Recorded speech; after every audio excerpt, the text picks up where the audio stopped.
Good morning, everyone. Welcome to Day Last. We're going to get started here in a moment.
All right, welcome everyone to Day Last. Before we get started, I'll turn to Executive Director Chuck Tracy for some announcements. Thank you, Mr. Chair. Well, welcome everybody to Friday, September 18th, our last day of the September Council meeting, brought to you from the Tech Center here in beautiful, rainy Portland, where you can finally breathe the air. My alarm clock wasn't necessary this morning, though. About 4 o'clock, had a nice thunderstorm roll through. So I want to bring your attention to a few things today. We're on our regular agenda, starting off with habitat issues. Then we've got C2, which is the executive order response. So there's a lot of reports on that. They're fairly wide ranging. I do want to let you know that staff has put together a summary document of the Magnuson Act related actions that have been put forth. That will be supplemental attachment 5, I think. 6, supplemental attachment 6. That should be posted very shortly here if it hasn't already. I would encourage you to take a look at that. Our plan is to take about a 20-minute break between Habitat and C2 to let people read that if they haven't, just to kind of put things in context and give a single document that people can refer to, so they can start thinking about their questions and comments and how they might want to respond to the request for that executive order, which is to develop a prioritized list of actions to be initiated prior to May 1 to help promote American seafood competitiveness and economic growth for the seafood industry. So again, that'll give you a little bit of time, hopefully, to digest what's going to happen there. Again, there is a lot of wide-ranging comments beyond the Section 4, the MSA related actions that have been proposed. So there will be, I think, a need to discuss how to handle those, which will probably be a separate process. So beyond that, we have our usual administrative business with legislative matters, fiscal matters, meeting record, membership appointments and COPs, and future council meeting workload, agenda and workload planning. And then for that last agenda item, we do have supplemental attachments 3 and 4, which are updated versions of the year at a glance and the November quick reference. There's also a number of advisory body statements on that. So hopefully we'll get a chance to take a look at that before we get to that. We'll be taking some sort of break before that. I don't know. Good chance it'll be a lunch break before that. But in any event, we will have some opportunity to kind of gather our thoughts prior to moving into that as well. So I think that's all I've got as far as announcements today. So, Mr. Chair, back to you. All right, thanks very much, Chuck. So without further ado, we'll turn to our first agenda item of the day, Habitat Committee, and I'll pass the gavel to Vice Chair Pettinger. Thank you, Chair Gorelnik, and good morning, everyone. We're going to get right to this. So, Jennifer, could you get us started on J1, please? Sure. Good morning, Mr. Vice Chair and members of the Council. The Habitat Committee met last Wednesday and Thursday, to discuss ecosystem management issues, salmon rebuilding plans, EFH for highly migratory species, and other issues. And as directed by the Council, the Habitat Committee developed a draft letter to the California Energy Commission regarding siting of offshore wind energy projects off Central California. And that draft letter can be found under Agenda Item J1, Attachment 1. In June, the Council also discussed and approved the Habitat Committee's suggestion of sending a letter responding to the aquaculture provisions of the Executive Order promoting American seafood competitiveness and economic growth, specifically the Army Corps of Engineers nationwide permits on finfish, seaweed, and multi-species aquaculture. A formal notice from the Corps of Engineers was just released a couple days ago on that, and the Habitat Committee report is going to cover that in more detail. So Council action is to consider the comments and recommendations developed by the Habitat Committee. To go through the agenda order, we have the report of the Habitat Committee from Lance Hebden, and then we have five advisory body reports from the GAP, CPSAS, EAS, Ecosystem Work Group, and HMSAS. And then we do have at least one oral public comment, probably more. And that is it. Then we have council action. So that completes my agenda item overview. Thank you, Jennifer. Questions for Jennifer on her overview? Okay, seeing none. Next up is thank you, Jennifer, is the Habitat Committee and Lance Hedbaum. Lance? Thank you, Chairman Pettinger. Can you hear me? I can. Okay.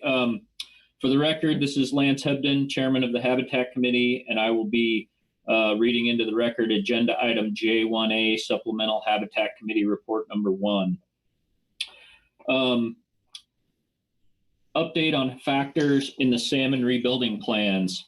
The Habitat Committee is continuing to evaluate habitat-related factors contributing to the overfishing status of Sacramento River Fall Chinook and Klamath River Fall Chinook. In collaboration with the Science Centers and the Salmon Technical Team representatives, we identified 27 indicators for Sacramento River Fall Chinook to help explain the various impact types for each life stage during the 2012 to 2020 time period.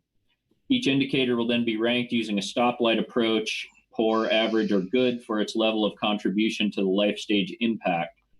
The Habitat Committee will continue to refine the analytical approach with assistance from STT members and subject matter experts, and develop a similar approach with indicators tailored to Klamath River Fall Chinook. The Habitat Committee welcomes feedback from the Council at this time and plans to provide a draft analysis at the November Council meeting. Moving on to the Corps of Engineers nationwide permits, the Executive Order 13921, promoting American seafoods, directs the Corps of Engineers to create 2 new nationwide permits for seaweed mariculture and finfish mariculture. At the June meeting, the Council directed the Habitat Committee to prepare comments, but the public notice had not yet been published. Instead, the Corps had issued a pre-publication notice. The Habitat Committee is still on track to prepare the comment letters. As Jennifer noted, and I'll depart slightly from the report here, the Corps did publish the proposed rule between when the Habitat Committee met last week and this week. The 60-day comment period has officially started, and it ends November 16th. If the Council still desires a letter, it would require the quick response process. Moving on to finfish aquaculture in California. The Habitat Committee continues to track the development of aquaculture permitting off San Diego. On September 9th, NOAA Fisheries issued a notice of intent to prepare a draft environmental impact statement for finfish aquaculture in federal waters off the coast of San Diego, to Pacific Ocean Aqua Farms, formerly known as Rose Canyon Fisheries. The notice of intent identifies a site offshore of Long Beach as an alternative for consideration. Public hearings are scheduled October 14th and 16th, and the public comment period closes October 26th. The Habitat Committee does not recommend the Council comment at this time due to time and workload constraints.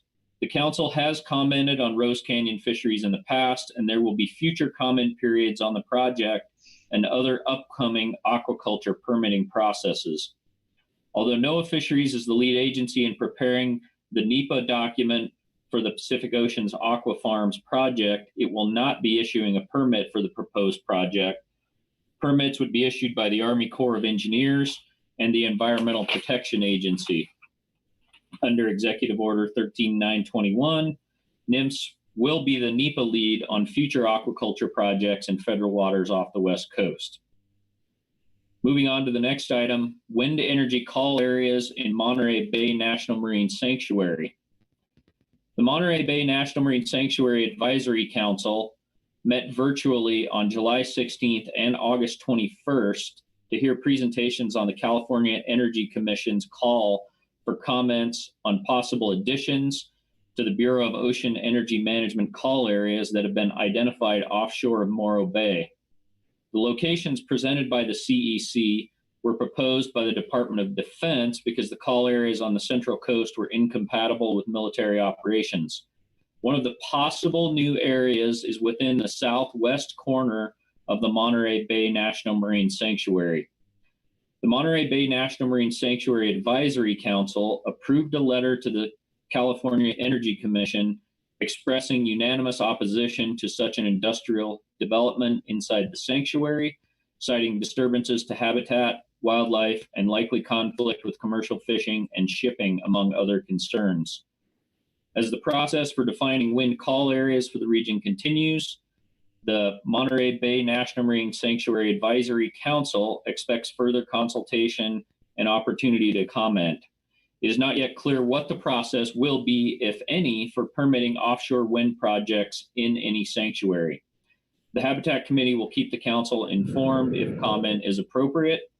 I would also like to note that we provided a link to the Advisory Council's letter to the California Energy Commission in the report.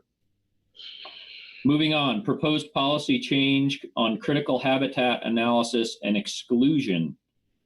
The Fish and Wildlife Service is proposing to amend their regulations related to designating critical habitat under Section 4 of the Endangered Species Act. Up to this point, 2016 policy and rulemaking was shared with NIMS. However, National Marine Fisheries Service is not proposing the same rule change at this time. The language of the ESA is clear that biological considerations drive the initial step of identifying critical habitat. However, Section 4B2 of the Endangered Species Act provides the Secretary of the Interior with the authority to exclude any area from critical habitat designation if the benefits of exclusion outweigh the benefits of inclusion for that area, so long as excluding it will not result in extinction of the species. The proposed rule provides the framework for how the Fish and Wildlife Service will consider the economic impact on national security, and any other relevant impacts when designating critical habitat. Previous policy dictated that federal lands are generally not excluded from critical habitat designations. The proposed rule reverses that position, explicitly identifies avoiding administrative costs as a benefit of exclusion, and establishes a policy that when the benefits of exclusion outweigh benefits of inclusion, those areas shall be excluded rather than may be excluded, which is the default position.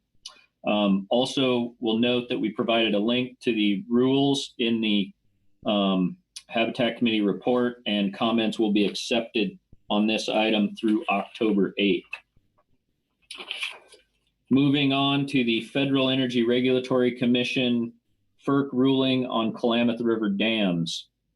On July 16th, the Federal Energy Regulatory Commission issued a ruling that requires Pacific Corp, who is the owner and licensee of the 4 Lower Klamath dams, to remain a co-licensee of the dams as they are removed. In response, Pacific Corps has issued statements and filed notices with the Commission indicating that the removal of the dams will require additional negotiations beyond the Klamath Hydropower Settlement Agreement.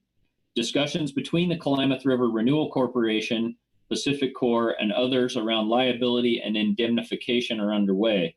The Council may wish to write a letter to FERC supporting the imperative to remove the lower Klamath River dams in order to restore fish habitat and improve the status of council-managed and constraining fish stocks.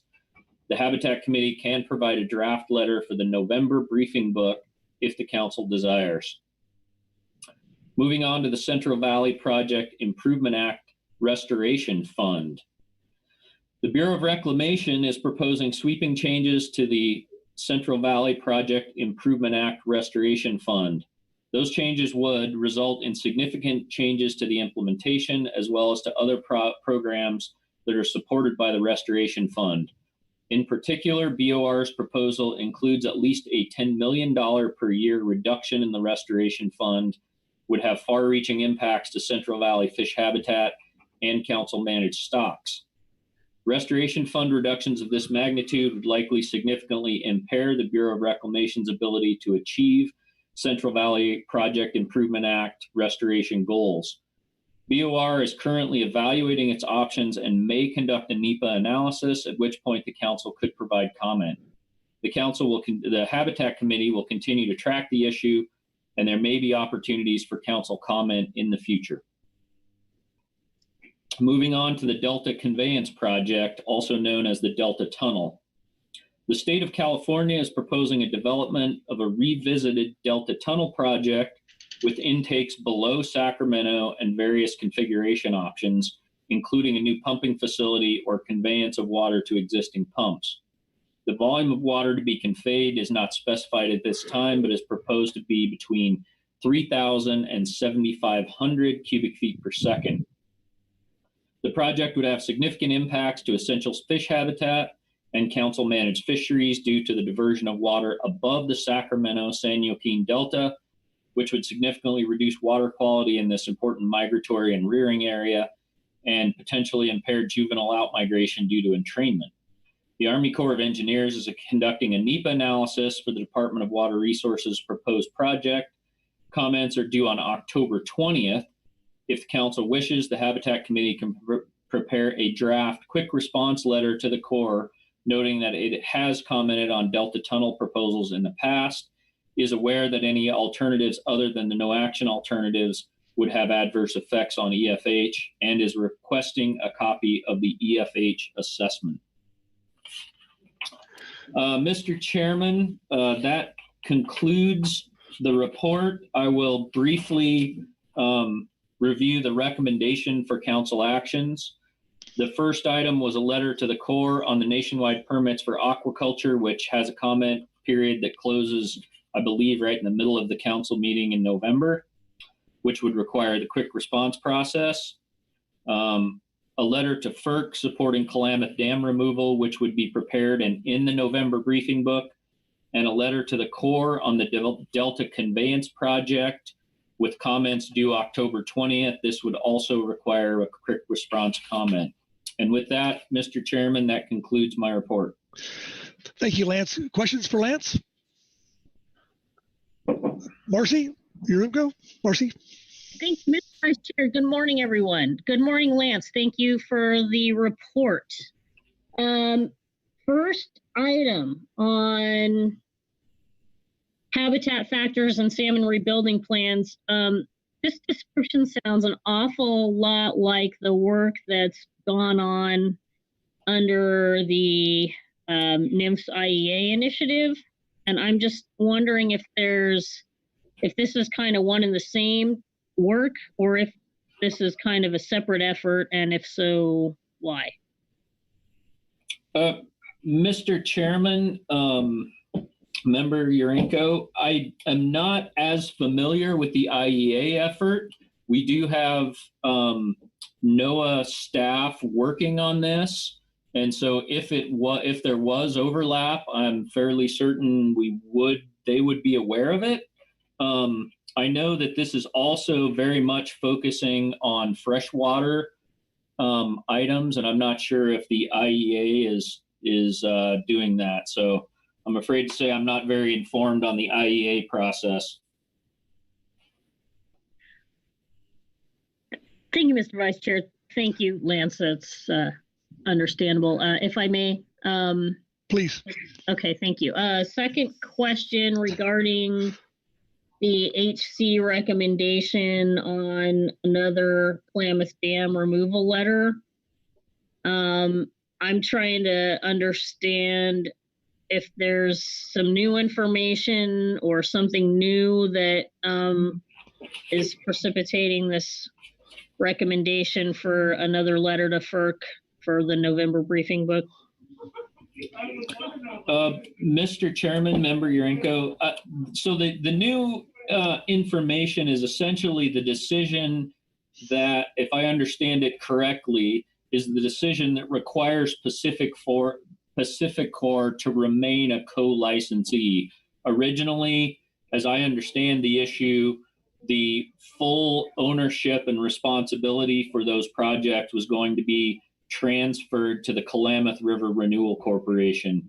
And so the Habitat Committee discussed the issue, and the recommendation came forward primarily to keep the council's support at very much for the transfer and removal to restore Klamath River Chinook, to keep it very much at the forefront of the FERC process, so that there was no question where the council stands on this issue. Okay. Further questions for Lance? Corey Niles. Thanks, Mr. Vice Chair, and thanks, Lance, and thanks to the committee. On the your comments on the proposed critical habitat changes in the federal lands exclusion, I see that one's not in your recommendations there, but could you elaborate a bit on what the council should be thinking about here? Is this how this? I'm guessing this would mainly be a matter for the critical habitat of listed salmon, but anything else you could just help connect some dots on here on what you think the effect of the change would be on the council's species of council interest. Yes, Mr. Chairman, Member Niles, we had a fairly extensive discussion on this one, and the primary reason that the committee did not recommend an action for council comment on the item of the critical habitat exclusion was that,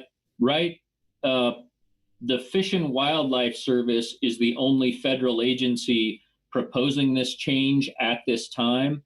As such, they are primarily dealing with species that are not managed by the council, in terms of dealing with freshwater species and some very limited marine mammals like sea otters. So the nexus to the council managed species and EFH just wasn't quite the same as it would have been if NIMS was proposing their own policy change on critical habitat exclusion, or if they were jointly proposing that.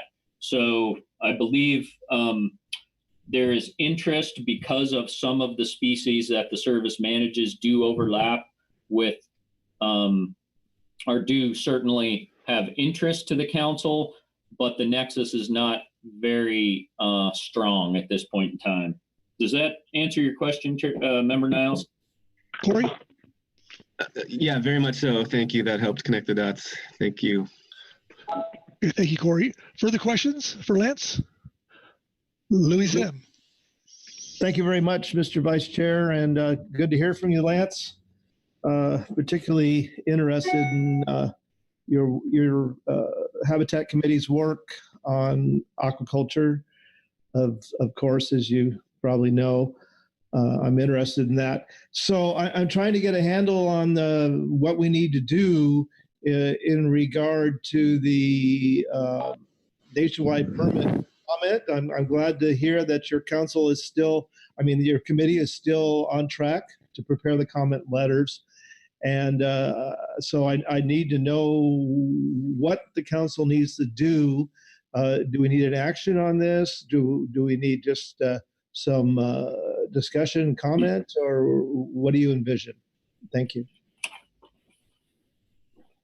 Mr. Chairman, Member Zim, the recommendation from the Habitat Committee, which I believe would benefit from very clear council direction, is to prepare a letter to the Corps of Engineers on the 2 nationwide permits that were just released for finfish aquaculture and seaweed aquaculture, using the quick response process. And just as a reminder that, as I understand it, that requires a minimum of approval by one of the state reps to get that process completed between council meetings. Okay, no, that's very helpful. Then we'll talk about that when it comes to discussion. Thank you. Thank you, Louis. Further questions for Lance? Okay, seeing none, we'll go to the GAP report and Tom Libby. Actually, so this, Chuck, just one quick clarification, Lance. So up in the text, it says that the comment period for the aquaculture says the comment period closes October 26th. And then in your final recommendations, it says recommendation 1 is due in November. So is that, is there a discrepancy there? I'm not following where you. Okay, so under the last paragraph, recommendation to council, the last 3 bullet items summary, the letter to the Corps on the nationwide permits for aquaculture is due in November. But up in the text under finfish aquaculture in California, the second paragraph says public hearing scheduled October 15th and 16th. The comment period closes October 26th. Understood. There's a bit of a discrepancy. So the item on finfish aquaculture in California is not the same as the nationwide permit one. Right. Yeah, it did get a little confusing. Okay. Yeah, thanks for that. Okay. Thank you, Lance. Okay, we'll go to the GAP report, and I believe Susan was up there. Susan? Good morning. Sorry, I'm trying to lower my hand and unmute myself at the same time. You're good. Okay. Good morning, council members. My name is Susan Chambers, and I will be reading agenda item J1B, supplemental GAP report on current habitat issues. The Groundfish Advisory Panel received an overview of current habitat issues from Ms. Jennifer Gilden, Pacific Fishery Management Council staff, and offers the following comments. The GAP's primary concern at this point is regarding offshore wind energy development. The GAP remains concerned that, absent consultation with the seafood industry, siting of offshore energy projects may prevent access to productive fishing grounds and disrupt traditional fishing effort. The GAP recognizes the Bureau of Ocean Energy Management is interested in siting projects offshore of both Oregon and California. BOEM has established intergovernmental task forces in both states, but neither allowed directed stakeholder involvement.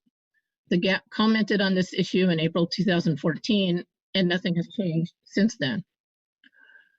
One of the overarching issues to which the GAP has spoken before is the lack of inclusion of the seafood industry in siting wind and wave energy projects in the outer continental shelf off the West Coast. While the Bureau of Ocean Energy Management works with Oregon Renewable Energy Intergovernmental Task Force, the members of that body consist solely of state and federal agencies and elected officials. It is unclear if states and federal representatives on the task force are knowledgeable about fisheries and the significant fishery disruptions that siting decisions could cause.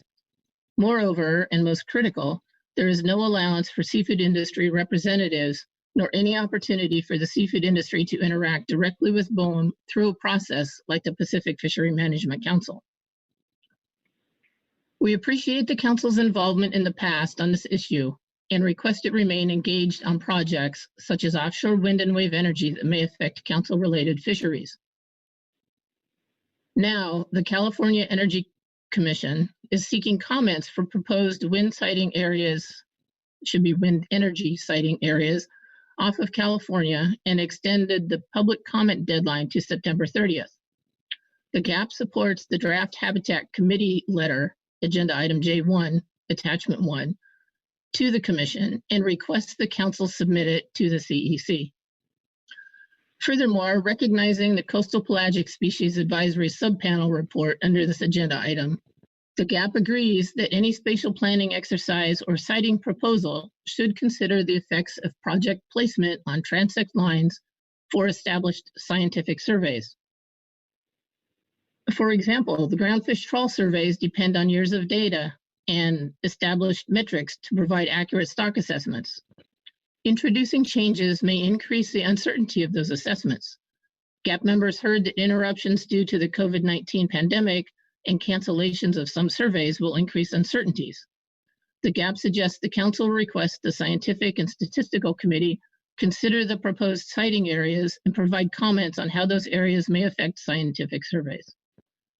Thank you, Mr. Vice Chair, and I'll be happy to take any comments. Thank you, Susan. Questions? Questions for Susan? Okay, seeing none. Thank you, Susan. Thank you. Next up is the Coastal Pelagic Advisory Panel with Jeff Chester, I believe. Jeff? Thank you, Mr. Vice Chair. I just wanted to say I was honored and enjoyed the ability to serve as an alternate on the CPSAS for Gilly Lyons, and sincere thank you to Chair David Crabb, Vice Chair Mike Okanowski, and staff Mike Berner, and the committee members for fostering a respectful dialogue and commitment to include the conservation perspectives as part of the diversity represented on the committee. And we worked hard to achieve consensus on this item and some of the other statements that you'll be hearing today from our committee, and it's refreshing to find some common ground. So I'm going to read the Coastal Pelagic Species Subpanel report on habitat issues. The Coastal Pelagic Species Advisory Subpanel supports the Habitat Committee's draft letter to the California Energy Commission regarding offshore wind development planning off the West Coast and recommends the Council submit the letter with the following suggested additions. These suggestions are intended to highlight potential impacts and the need to incorporate the expertise of fishermen and field research scientists to minimize interactions with fisheries and longstanding scientific research programs. The Fishery Management Council strives for sustainable recreational and commercial fisheries, ecosystem-based management, habitat protection, and healthy wildlife populations. West Coast fisheries have made progress in conserving fishery resources and reducing harmful interactions with protected species. In addition to directly impacting fishing opportunities, offshore wind construction and permanent structures may adversely impact the ability to conduct fishery science, as well as safe passage and migration for various West Coast migratory species, including fish, sea turtles, seabirds, pinnipeds, dolphins, and whales, some of which are listed as endangered. This could harm the current ecosystem's ability to support abundant wildlife and adversely modify critical habitat for endangered species. Additional human-caused mortality from offshore wind may increase cumulative impacts to protected species. If cumulative impacts exceed biological or legal thresholds, this could indirectly harm fisheries by prompting additional fishery management measures and constraints. In addition, offshore wind development may disrupt foraging opportunities for wildlife species and destroy or harm seafloor habitats such as deep-sea corals and sponges. To incorporate a range of stakeholder expertise into the planning process, including representatives appointed by fishing organizations representing active recreational and commercial fishermen, we suggest reviewing previous marine spatial planning exercises and incorporating fishery expertise before leasing applications are considered. For example, an adaptive environmental assessment modeling process, including knowledgeable fishermen and other stakeholders, could identify areas that minimize user conflicts. Including fishermen at the table at the beginning of the process is key to a successful outcome. As part of the spatial planning exercise, it will be important to locate structures outside the transect lanes established for long-established fishery and other scientific surveys to avoid disrupting the precision of data metrics developed over decades.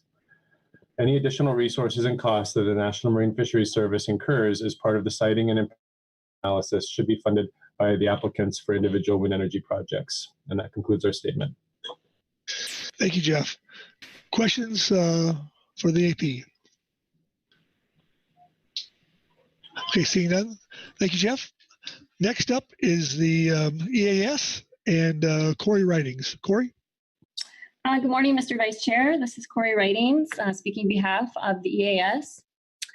The Ecosystem Advisory Subpanel recognizes the importance of offshore energy development issues to council-managed resources. The EAS listened to a presentation by Mike Conroy to the Highly Migratory Species Advisory Subpanel and management teams on Thursday, September 10th, regarding development of wind energy projects on the U.S. West Coast and elsewhere. One recommendation from that presentation that received unanimous EAS support was the creation of a Pacific Fishery Management Council ad hoc working group on offshore development to advise the council on emerging development activities such as wind and wave energy and aquaculture in the California current ecosystem. The EAS recommends that the council create such an ad hoc working group. Thank you. Okay, thank you, Corey. Questions for Corey? Okay, seeing none. Thanks, Corey. Next up is the work group with Yvonne Duranier. Thank you, Mr. Vice Chair.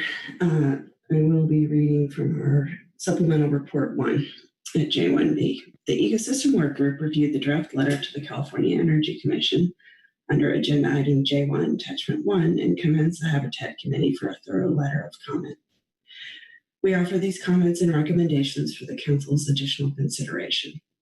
Similar to our comment under Agenda Item C2, we note that Chapter 5 of the 2013 Fishery Ecosystem Plan, PFMC Policy Priorities for Ocean Resource Management, offers a useful set of considerations for any agency proposing new activities within marine waters off the U.S. West Coast.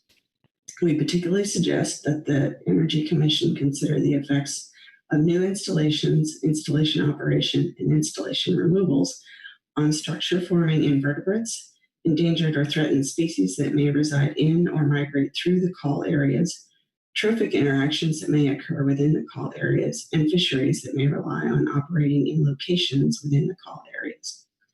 We also remind the Council that the California Current Integrated Ecosystem Assessment and the associated Annual Ecosystem Status Report provide a broad range of indicators and other useful information that can support the analysis of the effects of a variety of human activities on the ecosystem. For example, the annual report includes a gear contact with seafloor indicator that focuses on trawl gear and which could be used to consider whether fisheries will be displaced by new installations within the call areas. The Ecosystem Work Group also notes that the California Current Integrated Ecosystem Assessment Team previously developed a long list of non-fisheries pressures on the California current ecosystem in support of the development of the original Ecosystem Status Report and essential fish habitat reviews. The Council may want to ask the CCIEA team to revive and update that list. If doing so would be helpful to future Council work on non-fishing activities within marine waters off the West Coast.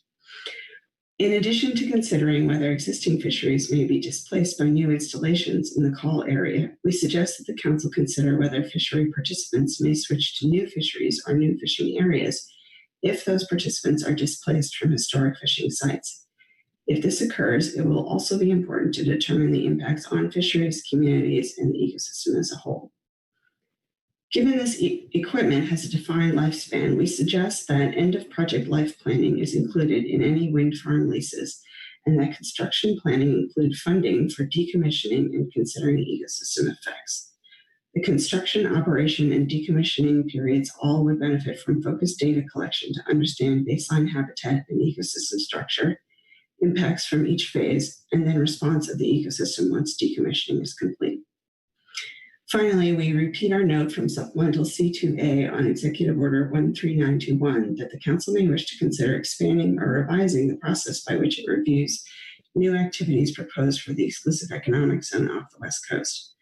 Fishery management councils on the U.S. East Coast are having to consider the effects of new offshore wind energy installations on fish stocks, fisheries, and fishing communities.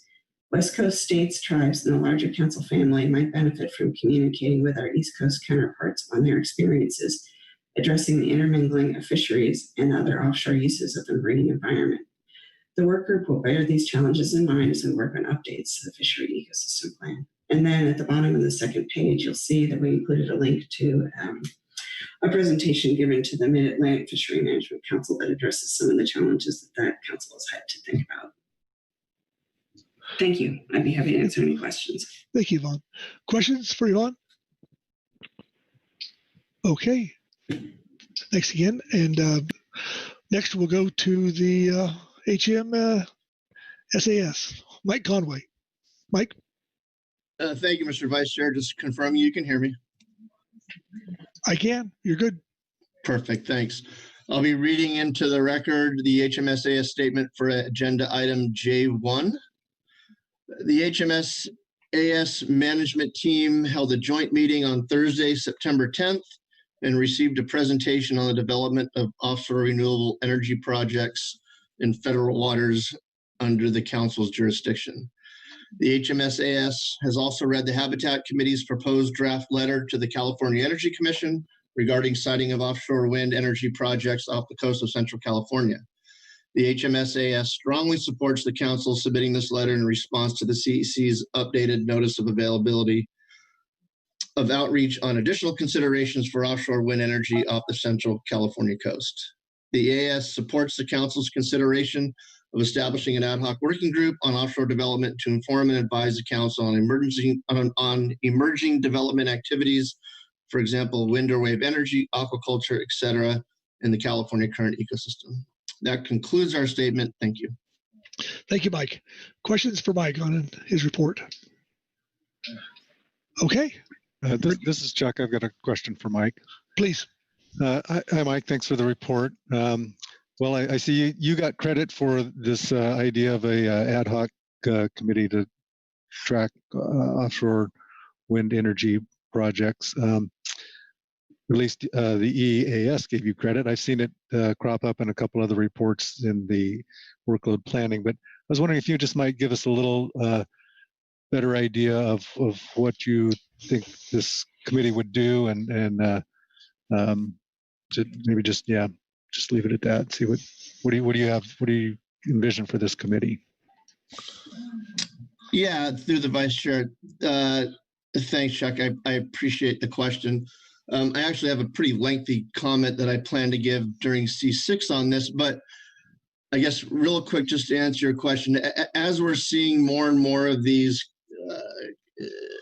development activities show up in federal waters off the West Coast, clearly those are going to impact fisheries, going to impact fishing communities and the ecosystem as a whole. And the one thing that I've noticed, having been paying attention to these types of things for a couple of years now, is that it's very hard to track all the different activities. And this would provide the means for the council to, assign this committee sort of a role to keep track of what's going on and report back to the council regularly or not, depending upon what's going on at the time, just so that we could be on top of things as they're happening rather than be more reactionary after permit applications are issued or call areas are identified or things like that.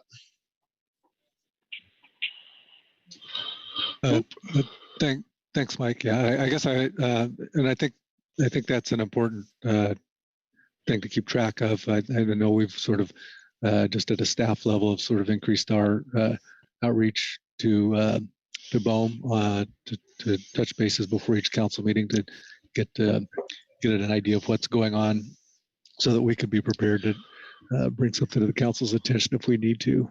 I will note that Dr. Karin Braby's on the Oregon Task Force, and that Eric Wilkins, our California Habitat Committee representative, is on the California Wind Energy Task Force. So, but thank you for your thoughts about this and your concern, and I think we'll probably be taking this up later on. Thank you. Thank you. Further questions for Mike? Okay. Seeing none, we'll go into we finished up council or the reports. Go to a public comment, and we have one public comment card in for a Gloria Pedcrezi, and I do not see her on the list. So, Gloria, are you available? for comment?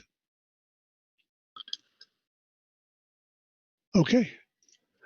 Well, seeing that she's not there, I guess that brings us to council discussion. Do we have? Okay, sorry here. Do we have a hand up? And I just lost my screen. Huh. There we go. Okay. Louis Zim. Thank you, Mr. Vice Chair. I just wanted to discuss a couple of things that have been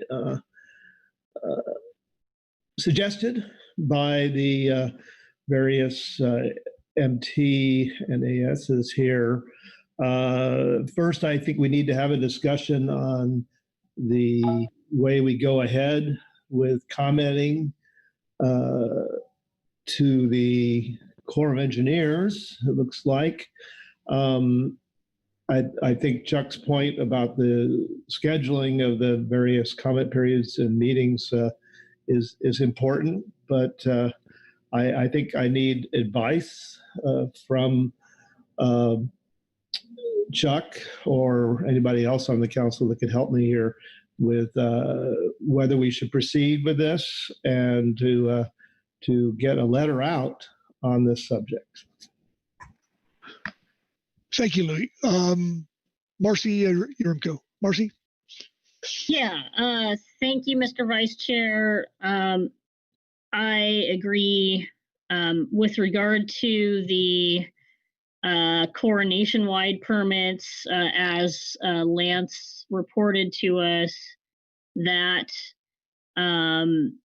pre-pub notice is out and involves a 60-day comment period that will end before we meet again. I think this topic is uniquely important. These are new permits that the Corps will be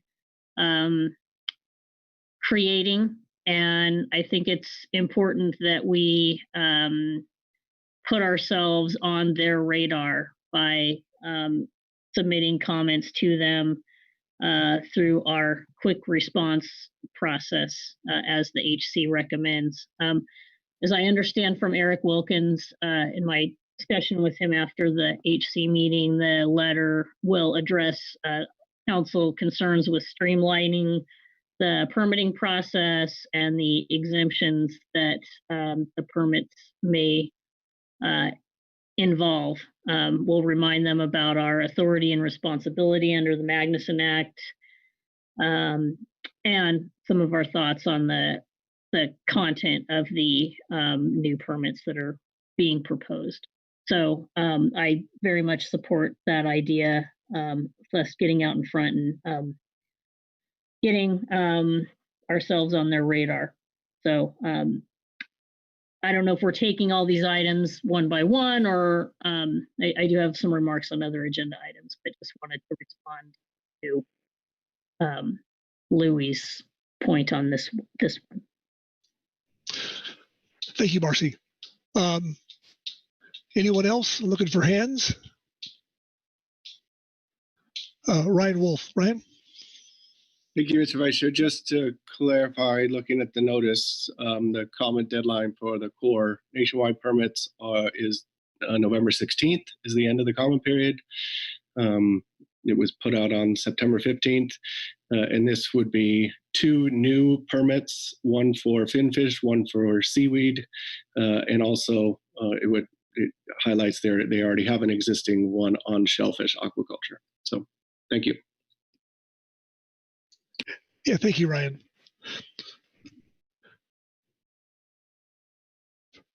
Further discussion. Marcy? Okay, well, moving on to a few other things in the Habitat Committee report. Just want to, I guess, encourage the HC with regard to the salmon rebuilding plan work to make sure that they're communicating. It sounds like they are with folks at the science centers, and we want to make sure that folks that are doing that very similar work or maybe the same work in the IEA process, there's some coordination there, so we don't have redundancy. On the finfish aquaculture in California, as the HC reports, the NOI regarding Pacific Aqua Farms has been released and is out for comment. The HC is not recommending comment at this time.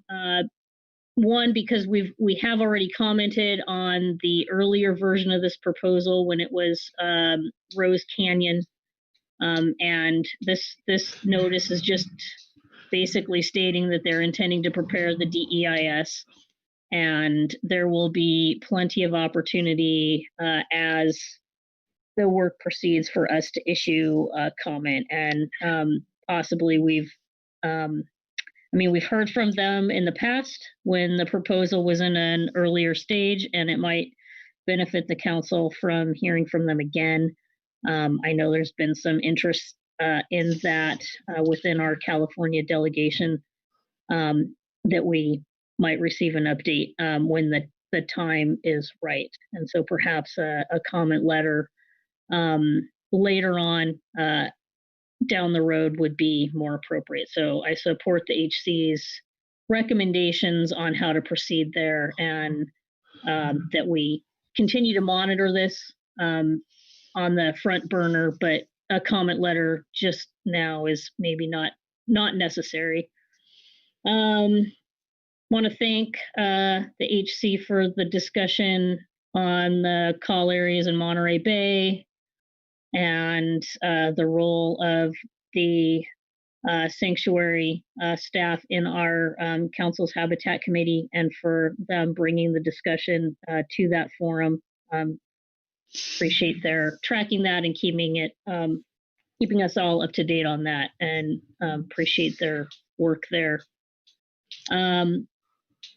Regarding the FERC letter on Klamath Dam removal, there's a recommendation from the HC to provide a draft letter for the November briefing book if the council desires. We have made a number of comments over the years on Klamath Dam removal.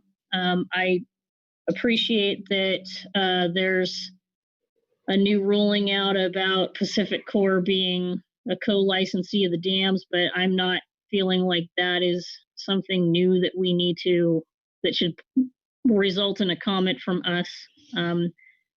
I think that given our staffing limitations and our need to prioritize what is on the immediate work plate, I'm not supportive of another letter on dam removal for the November briefing book, and appreciate the desire and the importance of this issue, but I think now is not the time for more work on that one. Appreciate the update on the Delta tunnels and the interest on that one, and note that the HC is recommending a letter on this project, which would require the quick response process due to a deadline of October 20th.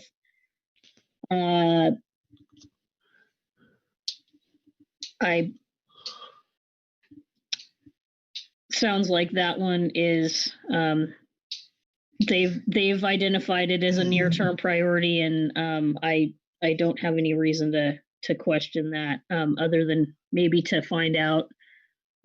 Unfortunately, I didn't ask Lance this earlier, but do they have a team assembled in the Habitat Committee to work on such a letter so that we would be able to approve it on a quick response timeline?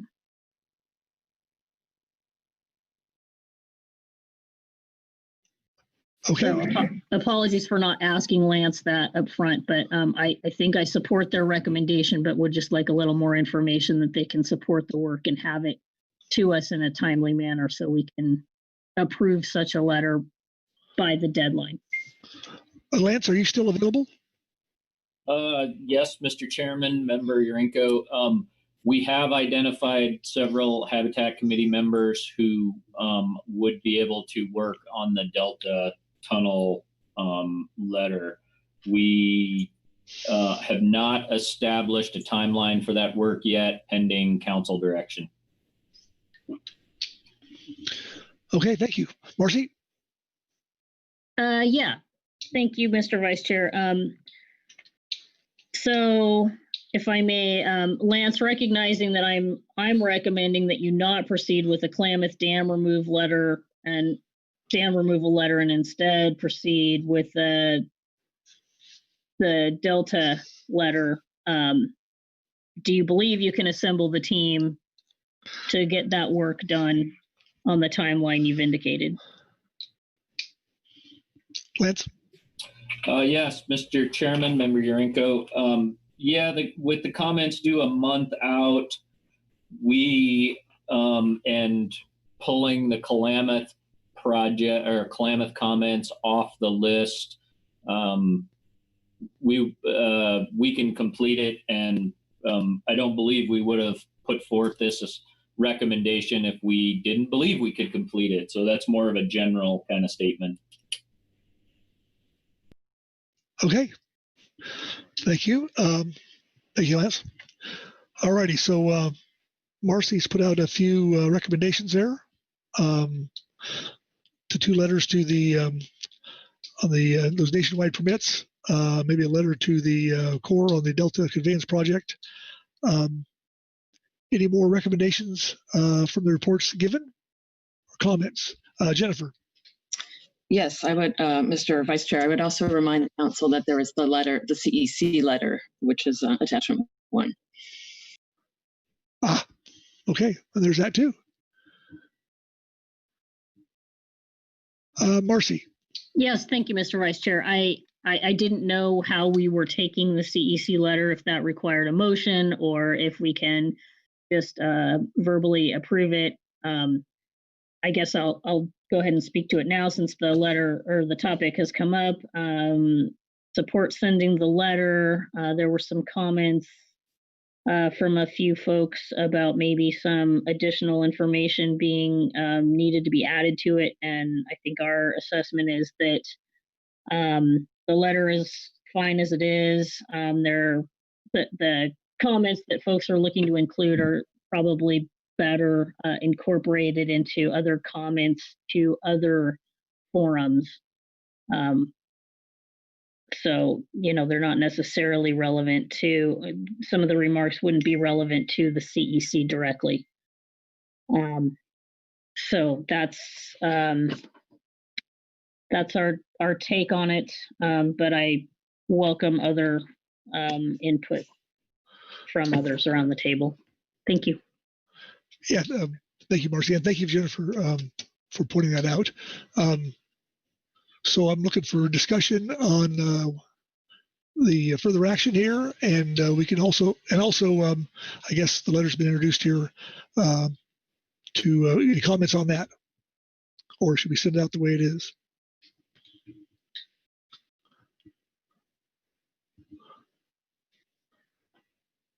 Okay, everybody's still hungover from last night from the. Okay. Okay, with that, Corey Niles. Sorry, Mr. Vice Chair, I'm sorry to be quiet here, but silence was agreement with Marcy and deferring to her judgment here on what's relevant to the various forums in her state, and if she's comfortable with the letter, I would very much support that as well. And I do have comments on the idea of the ad hoc advisory group, which I will hold off on if that comes up later. Okay, thank you, Corey. I guess I'll just say this. Is there anybody against sending out the CEC letter as it is right now? Okay, we'll check that one off as a go.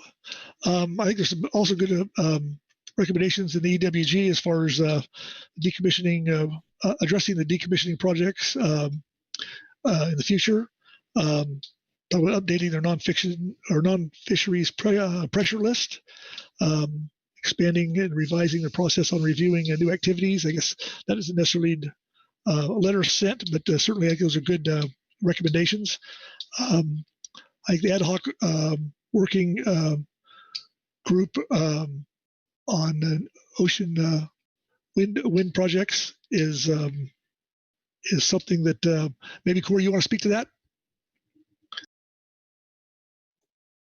Thanks, Mr. Vice Chair. Yeah, I think you're saying there's some good ideas for the future. And Chuck spoke to the idea in questions to the Habitat Committee. He mentioned folks in Oregon and California, Karin, and others being on the task force. We don't have a task force in Washington, but I just wanted to let folks know that in Washington, we do have a marine spatial plan that went into effect 2 years ago. As part of that, the legislature mandated that my agency,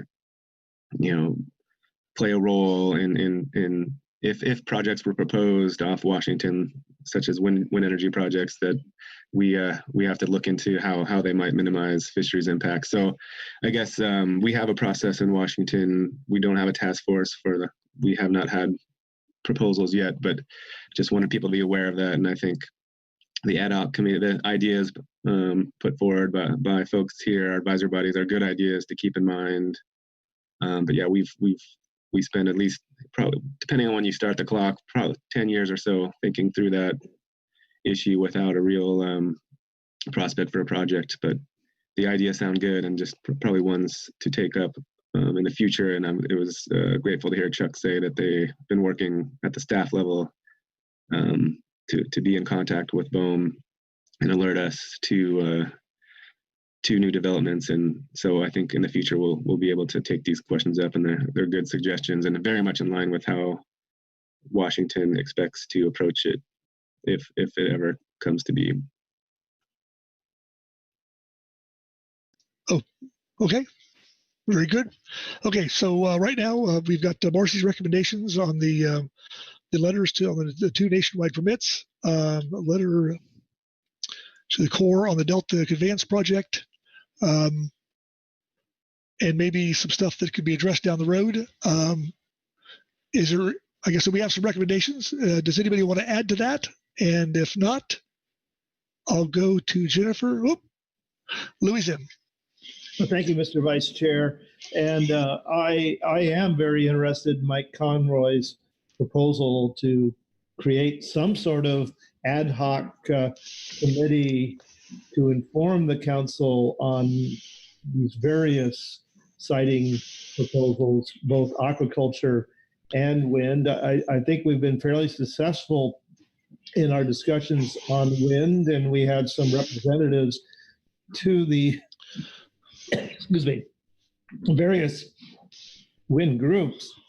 However, I think aquaculture has been lacking, and there's been a lot of questions, and I would hate the council to not be informed regularly and with the newest information. Thank you. Yeah, thank you, Louis. But that's something that could be done at the next meeting or down the road. I'm just thinking of just moving this thing along and getting these letters out. Okay, so looking for a hand for more discussion. If not, Jennifer, do you have enough information here to go forward with, or what else might we need? Oh, Marcy. Yeah, thank you, Mr. Vice Chair. I just want to go back to the nationwide Army Corps permits for a second, just to flag that with regard to that letter writing effort, CDFW is prepared to play a major role in the preparation of that letter. We're working stateside on that issue as well, and we do have expertise to land on this topic. So thanks very much, and we'll look forward to that work. Thank you, Marcy. Okay, Jennifer. Yes, Mr. Vice Chair. So it sounds to me that the council is in favor of the Habitat Committee drafting letters to the Army Corps, actually 2 letters to the Army Corps, one on nationwide permits and one on the Delta Conveyance Project. Those will both be under the quick response process. And also sending the CEC letter as it is written, but not following up on the Klamath Dam letter. So if that's correct, then that would wrap up this agenda item. Marcy, I see your hand up. I'm so sorry. Okay. All righty. Well, then, if that being said, if any more discussion on this item? Mr. Vice Chair, it's Chuck again. Just to remind the council of our marine planning process here. We do have a regularly scheduled March agenda item to discuss marine planning. As I mentioned, we have reached out to BOEM as the council directed, I think back in March or April of this year, and started sort of a little bit more staff level coordination so that we're aware of what's coming. If the council has an opportunity to comment on something, you'll notice there was, I don't know, several, 3 or 4 or 5 informational reports on this council meeting having to do with wind energy siting, including the letter, the notice of the comment for the letter that is being proposed here, as well as some other workshops and opportunities to get some input from the fishing community. So please, if you're interested in that, take a look at those. And we will continue to do that outreach. And then again, like I say, we have Dr. Braby on the Oregon Task Force, and we have a nexus with the Habitat Committee through Eric Wilkins to track those wind energy items. And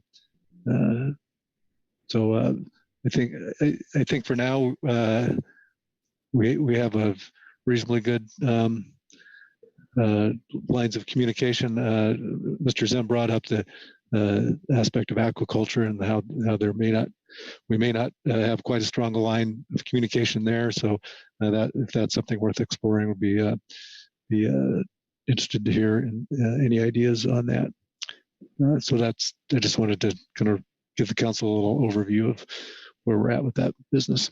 Thanks. Yeah, Chuck, thank you on that. So, okay. Well, I think, Louis Zim, your hand's up. Well, thank you, Mr. Vice Chair, and thank you, Chuck, for that. I'm just trying to understand the comment about we need to have further investigations into the aquaculture situation and information. So, Chuck, could you illuminate me on what that would entail and what responsibilities some of us may have along that line?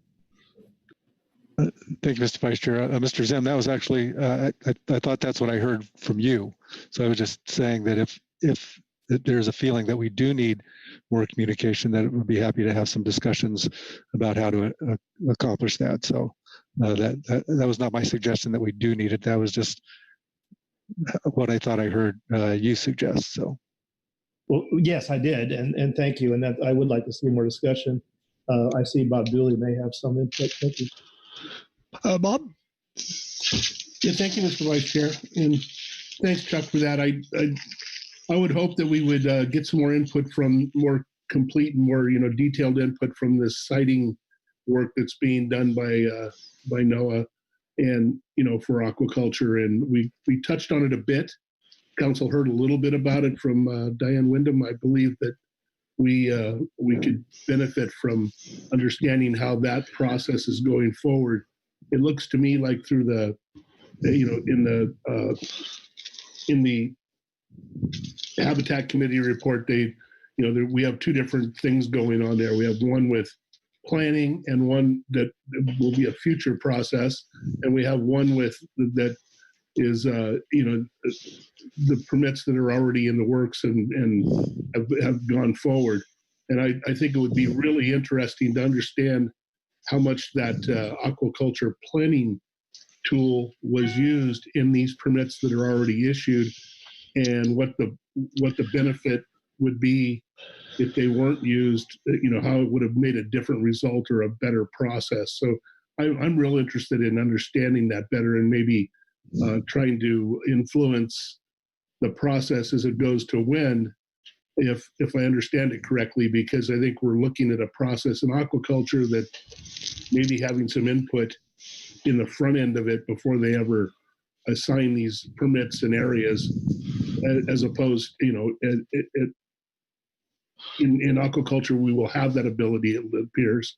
And I would like to maybe take that example and move it into wind too, so that BOEM isn't, just putting us in a position where we have to do a lot of work to catch up. So anyhow, thank you so much. Yeah, thank you, Bob. So, okay. So with that, any more discussion? And if not, Jennifer, or I think you kind of summed it up. Are we done here now? Yes, Mr. Vice Chair. I believe, yes, your work is complete on this agenda item. Okay, thank you, Jennifer, and everybody's input in that. With that, we're going to go into our 20-minute break, and for people to review the information that Chuck described earlier. So we'll see you back at 9:30.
Okay, this is our 60-second notice. We'll start in 60 seconds.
Okay. I think we're ready to go here. And it's we're in C2, Executive Order 13921. Jim, you want to start us off? Yes, thank you. Good morning, Mr. Vice Chairman and council members. In May of this year, an executive order promoting American seafood competitiveness and economic growth was published in the Federal Register as provided to you as Attachment 1, and there's a summary that's provided as Attachment 2. This EO covered fishery regulation and management, illegal, unreported, and unregulated fishing, aquaculture, including aquaculture opportunity areas, and international seafood trade. Section 4 of the EO requires that by November 2nd, each council submit a prioritized list of recommended actions to reduce burdens on domestic fishing and to increase production within sustainable fisheries. Specifically, the recommended actions may include changes to regulations, orders, guidance documents, or other similar agency actions. And the recommendations need to be consistent with the requirements of the MSA, ESA, MMPA, and other applicable laws. NIMS has provided a guidance document for the development of the recommendations. It's provided to you as Attachment 4. This document requests that for each recommended action, the council provides the priority number, the action type, relevant CFR citation, description of the recommended action, rationale, and then a proposal for initiating each recommended action within 1 year, so by the start of May 2021. With respect to the priority number, the guidance specifically says it requests that the councils indicate the priority number relative to other proposed actions in order of preference, with one being the highest, and assign a unique priority number to each proposed action. If possible, consider bundling actions by FMP or by fishery before prioritizing. The guidance document was accompanied by a template that provided examples of the form and level of detail for the response, and that's provided to you as Attachment 5. To support you in your consideration, you have reports from all of your fishery FMP management teams and panels, except for the HMSMT, plus the Ecosystem Work Group, Ecosystem Advisory Subpanel, and Habitat Committee. Additionally, Supplemental Attachment 6 was just put out this morning, which compiles the team and advisory body recommendations relevant to the Section 4 council report that's required. One additional document you'll see in your supplemental materials is labeled as this CDFW report. It provides, or it contains a diagram that CDF and W will be speaking to. So to conclude, the council action here in main focus is to adopt recommendations to National Marine Fisheries Service to be provided in a letter that is responsive to Section 4 of the executive order, and that letter needs to be provided by November 2nd. And that concludes the agenda item overview, Mr. Vice Chairman. Thank you, Jim. Questions for Jim? Okay, seeing none. Phil Anderson. Thanks, Mr. Vice Chair. And just looking at the situation summary, and thank you for providing that, Jim. Looking at number 6, which is the proposal for initiating each recommended action within 1 year of the date of this order. And you mentioned that that would be take us to May of 2021. So when we're thinking about developing our list of things, am I correct that we need to keep that in mind in terms of how extensive our list is and what actions would be needed to implement the recommendation, understanding that we have a pretty full slate in terms of what the council has on its plate. So I'm just wondering how we should be thinking about how extensive our list is given number 6.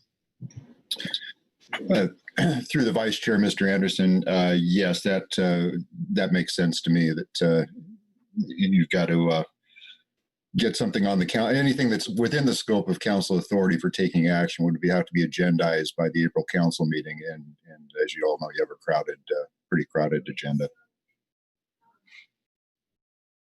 Thanks, Jim. Okay. Yeah, thanks, Phil, for that. Further questions for Jim? Okay. Seeing none, we're going to go to the CDFW report. Marcy? I'm sorry, Ryan. Yeah, thank you. I did want to give a quick NIMS report, if that's okay.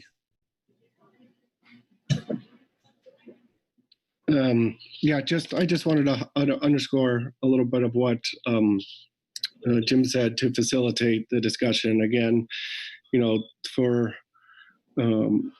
are looking for, under Section 4, recommended actions to regulations, orders, guidance, documents, or other similar agency actions, and just wanted to note the specific tie in that language to the Unified Regulatory Agenda, which is where we put all of our near-term and long-term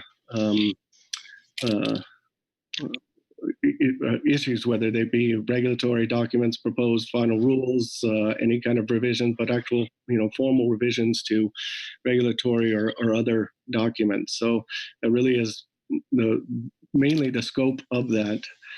And then, yes, to Phil's point, if there are recommendations that come from the council, they are supposed to have associated with them the plan to initiate them pre-May 7th, 2021. Therefore, would have to have some place on our proposed agendas for November, March, or April. And we do have a provide template. I will say, and happy to expand further when we get to council discussion. While those are the language that is in the executive order, should there be other recommendations that are not specific to Section 4, but that the council wants to at least find some way to put forward, I'm happy to assist with that, how that might be worded when we get to council discussion. I'll stop there. Thank you, Ryan. Questions for Ryan? Okay. All right. Okay, we'll go to Marcy in the CDFW report. Marcy? Yes, thank you, Mr. Vice Chair. Just wanted to make a few remarks in response to the presentation that we heard under the NIMS report regarding the aquaculture initiative and the notice regarding the Southern California aquaculture opportunity area and the subsequent marine spatial planning exercise that is moving along. There was a slide in the presentation. It was slide number 14 of the NIMS report. And if you're looking at the CDFW report right now, this slide 14 was provided to the council as a representation of areas in Southern California that potentially have been that meet criteria that the aquaculture industries have identified as potential, like the map, as you see it, the colors on the map represent potential or represent criteria that industry have identified as being appropriate for future development of aquaculture for whatever reason. So it might be that it meets the right depth and there aren't, existing obstructions in the area, what have you. So the map that was provided to us in slide 14, I just want to encourage NIMS as this process moves forward to consider some of the comments that have been made in these discussions from council members and from others about the need to consider existing regulations that are effective for fisheries as this process unfolds. There are plenty of data layers out there that portray catch, but that only tells half of the story. If you're only looking at catch data, you aren't really understanding why the catch data might look like it does. So, for example, if there are closed areas, whether they be marine protected areas or other closed areas for other reasons, there's not going to be any catch in that area.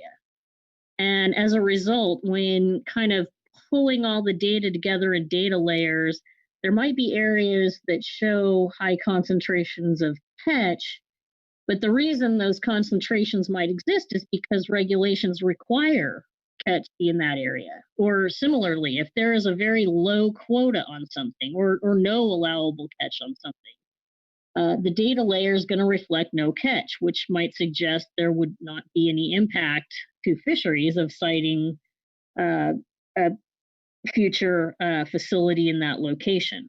So the takeaway message is that I would really encourage NIMS to spend some time looking at its own regulatory history with regard to fisheries and making sure that somehow you incorporate that regulatory history into a data layer. And I wanted to provide a very explicit example of how that would work and how regulations for fisheries do need to be incorporated into the process. If you look at the image offered in the CDFW report, you will see in big pink hatch marks the cowcod conservation area, which covers, a good probably, close to a third of the Southern California bight. Cowcod area was established by NIMS as a regulation closing groundfish fisheries in those areas in response to cowcod being determined to be overfished. Even though cowcod's no longer overfished, this area remains. And despite repeated efforts here in the council arena to make progress on shrinking the size of the cowcod area since 2013, we have been told that we cannot make progress in reducing the size of the cowcod area. There have been some incremental changes on the inside lines, a little bit to allow some nearshore activity, but this area has not changed. We understand there are habitat concerns, but we note that originally this area was designated as a closed area to groundfish fishing because of cowcod being overfished and the need to protect cowcod habitat. So as the siting process continues for aquaculture, I think it's really important to be mindful of regulations like this one that are NIMS regulations that need to be considered as the process moves forward. And so while the aquaculture industry might find that some areas, like those in purple that overlap the Cowcott area, might be appropriate for future aquaculture development, I think it's really important as the agency proceeds that it recognize some of these long-standing positions that have been taken with regard to fisheries management and the need to protect habitat. So I just want to make sure that as that spatial planning process moves forward, that some attention can be given to that regulatory history. Appreciate the opportunity to make remarks. Thank you. Thank you, Marcy. Questions for Marcy? I see Louis. Thank you, Mr. Vice Chair, and thank you very much for that statement, Marcy. That is just the kind of thing that needs to come out, and I am fairly certain that the planning exercise and the AOA thing is trying to bring that all out with your help from the department. The department I know has been pushing on to them a lot of your information, and so this is exactly why we need to really pay attention to this kind of thing, and why I keep bringing it up is something the council needs to pay attention to. I don't know what the method is for this or the way to do this. I realize that we've got an awful lot of stuff on our plate and we really got to trim down. So I am going to continue to look to council leadership to come up with a way to continue to inform the council on this really important matter. Thank you.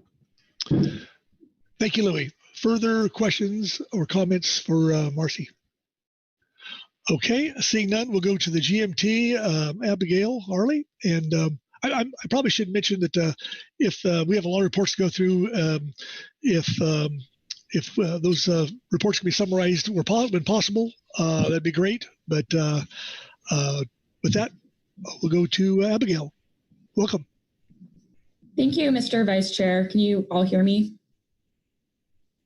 Yes, we got you. Great. Thank you. So my name is Abigail Harley. I'll be summarizing Agenda Item C2A, Supplemental GMT Report 1 on the Executive Order 13921. So the GMT identified 2 items outside the council process in terms of like these would not be a rulemaking that NIMS would have to undertake or that the council would have to consider under a 2 or 3 meeting process. So these could just be sort of letters or guidance. So the GMT wanted to emphasize the importance of ongoing funding by NIMS for surveys, and the council could reiterate that should be a top agency priority to inform management. There was a recommendation to do an investigation of program costs for commercial participants relative to those in other countries. And then in terms of items requiring council action, we kind of selected from the list of sort of things that are in the hopper. So as we noted earlier, workload is an issue. We have the non-trawl area management issue that we've talked about at this meeting. We have the mothership sector utilization issue that we've talked about in this meeting. And then the GMT also identified the ongoing midwater trawl gear targeting non-whiting stocks EFP that could be discussed in terms of moving forward into regulation at the March or April council meeting, because at that point we'll have had the 3 years of data from the EFP that we needed to move into regulation. And with that, I'm happy to answer any questions. Questions for Abigail? Seeing none, thank you, Abigail. Next up is the GAP and Susan Chambers. Good morning, Mr. Vice Chair and council members again. Thank you. My name is Susan Chambers, and I will be reading from Supplemental GAP Report 1, Advisory GAP Report on Executive Order 13921, Promoting American Seafood Competitiveness and Economic Growth. I am not good at summarizing, but I will be brief. The GAP received an overview of Executive Order 13921 by Dr. Jim Seeger, Pacific Fishery Management Council staff, and an overview of the aquaculture aspects of the Executive Order from Mr. Ryan Wolf, National Marine Fisheries Service, West Coast Region Assistant Regional Administrator, and Ms. Diane Wyndham, NIMS California Regional Aquaculture Coordinator. We agree that the COVID-19 pandemic has taken a toll on the West Coast seafood industry and the need to take action to increase the viability of the seafood supply chain. We discussed a number of ideas under this agenda item and note that all of these are important to GAP members and public members participating in the GAP meeting.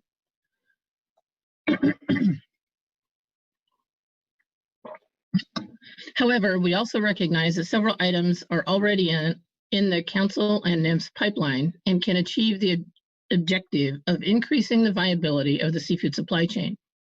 Thus, we have put those at the top of our list. In lower priority and in no particular order, we have listed several items the Council may want to consider in the future. Many of these items are more fully discussed in Agenda Item B.1, Open Public Comment Letter from Mr. John Gonzalez and Pacific Seafood at the June 2020 Council meeting. We've also added items from the GMT workload planning document that were not prioritized. As we mentioned in our D2A Supplemental GAP Report 1, we were unable to rank the lower priority items list due to the composition of our group and the diverse sectors and communities each GAP member represents. Excuse me, I'm losing my voice this morning. So our top priority items, which you have seen before, include the A2 non-trawl area management and salmon trawl incidental landings limits, and A5, moving the Emily Platt exempted fishing permit into regulations. The GAP understands these items have now been combined after action earlier at this council meeting under Agenda Item D2, and it is further discussed in the June 2020 informational report about high priority items and under D2, Workload and New Management Measures GAP report at this meeting. Another high priority item is the mothership sector utilization. The council will begin scoping under this agenda item at this meeting. Similarly, this discussion about this issue is in the June 2020 informational report and the D2 Workload and New Management Measures GAP report. The other one is A6, gear switching and trawl sablefish area management. This is already a separate agenda item, and some members of the GAP see this as a priority. More information about this issue is available under Agenda Item D1, Gear Switching and Sablefish Area Management, and specifically GAP Report 1 under that agenda item. We also have a table here with several lower priority items in no particular order.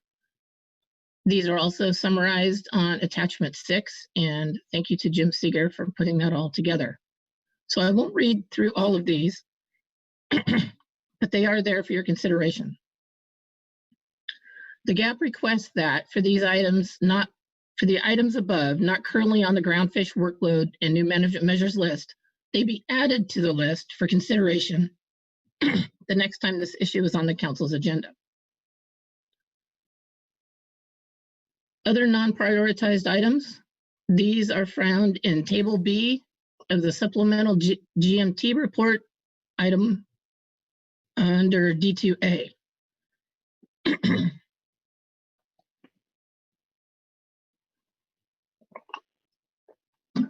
Regarding aquaculture, the GAP appreciates Mr. Wolf and Ms. Wyndham discussing the aquaculture portion of the executive order with us. The GAP continued discussion of the aquaculture opportunity areas under consideration off Southern California that was recently designated under the executive order. The GAP is genuinely concerned about aquaculture. GAP members depend on plentiful wild stocks for their businesses, and some of those stocks are not fully utilized. Why put money into aquaculture when we should fully be realizing the access to healthy wild stocks?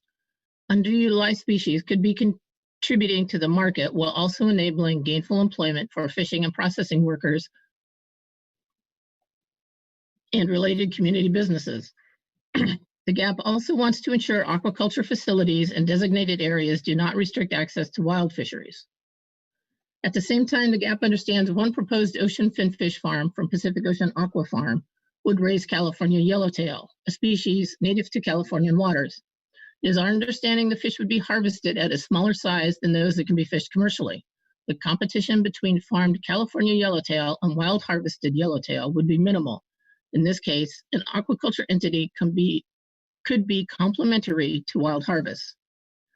Regardless, the GAP requests the council remain engaged in any aquaculture project that could have an effect on seafloor habitat, essential fish habitat, or wild harvest fisheries. If we can work with the council and IMS on these issues, we can increase demand for U.S. seafood products and reduce our dependence on imported seafood. That concludes my report, and I'm happy to try to answer any questions. Questions for Susan? Okay, seeing none. Thank you, Susan. Next up is the Coastal Pelagic Management Team with Trung Nguyen. Trung? Thank you, Vice Chair, and good morning, council members. My name is Trung Nguyen, and I'll be reading the CPS-MT Supplemental Report 1 on the Executive Order 13921. The Coastal Pelagic Species Management Team received a presentation from Jim Seeger, council staff, regarding Executive Order 13921, promoting American seafood competitiveness and economic growth, and met with the Coastal Pelagic Species Advisory Subpanel regarding their comments on Executive Order 13921. The CPS-MT supports the CPS-AS request for inclusion of a squid species export exemption from the U.S. Fish and Wildlife Service wildlife import and export requirement.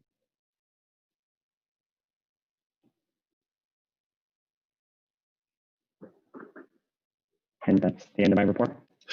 Yeah, questions for Trung? Thank you, Trung. Next up is the CPS Advisory Panel. Mike Okanowski. Mike? Yeah, thank you, Mr. Vice Chair, council members. I'll be reading from agenda item C2A. I assume you can hear me okay? Yes, you're good. Yeah, I'm having a little trouble with the internet here today with some of the thunderstorms. So, Supplemental CPS-AS Report 1, September 2020. I will attempt to summarize where I can, but this had a lot of cooks in the kitchen baking this thing up, so I may not be able to do that on too much of it. Coastal Pelagic Species Advisory Subpanel Report on Executive Order 13921, promoting American seafood competitiveness and economic growth. Final recommendations. The Coastal Pelagic Species Advisory Subpanel, CPS-AS, reviewed Executive Order EO 13921, promoting American seafood competitiveness and economic growth, and briefing materials, and appreciates the guidance and presentations by the Pacific Fishery Management Council staff. The CPS-AS offers the following comments for council consideration. First item, market squid, and this is a non-MSA item. The CPS-AS is asking council to please support a recommendation to reform a squid fishery regulatory issue involving market squid, deopalescence. On the West Coast, it is causing serious negative economic and competitive impacts on the squid business.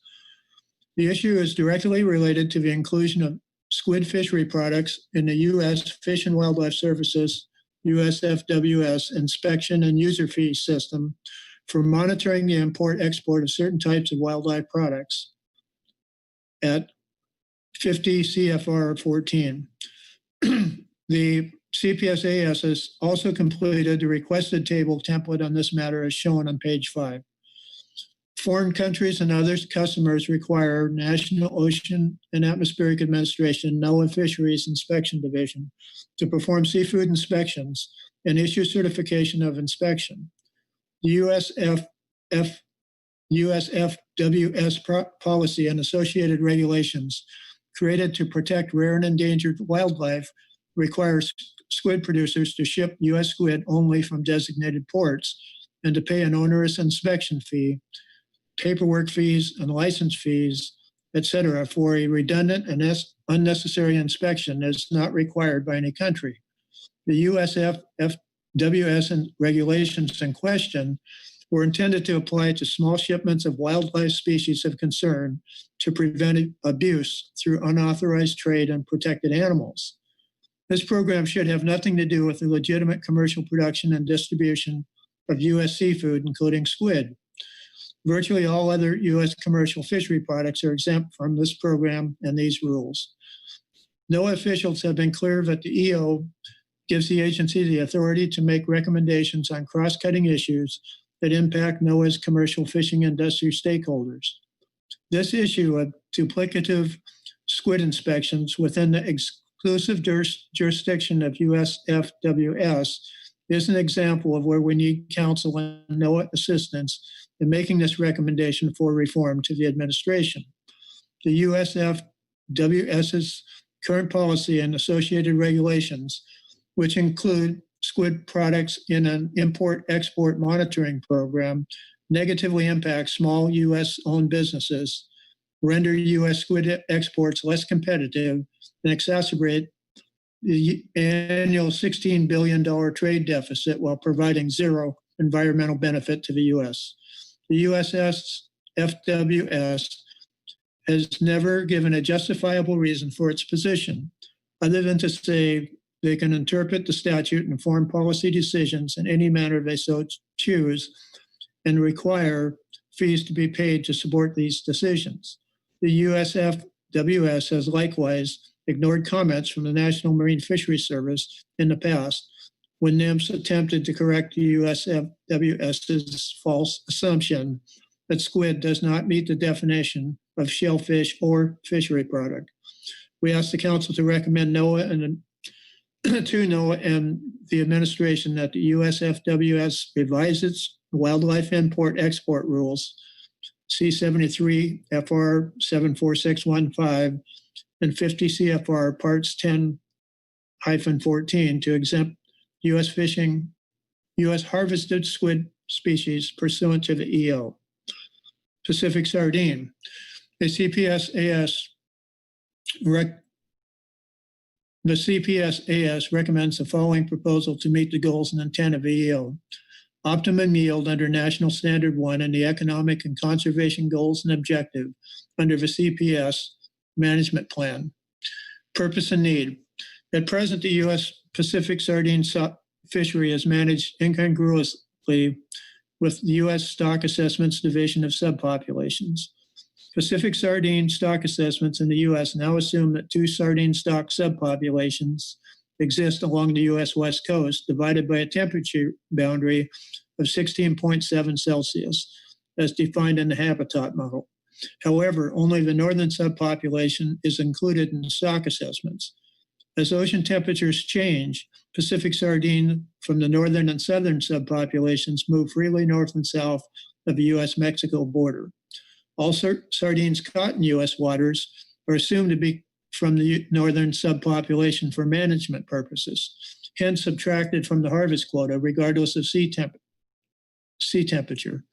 However, all sardines observed and estimated in water temperatures above 16.7 are assumed to be from the southern subpopulation and not included in U.S. stock assessment of the northern subpopulation. These recent U.S. stock assessments that only quantify the northern subpopulation provided biomass estimates that resulted in the closure of the directed sardine fishing in U.S. waters and precipitated the declaration of an overfish status for Pacific sardine in the U.S. This not only curtails opportunity to directly harvest U.S. coast sardines for a commercial sardine fleet, but incidental take restrictions limit and restrict fishing behavior in other fisheries where sardines are taken as incidental catch. Some of these fisheries are for other CPS stocks, such as squid, anchovy, and mackerel, but this could also restrict fishing for Pacific whiting, Pacific Ocean pink shrimp, and the sardine live bait fishery, which supports a recreational fishery valued at more than $1 billion. As the 2020 NOAA spring and summer acoustic surveys have been canceled, and there is no winter survey when the water temperatures are colder, there is no way to validate that the sardine biomass in central and particularly Southern California meets the temperature limit for northern stock sardines. Southern California live bait caught in the summer and perhaps most of the year under these metrics would be defined as southern stock, and that these landings count against the U.S. Pacific sardine catch limits. Meanwhile, Mexico continues to fish both the northern and subpopulation of sardines. Mexico harvests the northern subpopulation, but Mexican scientists have attributed a different temperature range to the northern subpopulations, with a limit for northern subpopulation below 17 degrees Celsius, and a southern subpopulation ranging from 17 to 22 degrees Celsius. Mexico developed a stock assessment for the southern subpopulation with a total biomass estimate of 872,000 metric tons in 2018 and set their 2019 allowable catch, TAC, at 140,590 metric tons.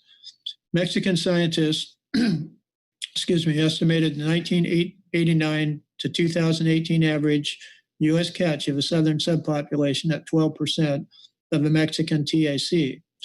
12% of Mexican 2019 TAC is 16,871 metric tons. However, the U.S. does not recognize the Mexican stock assessment of the southern subpopulation, and the U.S. does not have a stock assessment for the southern subpopulation.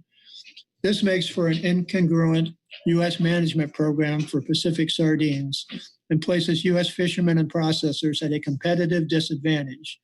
In addition, the northern subpopulation of sardine is declared overfished in the U.S., but Mexico has not made this declaration for the northern subpopulation. The U.S. has curtailed its catch by closing the directed fishery and imposing incidental catch limits, while Mexico has not implemented parallel conservation measures to rebuild the northern subpopulation. EO proposal: to make our fisheries competitive, provide employment, achieve optimum yield, conserve fish stocks, and prevent the elimination of markets and important infrastructure, the CPSAS offers the following proposal. Number one, management priorities. Revise U.S. management of Pacific sardine subpopulations to use the same temperature parameters that are used to differentiate the two stocks. If it is determined that there are two stocks, then fish caught in warmer waters preferred by the southern stock should be attributed to the southern stock.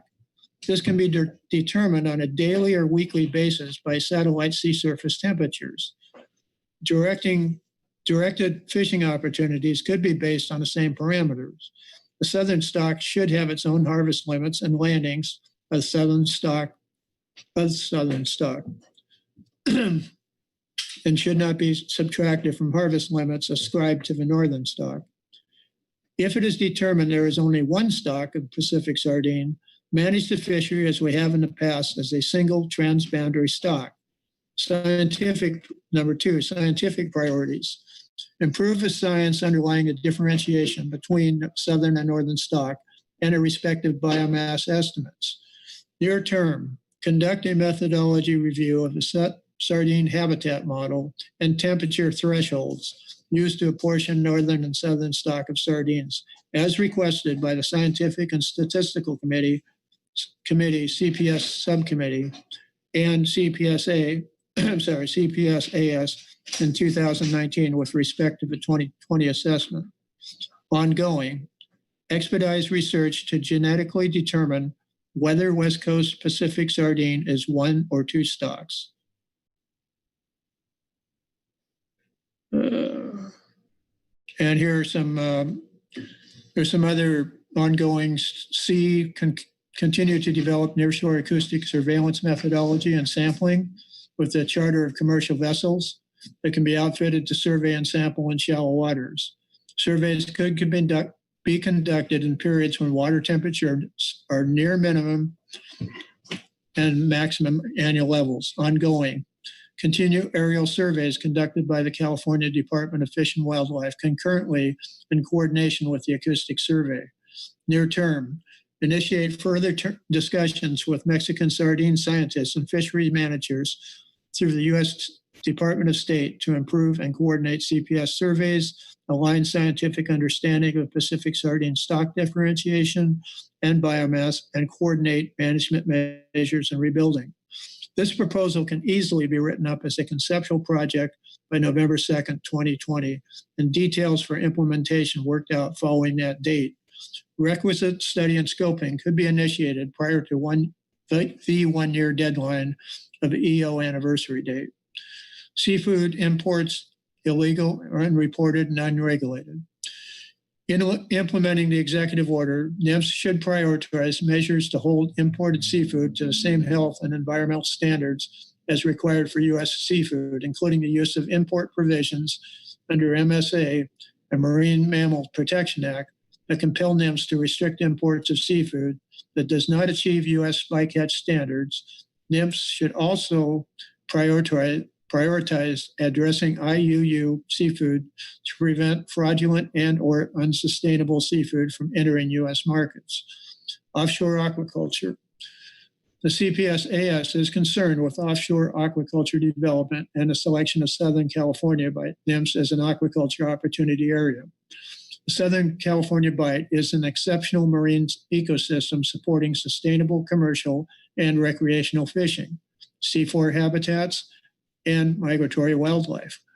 Offshore aquaculture may impact and put at risk U.S. wild capture fisheries, associated fishing communities, vulnerable wildlife populations, and marine ecosystems by reducing available fishing grounds, spreading disease to wild stocks, escaped farm fish, impeding fish and wildlife migration, generating acoustic impacts and disturbance, outputs from uneaten food, increasing demand for feeds, releasing antibiotics, and killing or harming predators that are attracted to fish farms. To date, there's been little to no communication with or consideration of fishermen's recommendations from the region regarding the selection of Southern California as an aquaculture opportunity area. The CPS-AS recommends that NOAA conduct a marine spatial planning exercise, including fishing representatives from the beginning to avoid conflicts. We further recommend that the council be involved in the planning and development process. And following that is with Diane and Dr. Seeger's help, we got everything into a matrix, and very much appreciate council staff's help and Dr. Seeger's help in finalizing our statement here. So with that, I'll be happy to take any questions. Thank you. Thank you, Mike. Questions for Mike? Okay, thanks, Mike. Seeing none, we'll go to the HMS advisory panel. Mike Conroy. Yeah, good morning. Thanks, Mr. Vice Chair. I will do my best to try to summarize our statement on this agenda item. The AAS reviewed Section 4 of the EO and reviewed the Council's previous 2018 efforts and have no additional regulatory suggestions at this time. On an aside, I will note that those are not reflected in the table provided in C2 Supplemental Attachment 6. The AS would like to call the Council's attention to the AS statement on this agenda item and inform the Council that sea urchin is similarly situated to squid. As such, we would recommend adding sea urchin after squid in the table that they have provided. With regard to Section 5, we support any and all activities which reduce the amount of and impacts of IUU fishing. With regard to Section 6, removing barriers to aquaculture permitting, and Section 7 AOAs, the AS offers the following comments on the aquaculture component of the EO, in particular, the AOA designation.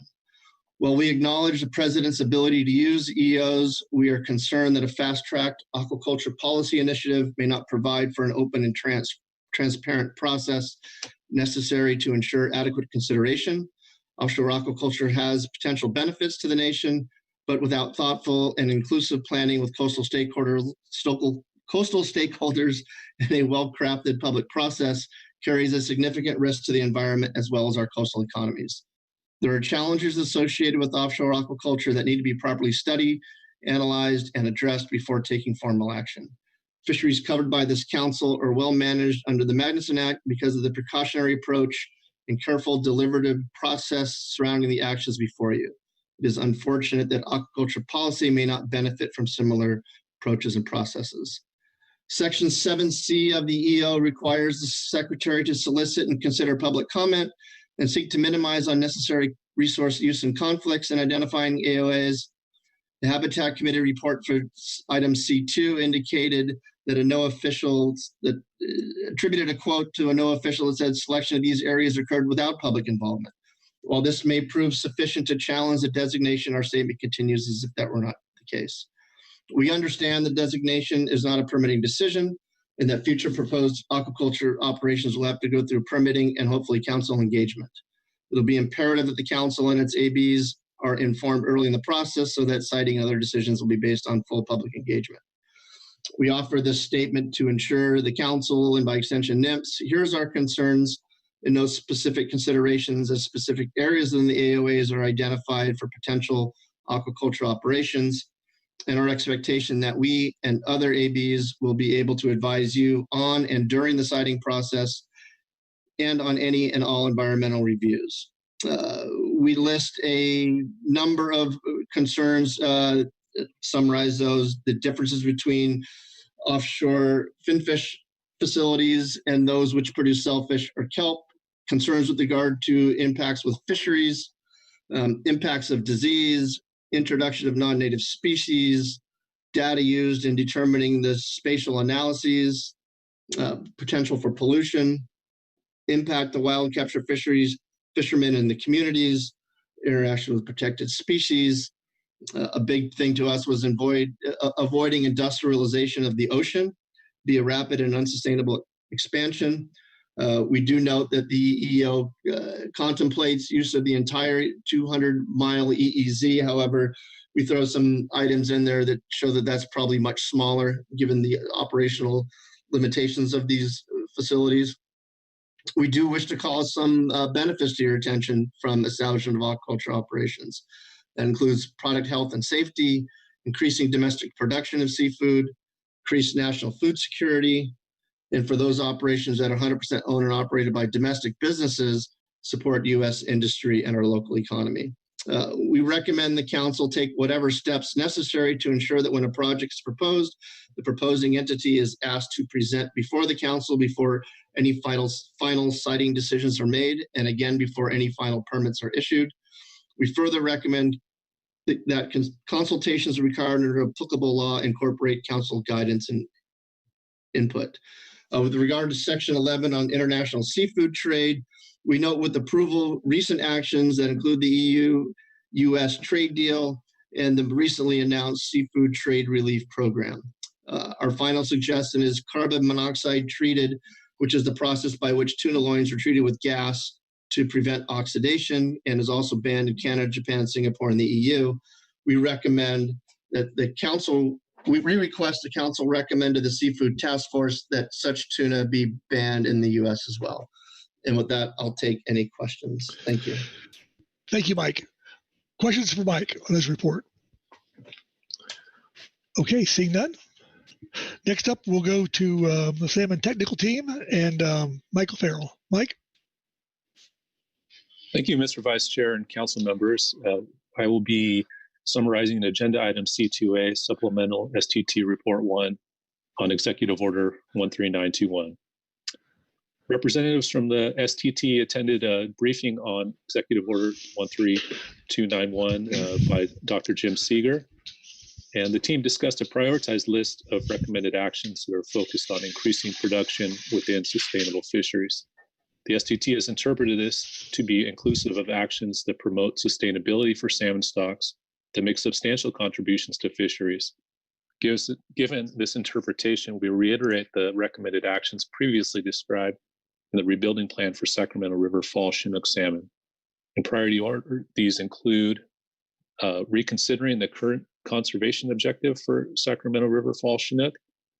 We include a description and rationale of each of these actions. I'm not going to read through them right here. They're available in the statement, obviously, and then also in the table compiled by Dr. Seeger. Number 2, develop an age-structured stock assessment for the SRFC stock using cohort reconstruction methods. Number 3, develop an age-structured abundance forecast.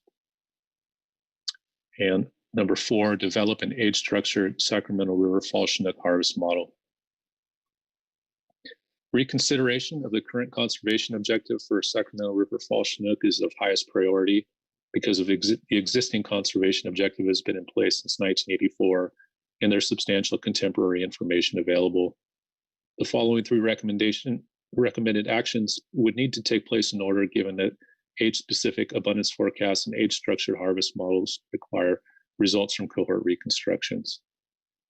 The SDT received guidance that 2 lists should be constructed, one with Council/National Marine Fisheries Service Authority and one with authority placed on other agencies.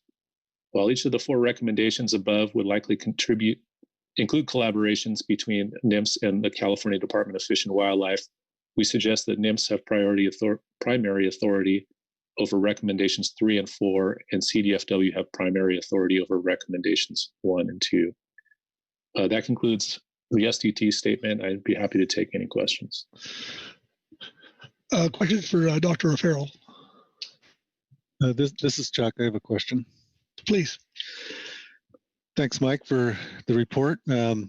Just a question on timing. So the executive order requests that we identify priority items with an implementation plan that would be initiating some of these priorities by May of 2021. So are any of these, in particular your highest priority, which is the conservation objective for Sacramento River Fall Chinook, is it feasible to initiate any of those, particularly that one, and prior to May of 2021? Thank you, Mr. Tracy. I think it would be, well, let me start by saying I think that to answer that question, I would need to consult with California Department of Fish and Wildlife to give a full answer to that question. I do see some issues with the timeline given current workload demands on members of the STT from California and myself, for that matter. So I wouldn't rule it out, but I think that it is an ambitious timeline. Maybe just a follow up then. So is there sufficient data available to initiate it? Aside from just the workload, just is there enough information to proceed? Do you have any idea about that, or is that's probably what you'd have to consult with the data agency about? Yes, thank you, Mr. Tracy. We would have to probably do some more consultation with the California Department of Fish and Wildlife. But a preliminary assessment that I can provide right now is I think there probably are sufficient data to get started on something like this. Thank you. Okay, Marcy. Thank you, Mr. Vice Chair. Thank you for that exchange. CDFW always supports these items, the top 2 items, as great topics for future work, but they've been on the list for many years, if not decades. And I think I'm a little confused about how we use these recommendations in this forum. But yes, just want to reiterate what Dr. O'Farrell said, that CDFW is not prepared to take on any new work at the direction of the council or NIMS in response to this list that's being prepared here today. Thank you. Okay. Further questions? Thanks, Mike. Next up would be SAS and Megan Mueller. Megan?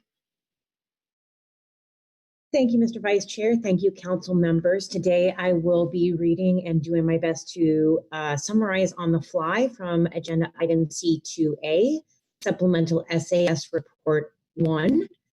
The Salmon Advisory Subpanel was briefed by Dr. Jim Seeger from the Pacific Fishery Management Council regarding Executive Order 13-921 at our virtual meeting on September 8th, 2020. We identified several areas of recommendation, and I'll read them to you in order of priority. Our first identified priority areas to ease restrictions on control of salmonid predators, including birds and marine mammals. This would require amendment of the Marine Mammal Protection Act and Migratory Bird Treaty Act for a more comprehensive approach in managing salmonid predation in all areas inhabited by salmon. So looking at both the smolts and adult retention, so both on the outgoing and incoming salmon survival. The second priority is to increase hatchery production. So to within the watersheds, the PFMC's jurisdiction, tribal, federal, and state entities would be responsible for implementing this action. Increased hatchery production, especially for Chinook and coho, has the ability to rapidly increase the salmon availability to all sectors within salmon fisheries. It will provide an increased economic benefit to coastal and inland communities, and also benefit tribal communities culturally and economically. Increased production would also contribute to the prey base for apex ocean predators like the orca whale. The third priority is to increase funds dedicated to dredging and infrastructure improvements for ocean ports. This would depend on federal, state, and local funds being maintained or increased through federal appropriations, state budgets, and local taxing districts. Access to the ocean and adequate facilities for offloading catch, procuring ice and fuel, and repairing and maintaining vessels are vital for maintaining and increasing our seafood supply. Dredging funds have been difficult to obtain beyond basic channel maintenance activities, and port infrastructure improvements and development efforts are entirely dependent on funding sources being available. Our fourth priority is increased funding for creel surveys of salmon fisheries and biological sampling of salmon catch. By increasing funding for creel surveys and biological sampling, tribal, federal, and state entities would be responsible for implementing this action. Funding should be increased to ensure that sufficient samples are collected so that estimates of fishing effort and catch rate are sufficiently precise so that there is at least a 90% confidence that the true values are within 10% of the point estimates. Necessary sample sizes will vary by time and area depending on variation within the data. For surveys to be useful and valid, adequate and unbiased data must be available for analysis and interpretation with a view toward objective evaluation of the reliability of the conclusions based on the data. Creel survey sample size should be increased during times and at locations where data are highly variable, which otherwise result in estimates that have unacceptably large confidence intervals. Our fifth and last priority is to relieve burdensome federal regulations. So, for example, regulations that require annual review and action and may cause unnecessary financial burden to the fishery participant. Federal entities would be responsible for implementing this action as well. An example of this is U.S. Coast Guard regulations that require annual repacking of life rafts. This is based on a calendar year requirement and requires fishers to have their life raft repacked annually when there may not even be a salmon season. It's an incredibly expensive requirement and does not take into consideration the variability in salmon seasons. And there's not extremely good data that this requirement leads to any defined benefit in life safety. With that, I will take any questions from the council. Thank you very much. Thank you, Megan. Questions for Megan? Butch Smith.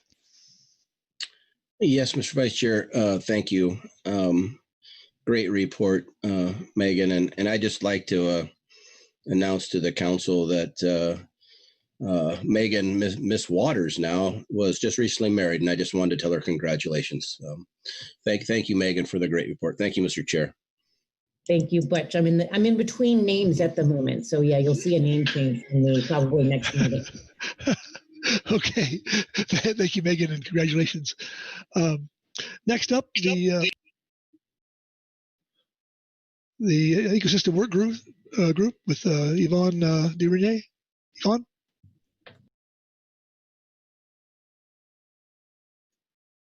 Yvonne, are you muted?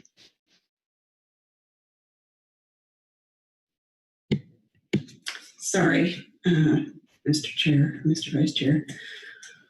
Okay, so the ecosystem work group had several comments on this agenda item. we noted that the executive order states that the council's list of recommended actions must be consistent with the Magnuson-Stevens Act and other laws. The Magnuson-Stevens Act at its core already serves the fisheries goals of EO 13921. In following the Act, the Council attempts to balance long-term conservation and management needs, National Standard 1, while providing for the sustained participation of and minimizing adverse economic impacts on West Coast fishing communities, National Standard 8, and minimizing costs and avoiding unnecessary duplication, National Standard 7. The Council's efforts to advance ecosystem-based fisheries management buttresses these goals. The long-term viability of West Coast fisheries and fishing communities depends on the long-term health of the California current ecosystem, and therefore the elimination of regulations is not necessarily the means to optimizing catch and conservation. However, routinely revisiting regulations based on new information and circumstances can help avoid unnecessary regulatory burdens. With regard to the assessment of the potential direct, indirect, and cumulative effects of offshore aquaculture on the environment, we recommend that the Council forward Chapter 5 of the 2013 Fishery Ecosystem Plan to the National Marine Fisheries Service and other agencies for consideration in those assessments. We also remind the Council and the Fisheries Service that the agency's own Integrated Ecosystem Assessment and associated Annual Ecosystem Status Report provide a broad range of indicators and other useful information that can support the analysis of the effects of a variety of human activities on the ecosystem.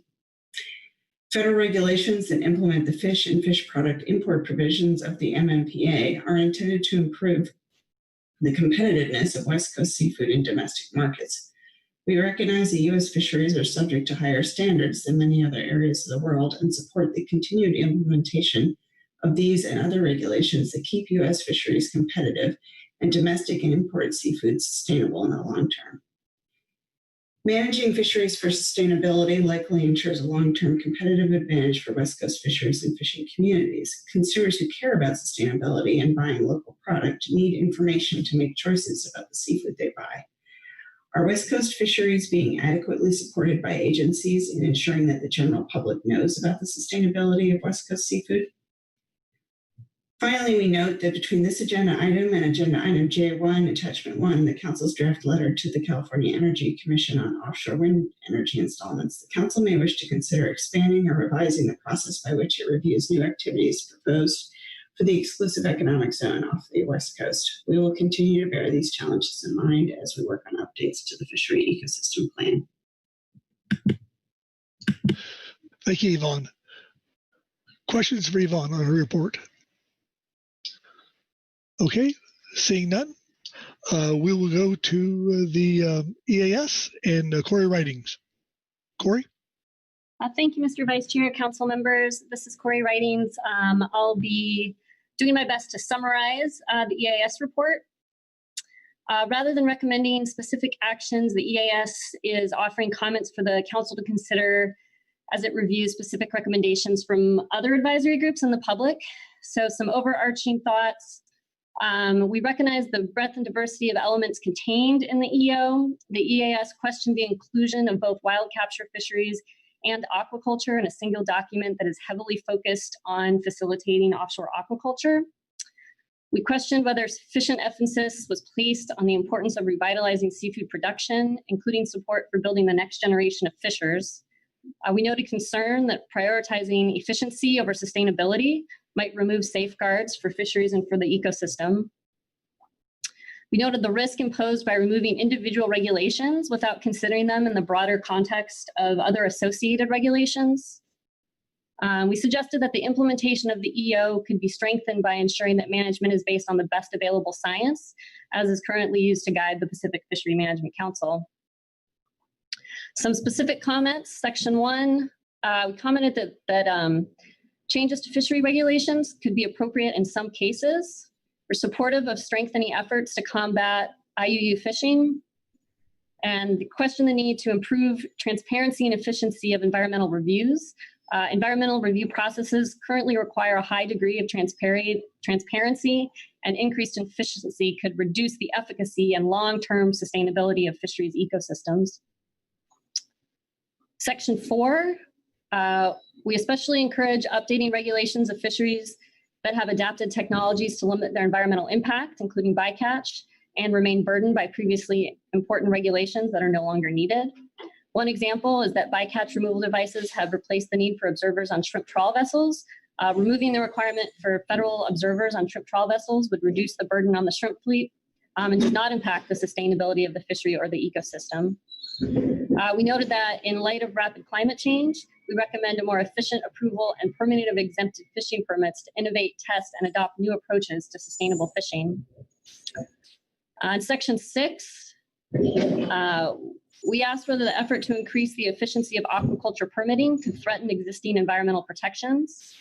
We commented that the evaluation of proposed changes to aquaculture permitting cannot be made without knowing the intended species and methods of culture, given the diversity of each.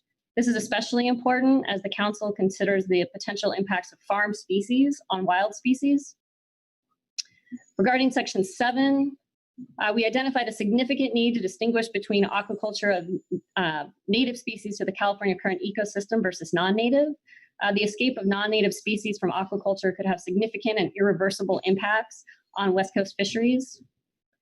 Commented on the differential impacts of land-based versus in-water aquaculture systems and multi-species aquaculture, and cautioned that the deleterious impacts of aquaculture are a function of density and that this is an important factor in siting, especially within an AOA approach. And noted evidence in British Columbia of disease transmission from finfish aquaculture to native and wild fish species, resulting in impacts to wild capture fisheries, and the threat of genetically modified organism aquaculture to fisheries ecosystems. Finally, in Section 10, we asked about the reasons for terminating the 2008 National Aquatic Animal Health Plan and noted the risk imposed in doing so prior to the formulation of a new National Aquatic Animal Health Plan. Thanks very much. Happy to take questions. Questions for Corey on her report? Okay, seeing none. Thank you, Corey. And next is Lance Hedbaum with the Habitat Committee report. Lance? Thank you, Mr. Chairman. Lance Hebden. I will be summarizing agenda item C2A, Supplemental Habitat Committee Report number 1. The Habitat Committee heard from Diane Wyndham, NOAA Fisheries Aquaculture Program, on the selection of 2 aquaculture opportunity areas in federal waters. The AOAs were described as having high potential for commercial aquaculture and were selected in Southern California and the Gulf of Mexico for further evaluation based on existing spatial information and industry interests. Each area could have 3 to 5 commercial aquaculture operations. Their location and spatial configuration would be determined through public process involving stakeholders and government bodies. NOAA is proposing to develop a programmatic EIS for the AOAs, and 10 additional AOAs are scheduled to be selected nationwide by 2025. The Habitat Committee recommends that the Council request that NOAA conduct an essential fish habitat consultation on the programmatic EIS early in the NOAA process. That concludes my report, Mr. Chairman.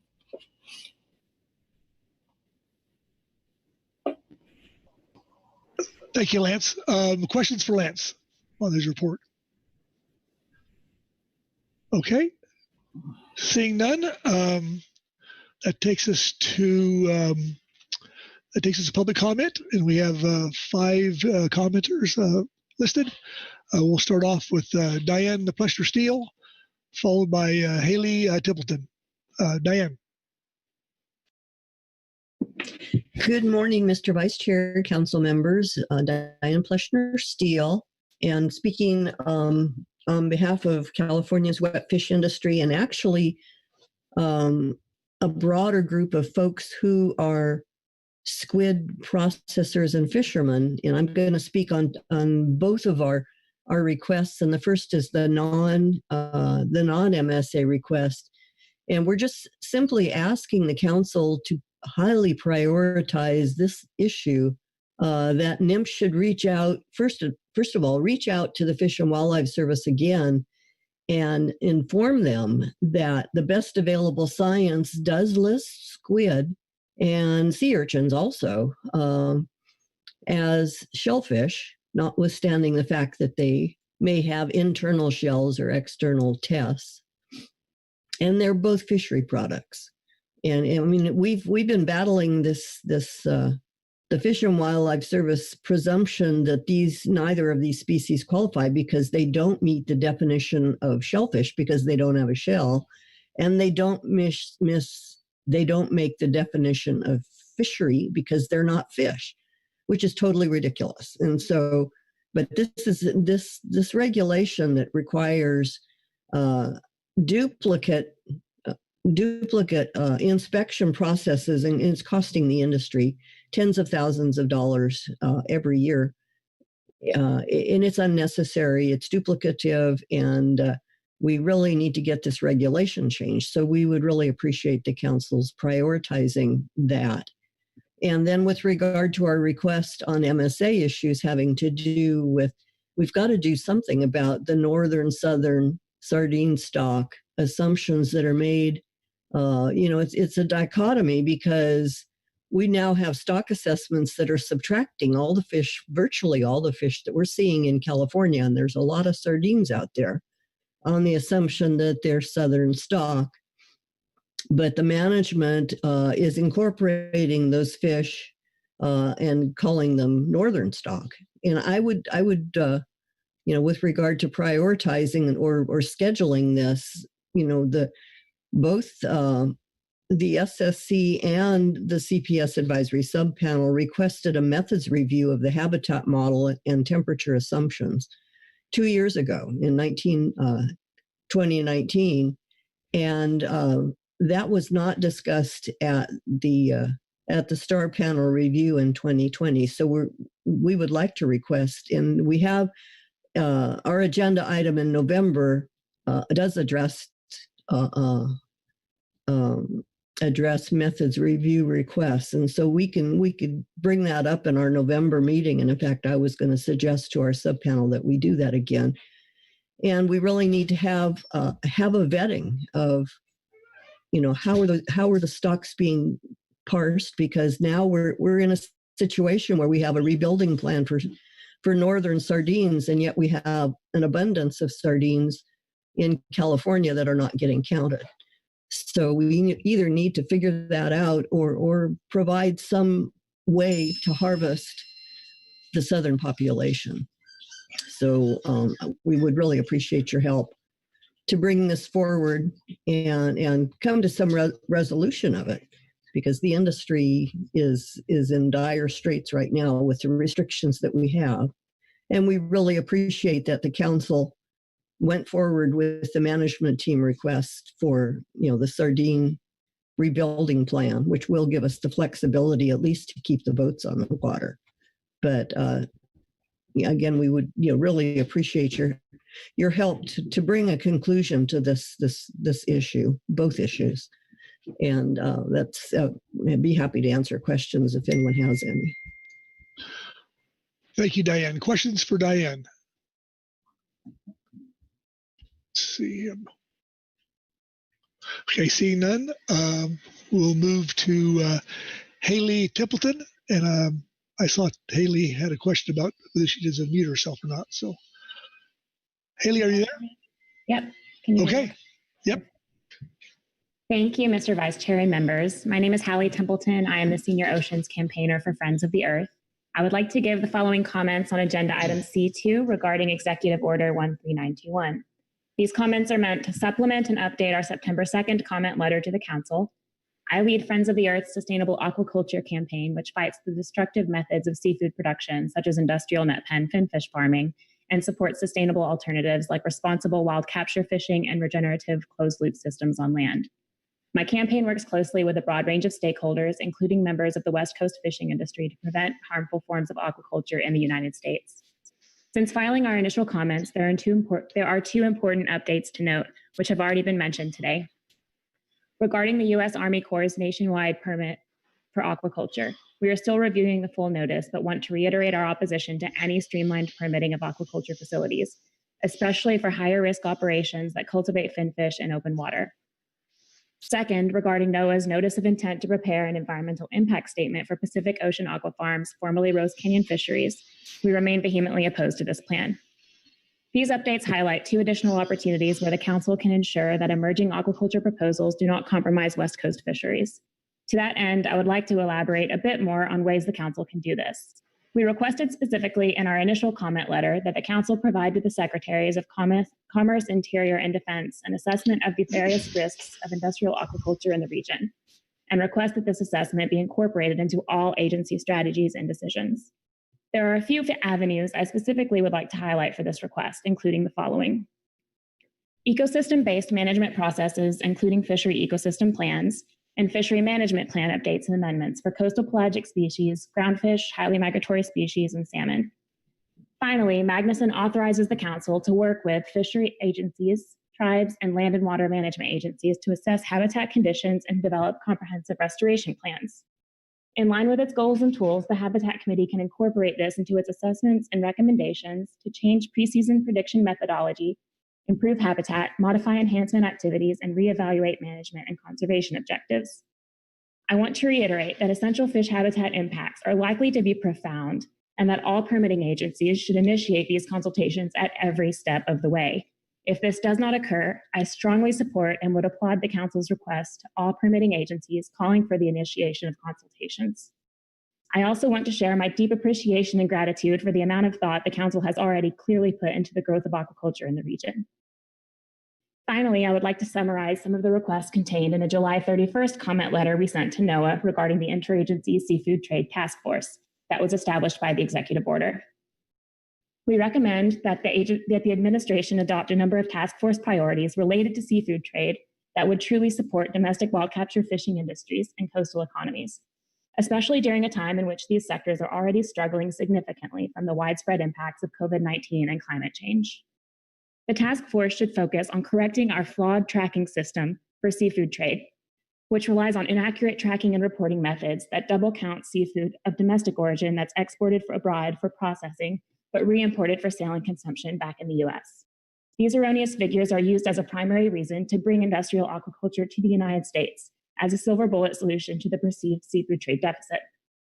Relatedly, the task force should explore methods to end the export of seafood for cheap processing abroad by fostering and incentivizing domestic seafood processing here at home.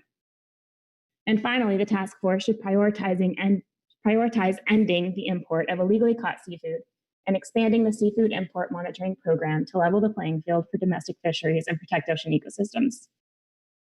I hope the above is helpful to the Council. I'm available for any follow-up as needed. And thank you all for the time to speak today and considering our input. Thank you, Haley. Questions for Haley? Okay, thank you, Haley. Next up is Jeff Chester, followed by Lori Steele. Jeff? Thank you, Mr. Vice Chair. This is Jeff Chester representing Oceana. We wanted to speak in strong support of the CPS-AS statement specific to Pacific sardine. This represents a consensus and shared concerns that we have with industry on the mismatch between the differentiation of the southern and northern sardines populations versus how landings and management are arranged. We recommend the Council work with NIMS to embark on an FMP amendment to establish management for the southern subpopulation, which we believe could happen within 1 year if it is prioritized. We also, regarding the issue of seafood imports, we support the Council raising the issue of seafood imports to level the playing field and ensure U.S. competitiveness. So that imported seafood meets U.S. bycatch standards. This could help address concerns that have previously been raised regarding the, quote, transfer effect with respect to swordfish management. And we know that this is supported in the CPS-AS statement and the EWG. We also echo concerns raised by the CPS-AS and other advisory bodies on offshore finfish net pen aquaculture. The Council should request that NIMS take this off the priority list for the West Coast under the executive order. And we oppose identification of Southern California as an aquaculture opportunity area for offshore finfish due to the impacts that it would inevitably have to the wildlife ecosystem and wild fisheries of our blue Serengeti that we have off of California. Thank you very much for considering these comments. Thank you, Jeff. Questions for Jeff? Okay. Next up is Lori Steele, followed by Mike Okanowski. Lori? Thank you, Mr. Vice Chairman, and good morning. My name is Lori Steele. I'm the Executive Director of the West Coast Seafood Processors Association. Just some brief comments on this agenda item. Generally, I support the GAP report and the GAP recommendations. I also support the letter submitted previously by Pacific Seafood to the council regarding this issue. And I do want to thank and acknowledge the GAP for considering and including many of these recommendations in their report. This is overwhelming, and looking across FMPs, it's an overwhelming amount of information and recommendations. So it's really challenging to map out a path forward. I would encourage the council to prioritize the items across all the FMPs that represent or would consist of a lifting or removal of current regulations versus the establishment of new regulations or the development of new management measures. And that's really just for the purposes of prioritization. I think putting things at the top of the list that involve removal of regulations would represent the relatively easier things to accomplish. I also support prioritizing issues that have already had some time in the council process. I thank the GMT and the GAP for identifying the year-round non-whiting midwater trawling and removal of remaining regulations on selective flat fishing, both of which have been explored through an EFP for at least 3 years. This is a great example of something that would not require the development of new management measures or regulations. I also generally agree with the 3 high priority items identified by the GAP. And I would just recommend adding the allowance of a year-round non-whiting midwater trawl fishery and the elimination of the selective flatfish trawl requirement as high priorities, because I think they're relatively easy to complete. Well, some of the recommendations from the CPS-AS report are a bit different in terms of, not necessarily fitting within that notion of lifting existing regulations. I do support these regulations with respect to the executive order. The CPS-AS comments relative to market squid are very important and have been supported as well by the management team.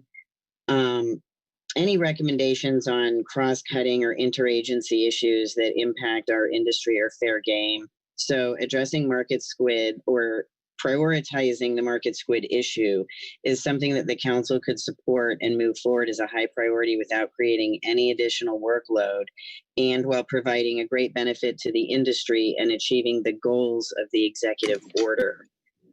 I support the other CPS-AS recommendations relative to sardine and IUU fishing and standards for seafood imports, and the concerns expressed by all of our advisory subpanels about offshore aquaculture development. To that end, I would just strongly encourage the council to remain engaged in any aquaculture project that would have any impacts on our wild harvest fisheries. And with that, I thank you and would be happy to take questions. Thank you, Lori. Questions for Lori? Okay. Next up is Mike Okanowski, followed by Bob Osborne. Mike? Thank you, Mr. Chair. Can you hear me? I can. Okay. I don't really have these written out very well, so I'll keep them as brief as possible. I think Lori brings up a good point that on the EFP, that was a industry-created solution to a problem we had as far as getting rockfish into the market, knowing how much rockfish we're going to have in front of us in the next year. And it would have limited without it, it would have limited the rockfish exposure to the market at a period of time when it really is competing against all kinds of seafood, wild seafood out of Alaska and other places. And it also is bycatch in the, largely bycatch in the whiting fishery, which was unscheduled and hard to deal with, actually. A lot of it ends up getting frozen. But it opened up a year-round fishery for rockfish, which really created some opportunities, a little outside of the box, but it shows what a little bit of innovation and thinking. Worked with Barry Tom on that in particular and his staff, and got good results. So some of these things can actually lead to some really good results. And I do agree with Lori that it's time to move it into a regulation. That said, first I'll speak to the letter that actually John and I both wrote that letter that we sent in from Pacific. John organized it more than I did, but I had some parts of it. And part of what we put in there was going back to looking at some of what goes on in the Canadian fishery, because our groundfish fishery in particular is, everybody has said it, is lacking in utilization in some areas, whereas the Canadian fishery seems to have pretty good utilization, or at least a lot better than ours. So we just took a look at some of what they were doing for maintaining flexibility and keeping their eye on the ball as far as optimum yield. They may call it something different up there, but nonetheless, it's basically the same principle. So that is largely the genesis of why we created that letter, is just to get some thinking outside of the box. It possibly would lead to some other changes of regulation. Some of that might be able to be handled by an EFP too. I don't know. I hadn't looked into that, but so that is kind of how that originated, or some of the thought that went into that letter that we put together. So the last one is, I'd just like to mention on this north-south sardine subpopulations, we've got somewhat of a catch-22 going, and really also piled on top of that is the idea that the research vessel cannot get near shore. And in California, they have been reporting a large number of sardines inshore for some time now, and it hasn't been a linkage between the industry. They've made an outstanding effort, don't get me wrong, but that linkage hasn't quite gelled yet with the Southwest Center in a way that I guess we can get some meaningful data into the stock assessment. I think they're very close to that, and they've done a lot of really innovative thinking and work in the California area as far as what the industry is doing to augment the survey. And I'm hoping that we do get a chance to survey in 2021, and they can put together the last little pieces of that and have a real gathering of data that can be influential in the stock assessment. But it still brings up this northern and southern subpopulation and how we differentiate that. Because right now we get penalized for any type of sardine we catch in U.S. waters, goes against our catch accounting and what our limits are. So I think it needs to be consistent with the management program. It has to be consistent with the science. And what we're asking for actually might be a little bit different from what Lori said, if I understood her correctly. But there's actually two things on the books right now. One is continuing study of the genetics of those two populations, which are genetically identical, by the way, at least at this point. And the other one is the methods review that never got done that Andre Punt asked for some time back. We need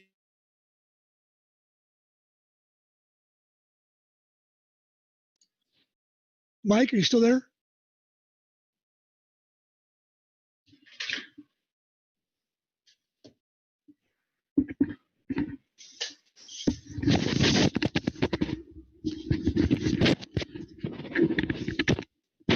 Mr. Chair, I apologize for that. My computer did a little blip here.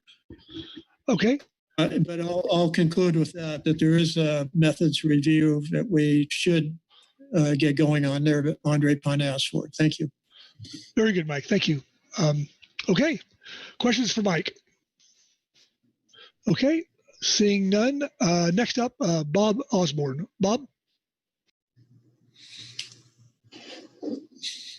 Thank you, Mr. Vice Chair, for opportunity to speak. My name is Bob Osborne, and I'm representing the Bill Fish Foundation. And some special thanks to the staff for being patient with me as I try to navigate this webinar process. I only have some brief comments as I addressed a number of the issues related to this item earlier in the meeting under the recommendation for international activities. Those comments were specific to Pacific Striped Marlin.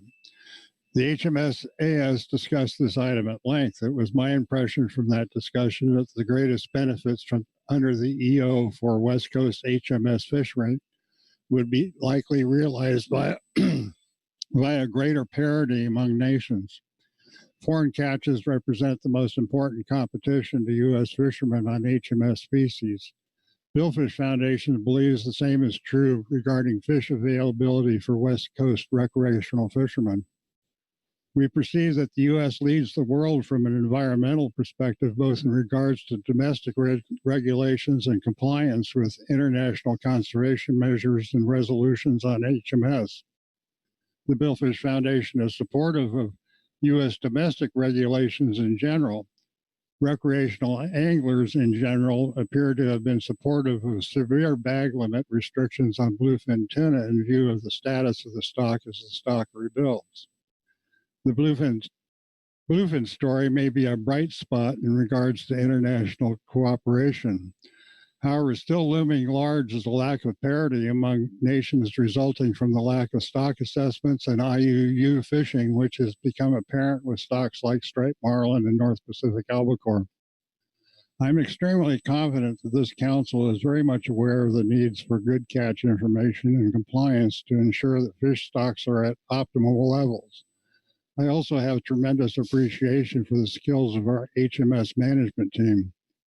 Looking around the landscape, it occurs to me that this council represents the sole open and transparent management entity with the skills to make a difference and to shine a light on some important areas of inadequate reporting and a lack of compliance on stocks of concern to West Coast fishermen.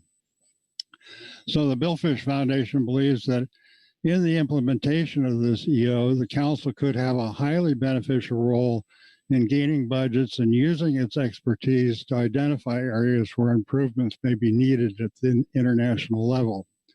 I have little doubt such an effort would result in the sounding an early alarm at signs of lack of compliance. This council could be the only entity with all the ingredients, namely the nexus, the knowledge, the skills, the form, and the will to do so. All that remains seems to be the means. Thank you for the opportunity to speak. Thank you, Bob. Questions for Bob? Okay. Well, that takes us to public comment, which brings us to council discussion. We have been doing this for about an hour and a half. This is a topic with a pretty broad base, a lot of things to look at. I'd like to maybe open up for discussion before we go to break, just to get an idea of the size of the axle we're about to wrap up, and see if somebody has something they want to at least start with to get us thinking about during the break. Brianna. Thank you, Mr. Vice Chair. I'll start off with the CPS items and just say that I support keeping the squid item on the list and making that a priority.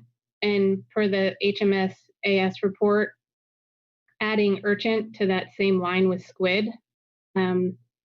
Additionally, that makes me wonder if there's any other non-council managed species that would be subject to these similar constraints and should be looked into, but I don't know how or how that would work.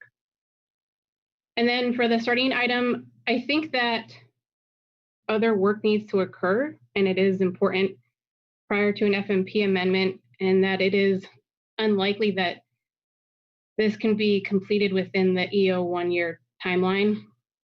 I recommend that the advisory subpanel, the CPS advisory subpanel continue to explore the issue further to work towards a potential FMP amendment for something to be brought forth for a future year at a glance item.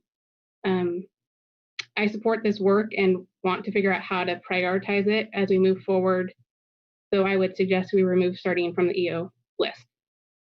Just some considerations. Thanks. Thank you, Brianna. Anyone else? Okay. Well, I'd say that maybe, yes, Chuck. Mr. Vice Chair, yeah, just so we're clear, I know Jim covered this in the situation summary. We've kind of got two things going on here. One of them is we have to develop this prioritized list for things that are within the council's purview under the Magnuson Act. That's so-called Section 4 responses. Then there's a large number of things that are outside the council's purview and that may be associated with other statutes. That's a separate opportunity to provide input to the administration on things that would address the objective of the EO, but aren't relative to that specific assignment to the councils to develop that prioritized list and that implementation plan. So I just want to make sure we don't, confuse our priorities and think we're doing prioritizing everything in the same bucket. We got two buckets. We got one that the Section 4 business that we are required to do, and then the other bucket that's more of an opportunity to provide additional input to the administration. So just want to make sure we're clear on that. Thanks, Chuck. Let's see, Bob Dooley. Bob? Yes, thank you, Mr. Vice Chair. I just had a question for Chuck, just for clarity, because I'm hearing kind of two different tones going through this. By November 2nd, we have to provide the list of recommendations, it appears, including proposals, but it also it says to initiating each recommended action within 1 year, which is May 2021. Does that mean start working on, or does that mean completing? Because I'm hearing different interpretations of that through the discussions here. Thanks, Mr. Vice Chair, Mr. Dooley. It means initiating, so that means starting it. So I guess my interpretation of that is there would be someplace on our year at a glance prior to May that whatever priorities we are able to accommodate within our workload, that they would appear on the year at a glance. So again, so these are things that would be within the council's purview. One follow-up, if I may, Mr. Vice Chair. Please. Well, Chuck, and then also I appreciate that. That helps me a bunch. Could this also include things that are already on our year at a glance that may fit the description? Is that yes. Game too? Yes. Thank you. Okay. Mark? Thank you, Vice Chair Pettinger. I also need some clarity here. I've looked at the list of the various priority items that have been suggested to us, and I guess my interpretation of the EO is that it related to regulations under the purview of NOAA, or at least the Commerce Department. And some of the suggestions are either statutory and others, for example, the squid regulation is, I believe, promulgated by the Department of the Interior, so it's not part of NOAA. So I guess I would like some clarity. When we're setting these priorities, should we be focusing on those regulations that are within NOAA, within Commerce? Should we be able to include those that are outside that agency and department? Anyway, I just like get some clarity there. Are you asking for Ryan to clarify? I would hope Ryan could have the answer to that. Ryan? Yeah, thank you, Chair and Vice Chair. Thank you, Chair, for the question. I actually would kind of put this, I'd modify Chuck's statement into more of 3 bins, right? So the first bin is, and this is where the priority items are. The prioritization is being requested by NIMS for Section 4, which are changes to regulations, guidance documents, etc. And that's got the template and everything. The second bin would be any recommendations that pertain to other sections of the executive order. For example, I would argue that squid, as it's a Fish and Wildlife Service regulation, could be a recommendation from this council to the Seafood Task Force under Section 11, or some of the aquaculture items could be put under those relevant sections. And then the final bin would be anything that doesn't really fit with a specific section of the executive order.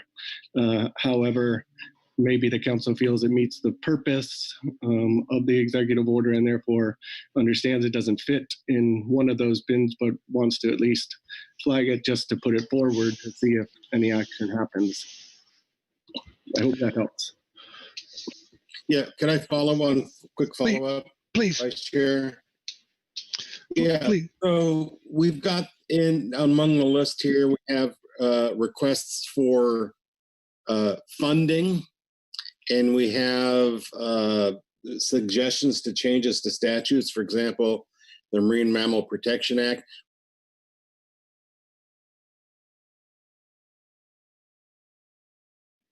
It's a question for. And that's a question for Ryan. There you go, Ryan. Sorry, Mark. For Ryan, he's trying to clarify. You cut off at the other. I think you're asking about the legislative one. So that, in my opinion, any legislative action would not be part of the scope of this executive order, which is focused on actions being taken by various agencies under the executive branch. So again, anything legislative would be that third bin, if you will. I mean, I would say it would be outside the scope of this executive order. However, should the council want to put it forward in that third bin and see what happens, that's your prerogative. But in my opinion, legislative actions are not part of this scope. How about requests for funding? That would be appropriations and legislative, unless you're asking specific to redistribution of current appropriations to prioritize elsewhere. And then again, if you're asking that within an executive branch discretionary decision, I would again put that in that third bin.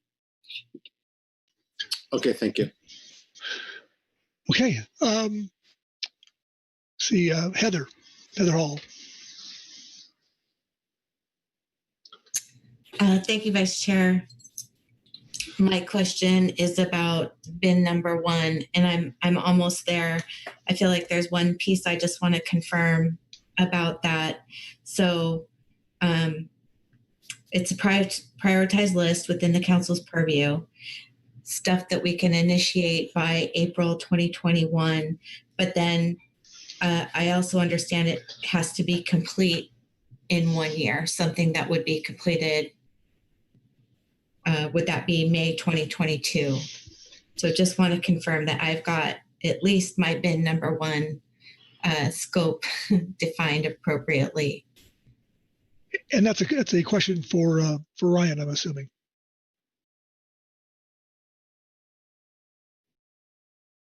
So I'm looking at the EO. Thank you for the question. I don't see that 1 year of implementation. I see. I mean, there's a 1 year report. It just says a proposal for initiating within 1 year. So I don't see any implementation date in the EO, but maybe I'm missing it. Thank you, Ryan. Yeah, okay. Thank you. Wait. Thanks, Heather, for that. John Ugoritz. John? Thank you, Mr. Chair. And going back to Mr. Gorelnik, Chair Gorelnik's question and Ryan's response, I just want to be sure we're all on the same page with regard to which agency actions could be included, because at least in looking at the executive order section 4.1, I do not see anything limiting this to National Marine Fisheries Service or NOAA actions. Ryan?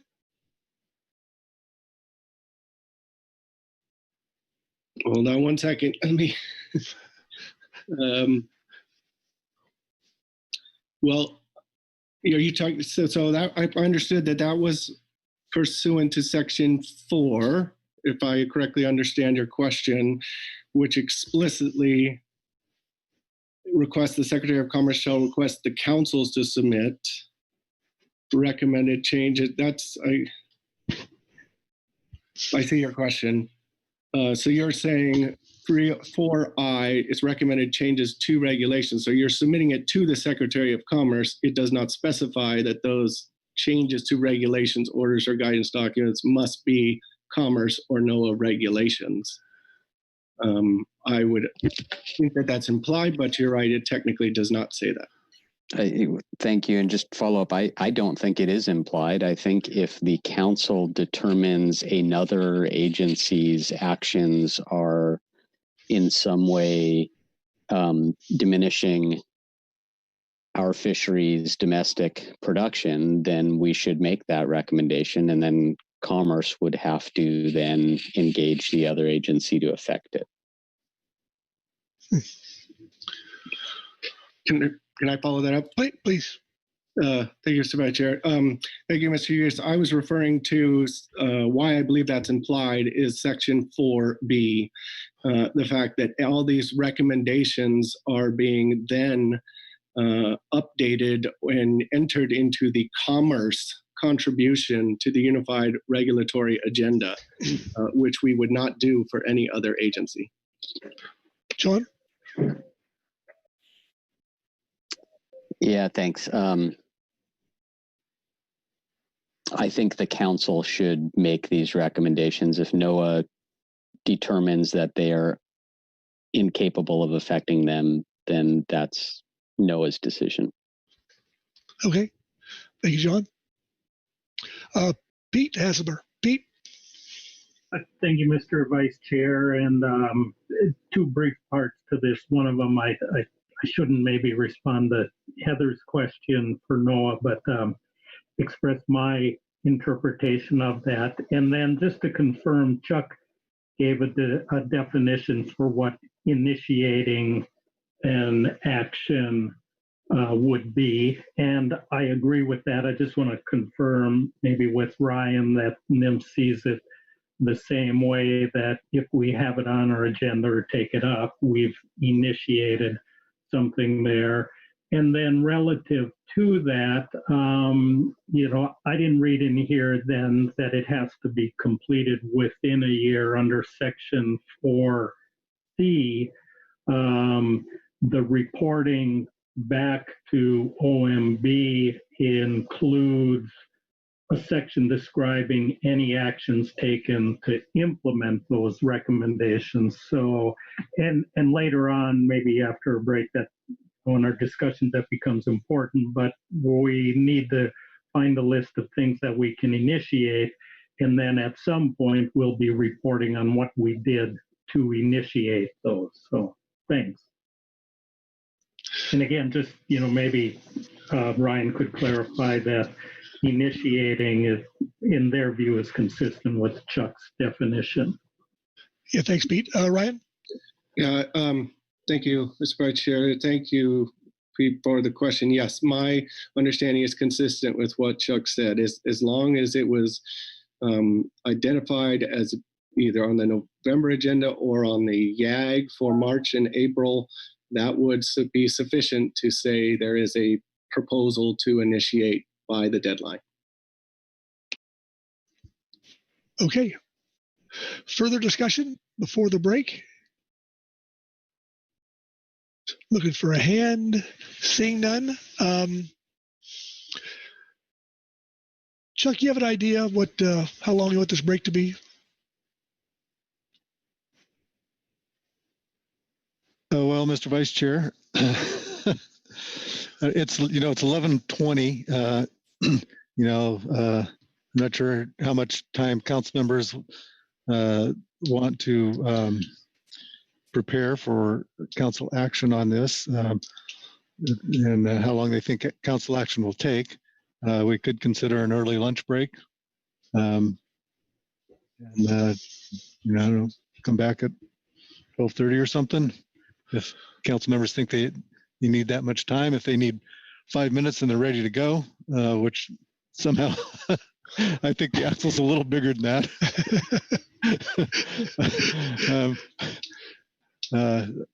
Yeah, I would say, but if they do think it's pretty quick and they could, take 10 minutes, come back and be ready to finish in half an hour, that'd be another approach. But I don't know. Maybe we should put that question to a few council members. I see one has his hand up. I do. I see some clarity coming. Phil Anderson. Thanks, Mr. Vice Chair. I don't know that I'm going to bring any clarity.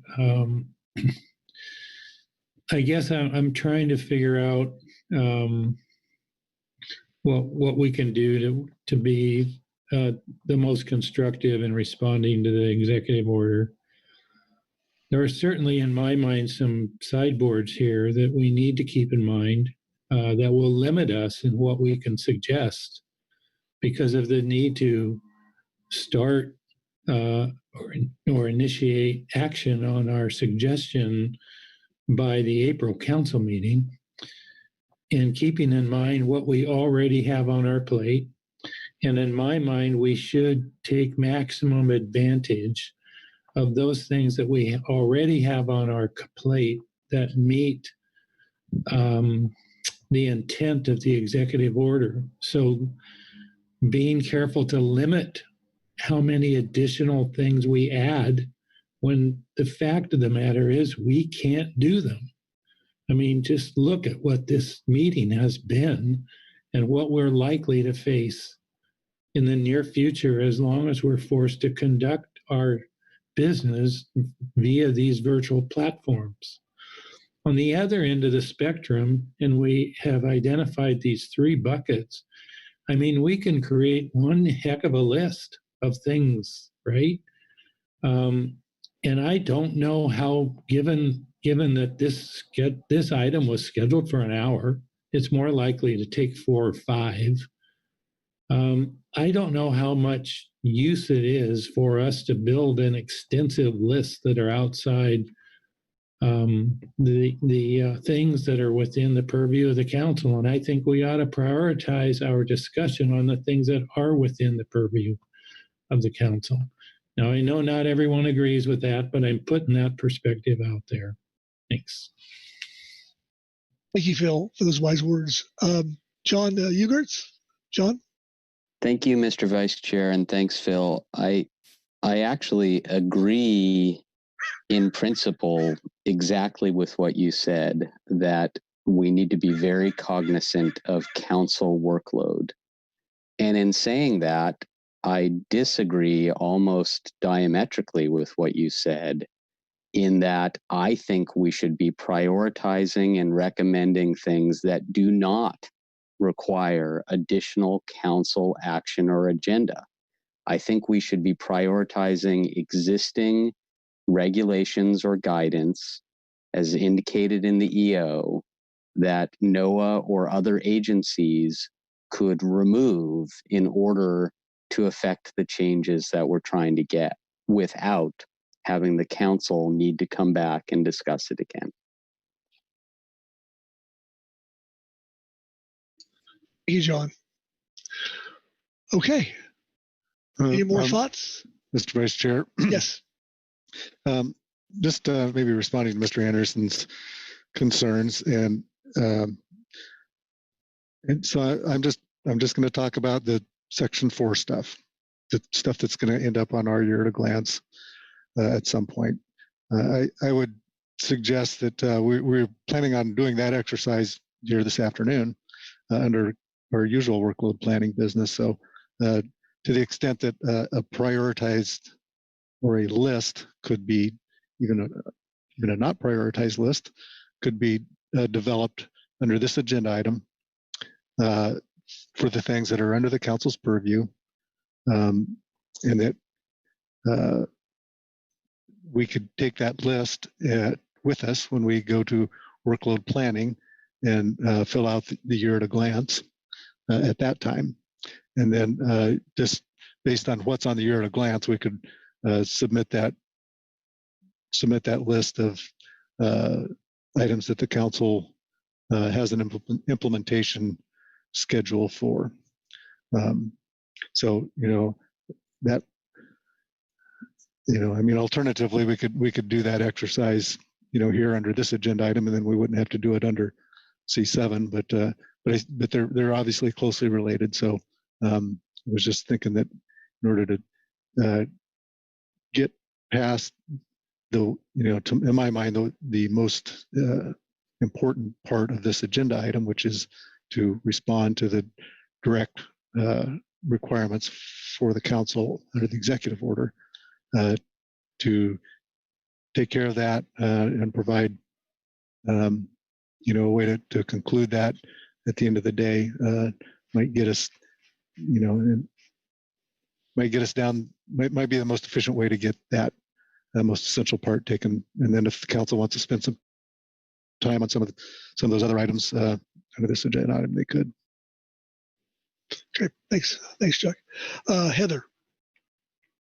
Well, thanks, Chuck. I just want to say, and that's kind of where I'm going to, and I feel like we've got a lot of this done, and somewhat what Phil was saying in when we look at our potentially November, March, and April agenda items, that we basically have the first list right there. That's what we've already identified what we can do and get on the plate and the work we can initiate. And so in my mind, it's also very challenging to do that before we get to C7. So that's where we identify those things. So I think I'm saying the same thing, and I agree with you. I'm on that same page that we could maybe streamline what we need to do under C7 if we talk about that after our break. Thank you. Thank you, Heather. Okay. Anyone else? So I'm going to propose an early lunch and come back at 12:30. Is anyone against doing that? Okay, with that, we'll stop here and reconvene at 12:30. Thank you.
This is David Tusher with Fish and Wildlife Service. I just wanted to do a quick mic check.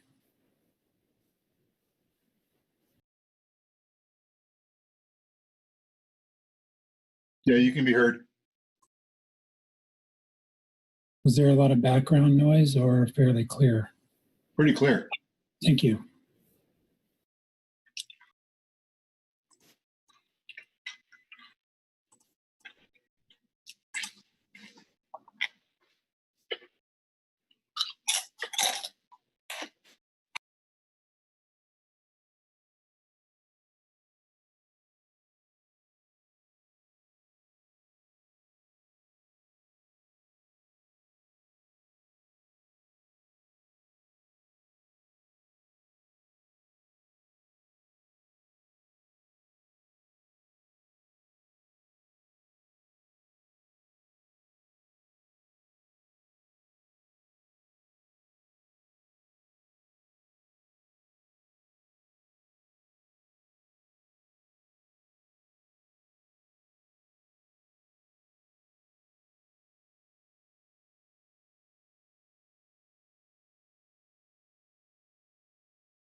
Okay, 60 seconds before we start up. 60 seconds.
Okay, it's 12:30, and I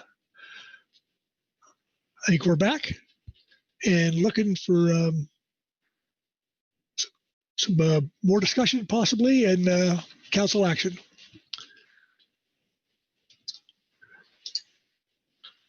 I see that Jim was kind to send us out an Excel spreadsheet to maybe work from, and Jim, you want to? Oh, I see Pete Hassemer. Pete.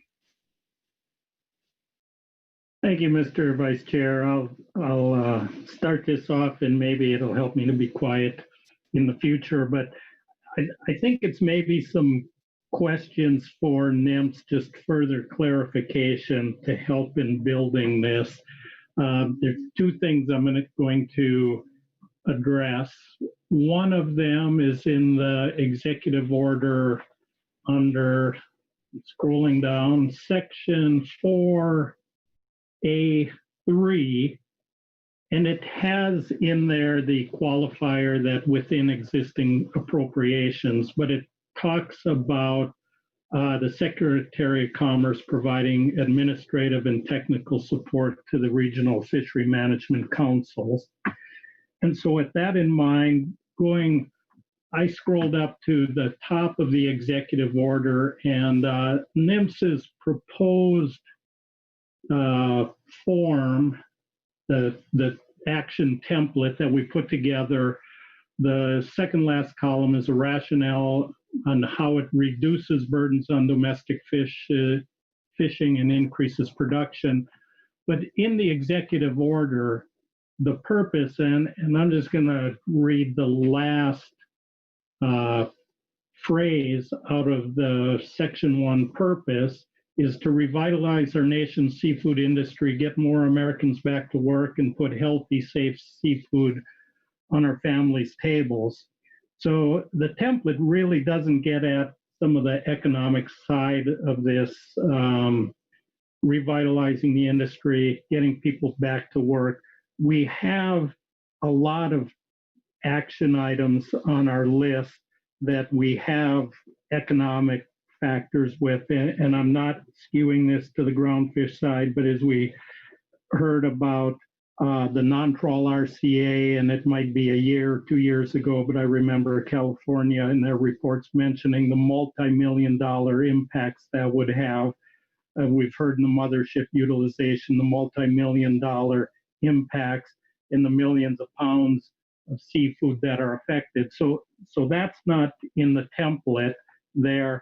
So getting back to the question, I guess the question for NIMS is on the budgeting side of this, and within the existing appropriations, what are the sideboards that NIMS might see is in terms of getting additional funds to do some of this work, or is there a place where the council can assist them sort of leveraging some additional capacity to do the work? Because I think a lot of what we heard, it's not regulatory burdens that are preventing us from increasing seafood production or creating more jobs or putting more fish in the markets.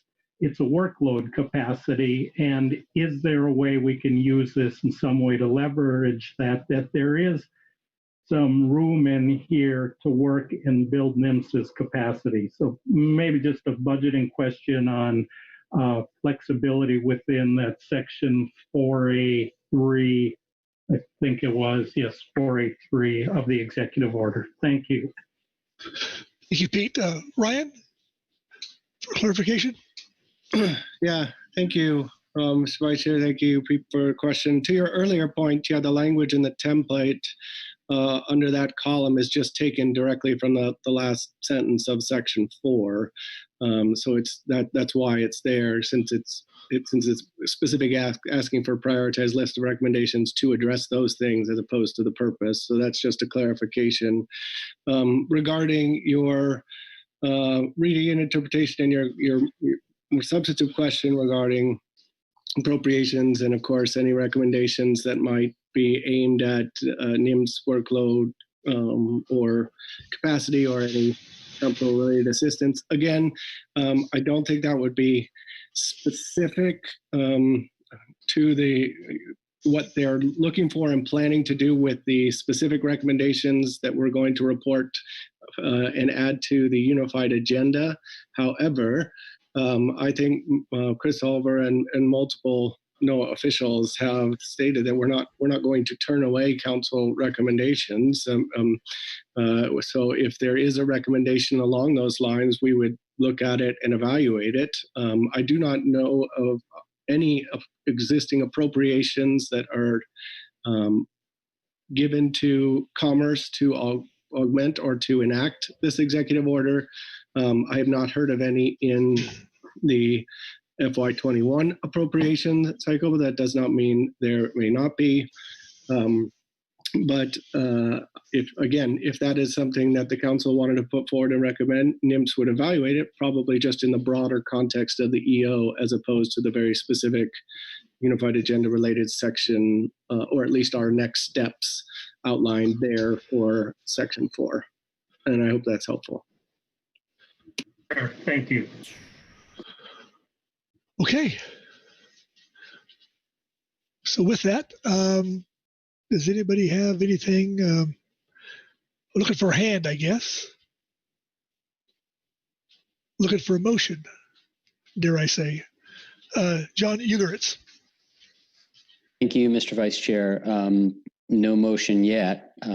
However, I think, as I expressed before the break, I'm very concerned that the council's response to this executive order would in some way increase council workload. And you'll be hearing more from California about workload as we move through the day.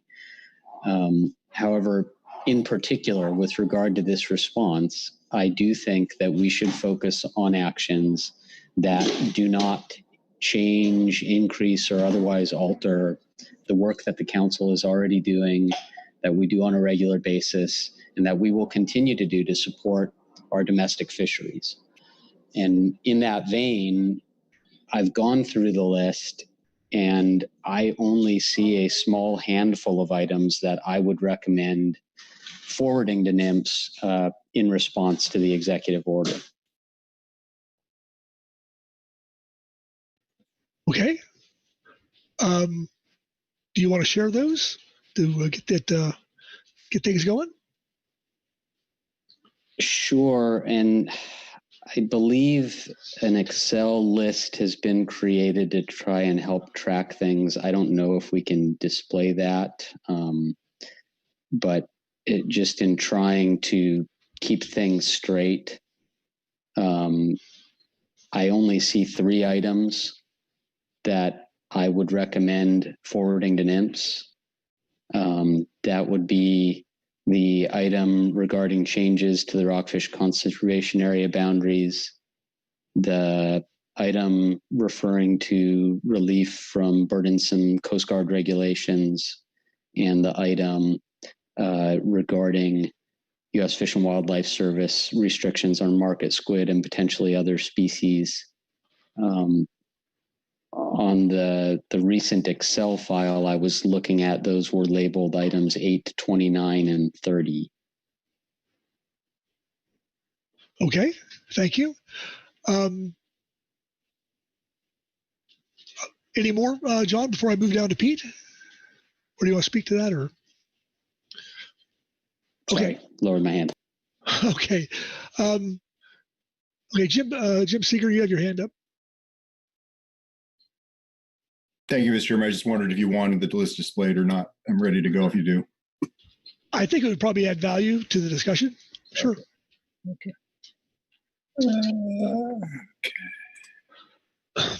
You see that now? Yes. Okay, thank you. Okay, Phil Anderson, please.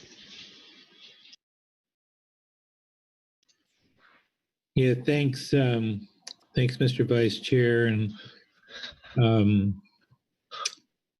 I find myself in agreement with John's opening remarks there, in terms of not wanting to add anything to or put anything on this list that otherwise adds to the council's workload.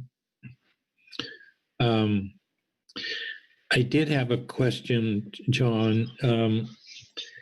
There are, of course, a number of things on this list that are, I'll say, in the queue that we'll discuss further under workload planning.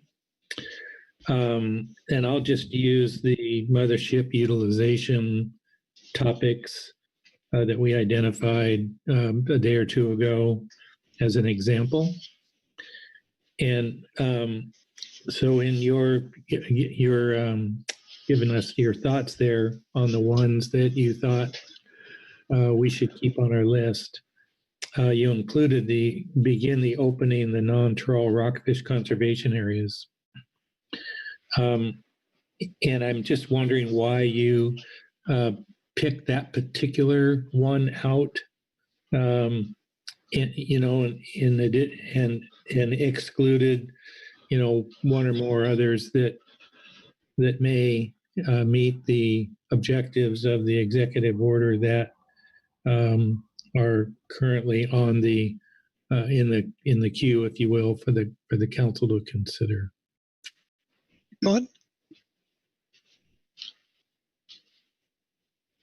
Thanks, Phil, for the question, and Mr. Vice Chair. We may need to seat hop for a second here if Marcy's available to better answer that one. I think the response is that there have been recommendations and discussions on that previously, and that conceivably NIMS could move forward with regulations without additional council discussion. But groundfish is not my area, so I'm kind of stuck here. I don't know if Marcy's online. Marcy, are you there? Yes, I'm here. Thank you, Mr. Vice Chair. I'm very sorry I missed Mr. Anderson's question. We're sidebarring on a future agenda item, and I didn't hear it. I apologize. Bill? Yeah, no problem, Marcy. Totally. I appreciate you working on other stuff too and getting us ready. So I said that I was largely in agreement with kind of the principles that John laid out here a few moments ago about not wanting to put things on this list that would add things to the council's workload. Yes. And but one of the items that he did identify was the item dealing with begin opening the non-trawl rockfish conservation areas. And while I don't have an issue with that being on the list, there may be one or two other things that are what I'm calling are in the council queue, like mothership utilization items that were not suggested to be on the list. So I was trying to understand the differentiating between that particular action, which is important, the non-trawl rockfish conservation areas, and I know is very important to California, from one or two of the other things that we are working on that, in my mind, meet the intent of the executive order. Marcy? Sure. Thank you, Mr. Vice Chair. Thank you, Phil, for raising the point. I agree with your assessment. I understood that the short list that Mr. Egress was putting together was focused on comments we could make surrounding activities that we don't primarily conduct ourselves. And recognizing that absolutely the non-trawl RCA discussion is absolutely in the council's wheelhouse, and it is slated on our year at a glance. I would agree that, like some of these other items on the groundfish list, it wouldn't be long. Okay, thanks for that response, Marcy. Okay. Further discussion? Additions to that list, potentially? Pete? Thanks, Mr. Vice Chair. And maybe just a follow-up to that discussion, and just my feeling, it's hard for me to picture why we wouldn't include some of our top priorities on this list. I understand the workload issue, the scheduling, the timelines, and those things. And I heard what John said with respect to which things we could actually do. But the part about the unified regulatory agenda and how that fits into the decision making and selection is foreign to me. I'll admit it at this time, but this is not to skew it to be groundfish specific, but these things dominate a lot of our conversations. The mothership, the non-trawl RCA, the Emily Plat. We have one other in there in our priorities, but it seems like we should promote our priorities. The mothership utilization, we made a decision to adopt a purpose and need for public review, which signals our intent to enter into the FMP amendment process. It's not out of the question yet that the non-trawl RCA could get to the same status on our March or April council meetings, which signals that we've initiated work on there. We had the discussion about completing the work, and there's nothing in the executive order that I see that gets at completing it. And again, not knowing the aspect of the unified regulatory agenda, but there is a report in 1 year on what the council has done to implement that action or to initiate it. So if there's some kind of scorecard at the end, if the three items John mentioned were further down on the list, let's just say they were priorities 4, 5, 6, or 8, 9, 10, or something like that, and we did complete those or start work on them in a year, but we haven't been able to make much progress on those top priorities, which are top priorities and consistent with the purpose of the executive order.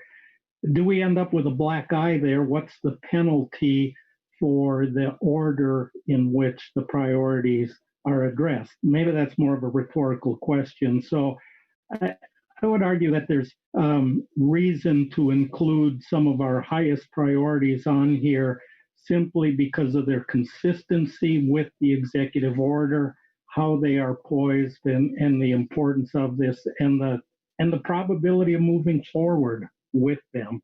Understanding there's workload constraints. So thanks. I don't think there's a question in there, just my opinion that we should include our highest priorities. Thank you, Pete. Ryan Wolf. Thank you, Sharon. We're kind of following along those comments. Should they, and I haven't stated this is more my opinion of how this will be carried out.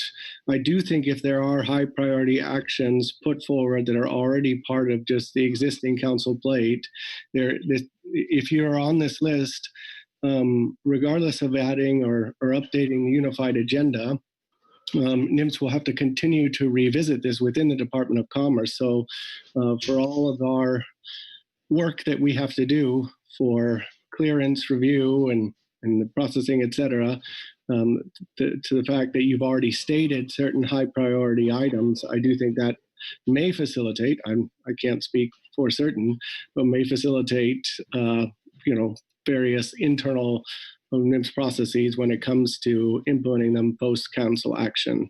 That's number one. And then number two, to help facilitate the rest of the discussion and any potential motion, if there are recommendations that are for other agencies, I would recommend that those are made from the council to those federal agencies, either pursuant to a specific section here or just in general. There's overarching policy, Section 2, which says this is now the policy of the federal government. There's no reason why you couldn't submit a recommendation directly to the Fish and Wildlife Service, for example, or to the United States Coast Guard. You can send them to us under this, but just to be clear, we won't be putting it forward under that section as outlined. We would just be forwarding to those other agencies. Thank you. Brian. Bob Dooley. Yes, thank you, Mr. Vice Chair. And I appreciate all the work that's been done here, that Jim has done in trying to help us out with this. I kind of think we're maybe looking at, from my opinion, looking at this in the wrong direction. I think this particular issue, the way I see it, and please correct me if I'm wrong, is that we need to prioritize, or we need to submit a list to fulfill this executive order. And with that list comes an obligation to initiate this by April, the April meeting. And I don't see this as putting things that maybe might not be able to be initiated by then, and we're obligated to work on prior to, unless we want to make that decision now. But this is more of I think we should be looking at things we're going to do or in the pipeline to comply with this executive order, and that we can actually live up to. I appreciate Ryan's statement about having to continually check in with Department of Commerce. I see this different than our workload planning and future, workload and agenda planning. I see this as a commitment, and I think that we should make sure we can do that. And we've heard a lot about our bandwidth and our staff and NIMS's staff to be able to live up to some of these things. And I realize that this is just an initiation, and also understanding that our agenda, best laid plans come apart. We saw that this time with the emergency rule and saw it earlier. And I mean, there's always something there that we don't anticipate. So I think we should do this in a way to actually not try to push forward our council priorities, but rather satisfy the terms of this executive order. And I think that that's important, and understanding that we may be in a different situation in a few months where this doesn't matter either. So after the election, who knows what's going to happen and what happens with this order. So I would rather us focus really on the business of the council and do this to the point where it satisfies the order, but keeps us in a place where we have flexibility in our agenda as well. Thank you. Thank you, Bob. Phil Anderson. Thanks. Well, I was going a different direction than Bob. First of all, I think everybody recognizes when you get into prioritizing things and trying to decide what to put on a list and whatnot, you can, and we have as many things as we have in front of us, we can spend the rest of the day doing this and probably some of tomorrow too if we wanted to. And I don't want to do that. I don't. So my suggestion is that we pick off the 2 or 3 things that aren't associated with council activity, the Coast Guard one, the U.S. Fish and Wildlife Service one, and Marcus Squid. I would like to throw in the survey funding item number 11. It goes into I can't remember which bucket out of the 3 that go. I think it goes into the 3rd bucket, but I'd like to continue emphasizing to NIMS the importance of them prioritizing their resources to do that. And then I think we ought to pick off 2, 3, 4 things that we know we are engaged in that fit the intent of the executive order, like the non-trawl areas, non-trawl RCA pieces, the mothership utilization piece. Pick a couple more if needed, and call it good. Mark Gurley. Thank you. I think I largely agree with Anderson said. Based on statements from the administration, I think, and I could be wrong here, but I think the focus here is primarily on either eliminating or streamlining regulations. A lot of what's on our list here, and I think the squid does fall into that category, but most of what's on this list are things that we want to do to increase production. It's new work. It's not really changing regulations. So I think consistent with what Phil has said, just identify a few things and move on. I think that probably put more work into this and more time into this than the administration would likely give to it. And as Mr. Dooley has suggested, we have an election coming up in a few weeks, and that may change things entirely. Let's just identify a few things. I agree with what Newgratz has said. We should really focus on, at least get on the list, those things that don't require much in the way of council time, put on some things we're already doing so they're not additional work, and then move on with our agenda. Thank you, Mark. John Ugeritz. Thank you, Mr. Vice Chair. And yeah, I agree. We should not be spending more time on this than necessary. I'm fine with including a few of the items that have already been identified as a council priority that we are already engaged in and plan to continue engaging in. I think Mr. Anderson provided some good examples, and I would cut it off and move forward. Okay, thank you, John. Let's see, Heather Hall. Thank you. Yes, I like the way the conversation is going, and I don't have anything that's going to throw it off track. I feel like we're all getting to a very similar place. And I was just going to speak to the idea of using the future workload planning documents that we have to help us identify what those priorities are. And I only wanted to speak to that to just say that before we put anything on the agenda, whether it's for November or even March or April on the year at a glance, we do an awful lot of discussion with our stakeholders about workload and priorities. So I do think it's a reasonable document to use to pick out those few that we want to put forward. I think it's a great place to start. Thank you, Heather. Mark, I see your hand is still up. Were you done? My bad. Okay. Scott McGrew. Scott? Thanks, Mr. Chairman. I just wanted to point out just briefly on the issue regarding life rafts is that the Coast Guard's requirements for life rafts on commercial fishing vessels mirror those that are required on all commercial vessels, including foreign vessels calling on the United States, and they mirror the international requirements in the SOLAS, so Safety of Life at Sea standard. So, while you can certainly prioritize it on your list, I wouldn't support it, the change, and I don't see it getting much traction, being that it mirrors international regulations. And I do disagree with the SAS's statement that there's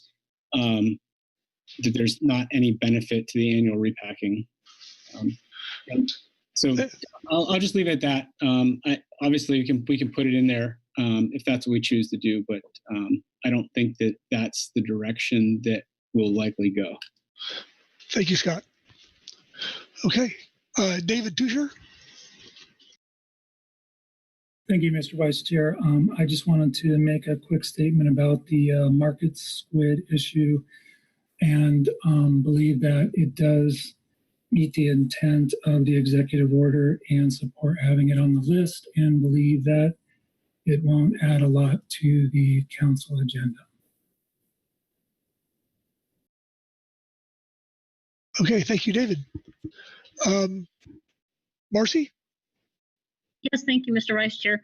One thing that strikes me here is that clearly the advisory bodies all interpreted this assignment slightly differently, and I'm guessing that kind of came out of their own discussions following council staff's presentation. I raise that only because I think some groups, did discuss kind of broader issues beyond our immediate workload, and then some did not.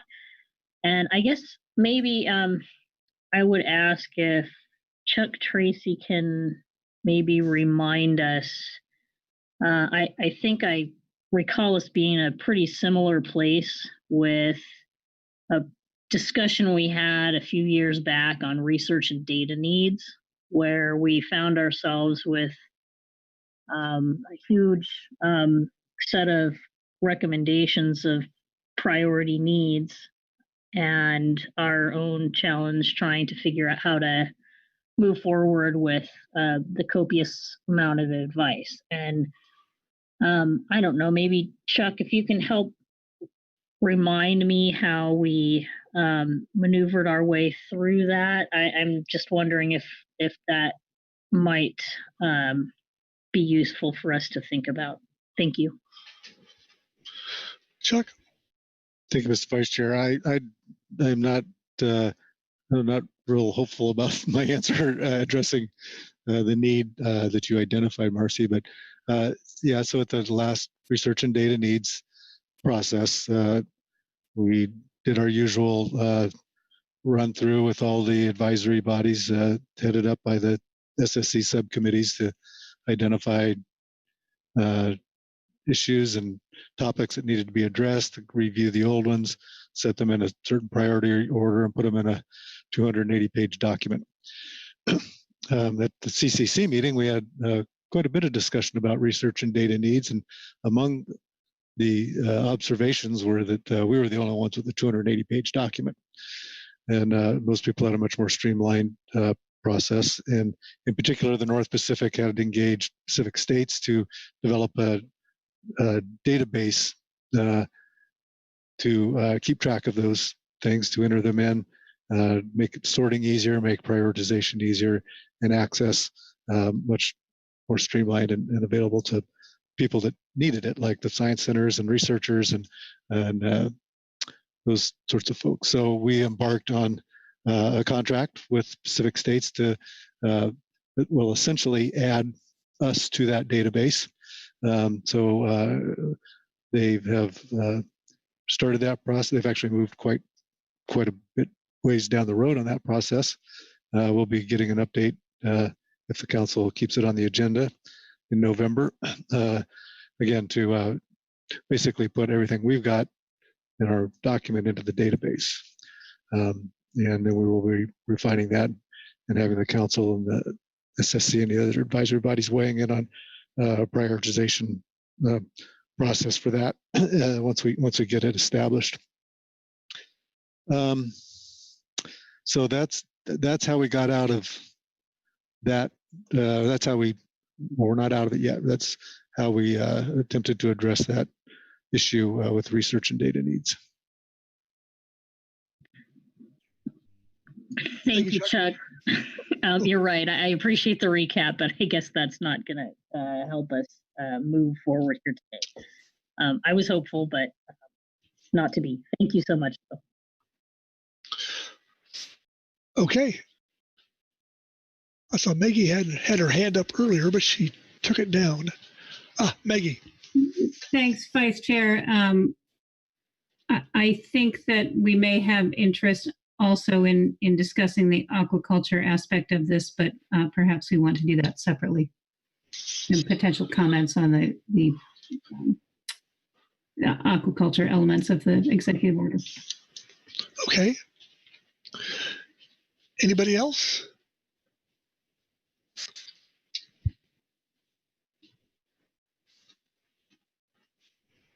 Okay, well, Phil address some issues that should be on the list. I believe that the RCA, which is consistent. Oh, Phil, you there? I am. I didn't mean to interrupt your, if you're on a roll there. Yeah, I would support the items that Mr. Ugoretz proposed, with the exception of the one dealing with the United States Coast Guard and the annual repacking of life rafts. That's not to say that I think they should be repacked every year when the manufacturers say 2 years, but we'll leave that there.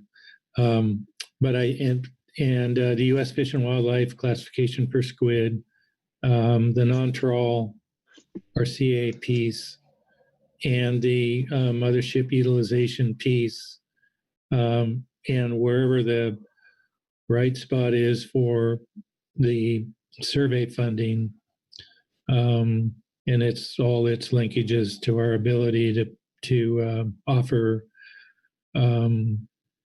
science-based access to the various resources that depend on that survey.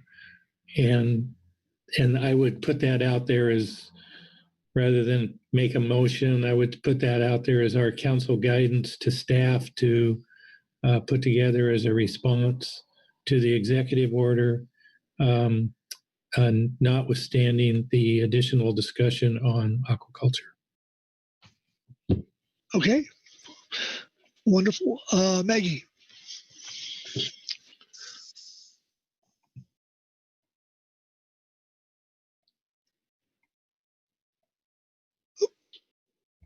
Okay. Phil, were you done? Yes. Okay. Your hand's still up. Maggie? Thanks, Vice Chair. Helps if I unmute. I think I can support Phil's recommendation for guidance, but with just a request for a reminder of which items John Ugoretz suggested, which would be going potentially on a list. Phil? Well, what I heard was market squid. He suggested the Coast Guard, but based on Lieutenant Commander Maguru's comments, I'm proposing we take that off. So the U.S. Fish and Wildlife Service piece associated with market squid, and then the other three were the mothership utilization pieces. He had the non-trawl RCA removals or whatever, that non-trawl area management, which is number 8, I think. And then the mothership utilization, just those pieces. And then with the survey funding, for the reasons that we all know why that survey funding is important to us, being able to provide access to the available resource to our fishing communities. Thank you, Phil. And if I missed something, you probably should ask John. Heather Hall. Thank you. And I I support those as well, and just wondered if this would be an opportunity to also include electronic monitoring funding, or make sure that that's highlighted as a priority. Something we could add here. Okay. And then John Ugeritz. Yeah, thanks, Mr. Vice Chair. I just wanted to voice my agreement with Mr. Anderson's proposal and concurring that pursuant to the Coast Guard recommendation, we should not include that one. Okay. Bob Dooley. Yes, thank you, Mr. Vice Chair. I just wanted to respond to Phil's comment that we weren't necessarily in the same direction, and I think he hit exactly where I was trying to describe, but not necessarily as eloquently as Phil can do. So I would agree with his suggestions. So, okay. Mr. Vice Chair, this yes, is Chuck. So I think there's some good discussion here, some good ideas. I guess I would note that I think things that we're already doing also count towards this, and so to the extent that, for example, that we are doing something like gear switching, that is something that will that is, at least right now, on the year at a glance. And I think some of those types of things could be interpreted as addressing the objectives of the executive order. And I guess I would suggest that allowing inclusion of those sorts of things in our response to National Marine Fisheries Service might be appropriate. But so that's my interpretation. Maybe I would just check with Ryan to see if that comports with his understanding as well. All right. Yep, that comports with my understanding. There you go. Okay, thanks, Chuck. John. Yeah, thanks, Mr. Vice Chair. And while that may comport with the understanding from NIMS, I don't necessarily feel it's to our advantage to include everything we might have on the year at a glance in this response. There is no mandate for the council to include a certain number of things or everything we do in this response. We are already sort of going beyond the nature of what's being asked. And I worry that if we include things that are on the year in the glance in this response, then they become prioritized for the council and people will point back to this action in saying so. So I would stick with what Phil said and not add additional items. Fair enough. Okay. Any other discussion on this item? Maggie did mention the aquaculture aspect. We probably should touch on that. Thoughts beyond what we've already heard? Jim Singer? Jim? There we go. Just actually, if we're moving on, I just want to go through the list and make sure that I have captured the intent here. Is that appropriate at this time? Sure. Okay. So we don't have anything from the salmon part. We have we're removing, and not the CPS, not the ecosystem up here. These are the MSA stuff. So the first thing here is the non-trawl area management, and so we will include that. And then we're going to include the mothership sector utilization. We're going to put the survey funding in the letter as kind of this third bucket issue. Then moving down, this is the non-trail area management again, and that's the mothership sector utilization again from the GAP report. And then moving down, we have the next thing. He took off the Coast Guard life raft, and we have the U.S. Fish and Wildlife Service. Plus, there was the comment on adding EM funding, and I'm not recalling that that's in the current list, so I think that would be a third bucket item again, the comment from Heather Hall. Okay. I think that's a pretty good roundup. Okay, great. Very good. Did someone want to speak on the aquaculture aspect? Maggie. Thanks, Vice Chair. I imagine several of us might, but I'll get us started just with a reminder that the Habitat Committee recommended that we request NOAA conduct an EFH consultation on the programmatic EIS early in the process. I'd also offer a comment, and I think we heard this, and my apologies, I have forgotten if it was in public testimony or one of the advisory body reports, with an opinion that a programmatic EIS nationwide is not appropriate. Certainly the West and Gulf and East Coasts are unique. It would be a mostly new industry off here, or new industries for seaweed and finfish, mariculture, aquaculture, and it really does not seem to be an appropriate fit. So I certainly recognize that it may already be a decision that's been made, but we might consider whether that's a comment we think worth making at all. But certainly, I think a more straightforward recommendation is the Habitat Committees for an EFH review early. Thank you, Maggie. Anyone else on that? Marcy. Yes, thank you, Mr. Vice Chair. Appreciate the discussions raised on this topic in a number of the advisory body statements, notably HMSAS. Just want to also indicate, the state of California on the sidelines is working on its own California Aquaculture Action Plan, which is under development.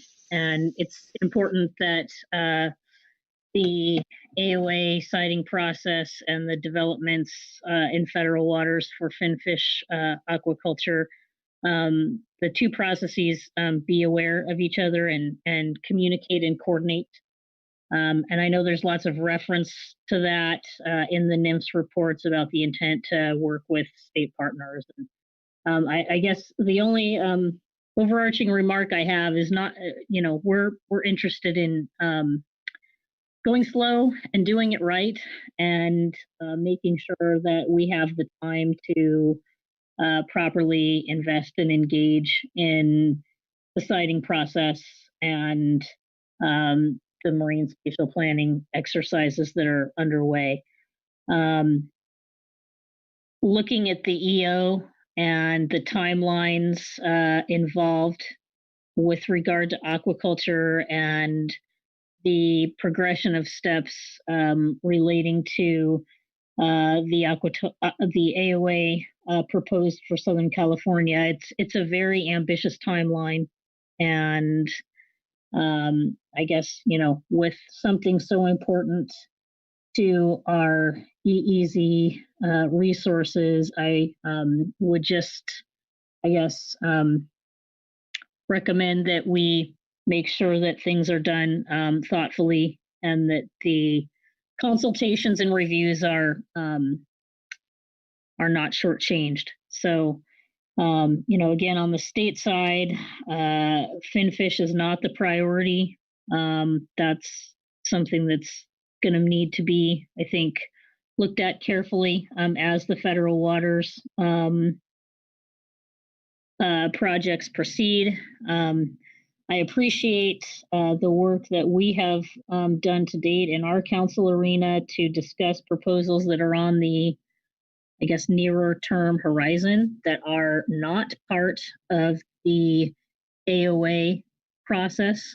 I'm talking specifically about Rose Canyon, and which now is Pacific Ocean Aqua Farms, and want to thank the Habitat Committee for their continued work tracking this and raising the flag when we need to engage and comment further on that project as it moves further along in the queue. So I think that, and just to reiterate the comments made earlier under the CDFW report on this item, I'd say that completes my remarks for now. Thank you. Thank you, Marcy. Butch Smith? Yes, Mr. Vice Chair. I just want to convey to you, if you've ever been in the fog without any electronics and in the dark, I must admit that's where I am right now. So I'm on this topic. So please excuse me if I digress this conversation. But I would be a little remiss if I didn't come to the table for the salmon folks. And one thing that I see on the list, but many of them were all good, is the funding for creel sampling. I know our state is obligated, because of treaties and treaty obligations and whatnot, to have accounting at salmon, which is absolutely impeccable, like all states. But with our states losing funding, we have relied more on federal types of funding. So, if I'm totally screwball on this one, I apologize. But I would sure like to see the funding for creel samples on the ocean for the salmon, as well as other fisheries, but salmon, that came from the SAS, and I think it's an important thing to have on the list from my perspective. And I will apologize ahead of time if I misspoke here. Thank you, Mr. Chairman. You're fine, Butch. You're fine. So thank you for that. Maggie? Thanks, Vice Chair. And thank you to Butch for those comments. I agree that is certainly an issue for the state of Oregon as well. I know we had some I had some input from Chris Kern that in addition to creel sampling, certainly additional funding for just population surveys, escapement estimates, et cetera, would be really very valuable to our ability to manage those stocks. So maybe it would be appropriate to add that along with the comments on groundfish trawl survey funding, the importance of the salmon creel funding as well. Thank you, Maggie. Phil? Yeah, thanks. I would support that. The money used to come through a thing called the anadromous fish grants for creel surveys in Washington, Oregon. I'm not sure about California. And those went away, probably 7 or 8 years ago. Since then, we've been identifying funds through the Pacific Salmon Commission that has gone from there directly to the states for creel surveys and biological sampling. So that's kind of where the funding's coming now. And we do have the funding that comes to the Pacific Salmon Commission through National Marine Fisheries Service comes under the salmon management line item. And that's where we've been securing the funds for creel surveys and biological sampling. So just a little bit of background. I'm not speaking in opposition to putting this on the list, but just letting you know that NIMS through the salmon management line item and that includes the Pacific Salmon Commission. Obviously, those funds come through the legislative budget process. So thanks. Okay, Phil, thank you. And if anybody has a contrary viewpoint, they can raise their hand, but if not, we'll leave it in there. Back to aquaculture. Do we need any more of that outside of including the input from the Habitat Committee, which I believe is what Marcy had talked about including? Go ahead. Oh, Ryan? Thanks for Vice Chair. Just a flag, just something at the end before you leave aquaculture. I don't want to prevent additional discussion though. Okay. Well, I've got a question for Ryan anyway, so he can just add it to his list of things to talk about here. Just wanted to see if there's any established plans to engage with the council on consultation on the aquaculture opportunity areas, and if so, how? When I looked at Section 7, there I think in one of the subparagraphs, it did talk about in identifying the geographic areas. There's talk about consider public opinion on commercial recreational fishing, EFH under the Magnuson Act. So, and I think there's somewhere else in there that there's a notation to, yes, in the section 7, appropriate regional fishery management councils will be consulted as well. So just wondering if there's anything specific or any plans for the council that we need to be aware of, just in terms of planning our agendas and those sorts of things. I know that under the NIFS report there was some talk about perhaps something like an evening session. In the good old days, we used to have those. But anyway, just wanted to be sure that we were just informed of NIMS' need to engage with the councils and to make sure we get on your radar screen and that you are on ours. Ryan? Yes, thank you. And thanks, Chuck, for teeing up my comments so nicely. Yeah, so there's a couple opportunities, right? We did mention those. There will be a formal, like I noted in, what's it, the NIMS report? That seems like ages ago. But there will be another Federal Register notice, another formal notice and comments that should coming out on the AOAs, as well as the future AO8 that have to be done, like I noted. So there will be, and that may have listening sessions and other things as well involved with it. I don't have the complete information yet. We were hoping maybe this week. It might be as soon as next week. It might take a few weeks, but it should be coming out in the near term. So that will be one. In addition, we have individual opportunities as they're related to permits or actual specific aquaculture proposals, like the Pacific Ocean Aqua Farms one that we've discussed. I think it was in the HMSAS report they mentioned if there is entities going for permits, to have them present before the council, similar to what the council had from Ventura Shellfish recently. We can easily arrange that and can discuss that in workload planning or in whatever capacity would be helpful on that one specific, or if we do have future very specific ones that would be entering the permitting process. And then broader, back to your first point on the AOAs, yes, we talked about an evening session last Friday. I think we've all learned from this week is there probably a little appetite from anyone to go into an evening session after these days. And in addition, I think it would be most relevant to have our lead from the National Center for Coastal Ocean Science, who's based on the East Coast. So also maybe not an evening session, but would be very open to whatever council's prerogative is, either some sort of intersessional webinar or event, or just having them brief advisory bodies individually, or come back with a more formal briefing for the council. I mean, well, I know you've got a full agenda, so we would be flexible and be able to put together any of those in whatever fashion folks thought would be most efficient and effective. Thank you, Ryan. Okay.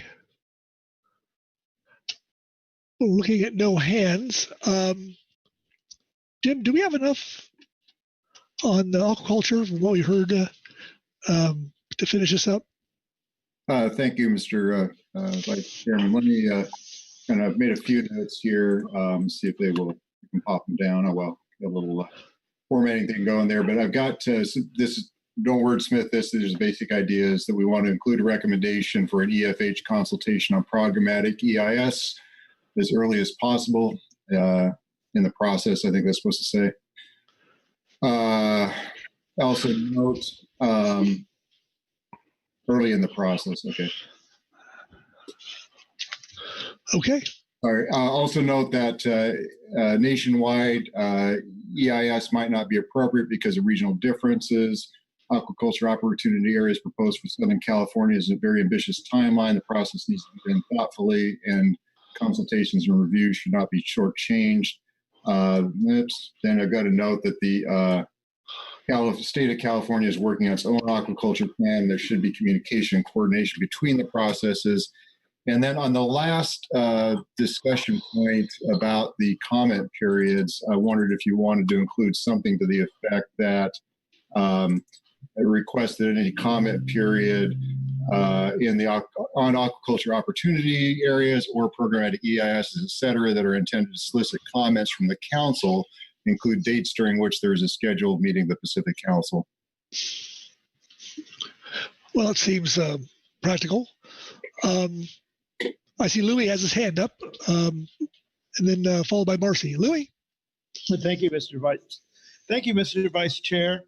I just want to emphasize that this AOA campaign, or whatever you want to call it, that's going on is it's kind of already left the station, and I know that a few of us in the fisheries were already approached by NOAA Ocean Services to give comment and to give them sources to find out information. So I'm not sure how much the council can influence the pace of what's going on here, but I really do appreciate Ryan bringing up that there will be another submittal from the feds that perhaps is another next stage. And yes, of course, it was mentioned in their work that the councils would be consulted with along with other interested parties. So I don't want people to think that this process is going on that's due October 1st that we're going to change much on, but we'll be looking at it carefully in the future and make sure we keep this on the top of our horizon. It's very important stuff, my personal opinion anyway. Thank you. Thank you, Louis. Marcy. Mr. Vice Chair, thank you, Mr. Seeger, for your recap. Just want to flag the CDFW report from the very beginning of this agenda item and our recommendation that NIMS itself review its own regulations regarding fisheries for incorporation into the data mining exercise that's going on with regard to marine spatial planning and the importance of those regulations in looking at fishery data for purposes of determining future sites. So that's very important. These are NIMS rules. NIMS is the appropriate agency to be providing that information to itself. So I just, want to reiterate that and don't want to also lose sight of the need to, I think, move slowly. I know the EO says what it says on the timeline, but I've also heard that there's not a clear infusion of resources to support the effort. So, it's difficult to imagine that the agency will be able to keep to the pace identified in the EO without additional resources. So I think that's something that should impact the speed at which this initiative progresses. Thank you. Thank you, Marcy. Bob. Thank you, Mr. Vice Chair. Just wanted to comment on Mr. Tracy's comments about the AOA and the National Ocean Service. I believe that's doing the research in the platform on this issue. I think it's really important to get the council up to speed with this and what the intent is and how it's going.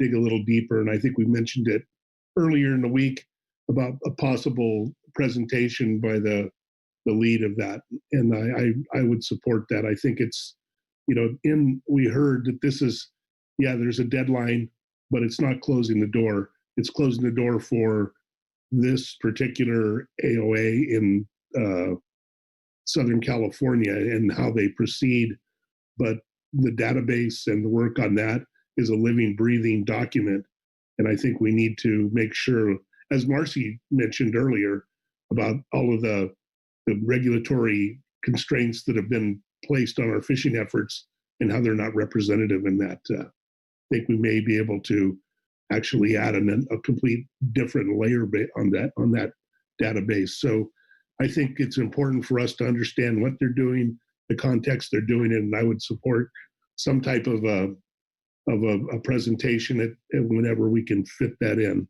And I just wanted to appreciate Mr. Tracy's comments. Thank you. Okay. Well,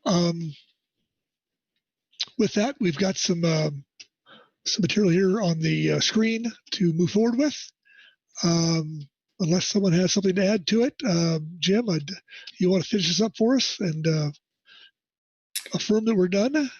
Yeah, I think we're good to go. We have the list of recommendations that I went over with you earlier, and then some comments on the opportunity areas and programmatic EIS, et cetera, that we'll be incorporating into the letter and getting that out by the November 2nd deadline.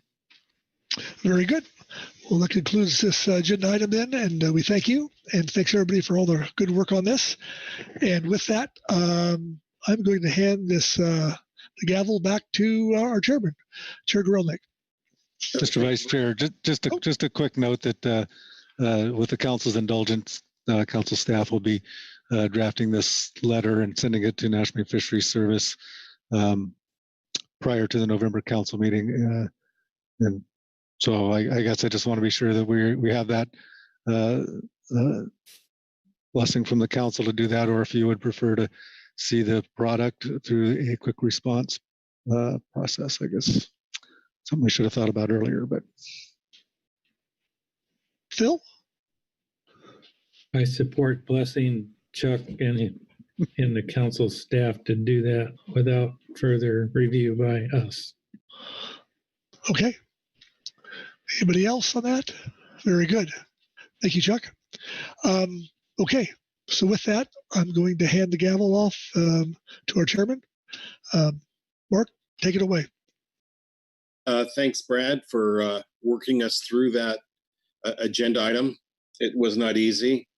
Hopefully it's not too serious a preview of our C7 agenda item, which will be coming up shortly. What I'd like to do is get through the next few agenda items, finish up everything before C7, and then we can take a short break and then tackle that last agenda item. So we'll get started with legislative matters, and I'll turn to Jennifer Gilden. All right. Good afternoon, Mr. Chairman, members of the council. I can guarantee that this will be short and sweet. So looking at agenda item C3, the legislative committee met on Tuesday of last week to review bills proposed in the 116th Congress. That's attachment 1 to this agenda item. The council received a request to discuss the Restaurants Act, which was introduced by Senator Roger Wicker of Mississippi and Representative Earl Blumenauer of Oregon, respectively.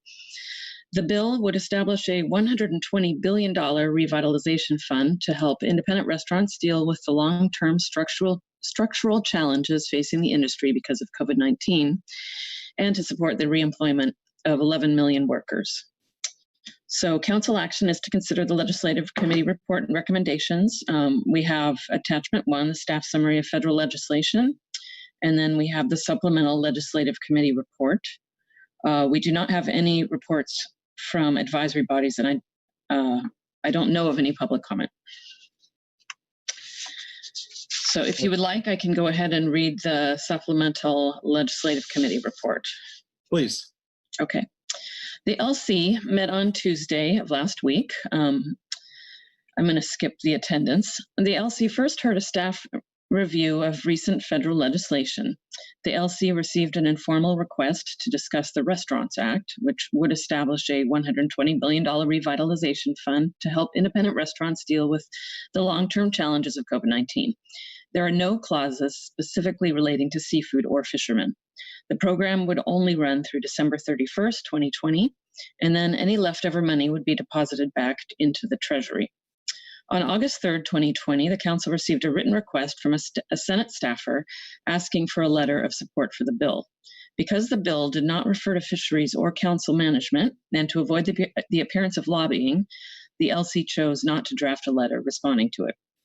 The LC did note that a discussion draft bill is being circulated that would propose closing 30% of the U.S. EEZ to all extractive activity, including fishing, in order to protect biodiversity. The bill has not been introduced and may not be introduced during the current congressional session, or it may be amended before introduction. Staff will track any developments on this front and report them to the LC and the Council.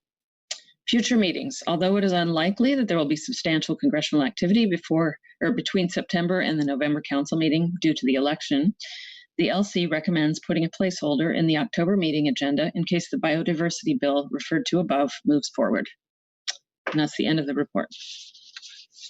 Thank you very much, Jennifer. Are there any questions of Jennifer on the LC report? Thank you very much, Jennifer. All right. Since there are no reports from management entities or advisory bodies, is there any public comment on this agenda item? No, Mr. Chairman, there is not. All right. Thank you very much. So that takes us to council action to consider the legislative committee report and recommendations. The report did not include any recommendations other than to stand by. So let me see if there's any council discussion. Mr. Zim. Well, thank you, Mr. Chair.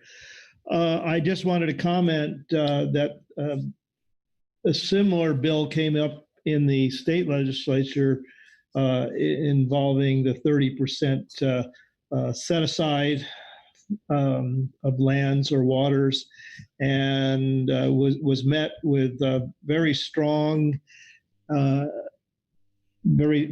resistance and comment from many of the ocean-related industries in California, and failed to make it through its various committees. And I expect you'll see the same thing on the national level. Thank you. Thanks, Louis. You were referring to Assembly Bill 3030. I don't think that we will eventually see anything like that at the federal level. I think that there's a little more moderation there than there is in the California legislature. Thank you. That's very reassuring. Any other council discussion on this agenda item? Jennifer, can you confirm that we've satisfied this agenda item? Yes, I can. You have. Thank you very much, Jennifer. So let's speed on to fiscal matters. I'll turn to Patricia Kraus. Hi, good afternoon, Council. The Budget Committee met on Wednesday, September 2nd to consider budget issues outlined in the Budget Committee Agenda Supplemental Attachment 1. Other additional items for this item, but for this agenda is Supplemental Attachment 2 is Executive Director's Report, and then the Budget Committee Report. Council action today is to consider Budget Committee Report and recommendations. All right. Thank you for that, Patricia. Let me go to Pete Hassemer, who is chair of the Budget Committee. Thank you, Mr. Chair. It pleases the council. I would like to have Patricia read the Budget Committee report into the record. And if Patricia is willing, she can go ahead. Certainly, thank you. This is Agenda Item C4A, Supplemental Budget Committee Report 1 for September 2020. The Pacific Fishery Management Council Budget Committee met via webinar on September 2nd to receive an update on 2020-2024 cooperative agreement funding, status of remaining funds from the 2015-2019 grant, review the 2019 audit results, and to consider a preliminary draft 2021 provisional budget. I'll skip over the attendance for the meeting. National Marine Fisheries Service, West Coast Region, Sustainable Fisheries Division budget update. Mr. Wolf gave the NIMS budget update.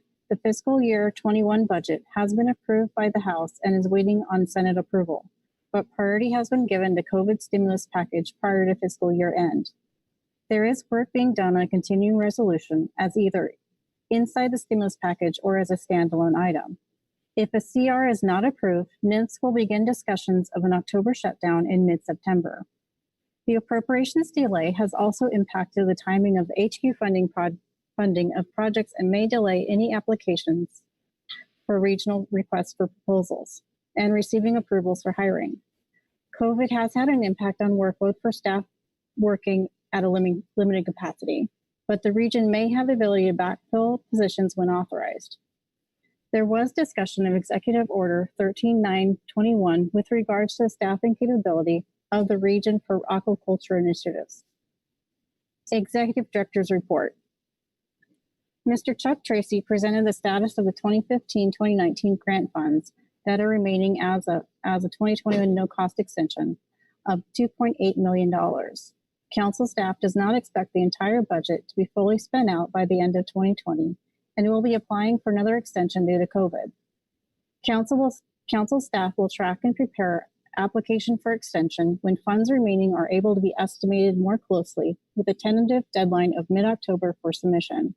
2020 grant funds received to date remained unchanged from June, and no further funds are expected. The Council's expenditures through July 31st was approximately 35%, or $2.1 million for the combined 2020 and no-cost extension budgets of $6.2 million. The no-cost extension budget is tracking at 24%, and the 2020 budget is tracking at 43%, primarily due to lower travel and hotel costs due to COVID restrictions and postponement of the extension agenda items. Regarding the 2021 funding, preliminary information appears to favor stability in the President's budget and the House Appropriations Bill. In addition to new funds in 2021, any unspent 2020 funds will be available. And if the request is approved, unspent 2015-2019 no-cost extension funds. While there will not be direct funds to the Council, NIMS has indicated that there may be headquarter temp funding for cat show programs available to the region and Northwest Science Center, specifically identified for a periodic review of fixed gear sablefish tier fishery project. NIMS would need to complete the application in October, and Council staff would assist in scoping that project. The preliminary staff proposed 2021 budget assumes status quo operations for 5 in-person council meetings and 2 in-person council coordination committee meetings, including our council being the host. Staff has discussed fully funding the leave account in 2020 using funds from a no-cost extension, and if an extension is granted, the balance of funds would remain for use on identified projects. There is a proposed 15% increase in liaison contracts to the states and commission relative to the 2019 base amount as per the 2020 grant proposal. There's also at least $172,000 proposed for work by contractors, down from $407,000. A list of potential 2021 priorities were also presented. Mr. Tracy noted that council workload capacity for 2021 is reduced due to the meetings being held by webinar, the current transition in the GMT, and staff workload associated with groundfish stock assessments and hosting the CCC meetings. However, some increased workload capacity will result because groundfish specs will not start again until late 21, and 2 salmon projects are nearing completion. Furthermore, contractors have been engaged to assist with data analysis and populating the research and data needs document database. Mr. Tracy presented the information relating to the 2019 audit. The report remains unmodified, which is positive in audit standards, and the council remains a low-risk auditee.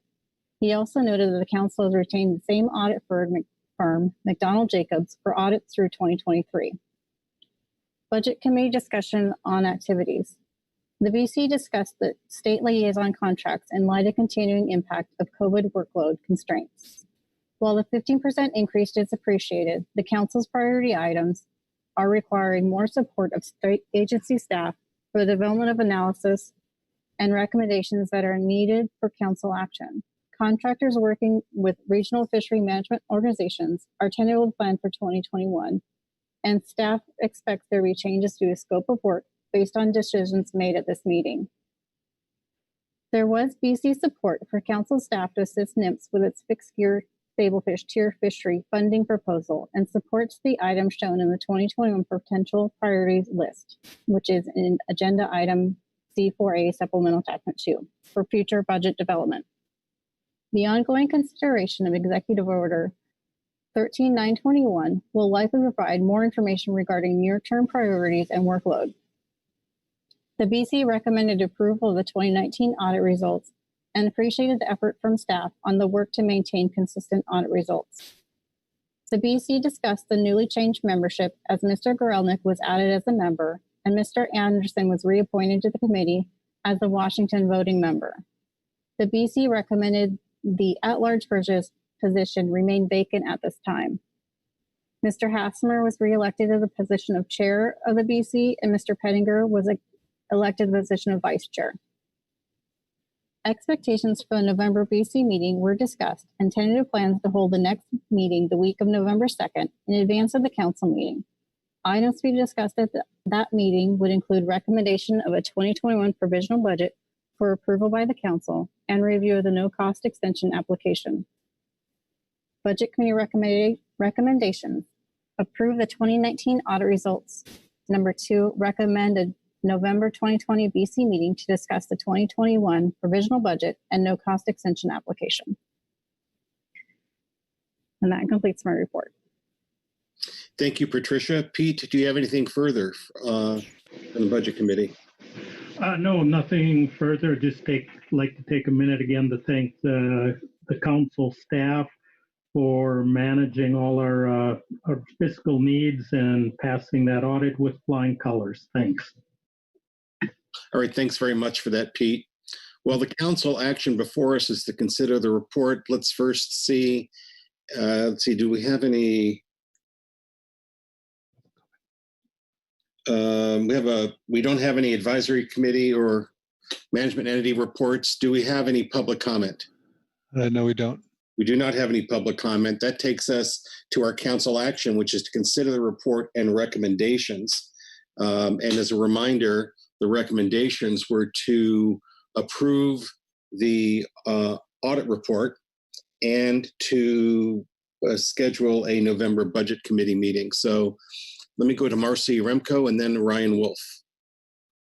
Yes, thank you, Mr. Chair. I had a question on the report. I was hoping Patricia or Chuck might walk us through the content of slide 8 in the executive director's report. This is the preliminary proposed 2021 budget compared to the total operational 2020 budget for the state and PFMC liaison contracts.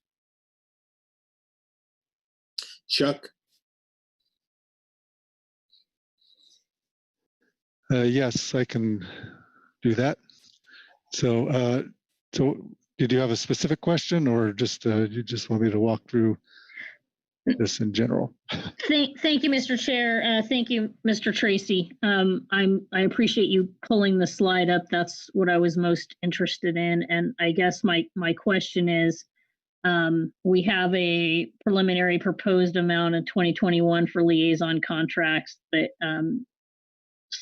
that reflect a reduction from the 2020 budget. And I was just hoping maybe you might explain why that reduction is proposed for 2021.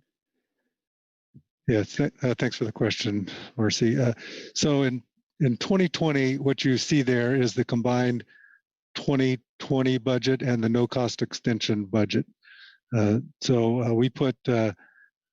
increased the 2020 liaison contract funding level, and then we also put a considerable amount into the no-cost extension budget to help the states address the no-cost extension projects that we are going to be pursuing over the course of this year.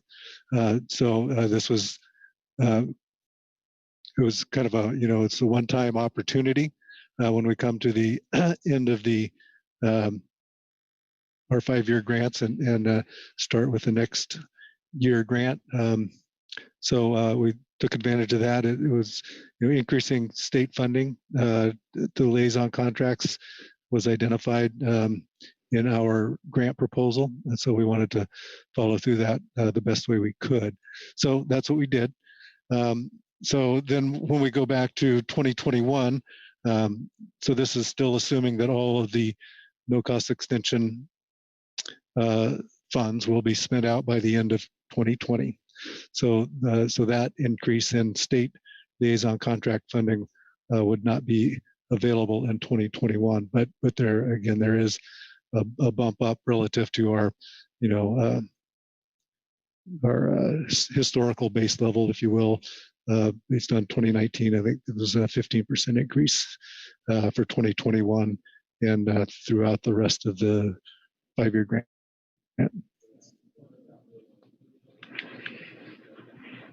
Marcy, does that answer your question? Yes, thank you. Follow up, if I may. Please.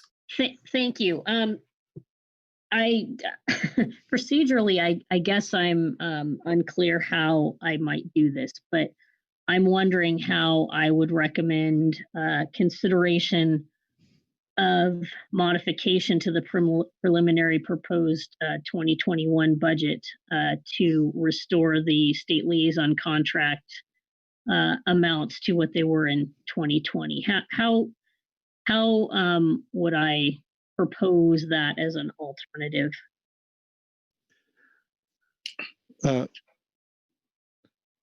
I see Ryan has his hand up, but so I don't know if he's wants to weigh in on that. Apparently not. Smart man. So I think the way to do it is when it comes time to consider the budget committee recommendations, there's typically a motion to accept the report, and then there'd be an opportunity to say accept that, and you could add, you could propose adding, some funds into the state liaison contract number, which of course would raise the total budget of which is now currently proposed to be $5.26 million. So it would go up by whatever amount you increase the state liaison contract. Did that answer your question, Marcy? Well enough. Thank you. All right. Ryan. Yes, thank you, Mr. Chair. I was not on council action, or at least the listed items there. I was trying to get in just a brief management, I guess, update or on the report, since there is some language that was just read out when we met last at the budget committee that has some updates. So over the past 24 hours, it seems we are now pretty confident that a continuing resolution will be put to a vote, at least in the House next week, through December 11th. And there's at least expectation of bipartisan support, whether or not that actually ends up being the actual date, but sometime mid-December. And so we most likely will not be shut down between this council meeting and the next, hopefully. Fingers crossed. Thanks. Thank you, Ryan. Further council discussion? Would anyone like to offer a motion?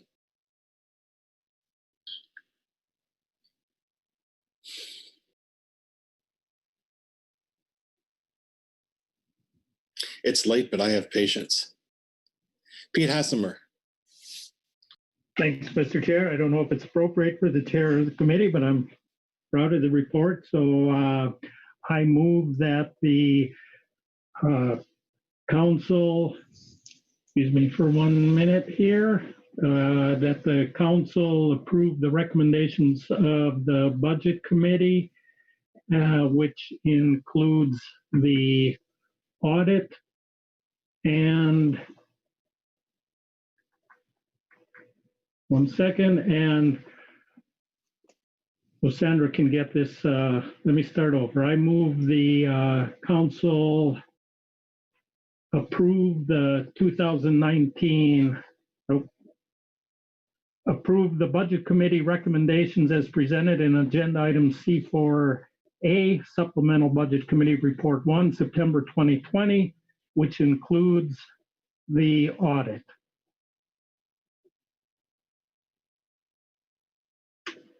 Thank you. All right. Pete, does the language there accurately reflect your motion? Yes. And is there a second? Seconded by Bob Dooley. Please speak to your motion. Thank you. I think we've had plenty of discussion here.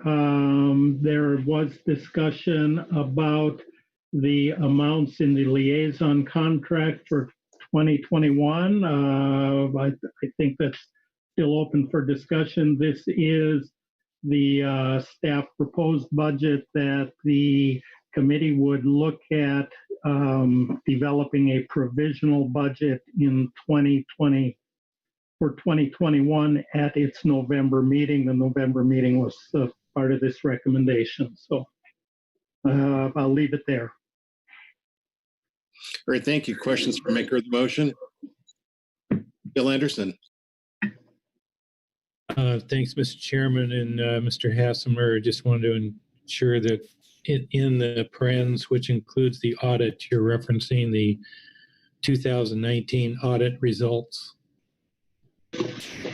Yes, that is correct by reference. Excuse me, I'm looking back at different computers here.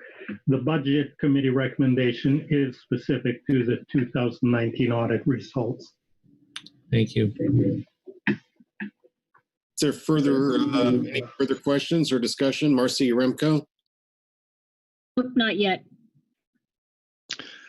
Sorry. Mr. Chairman, yes. I want to go back to, I think, near the end of the Budget Committee report and just touch bases on something that I'm not sure is, well, I guess it doesn't reflect my recollection of exactly the Budget Committee discussion. So I apologize for having to do this. I should have obviously figured this out way before now, but and that is the Budget Committee membership. I thought I recall there being some other discussion about the Washington position and at-large position.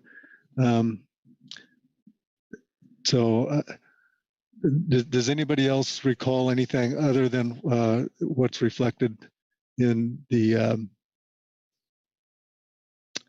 next to the last paragraph on page 2 of the Budget Committee report? I thought there was some discussion about having an agency fill the Washington seat, and then possibility of Mr. Anderson. Let me address that, if I may. Yes, thank you. There was an appointee. Mr. Anderson was appointed to the Budget Committee for purposes of this meeting. And so the Budget Committee report is accurate in that respect. When we come to our next agenda item, or C6 rather, membership appointments, that will reflect changes in the composition of the Budget Committee on a going forward basis. Thank you. That makes sense.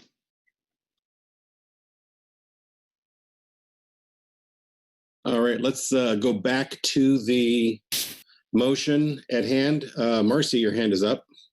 Yes, thank you, Mr. Chair. I'd like to amend the motion. Please go ahead.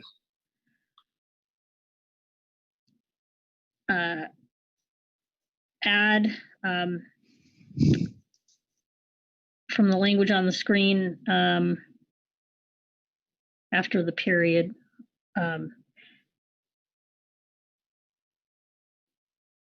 Ask staff to prepare a 2021 budget alternative that provides support for staff liaison contracts at 2020 funding levels.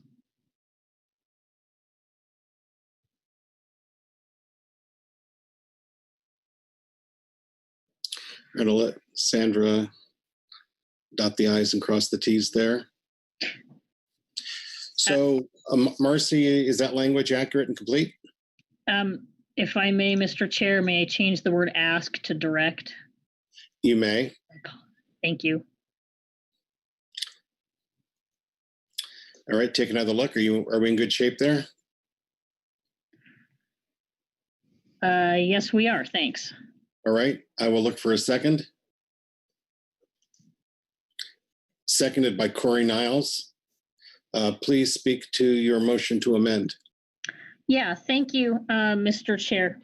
Recognizing that we continue to be in the pandemic era and the council is underspending its budget because of no travel, and recognizing that we have the potential to extend the no-cost extension into the future, again, potentially.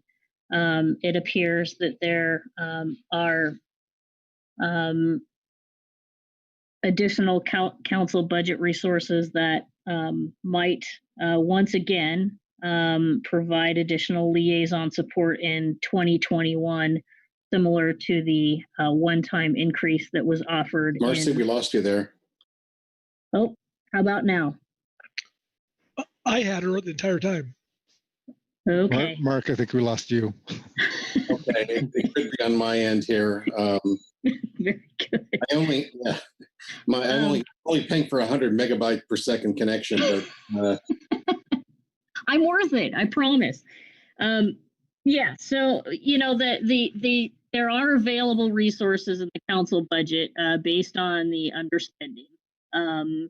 Additionally, it appears there's some continued flexibility in extending the no-cost extension that's already been extended, potentially into the future.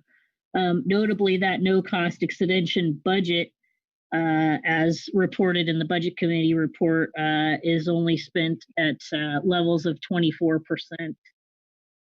So there are options with how we spend the rest of that out that are proposed in the 2021 budget.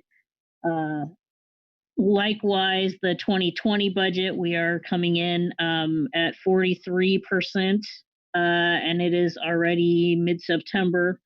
So again, I would view this proposal to consider, again, a one-time increase to these liaison contract amounts, recognizing that the amounts you see in that slide 8 in terms of the liaison support do not even come close to covering the investments that the state agencies make to the council process in terms of state staff resources and participation in the council process. So we really do appreciate the increase that was offered in 2019 and for 2020, and would really appreciate consideration of an alternative to do that again for 2021.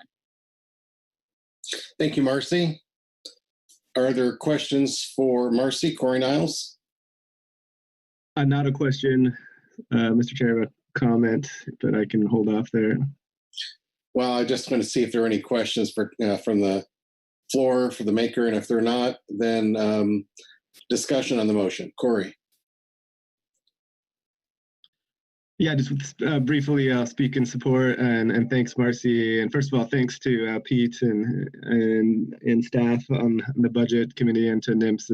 It's very transparent. There's so many moving pieces. It's been a while since I paid attention, so I'm still not following.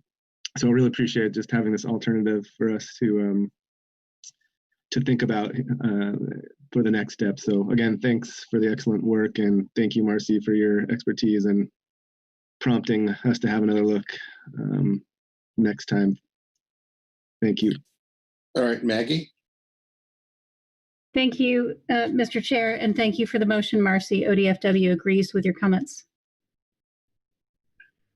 All right, Mr. Anderson. Thanks, Mr. Chair. Just a question for the executive director.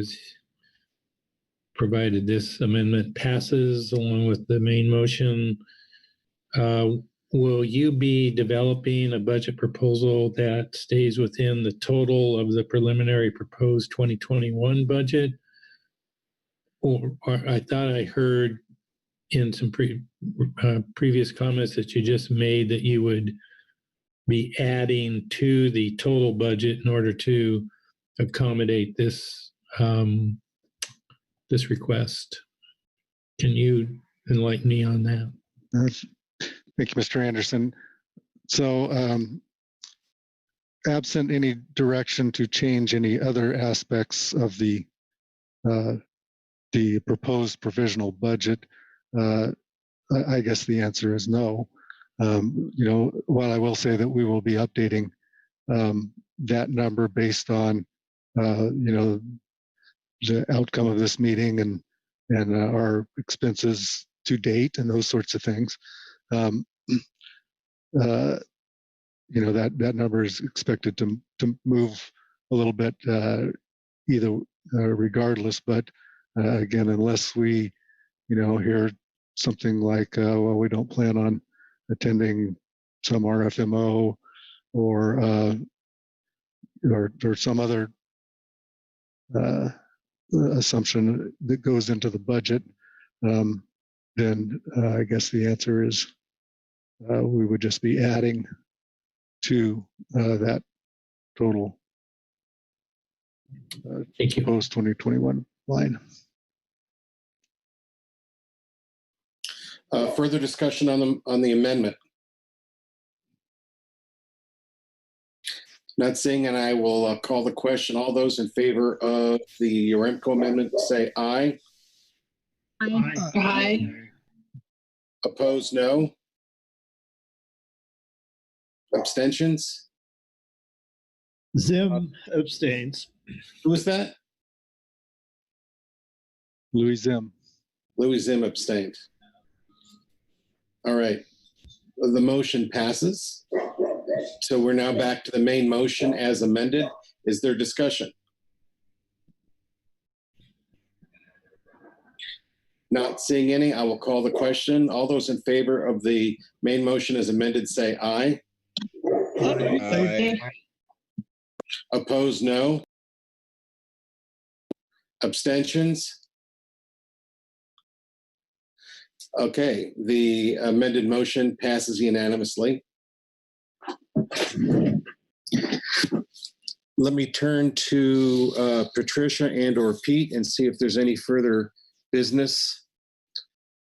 Or let's actually, first let me go to the council and see if there are any council members with additional business under this agenda item. Right now I'll turn to Patricia and Pete to see if there's anything further to be done under this agenda item. Thank you, Chair Gorelnik. I believe we are done, and council staff will look forward to bringing updated budgets to the November meeting. All right. Thank you very much, Patricia. That completes agenda item C4, which takes us to agenda item C5. This is approval of the meeting record, C5, attachment 1. I guess I will ask if there are any public comment on this. I don't see any reports. And is there any, I'm going to confirm whether or not there's any public comment? No public comment. All right. Pete Hassemer.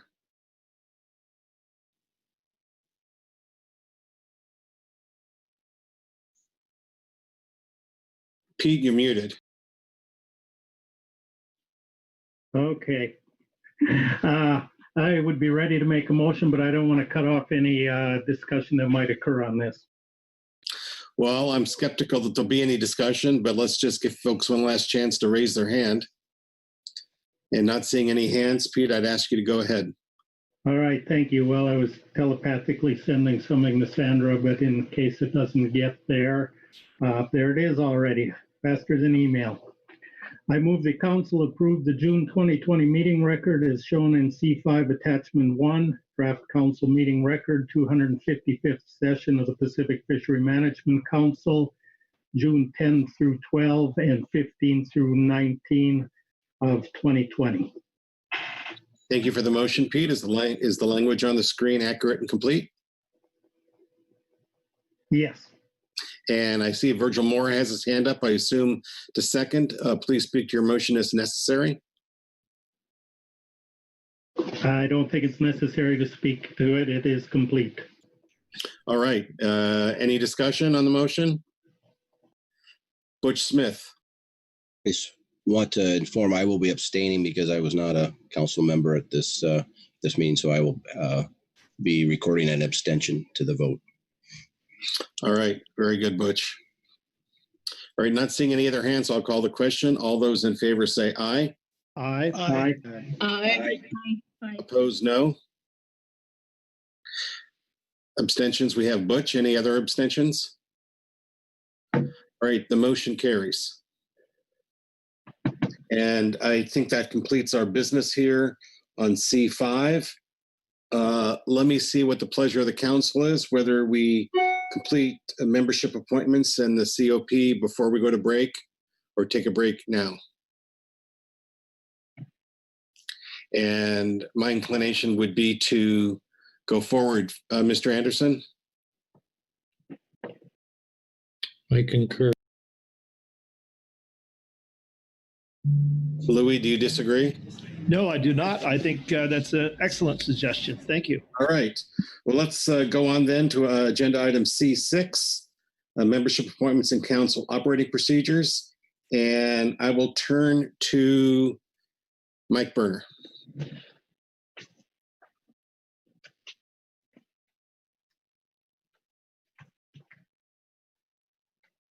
Thank you, Mr. Chair. Agenda item C6, membership appointments and COPs.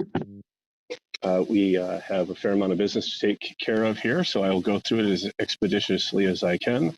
A lot of these items, of course, were talked about under closed session earlier in the week, and I will reflect some of the discussions there. And we have, I believe we have some motions ready to go on several of these appointments. So starting with council officers, members, and designees, everyone's aware of the new member and the new leadership for the council, and they're doing a pretty good job, so there's no further business on that. Regarding standing council member committees and representatives to other forums, as we discussed a bit just a minute ago under the fiscal matters, Chair Gorelnik replaced Phil Anderson on the budget committee as the new chair of the council. Chair Gorelnik in turn appointed Phil to the budget committee to avoid a vacancy for the September 2nd session of that group. Subsequent discussions, there was a lot of talk about the benefit of having an agency representative in the agency seats, in this case WDFW. So Chair Gorelnik has subsequently appointed Mr. Corey Niles to the WDFW position on the budget committee. There was also some discussion about the possibility of having that representation be a little bit on a rotational schedule, sort of like we see if the NIMP seat with the budget committee, rotating amongst the WDFW directors designees. So we'll look to Corey Niles as the budget committee member, but there might be some rotation there regarding that staffing on the budget committee. Regarding the legislative committee, Rich Lincoln, after completing 3 terms of the council, left the council this summer. He was very busy, or very active, I should say, in a lot of the committees the council had going. He was the council chair's representative as an alternate U.S. commissioner to the North Pacific Fisheries Commission. That took effect in May of 2018 and is effective until another alternate is appointed. And so the council discussed this, and Mr. Lincoln, thankfully, is willing to continue in that role, and the council blessed that approach.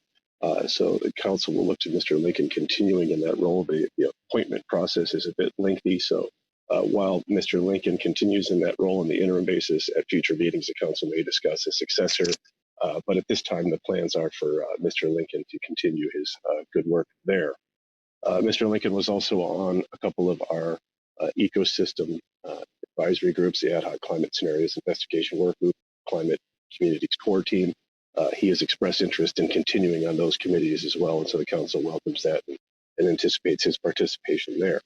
Mr. Lincoln was also on the Legislative Committee, and Chair Gorelnik has subsequently replaced Mr. Lincoln on that committee with Mr. Anderson. So unless there's questions on any of the standing committees, I'll move on to our business for council advisory body appointments. Okay, very good. Regarding the Coastal Pelagic Species Advisory Subpanel, Ms. Gilly Lyons has announced that she will resign her conservation position on the CPS Advisory Subpanel after the November 2020 council meeting. We discussed this a little bit in closed session, and I understand it's the council's wish to open nominations, to get some nominations for this position in time for the November meeting so that the council could consider a replacement for Ms. Lyons, so that would avoid a vacancy there. Unless I hear differently here, we will open up a solicitation for nominations there and hopefully get that seat filled. But Gilly's been a great member of that committee and will be missed there for sure. Regarding the Ecosystem Advisory Subpanel, there's been a Washington vacancy for a while, ever since Mr. Paul Dye left that group. We solicited nominations since your June meeting. Dr. Philip Levin, the University of Washington, former member of the Plan Development Team, nominated himself to this position. And I believe we have that nomination for council discussion. Regarding the enforcement consultants, Captain Bob Puccinelli announced his retirement from the California Department of Fish and Wildlife effective July of this year. Bob served on the ECE for 6 years and was a very valuable member of that group. And so the council anticipates that California Department of Fish and Wildlife will work on the appointment of a new consultant in the near future, and will let us know when that's been arranged. Bob was also a member of the GEMTAC, and so I presume the council, once we know a little bit more about the California Fish and Wildlife's direction with a permanent enforcement consultant, we could talk about GEMTAC representation at that time. Regarding the Habitat Committee, Mr. Noah Oppenheim has resigned his commercial fishery position on the Habitat Committee effective after this session. He let us know that over the summer, and so we opened that seat up for nominations through August 31st. Got one in time for the briefing book, and a few more came in thereafter, including Greg Burkholz, Daniel Frazier, and Glenn Spain for council consideration to fill that commercial fishery position formerly held by Mel. Regarding the highly migratory species management team, the National Marine Fisheries Service West Coast Region nominated Ms. Amber Rhodes to replace Mr. Lyon Enriquez, who been promoted to the HMS branch chief for the region. Amber's done a lot of great HMS work for the council in the past. Her nomination was reviewed by the SSC earlier in the week, and that is there for council consideration. Regarding the Salmon Advisory Subpanel, the council solicited nominations for the Washington charter boat operator position that Butch left behind when he became a council member. We got a nomination from Mr. Michael Sawin from the Westport Charter Boat Association, and that's materials for your consideration for appointment at this session, of course. And regarding the Scientific and Statistical Committee, the Oregon Department of Fish and Wildlife has nominated Dr. Fabio Calta-Balata to fill the ODFW position on the SSC that was formerly held by Dr. David Sampson. And again, we heard from the SSC on this appointment earlier in closed session. So we look to the council for a motion on that one. So I guess I'll just pause there, and if there's any questions on any of our advisory body appointment business before us this afternoon. Let's see if there are any hands. Any questions so far? Please go ahead. All right. Thank you. Regarding council operating procedures, also under this agenda item is the council's regular opportunity to review and revise the council operating procedures. The council staff has prepared a draft of Council Operating Procedure 9, Schedule 6, which governs the administrative calendar of things the council takes care of through the course of a year. Schedule 6, is specific to administrative items. The proposed changes here are reflective of comments that the council made in late 2018 when we were last going through the appointments to 3-year terms for our advisory bodies. In the past, that has typically been done in a 2-meeting process, September and November. As we went through this process in 2018, there was a lot of sentiment around the council table to consider making this a 3-meeting process, so to include the June meeting, to spread it out a little bit more and allow some more time for consideration of advisory body composition and to get some more input from our advisory bodies and the public. And so what's proposed in attachment 1 are those changes. So with the strikeout and underline text in that document, it's now proposed following council direction from 2018 to start the process in June of every 3rd year to review the composition of all the term-limited advisory body positions and adopt proposed changes to those compositions for public review. Then under this proposal, the council would come back in September, adopt final compositions for the term-limited advisory body positions, and then request nominations for the next term. So then between September and November, we would collect those nominations for council consideration at the November meeting, where every 3rd year the council would adopt new membership to those advisory bodies for the following 3 years. This process will come up next in 2021. And so as council staff's thought would get this through the COP process now so that when we turn the calendar, everybody's aware of the process. Also council staff's opinion that there was a lot of discussion of this back in 2018 and that this draft was in the briefing book. And so if it pleases the council, it would be at your discretion to approve these changes or some version of them at this session. If there's council sentiment that this needs a little bit more public vetting, we could adopt these changes for public review and return to them in November for final action. It's sort of at the will of the council, but at least from my perspective, I'd like to button this up before we turn the calendar, because 2021 will be the next year when we look at those appointments and consider the composition. So I guess I'll pause there. And if there's any questions on the council operating procedures and what I just went through there. All right. Any questions? We'll have a discussion later. All right. I'm not seeing any questions. So, okay. You want to summarize our action ahead of? Yes. Thank you, Mr. Chair. Council action under this business would be to first consider adopting the proposed changes to COP9 I just mentioned. Discuss any other changes or additions to the COPs or the SOPPs, and then third, to consider any the appointments and memberships that I went through a little bit earlier. Reference materials you should have in front of you include the attachment 1, which is the proposed changes to COP9. Additionally, there's a supplemental report from the HMS advisory subpanel, and it's my understanding Mr. Dave Rudy is prepared to give that. And last I checked, there were 5 individuals signed up for public comment on this agenda item. All right. Thanks very much for that overview, Mike. Give folks one last chance to ask a question. Not seeing any. So we will go to reports. There is one report from the HMS-AS, and welcome Dave Rudy. Good afternoon, Chairman, council members.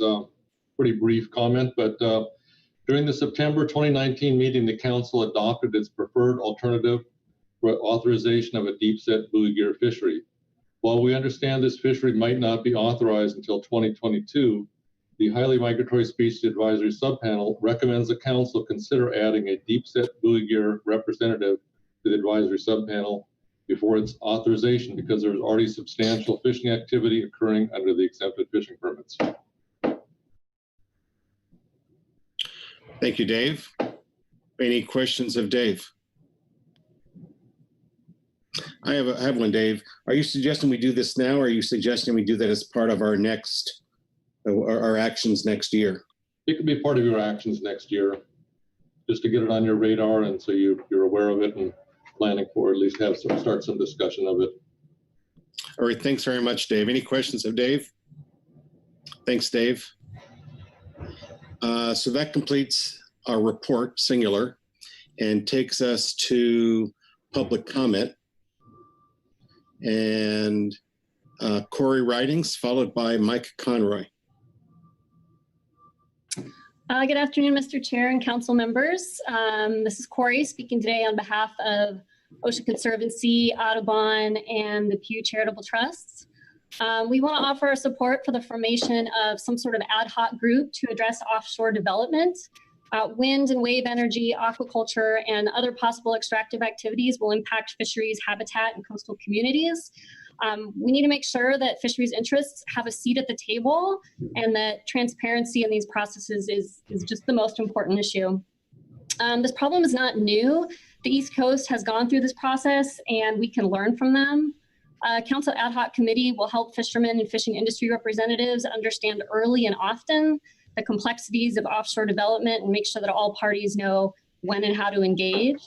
Having industry members and other folks engaged pre-permitting is really important, as involvement from the beginning is very different than jumping in partway through or near the end of a project.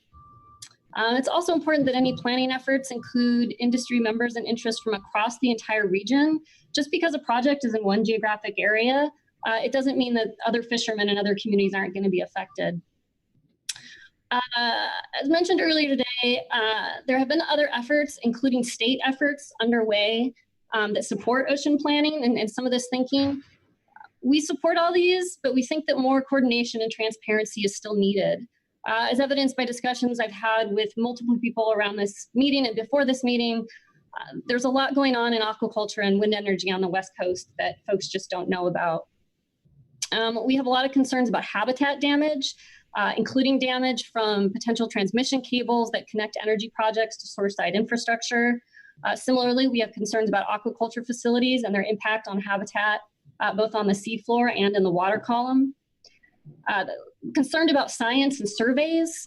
Time series data may need to be redesigned so that we don't lose valuable information necessary for stock assessments and other ecosystem science. We're concerned about cumulative impacts on protected species and migratory species. Obvious concerns about a loss of fishing grounds. There's also safety issues. I've heard a lot about this from the East Coast.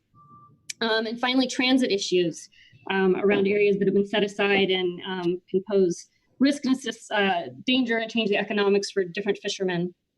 Mr. Zim noted earlier in discussion, I think under the EO, that we keep this quote on the top of the horizon, and I couldn't agree more.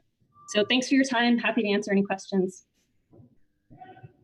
Thank you very much, Corey. Are there questions for Corey? Marcy Uremko.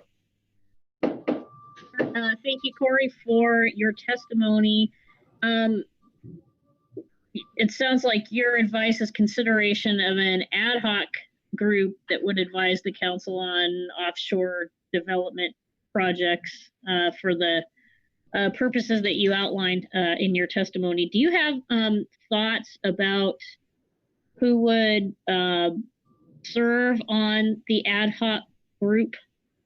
Are we talking agency personnel? Are we talking industry personnel? Are we talking folks from other forums? Who are you contemplating?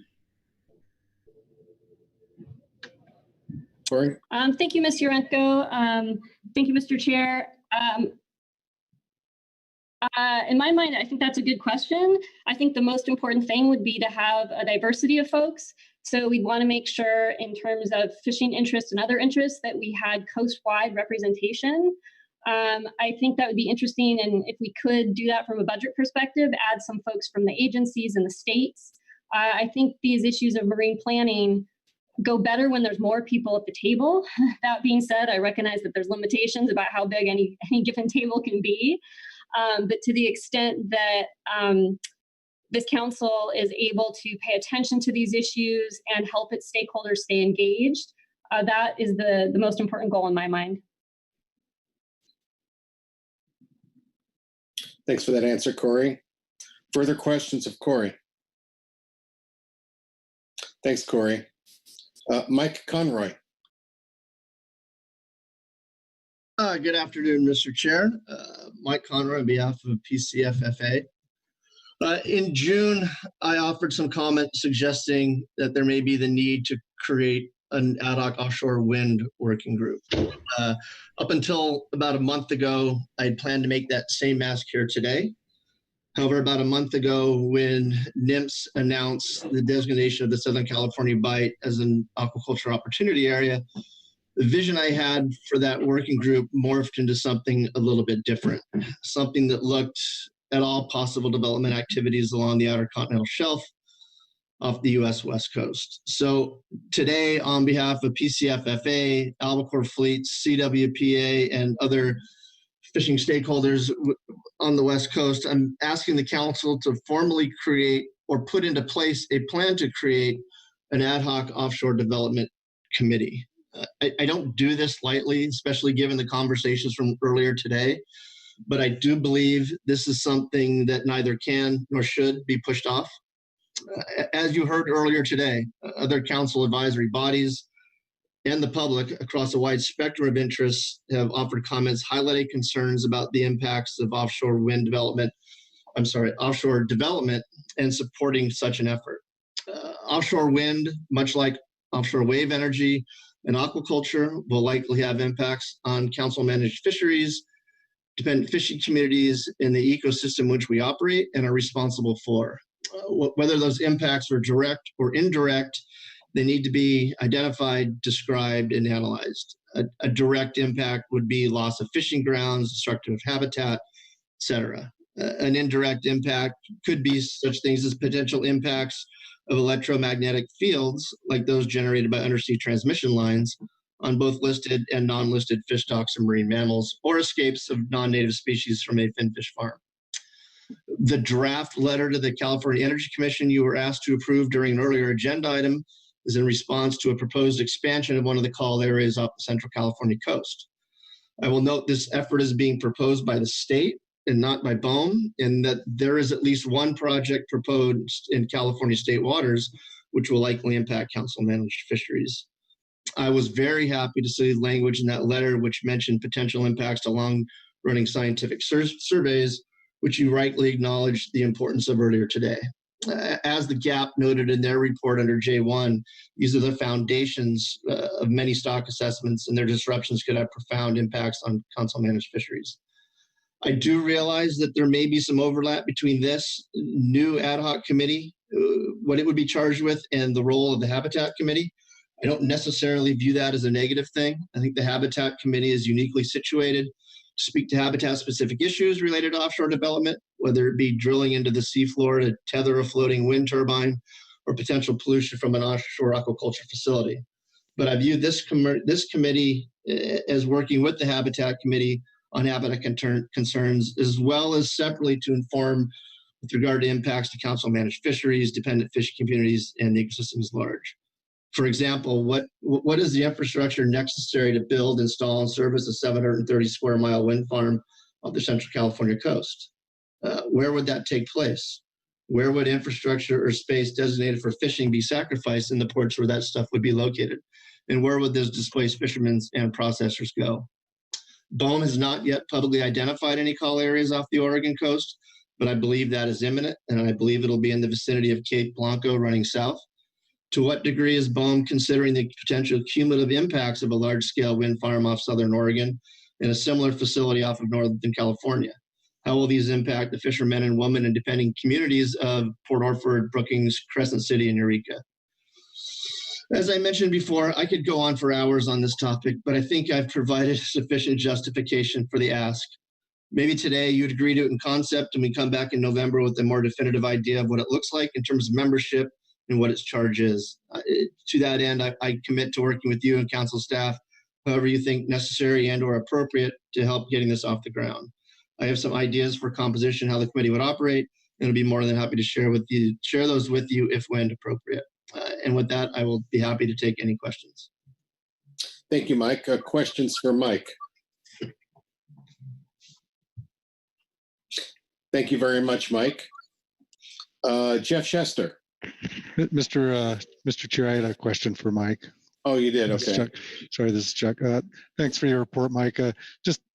We've had a couple people suggest that this would be inappropriate as an ad hoc committee.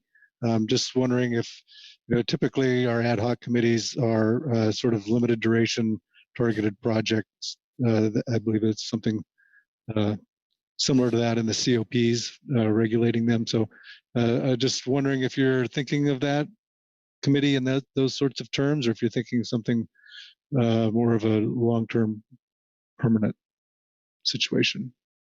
Yeah, through the chair. Thanks for the question, Mr. Tracy.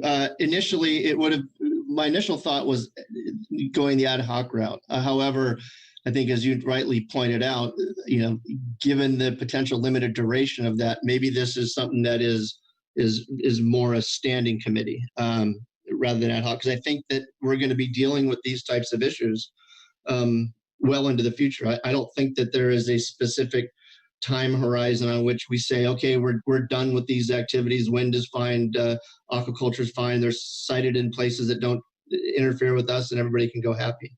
So I agree with what you're saying, and potentially, maybe the ad hoc route is not the right way, but I'm sure that we can figure out which is the right route. Thanks. Well, I see Bob's got it. Well, maybe I'll defer to Bob for now. All right, Bob. Yes, thank you, Mr. Chairman. Mike, thanks for bringing such a thoughtful proposal to us. I think that it's really, it is something I noticed this meeting, we have this issue that doesn't quite fit in any of the advisory panels or management teams perfectly. Do you see this as a group that could maybe inform the management teams and the advisory panels as well as the council, and maybe distill the pertinent issues to a common understanding, so that it might actually streamline the council process and be more informative? Is that what you're looking at? Yeah, through the chair. Thanks, Mr. Julie, for that question. I think so. Yeah, I think it'll be imperative that whatever this group ends up looking like, it has members from all of the advisory bodies and the management teams. And to the extent that information can be flowed through to the ABs and the MTs, I think that'll be very helpful.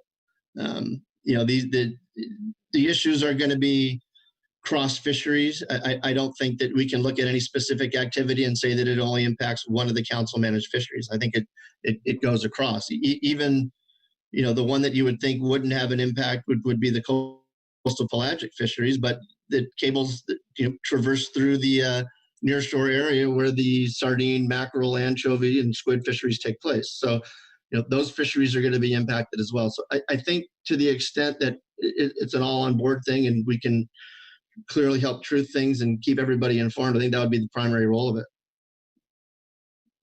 Thank you, Mike. I appreciate that. And also wanted to mention that Corey, I agreed with Corey writings before you had presented much in the same line. So thank you so much. John Ugoretz. Thanks, Mr. Chair. I think there may be a need for something like this. I don't think we can get to deciding anything today. I would point out that as far as I know, there's no time limit on ad hoc committees, and the ecosystem work group is ad hoc and has remained that way. And I don't see the ecosystem going away anytime soon.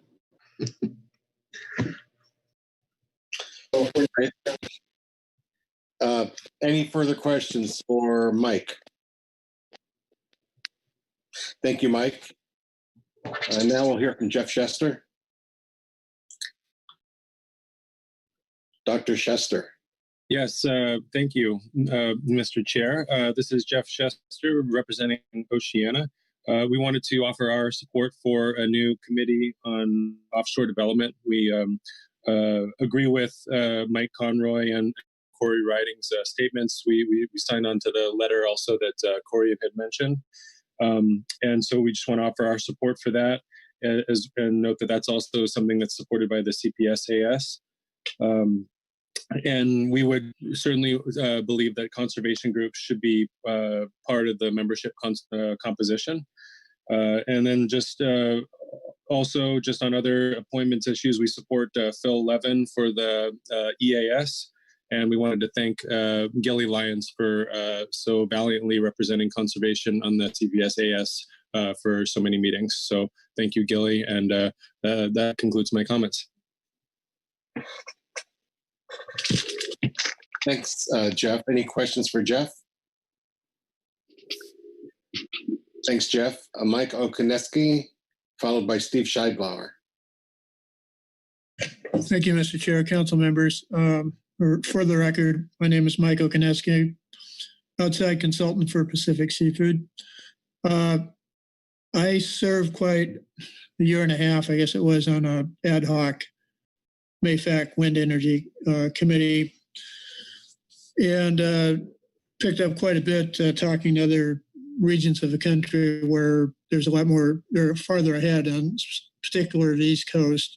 So I got quite a bit of exposure to this, and since that time, we wrote as a West Coast chapter. Mike Conroy has been very instrumental in that, and I've had a minor role in some of the stuff, but as has Steve Scheibler has been very involved.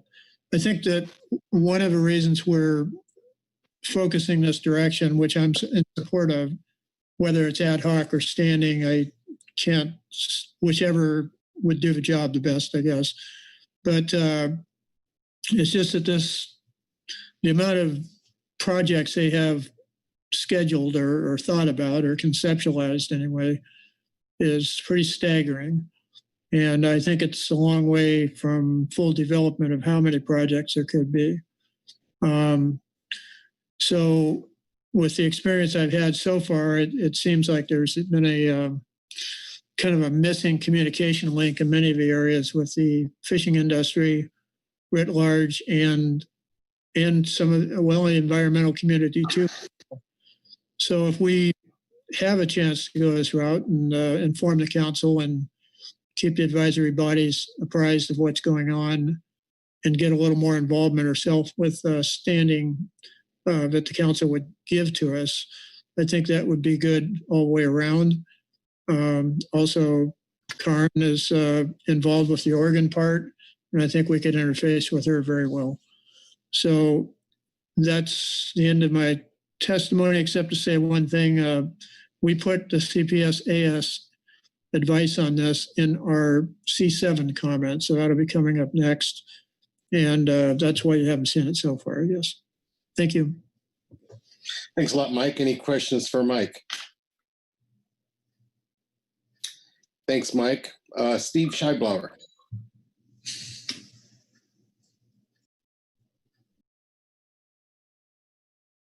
And Steve, you're muted, so you'll need to unmute yourself. Can you There hear you me go. now? Yep. Yes. Thank you, Mr. Chair. This is Steve Scheibauer for the record. I am now serving as a consultant to both the San Diego Fishermen's Working Group and also the Alliance of Communities for Sustainable Fisheries, which are both 501c3 organizations.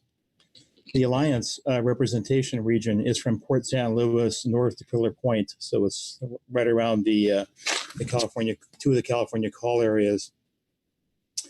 And I understand that these projects are of great concern to those two organizations, aquaculture, particularly in the San Diego area, and offshore wind in the Central California area.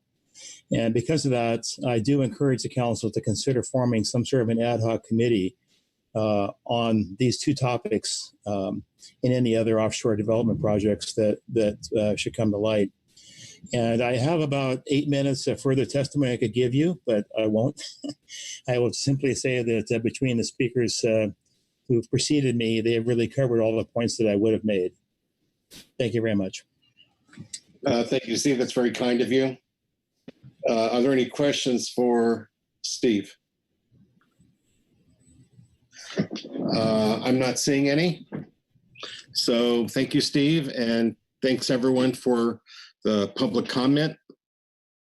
That concludes that portion of the agenda item and brings us to council action, which we see on the screen there. Why don't we take these in order? Or actually, before we do that, Let me just see if there are any general comments around the table about the report or any of the public comments. John Ugoretz. Thank you, Mr. Chair. I just did want to, sort of starting with what we heard last from public comment, talk about the concept of offshore federal activities advisory group, or whatever we want to call it. I definitely support the idea and concept.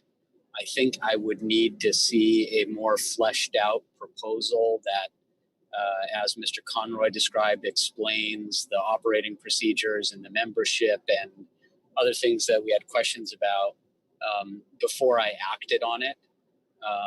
But I would be happy for someone to bring that to us, either from the outside or the inside, as a proposal to consider later. Yeah, I agree. I think it is an interesting proposal, but obviously not something we can act on here. But perhaps it's the will of the council to agendize this so we can have a scheduled time to discuss it and to give both our advisory bodies and the public an opportunity to weigh in on that. Does that seem like an appropriate way to deal with the suggested ad hoc and/or standing committee that was suggested through public comment? Anyone, John?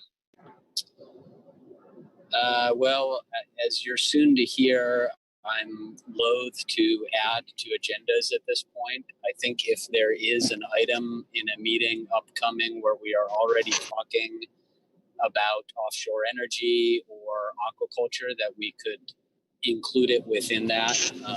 I would not want to make a standalone new item for this. Fair enough. Fair enough. We would just need to make sure there was adequate notice that would be discussed within that agenda item. Is that reasonable to everyone? Anyone disagree? Okay, I guess Marcy Yaremko. Thank you, Mr. Chair. I guess I'd like to take Mike Conroy up on his offer to provide a proposal to us that we might consider. I can't recall. I know there was some discussion about a marine spatial planning item on an agenda sometime. I don't have the November agenda in front of me, but that is the time to consider the proposal. But I think the earlier we see it, the more time we have to think about it. I don't know if an info report is potentially the right vehicle, or an open comment. I don't know, but I think what's important is that we start discussing the idea and think about the membership and composition. I know that in terms of agency personnel, if that is what is recommended, at least from CDFW's perspective, we'll be needing to do some shopping around of that idea because we don't have access to all of the appropriate staff resources that we might need for a new committee, regardless of whether it's a standing or an ad hoc. So I think we'd need to think about it, and the sooner we see something to think about, the better. All right, thanks for that, Marcy. I'm looking at our current Chuck, or Louis, why don't you go, and then Chuck. Okay. Thank you, Mr. Chair. And I want to thank Marcy for that proposal to that she would like to see an info report or possibly a public comment. I have already been working on this aquaculture thing for a number of years, and also Mike Conroy, I've worked with him. So I could volunteer, oh no, here I go, to work with Mike to prepare something. Thank you. Chuck? Thank you, Mr. Chair. So So I think there's some options, I guess, or some procedures we should think about here. We do have, appointments and council operating procedures on every council agenda. So if there was direction from the council to somebody or some group that the council has authority over, or to bring something to the council at a future date that would lay out something like a purpose and a need and in terms of reference, composition, those sorts of things, then the council could consider it under that agenda item, and we would just include that, and would want that in the advanced briefing materials. And it may be something that would be might it be a two-step process from there. Once to consider the terms of reference, send it out for public review, and adopt it at a future meeting. So that would be one. I guess that's kind of how I would picture this normally occurring. We do have a marine planning update every March. So to the extent that there's some utility in coordinating with that in terms of just people being sort of there that are in that they care about those sorts of things, that there might be some advantage there, but that would just be I guess I wouldn't think that it would be something that would necessarily come up under marine planning, but maybe it could. So I guess those are a couple of options. I mean, obviously there's going to be some budget implications, so we'd have to get an idea of that. And while we do have ad hoc committees like the ecosystem work group that are long-term, I think there was a reason for not switching that to a standing committee, and we saw that in terms of adding membership recently to address a specific issue, which was the Climate Communities Initiative. In the FEP revision. But that said, we do have operating procedures, and I think it's appropriate that we follow them. We have them for a reason. And so if it's not going to be something that the council's going to consider a limited duration targeted project, then I think they ought to consider it under a permanent committee. Thanks, Chuck.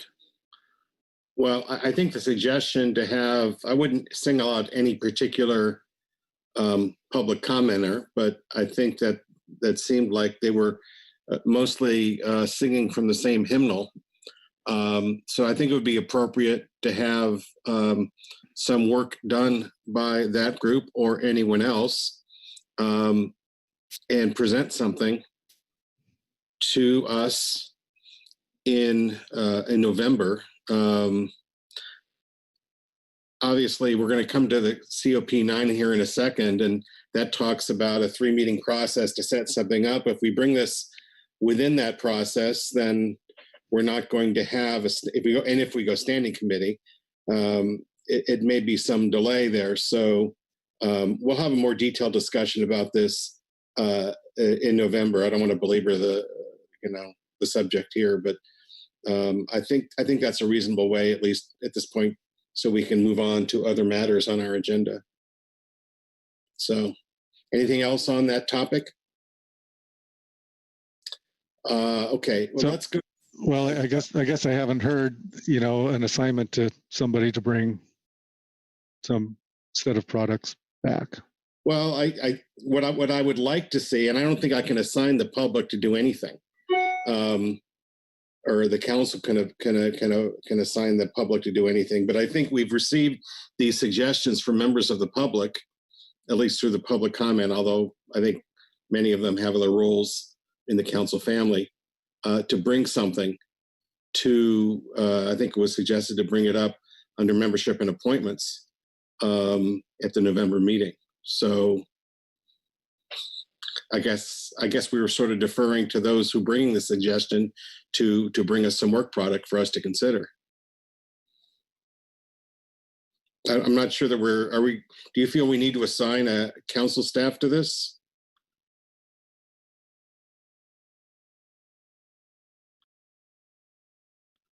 Bob Dooley? Sorry. Go ahead, Bob. Yeah, thank you, Mr. Chairman. I recall that we assigned subcommittee, not a committee really, but a sub part of the GAP to scope mothership and to scope non-trawl RCA, and that gave at least a format for people to understand where this is being talked about, and it wasn't an official thing. It was just to get the scoping done, and I think it helped us a lot in the end. So I wonder if there's something like that. Maybe maybe there's a place to maybe assign Mike through the committee he's on to, and that would give people at least for an informal formation of something to scope out what this might look like and give us something to look at and to actually add or subtract from. So that's just a thought. I know I'm not probably saying it correctly, but that's the best I can do. So thank you. Chuck, and then Phil, or unless you want Phil to go first. I'll let Phil go first. Phil? Thanks, Mr. Chairman. I'm looking at the chats that are going on between some of the folks that brought the idea forward under this agenda item. I'm with you. I don't think we should be assigning or trying to assign. We have an indication from the people who have advocated moving forward with the formation of this kind of group. We have the primary folks that testified before us saying that they are willing to work together and bring something back. I think we should leave it at that, and I'm confident that they will bring something back for us to look at, and how we deal with it and take it from there is then part of the council process. Thanks. Chuck? Or unless you want to yield to Corey. I'm fine with Phil's suggestion. Okay. Corey? Yeah, thanks. And thanks, Phil, for the suggestion. In 30 seconds here, I think this is going to be having thought about it in the context of Washington, these projects are going to be inherently local. So I would also just throw that thought out there for folks to think about. But yeah, I'm of a similar mind as Phil. All right, can we leave it there on that topic? Not seeing any hands. So let's go to COP9. A red line version has been provided as an attachment that provides for a 3-meeting process. As Mike said during the overview, this was an issue that was raised in our last round of appointments where we didn't have, the advisory bodies did not feel they had adequate time to address decisions made by the council in terms of composition. So let me open the floor and see what kind of discussion we may have or a motion.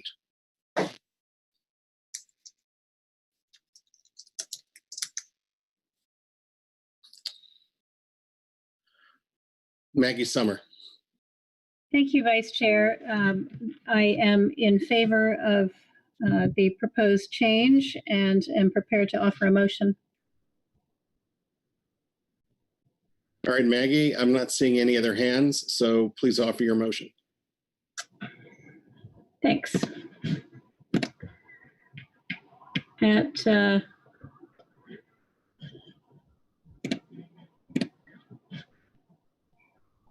Sandra's readiness, I move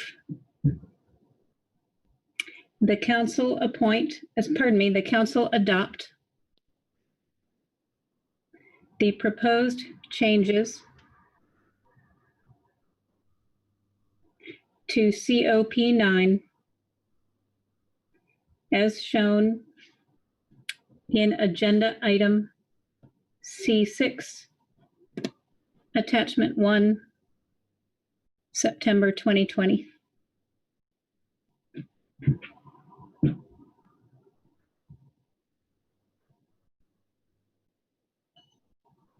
All right, Maggie, is the language there accurate and complete? Yes, it is. Thanks. All right, Brad raised his hand before the motion was even complete. Were you doing that in order to second the motion, Brad? Yes. Okay, seconded by Brad Pettinger. Please speak to your motion.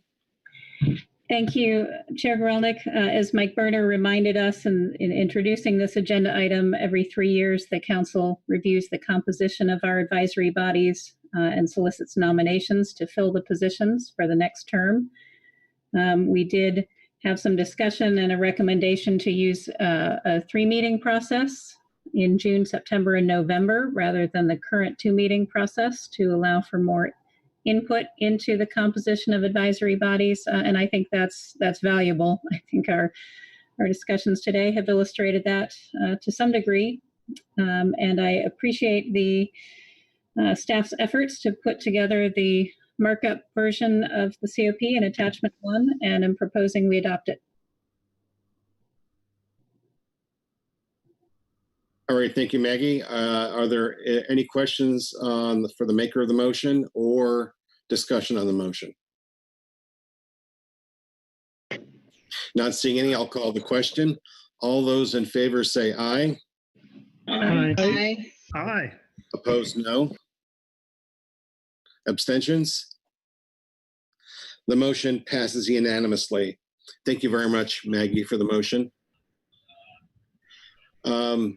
Coming back to the council action, before we get to the appointments, membership issues, are there any other changes or additions that the council wishes to discuss at this time?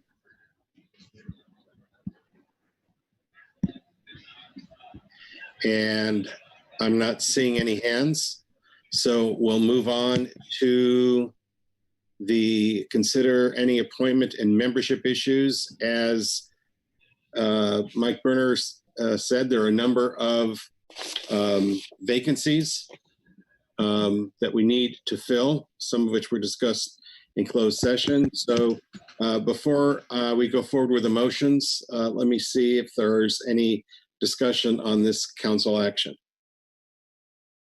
Not expecting any, but I sort of programmed to ask that question. Mr. Berner. Yes, sir. Did you have anything to add there? No, sorry. Okay. So let's do this one by one. We have a vacancy on the Ecosystem Advisory Subpanel. So Mr. Anderson. Thank you very much, Mr. Chairman. I move the council appoint Dr. Phil Levin to the vacant Washington position on the Ecosystem Advisory Subpanel, formerly held by Mr. Paul Dye.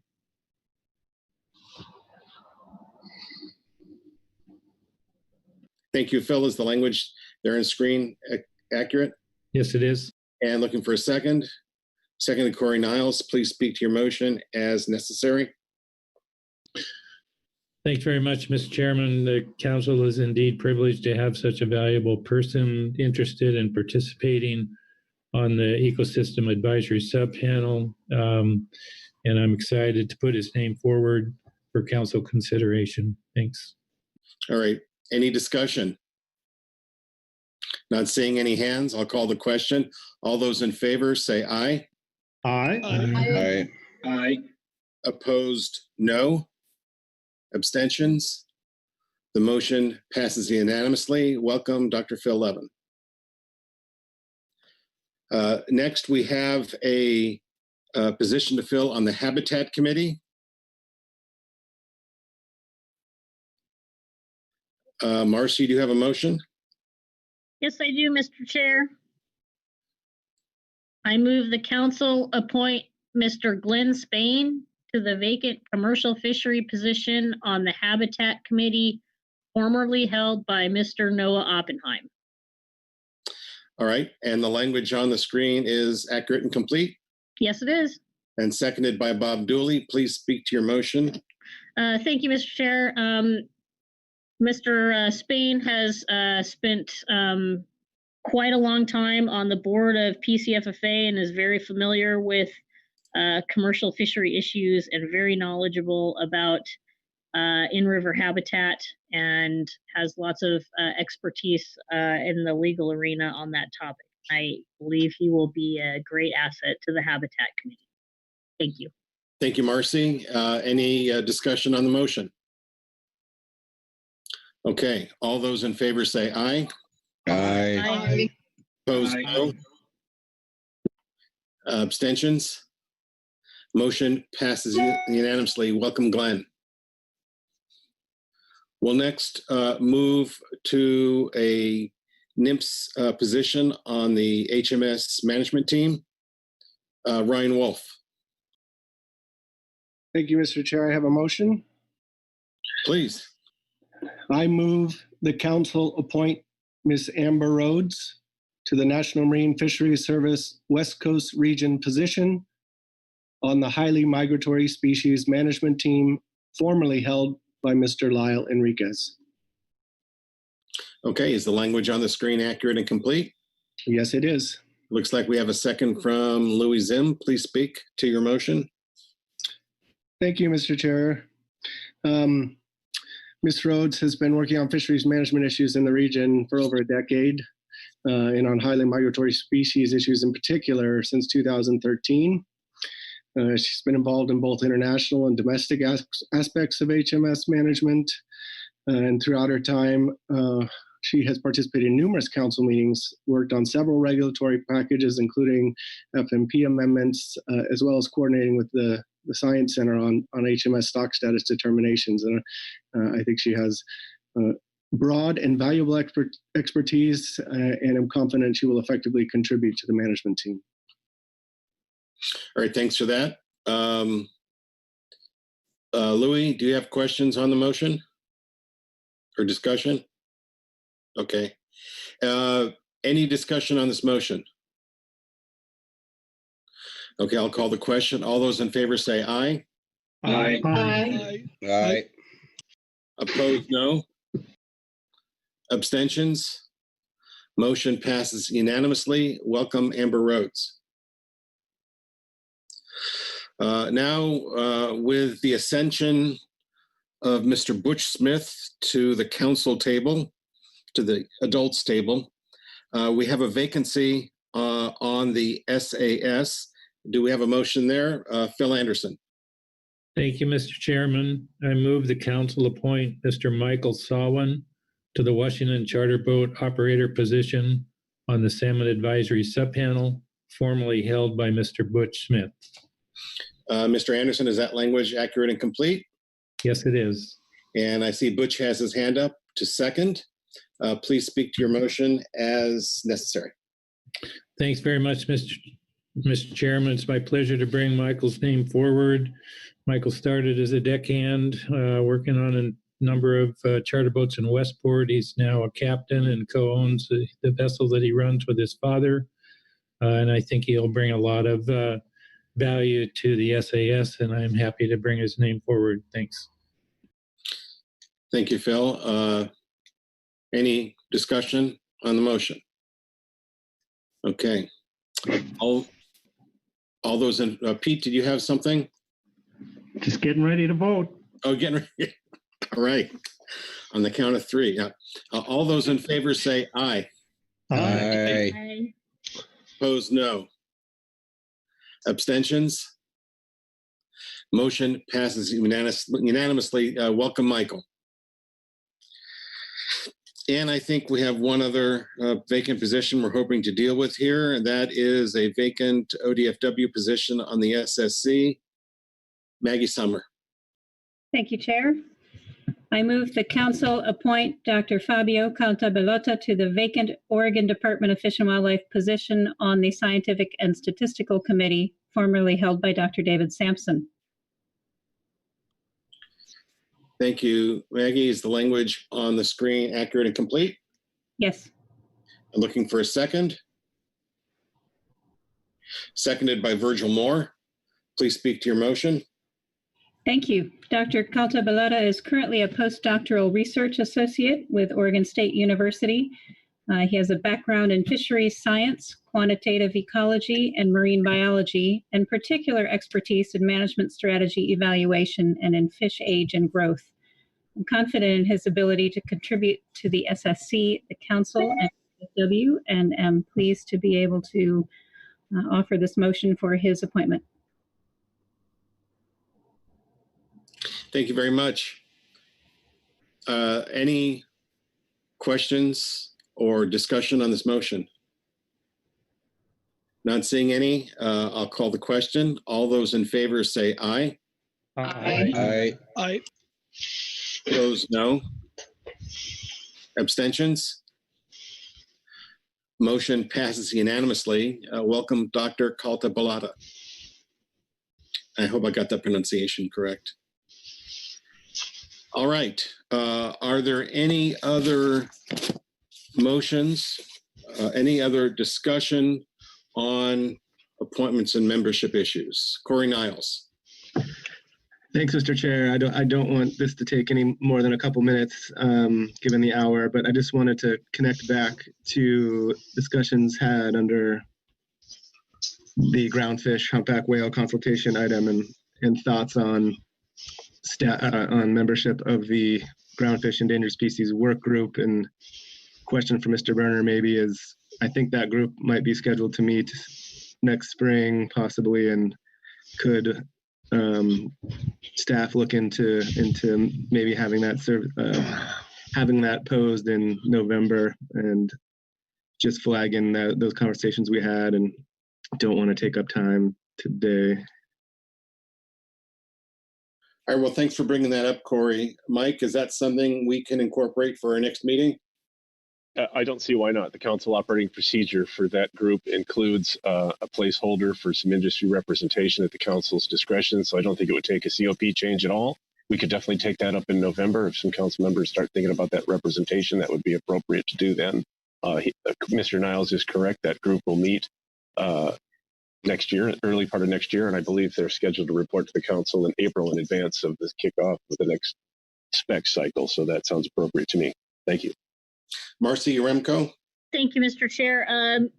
Thank you, Mr. Berner. In the course of you looking into this, I'm hoping maybe you can also include a reference to the prior minutes where we've had an extensive discussion on this exact point in the past.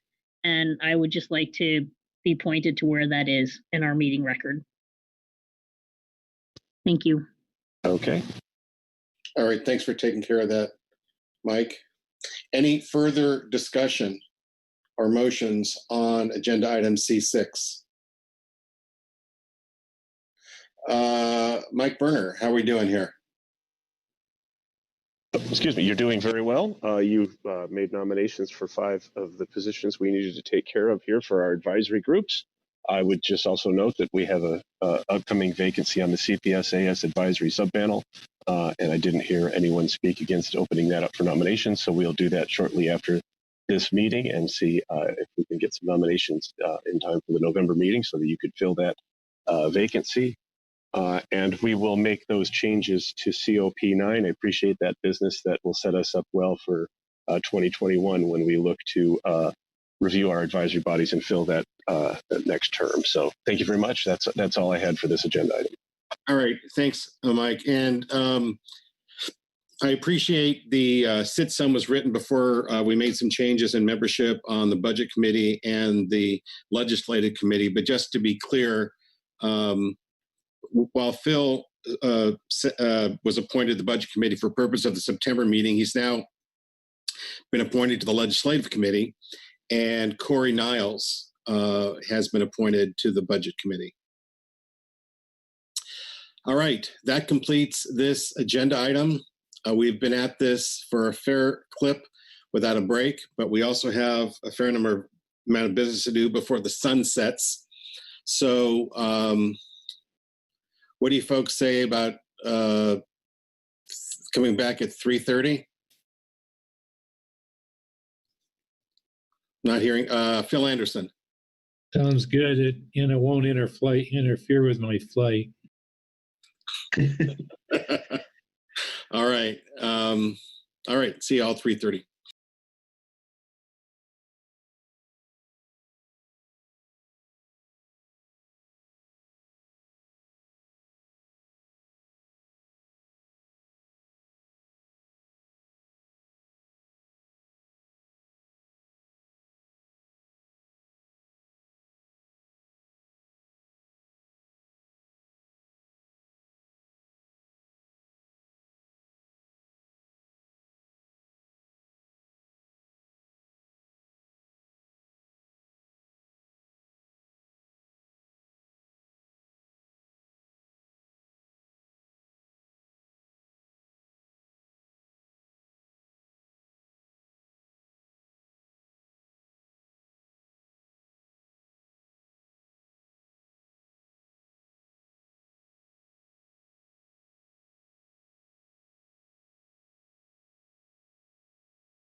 Okay, your 30-second warning.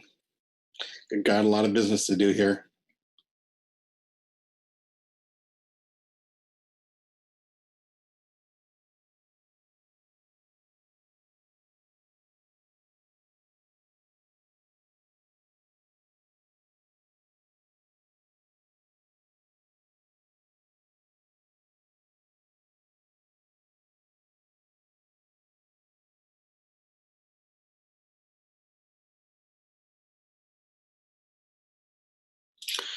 All right, welcome back to the last agenda item on the last day of our September council meeting, which is future council meeting agenda and workload planning.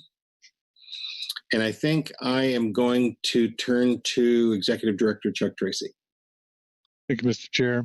So this agenda item is intended to refine general planning for future council meetings, especially in regard to finalizing the proposed agenda for the November 2020 council meeting, which will be held via webinar.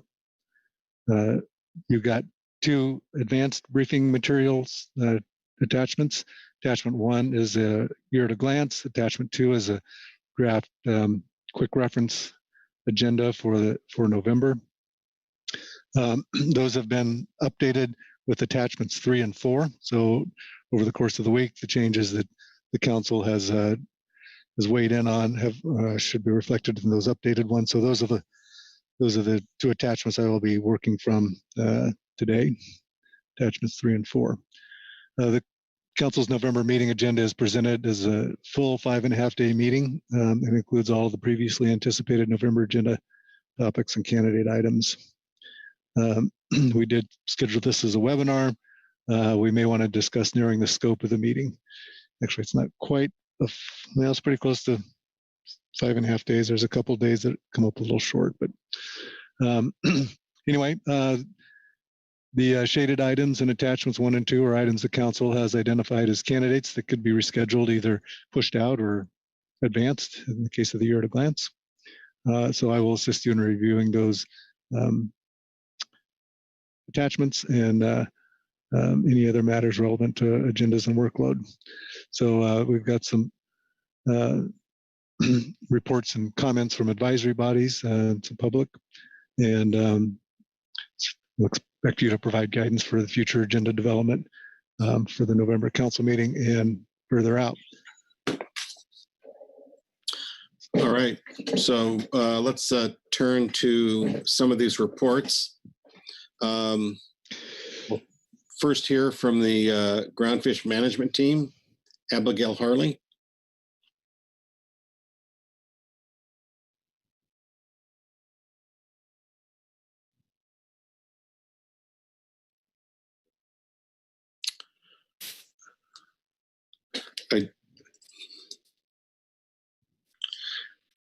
I don't see. Hello? Abigail, are you there? Yes. Can you hear me? I can hear you. Perfect. Okay, perfect. Hi, my name is Abigail Harley. Happy New Year to everybody, celebrating that in a few hours, hopefully. I will be reading agenda item C7A, Supplemental GMT Report 1, Groundfish Management Team Report on Future Meeting Agenda and Workload Planning. Our first item was adding groundfish agenda items during a council meeting. During both the April and September 2020 council meetings, the council added a groundfish emergency rule agenda item to the meeting. In April, the new item was added to the council agenda at 6 p.m., with GMT being asked to reconvene and address the issue after 9 p.m. that day, well after the GMT had adjourned for the meeting. So only a portion of the team was available to have the discussion, conduct analysis, and write the report. In September, the email tasking the GMT to work on the emergency agenda item was sent at 7 p.m. The request to submit the report by mid-afternoon the following day. The GMT understands that unexpected issues arise and need to be addressed, especially given the ongoing global pandemic. However, adding groundfish agenda items partway through a council meeting and then giving the GMT very limited time, less than 24 hours, to have discussion, do analyses, write reports, requires very late nights and early mornings for team members, and does not provide time for us to do our best work. Working those hours is more likely to lead to errors in analysis and reports and limits our ability to identify creative solutions. The earlier in the meeting the council can identify any additional analysis needed by the GMT, the more likely we are able to provide a comprehensive and accurate document. This also provides additional time for the GMT to coordinate with other advisory bodies as needed, which is critically important for issues such as emergency rules or other actions that significantly impact fishery participants. This could be facilitated by scheduling the workload prioritization item on the first day of the meeting. So if it is the agenda item under which groundfish issues are most likely to arise. The GMT also urges the council to stress the importance of presenting requests for actions that are not already on the agenda under open public comment, specifically under comments on non-agenda items, prior to the start of the council meeting to allow for such planning. Scheduling daily agendas during council meetings. The GMT appreciates the breadth and complexity of management issues requiring council attention across fishery management plans.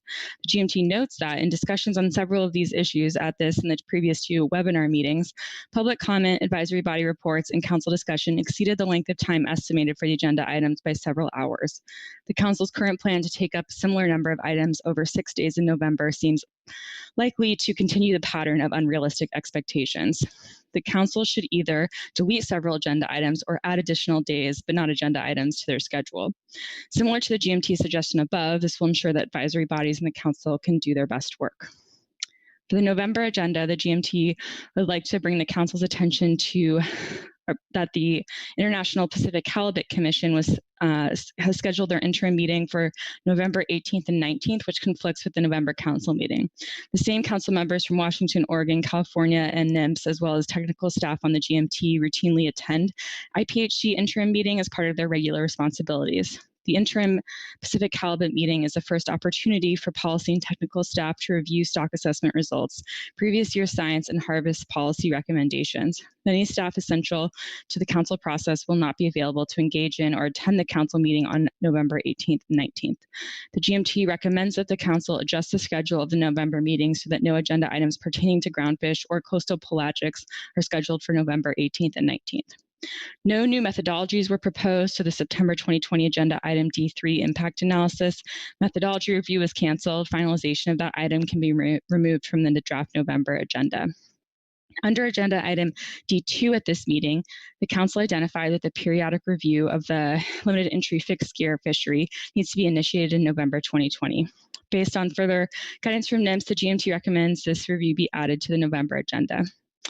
The GMT notes that the November in-season action will include changes the council would like to make to the fishery for the start of the fishing year on January 1, 2021. The GMT views this as our priority action in November so that any changes could be implemented with the new 2021 harvest specifications. The council may want to plan for the item to take longer than usual, the usual 2 hours, to account for any emerging issues. In the limited time available before many members of the team turn their attention to the IPHC interim meeting, the GMT anticipates being able to provide reports on a maximum of 2 agenda items only, in addition to our in-season report. This would allow for the possibility of emergency rules to arise and be considered in a reasonable timeline. The GMT would appreciate direction from the council about where to direct our efforts given staff time constraints. On the draft year at a glance in the advanced briefing book, none of the new groundfish items the council prioritized previously appear on the calendar. Under agenda item C2, the GMT suggested that before the May 2021 deadline for the executive order, the council could work on 3 of the items. Our suggestions were non-trawl area management, mothership sector utilization, and scoping the year-round coastwide midwater rockfish exempted fishing permit for regulation. However, the GMT recommends the items should only be added to the year at a glance once staff, including council staff, GMT, regional office, et cetera, are identified to task and lead analyses. Follow-up on the limited entry fixed gear review also needs to be added to the year at a glance at 2 additional meetings in 2021, with the potential need for further meetings to develop follow-on action.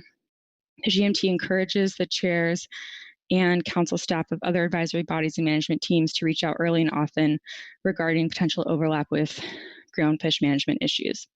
The GMT typically convenes a winter session to initiate work on items scheduled for the new year and other tasks. In most years, this has occurred at the council office in Portland. However, due to ongoing pandemic, the GMT recommends online webinar style meeting consistent with the current practice of all council meetings. The meeting has not been scheduled, but typically occurs in mid-January.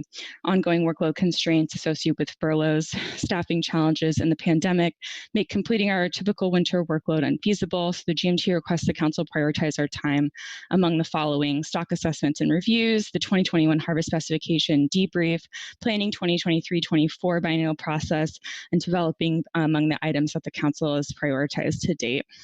And that's it. I'm happy to answer any questions. All right, thanks very much. Are there any questions of the GMT on the very specific recommendations provided?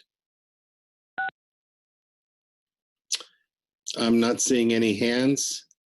Thanks very much, Abigail. I'll next hear from the GAP, Sarah Nayani. Thank you, Mr. Chair, and good afternoon, council members. I'll be reading agenda item C7A, Supplemental GAP Report. The GAP reviewed the documents and public comments under this agenda item and offers the following comments. General comments. While groundfish workload and new management measures and future council meeting agenda and workload planning are separate agenda items, the GAP would like to offer some general suggestions where there is overlap between these items.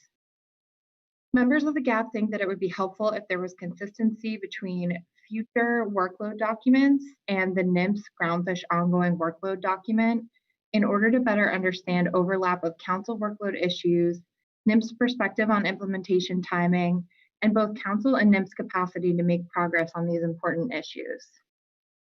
In terms of prioritizing groundfish items for future meetings, the GAP position has consistently been and will continue to be that our panel is not able to prioritize certain groundfish items over others, given the sectors and communities we represent. However, we find that there is often a lack of clarity about what the council's groundfish priorities are, which may leave council staff and NIMS staff in a difficult position for handling workload. In addition, it is sometimes difficult for the GAP and members of the public to determine what is moving forward and how, and under which agenda item. We find that this creates the perception that public comment is needed at each meeting under each of these agenda items, in both advisory bodies and on the council floor, in order to keep items hot, which may burn up time that could be better utilized.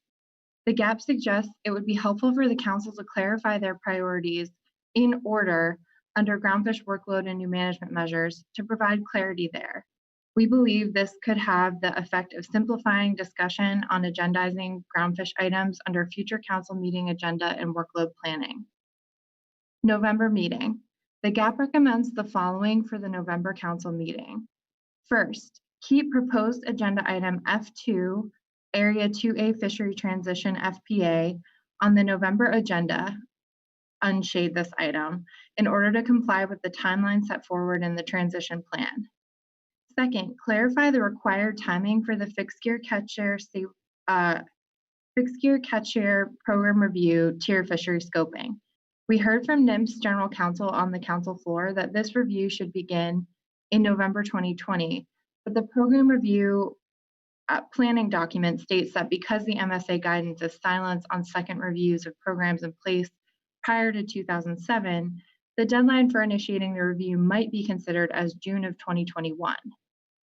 On the year at a glance, the program review shows as a shaded item for June 2021, and the GAP recommends keeping it there so we can address other priority issues first, unless it is otherwise required to begin sooner.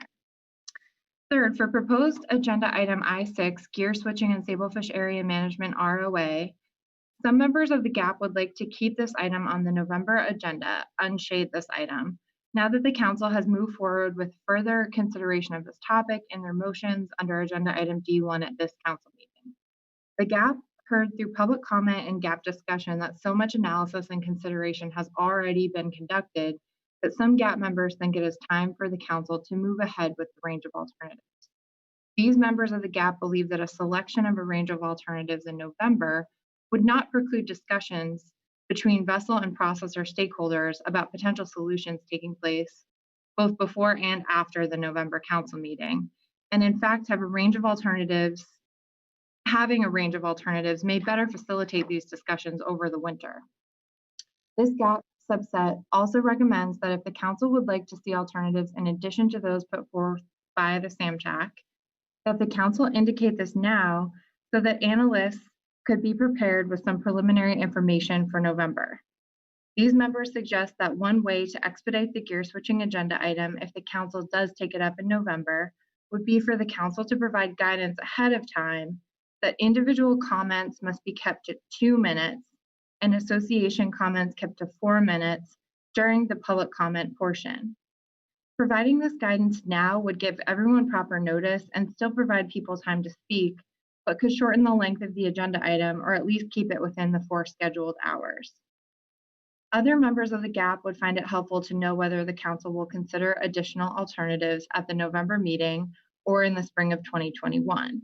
They would like to see a solution come from fishermen and therefore think it may be more useful for the council to next pick up the gear switching agenda item in the spring of 2021 rather than in November 2020. This would provide ample time to develop those solutions within the industry. These members do not support limiting the time for public comment in November or at any meeting regarding gear switching and sablefish management issues. Last, the GAP would like to see mothership utilization and non-trawl RCAs, including the Emily Platt EFP, added to the November agenda.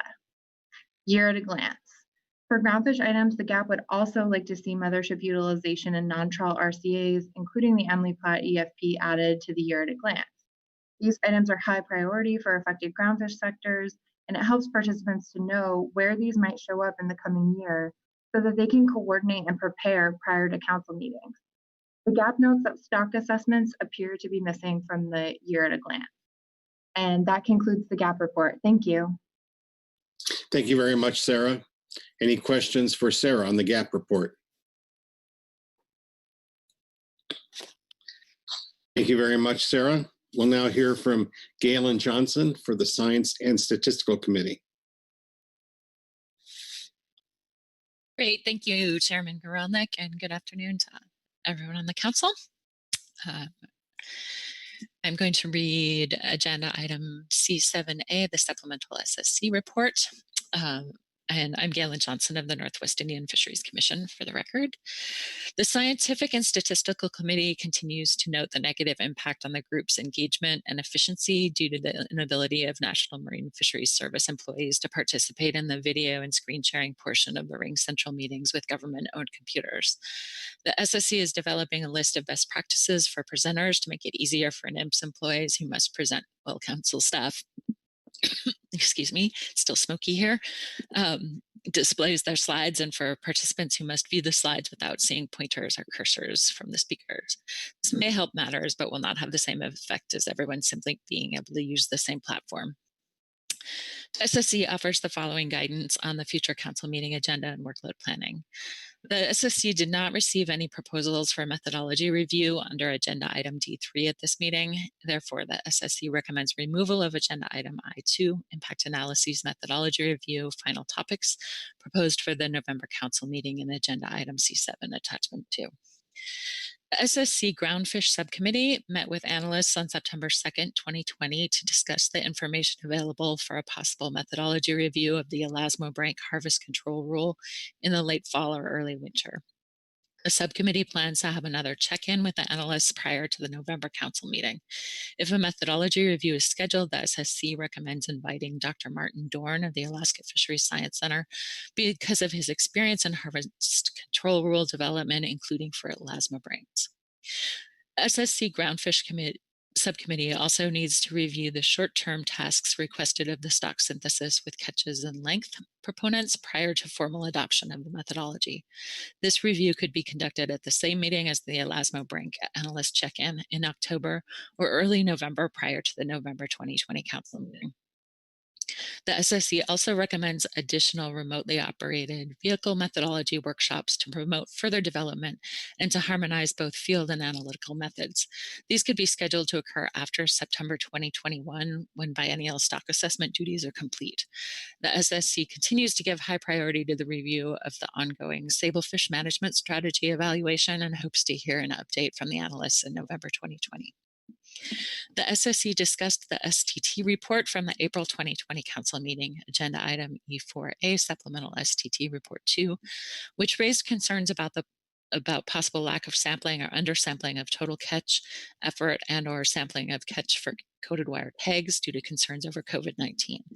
In particular, this may impact the calculation of cohort size and of exploitation rates used to determine overfishing status for Klamath River Fall Chinook and Sacramento River Fall Chinook, and that serve as annual inputs to the forecast models. The SSC advises that agencies coordinate with the SAMA technical team as soon as possible about data gaps and how they will be addressed, changes in forecast methodology, and changes in sampling. If the Council tasks the SSC or the SSC Salmon Subcommittee with reviewing or advising on any changes, the SSC recommends having that review take place before the March meeting. The California Current Integrated Ecosystem Assessment Team alerted the SSC Ecosystem Subcommittee Chair that there may be major changes to the annual Integrated Ecosystem Assessment Report in 2021 due to COVID-19 impacts on data collection and processing. The SSC Ecosystem Subcommittee can meet in January 2021 if the Council requests review of these changes prior to the March 2021 Council meeting.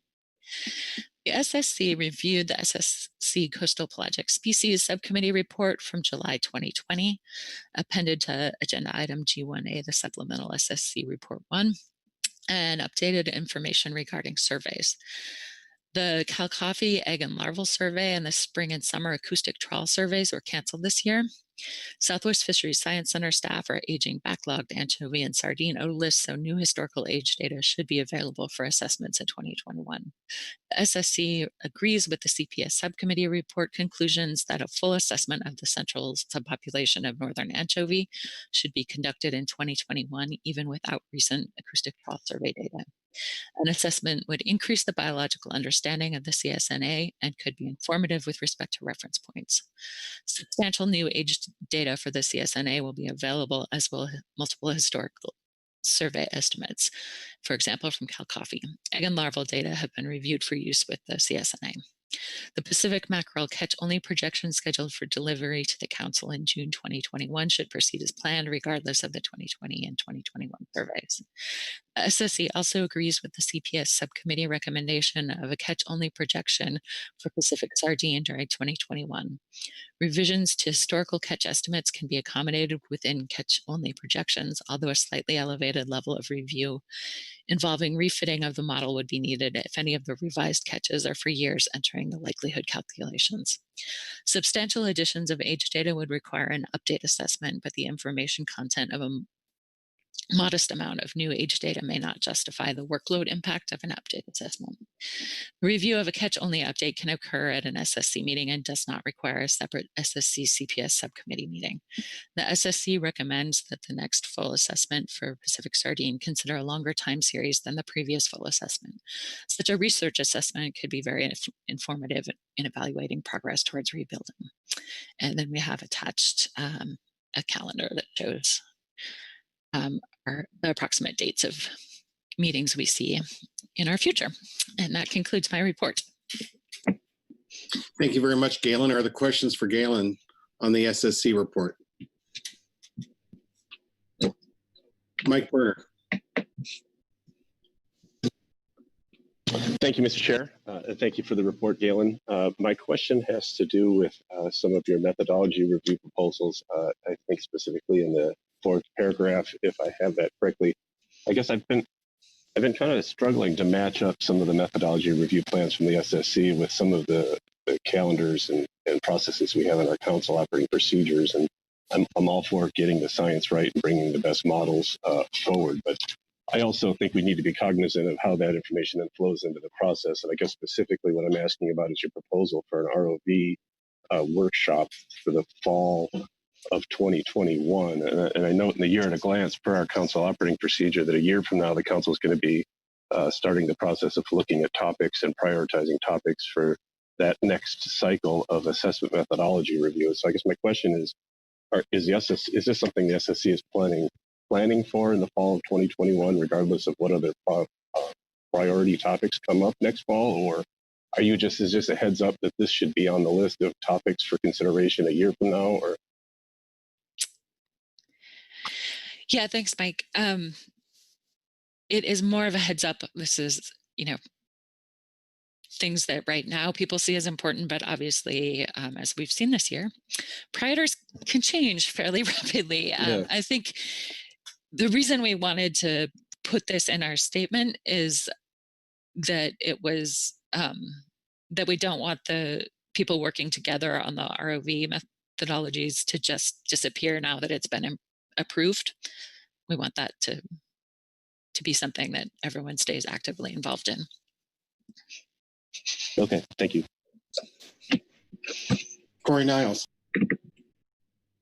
Thanks, Galen. On the piece about the IEA changes, my gut says if people are busy, everyone's unusual. So no, we don't want to review, but now I'm realizing we don't know. Can you bring us back more information? Would it be too hard in November on the need for that review, or would November be too late to schedule the review if we were to weigh in it on then? I don't think that it would be too late. I think in terms of at least putting out an announcement, we just need to know 3 weeks in advance. And I did not actually talk to the IEA team about this. Kristen Marshall, the ecosystem subcommittee chair, did, so I can certainly reach out to Chris and Toby and get more information and let you all know. I think that would be great. Thank you. Any further questions of Galen on the SSC report? Thanks very much, Galen. Let me just make a brief announcement. We have quite a bit of public comment, and we do want to hear from everyone, but I'm going to have to shorten the time for public comment just so we can have time to hear everyone. So individuals will be limited to 3 minutes, and groups will be limited to 6 minutes. Okay, we'll now hear from Dave Rudy with the HMSAS report. All right, thank you, Council. Dave Rudy, Chairman HMSAS.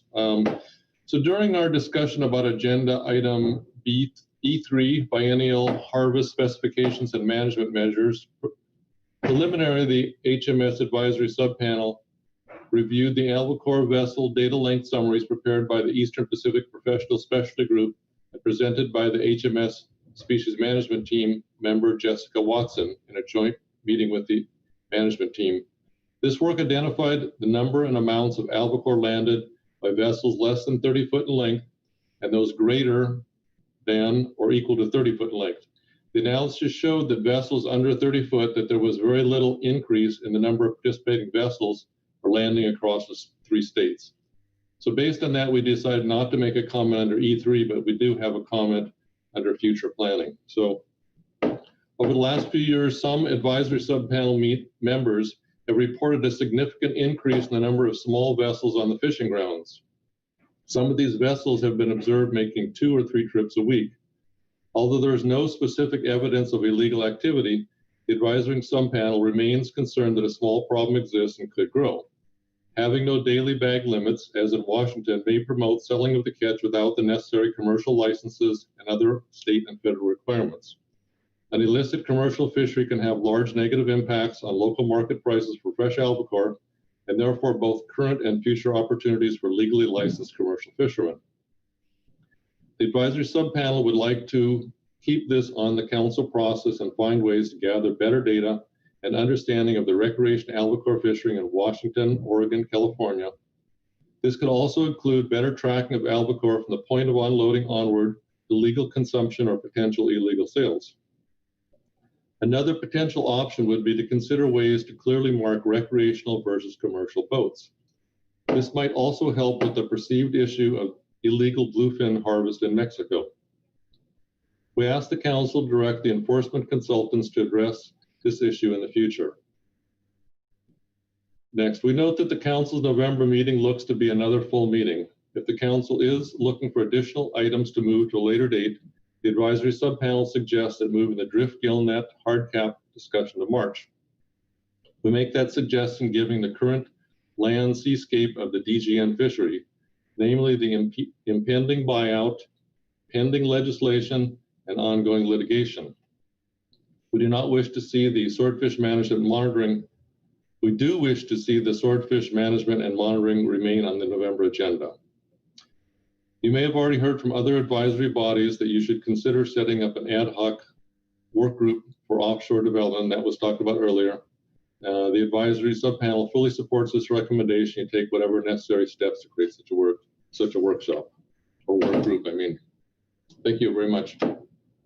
Thank you very much, Dave. Are there any questions for Dave? Looking for hands. I'm not seeing any. Thanks very much, Dave. Thank you. We'll next hear from Steve Stows for the HMS MT. Thank you, Mr. Chair, members of the council. And I will be reading from agenda item C7A, Supplemental Team Report, HMS MT Report 1. The team reviewed the proposed scheduling of HMS items on the council's preliminary year-at-a-glance summary and offers the following recommendations. Regarding the swordfish management and monitoring plan, the team discussed tasks related to the council's SMMP analyses request, November 2019, to identify additional work and staff needed to complete the assignment. Due to a heavy workload currently scheduled for the virtual November 2020 meeting, the team requests the council reschedule this item for the March 2021 meeting. On biannual specifications and management measures, generally the biannual specification and management measures agenda item is a 3-meeting process. The team noted that the year at a glance does not currently have the 3rd meeting scheduled and recommends the council add this agenda item to the March 2021 meeting. Regarding the essential fish habitat review, given the council's decision to initiate phase 2 of the EFH review, the team recommends scheduling this agenda item for a future council meeting in 2021 based on the scope of the council's request for EFH phase 2 process. Regarding scheduling of advisory body meetings for future council meetings, the team struggled in balancing meetings, staff time, and workload during this meeting, as not only were there a large number of agenda items under HMS, but the team was also interested in or requested to participate in discussion of council agenda items outside of HMS.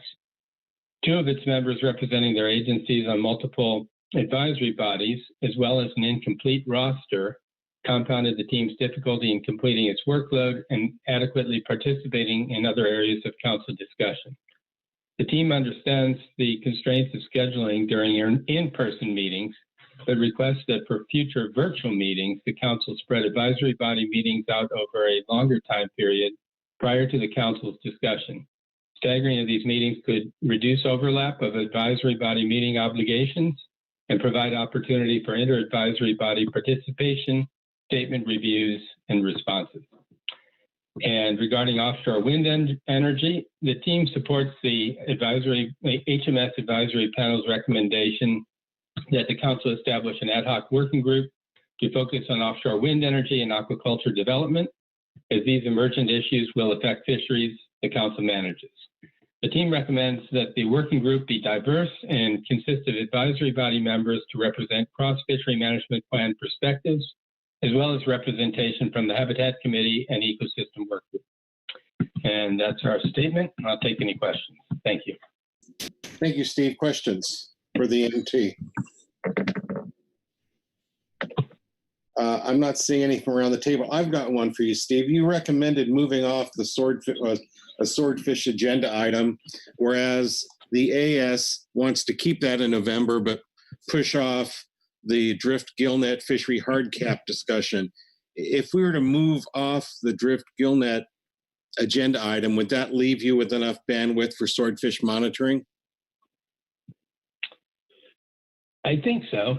I'm not entirely sure, without having the normal in-person face-to-face team discussion, we probably didn't totally figure out whose priorities were reflected in that request. But I think the main concern, as far as I understand it, was that those two agenda items would kind of stack a lot of workload on a couple of individual team members. And so if we can stagger those two, that would be helpful. All right, thanks very much, Steve. Any further questions of the HMSMT? Thanks very much, Steve. We'll now hear from the CPSMT, Kirk Lynn. Thank you, Mr. Chair. Council members, good afternoon. I'll be reading from C7A, Supplemental CPSMT Report 1. Due to the COVID-19 pandemic, the Council has had to significantly reduce agendas, removing coastal pelagic species agenda items that had been previously scheduled. The Council year-at-a-glance summary and proposed meeting agenda for November currently lists some important CPS topics as shaded, meaning they are candidates for rescheduling, and they do not list other important CPS topics previously identified by the Council. The CPS management team offers the following recommendations and suggestions on CPS agenda topics for the Council's consideration of future meeting agendas and workload planning. CPS Essential Fish Habitat Review. As noted in the June 2020 team report on future agenda and workload planning, EFH reviews occur in two phases. Phase 1, reviews for new information, and if the Council determines no changes are warranted based on the findings, the EFH review is concluded. Otherwise, it proceeds to Phase 2. The Phase 1 report is tentatively scheduled to be presented at the November 2020 Council meeting, with final action scheduled for April 2021. The Southwest Fisheries Science Center has an analyst under contract effective October 1st, 2020 to conduct the Phase 1 literature review and associated tasks, and work cannot begin in earnest prior to this date. Therefore, the team recommends the Council shift the Phase 1 review report to April 2021 with subsequent scheduling dependent on the Council's determination of moving forward with Phase 2. Central subpopulation of northern anchovy.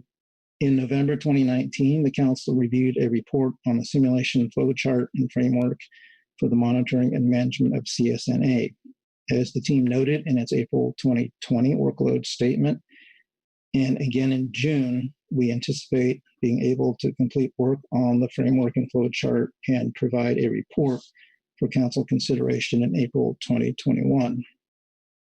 However, this is not currently listed on the Council's preliminary year-at-a-glance document. If the Council wishes to proceed with this initiative, the team recommends the Council provide direction on potential timing. The team and others have put substantial effort into this initiative, which has received very positive feedback from all constituents.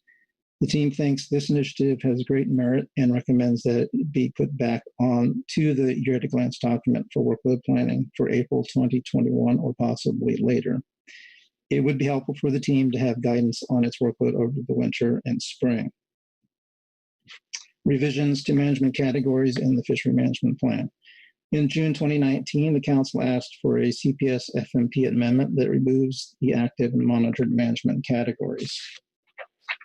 Scoping was tentatively scheduled for June 2020, but was subsequently rescheduled for later. Currently, this topic is scheduled for April 2021, but is shaded for potential rescheduling. If the Council chooses not to pursue consideration of the CSNA framework listed above in the near term, the team suggests this topic of FMP revisions be scheduled for either April 2021 or some subsequent meeting. If the Council does choose to pursue the CSNA framework, the team recommends the FMP revisions be considered June 2021 or some subsequent meeting. This timing could allow the team to incorporate the CSNA framework into the draft revised FMP. And that concludes our report. Thank you very much, Kirk. Are there questions for Kirk on the CPSMT report? Thank you, Kirk. We'll now hear from Michael Koneski for the CPS-AS. Good afternoon, Mr. Chair, council members. I'll be reading from agenda item C7A, Supplemental CPS-AS Report 1, September 2020. Coastal Pelagic Species Advisory Subpanel Report on Future Council Meetings Agenda and Workload Planning. The Coastal Pelagic Advisory Subpanel, CPSAS, discussed the increasing interest in establishing marine energy projects off the West Coast and encourages the Council to remain engaged with this issue in marine spatial planning. The CPSAS commends efforts to improve coordination with agencies such as the Bureau of Ocean Energy Management. The CPSAS recommends that the Council consider the future formation of an ad hoc committee to address the issues of marine energy projects and siting as a means of increasing stakeholder involvement without additionally burdening existing advisory bodies. That completes my statement. And it's raining really hard here, so I may lose you. Thank you, Mr. Mike. You can send some of that rain down to California. Are there any questions for Mike on the CPSAS report? Thanks very much, Mike. And now we'll hear from the EWG. Yvonne, I think you're on tap for that.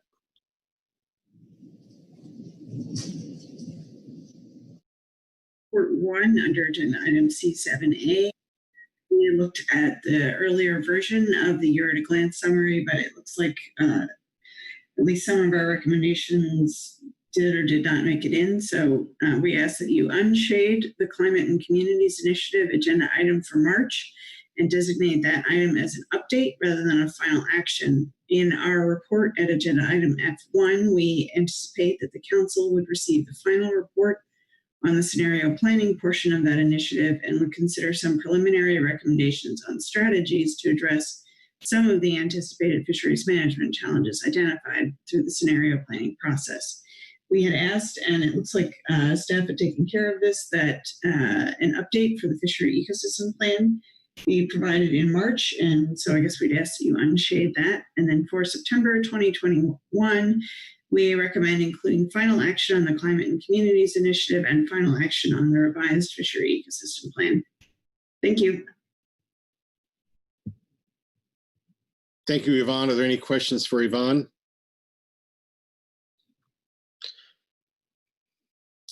All right.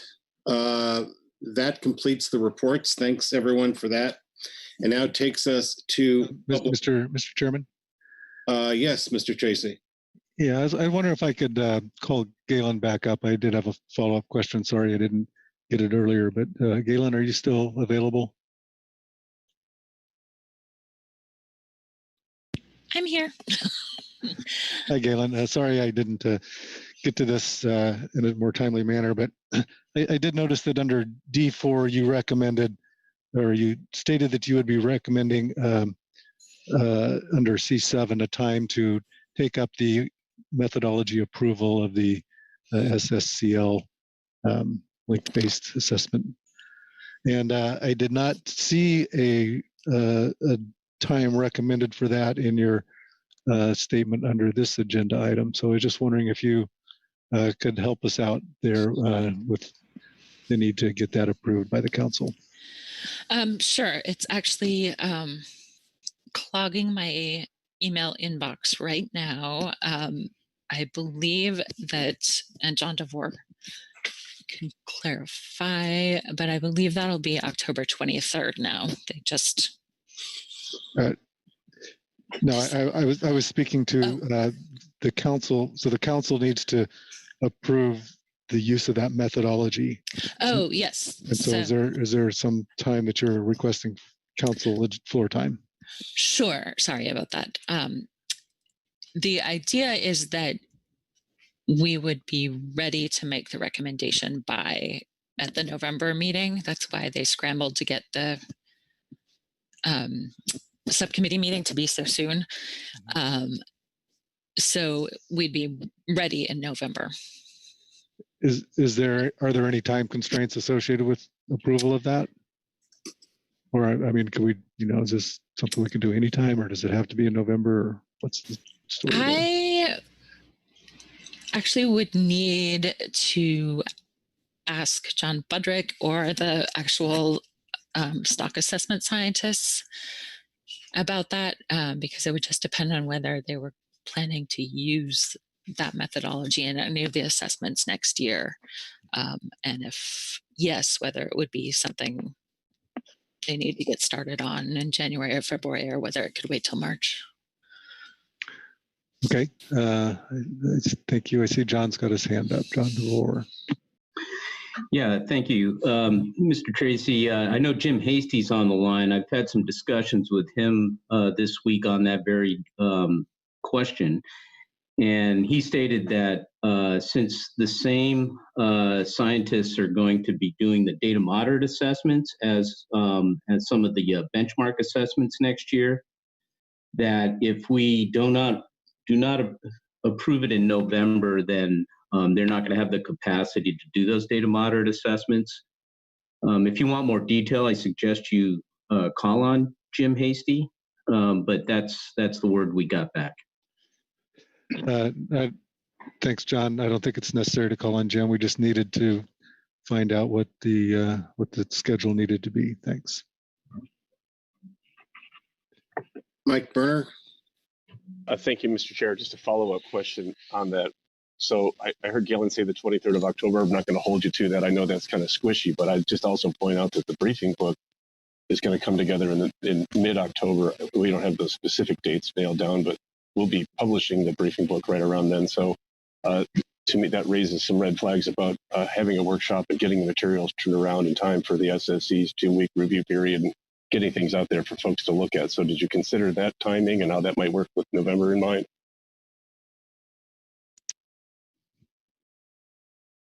Galen?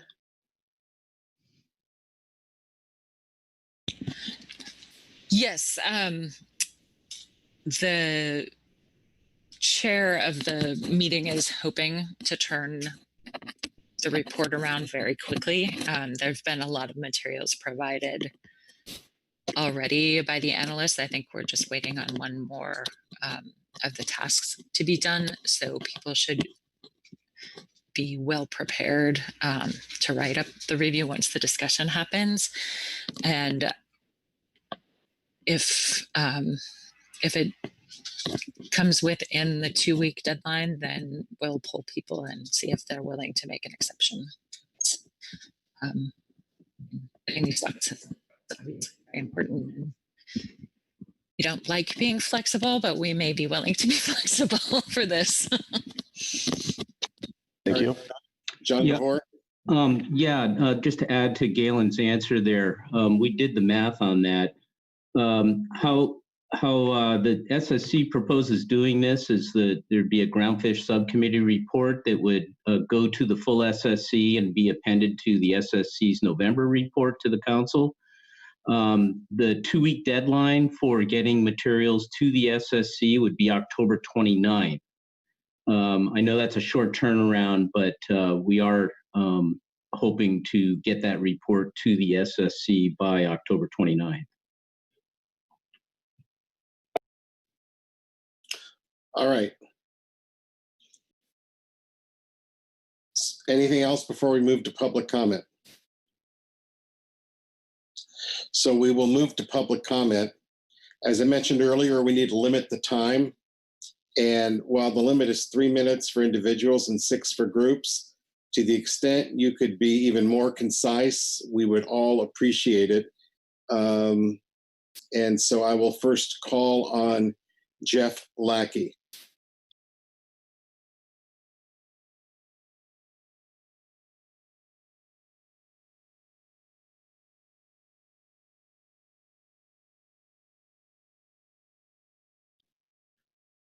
I'm not seeing Jeff Lackey there.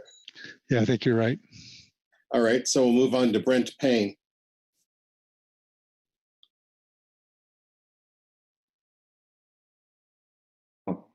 Sorry, I had to unmute myself. Yes, good afternoon, members of the council, Mr. Chairman. My name is Brent Payne, Executive Director of United Catch Your Boats. I can be very brief here. In regards to this issue C7 and your workload planning and what the future looks like, I guess the gap statement was I think very well written and provided you some good advice. It's always a little confusing to look at what the workload is from the NIM staff perspective at the very beginning of the meeting, and then circling back around at the end of the meeting. I guess for my members and ourselves, it would be helpful to get a real clear idea of what your tasks are in terms of your big ticket items that you're working on, and what the schedule is, and then secondly, what your staff availability is. It seems like there's been some change in staff availability within the Sustainable Fisheries Division and also some of the states. And it seems like, that's the limiting factor here, is who can work on what projects. So for United Catcher Boats, we're really pleased that you have fully scoped the mothership utilization issue. The GAP and the industry has provided you a range of alternatives for the 4 items that you moved forward earlier this week. We were a little confused. We tried our best to present to you a reasonable range of alternatives, for the 4 items, the season start date, the obligation date, the mothership to permit transferring, and the ownership or the usage by the mothership of above 45%. Those are the 4 issues. I don't think there was much discussion when you talked about this a couple of days ago about what your range of alternatives are. So it would be helpful if you could kind of really define what your range of alternatives are. And then secondly, you have already established a purpose and need statement on the mothership utilization. I guess range of alternatives. I guess maybe coming back at the November council meeting would be our suggestion, to look at which staff could be staffed to do the analysis and what kind of analysis needs to be done. There's an environmental assessment, there's an economic assessment, an EARR, IRFA type analysis. Is this a regulatory amendment? Is this an FMP amendment? How, in our opinion, these changes to the current mothership management program aren't really big issues. So it should be the analysis should be pretty simple to do, in our opinion. So we ask that you kind of continue to move on this issue and show us what 3 meetings you're going to take up to get the initial review and the final action on this item, and which staff are going to be able to have time to work on it. So that's what we're asking here. Thank you very much. I know it's been a long week, and I'll finish up there, Mr. Chairman. All right. Thank you very much, Brent. Any questions for Brent? I'm not seeing any. I think Jeff Lackey has showed up. Jeff, go ahead. And I'd ask everyone else to raise their hand and make it easy for council staff to identify you and enable your microphone. Jeff? Yes. Can you hear me? Yes. Okay. Thank you. My name is Jeff Lackey, and I urge the council to move forward with ROA for gear switching in November. I have seen other fisheries where council members champion causes. We've seen it at this council meeting and others where more than one council member will champion causes and come together to where the whole council will champion fisheries with words like communities and utilization. And I ask and urge council members to look and to be individually and collectively in groups be champions for the groundfish fishery as we move forward and looking at sort of a paradigm shift, a mindset for the bottom trawl fishery and for groundfish and for communities, with the goal in mind of rebuilding the communities that have been lost or lessened over these 10 years, and encourage council members to commit to the fishery's success. We've been failing for 10 years, and we have seen unintended consequences we saw right away in 2011.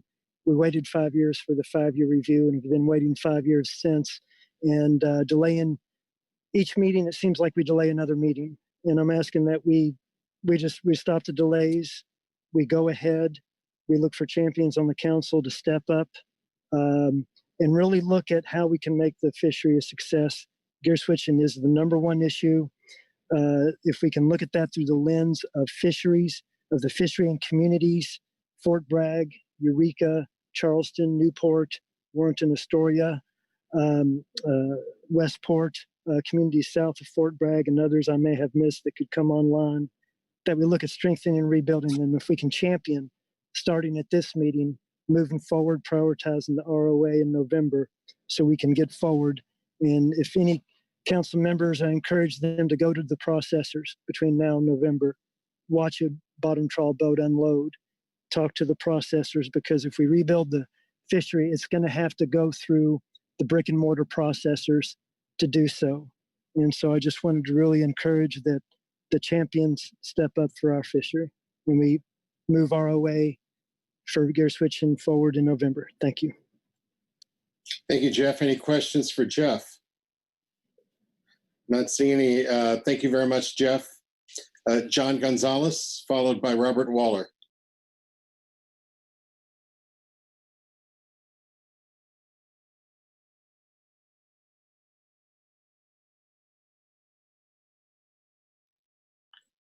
John, you're unmuted. Go ahead.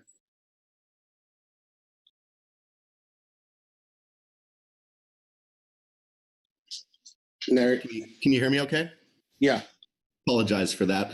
Yeah, good afternoon, Mr. Chair, members of the council. My name is John Gonzalez, Fisheries Policy Specialist for Pacific Seafood. I will make this super short just because a few colleagues of mine, I'm sure, are going to say the same thing. But I just wanted to also acknowledge Jeff Lackey's comments and support Jeff Lackey's comments, and also just ask that the council keep the adoption of a range of alternatives for gear switching on the November agenda.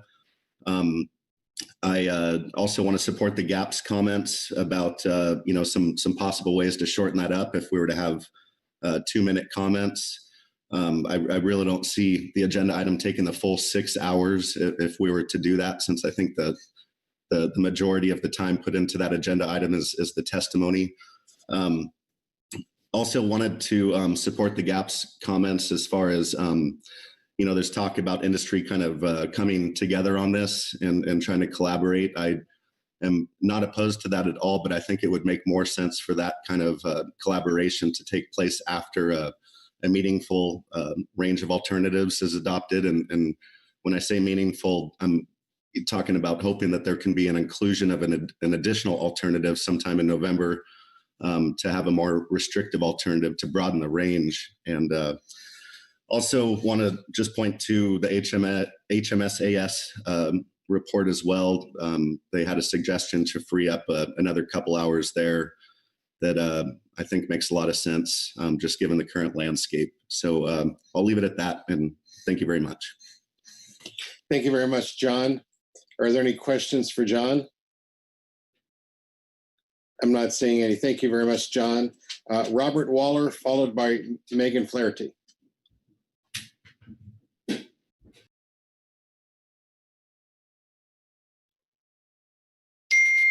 Good afternoon. I would like to pass to Megan Flaherty, if you don't mind, and then I will come in at slot number 6. Megan?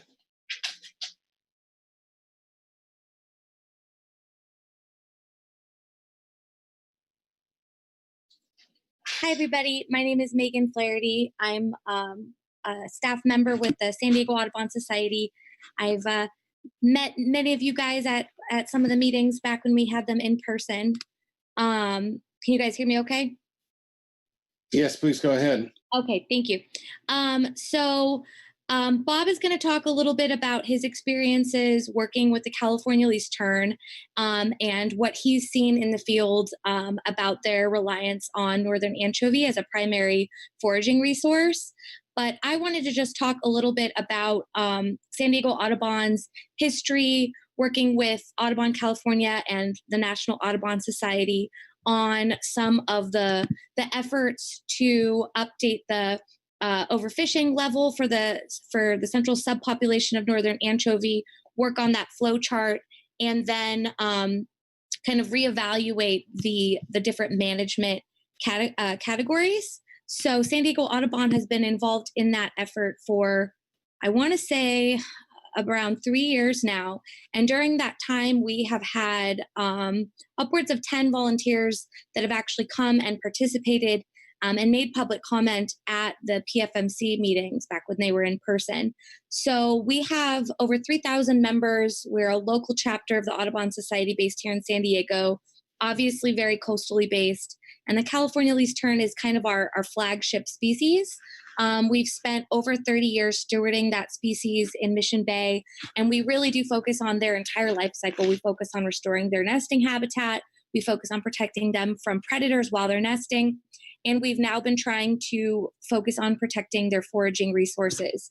Unfortunately, that species, which was first listed in the 1970s, has been declining again for about 10 years now. So they had reached a high point of nearly 8,000 nesting pairs in 2009, and that has now decreased again down to about 3,500 nesting pairs as of last year. So the species is really feeling it from a lot of directions. And of course, like all things in ecosystems, there's many reasons for that.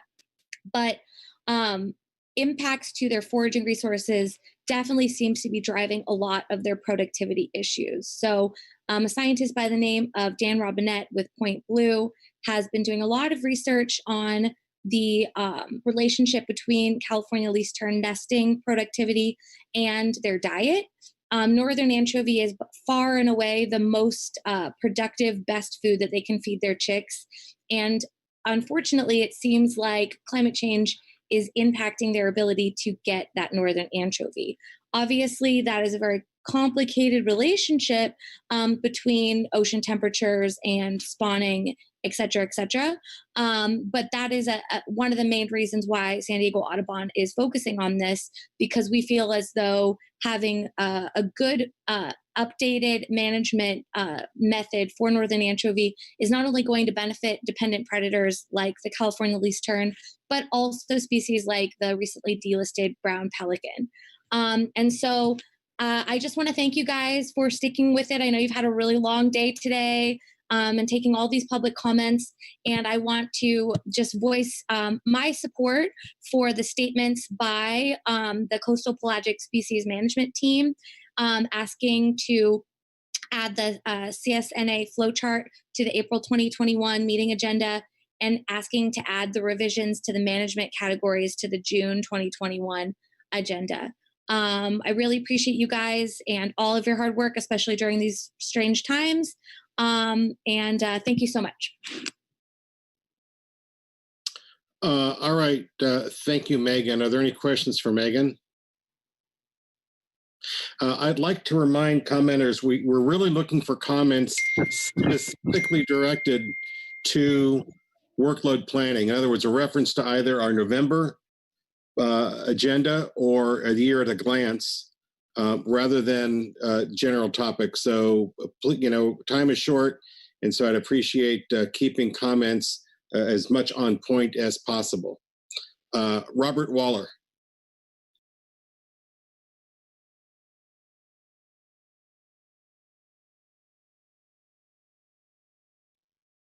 Mr. Waller?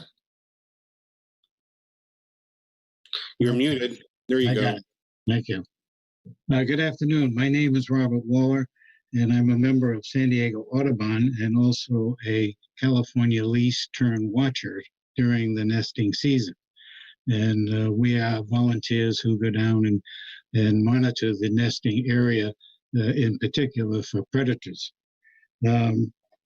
As Megan said, the California least tern has been declining again for the past 10 years. They're down by half, and partly due to the lack of food, and the anchovy being one of the primary food sources for this bird.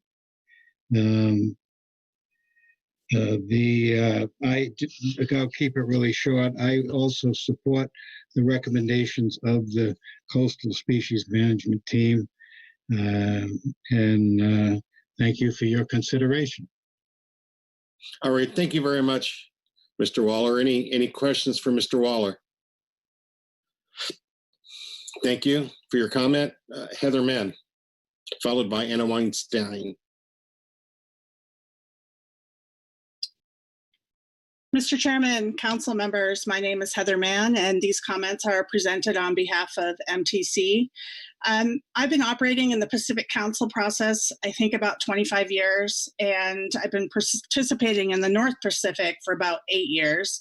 And so what that means for people like Dr. Hansen and me and others is we do 10 council meetings a year. Imagine that under the virtual world. But what the last 6 months have given me an opportunity to really think about is what works and what doesn't work in our council process. COVID, for all it's bad, has brought some clarity because it shines a really bright light on everything that doesn't work in our management system. And I would argue that our region is overcomplicating too many issues. So we find ourselves right now in the place of painfully limited resources in the middle of a global pandemic. NIMS is severely limited, as they have stated multiple times this week. Groundfish workload issues are exacerbated due to the turnover on the GMT. And I do want to take a moment to thank all the GMT members for their hard work and dedication. And then complicating our path forward really is just this virtual meeting world, which Mr. Chairman, you mentioned yesterday. I've testified before about the negative impacts and disruptions that COVID is having on our fishing businesses. The disruptions are many, and we're only beginning to realize the economic impacts. As an example, last year, the average price of shoreside hake was 9.5 cents per pound. This season, the average is 7 cents. And while that may not sound like a big difference, through July, it's already resulted in a loss of over $3 million to catcher vessels alone. So this is just one example of COVID-19 impacts.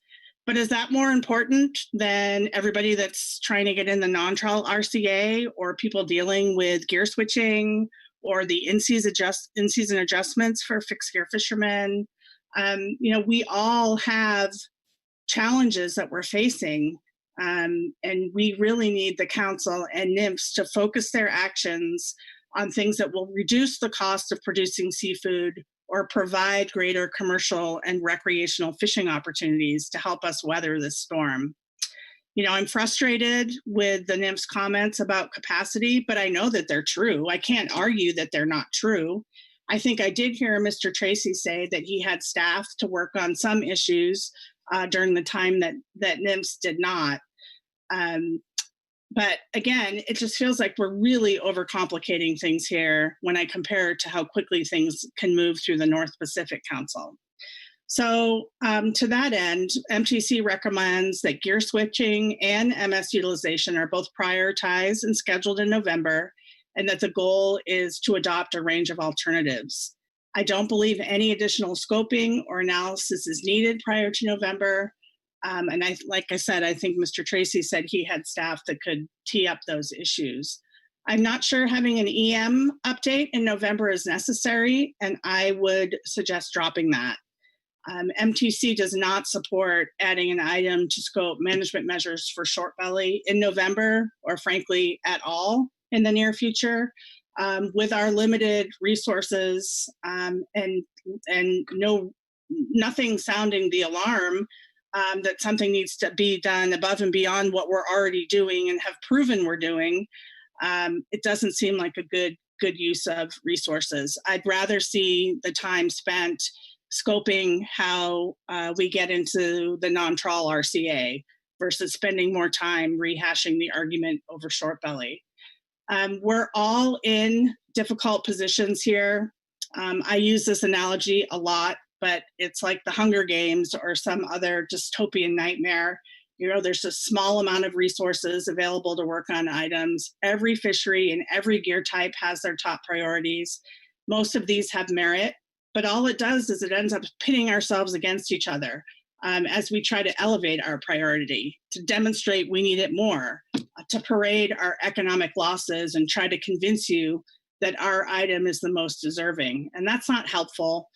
That's not productive, because at the end of the day, I want everybody to be successful. So I think we need to stop overcomplicating every single issue. I absolutely don't think or believe that we should let litigation or the fear of litigation drive our workload planning, our decisions, our overcomplicating of every single issue. because all that's happening is everybody's getting frustrated. You guys are exhausted. You've put in so much time this week. The GMT is frustrated with getting things added at the last minute. I'm frustrated with having to say every single meeting, mothership sector's only got 39% of our fish out of the water. We need help. You prioritize us over and over again, but we never move forward. Let's move forward. So I encourage you to schedule the mothership issue, schedule the gear switching issue. Let's get a range of alternatives in November. Drop the EM from that agenda item. Do not take up short belly.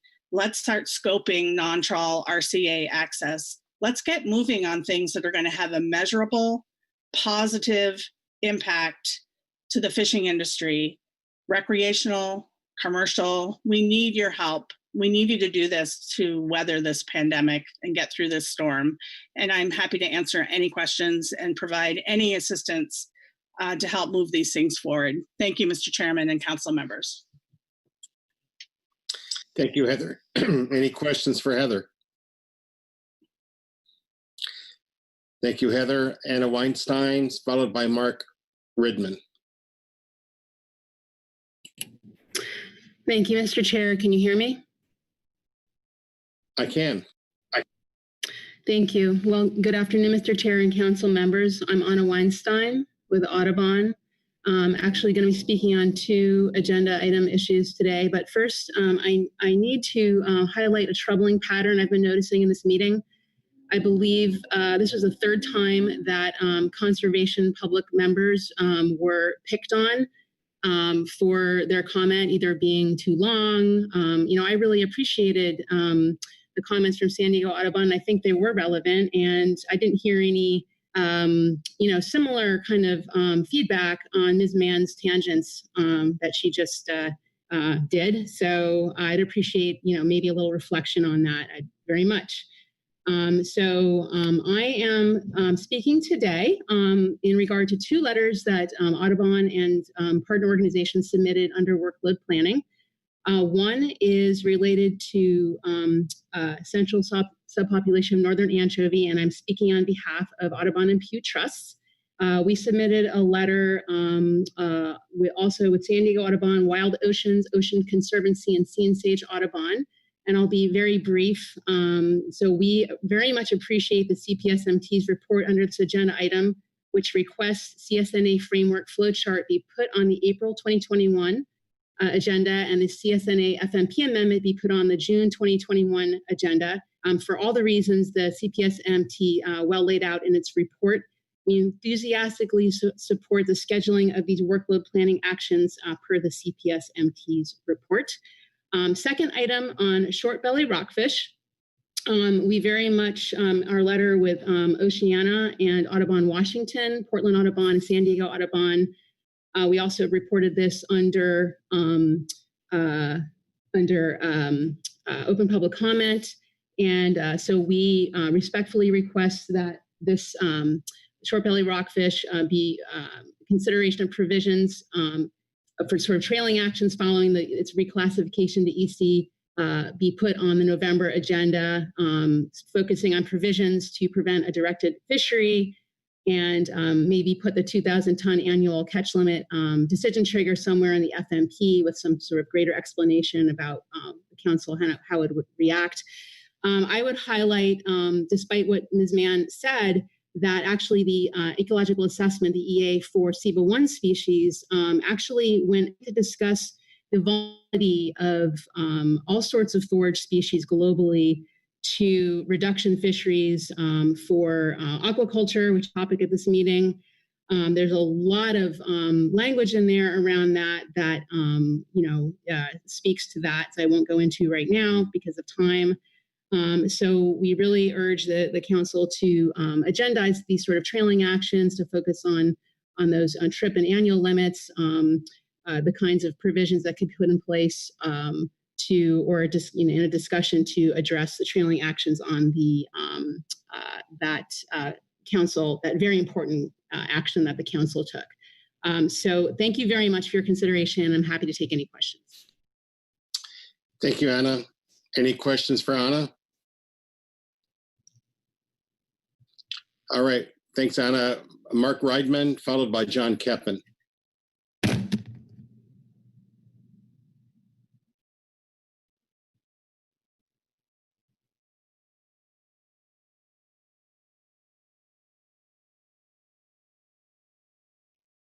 Go ahead, Mark.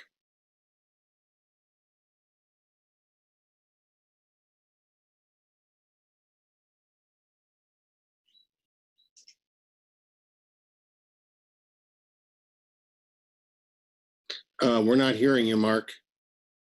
You're unmuted on our end. You may be muted on your end.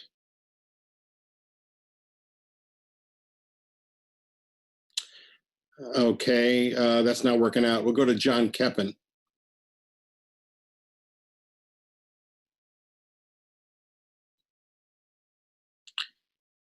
John?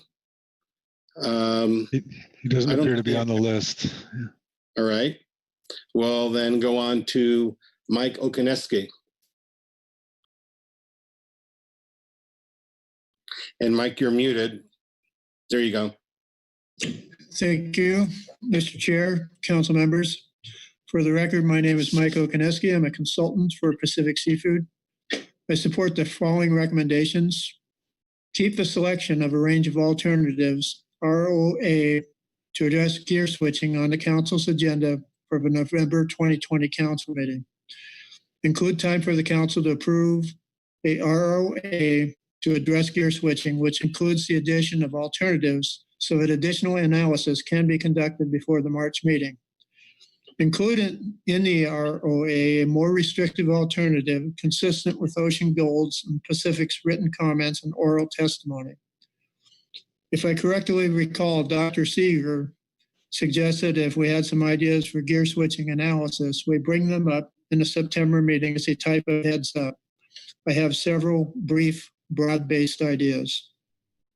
First, what is the net social economic benefit and employment gain for communities and support industries through the harvesting, processing, and marketing of trawl fish, marketing of trawl sablefish and other DTS species, and associated species, as mentioned by Mark Cooper and Travis Hunter, versus just harvesting and processing only sablefish. The second one, how will the dynamic shift in the West Coast sablefish fishery markets with the scheduled large sablefish quota increase in Alaska?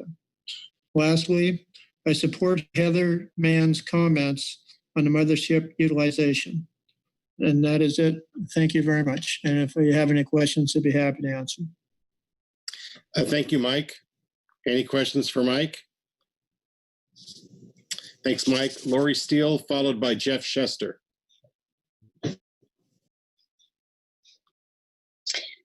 Thank you very much. My name is Lori Steele. I am the Executive Director of the West Coast Seafood Processors Association. I would ask the council to please keep the selection of an ROA range of alternatives to address gear switching on the agenda for the November council meeting as it is currently scheduled. Also, please schedule the selection of an ROA for mothership utilization on the agenda for November. Although the mothership issue is focused on the mothership sector, there are elements that could apply to all sectors, and this provides much needed benefits to all sectors. Currently, there are 4 hours, I believe, shaded for gear switching in November. I think that this is too much time just for the council to adopt a range of alternatives. Because the council's action item is the same, identify an ROA for further analysis and public review, and because both issues have already been well vetted, I would ask the council to use this time in November that's shaded for gear switching to adopt both a gear switching ROA and a mothership ROA. This is the next critical step in the management process, and virtually nothing else can happen until the council does this. The upcoming winter is the most ideal time, and it provides the most amount of time for analytical work to get done. This approach will minimize staff and management team work on either of these issues between now and the November meeting, as well as at the November meeting. The council has more than enough analysis to support a selection of an ROA in November, particularly with gear switching. No additional analysis or technical work is needed for an ROA.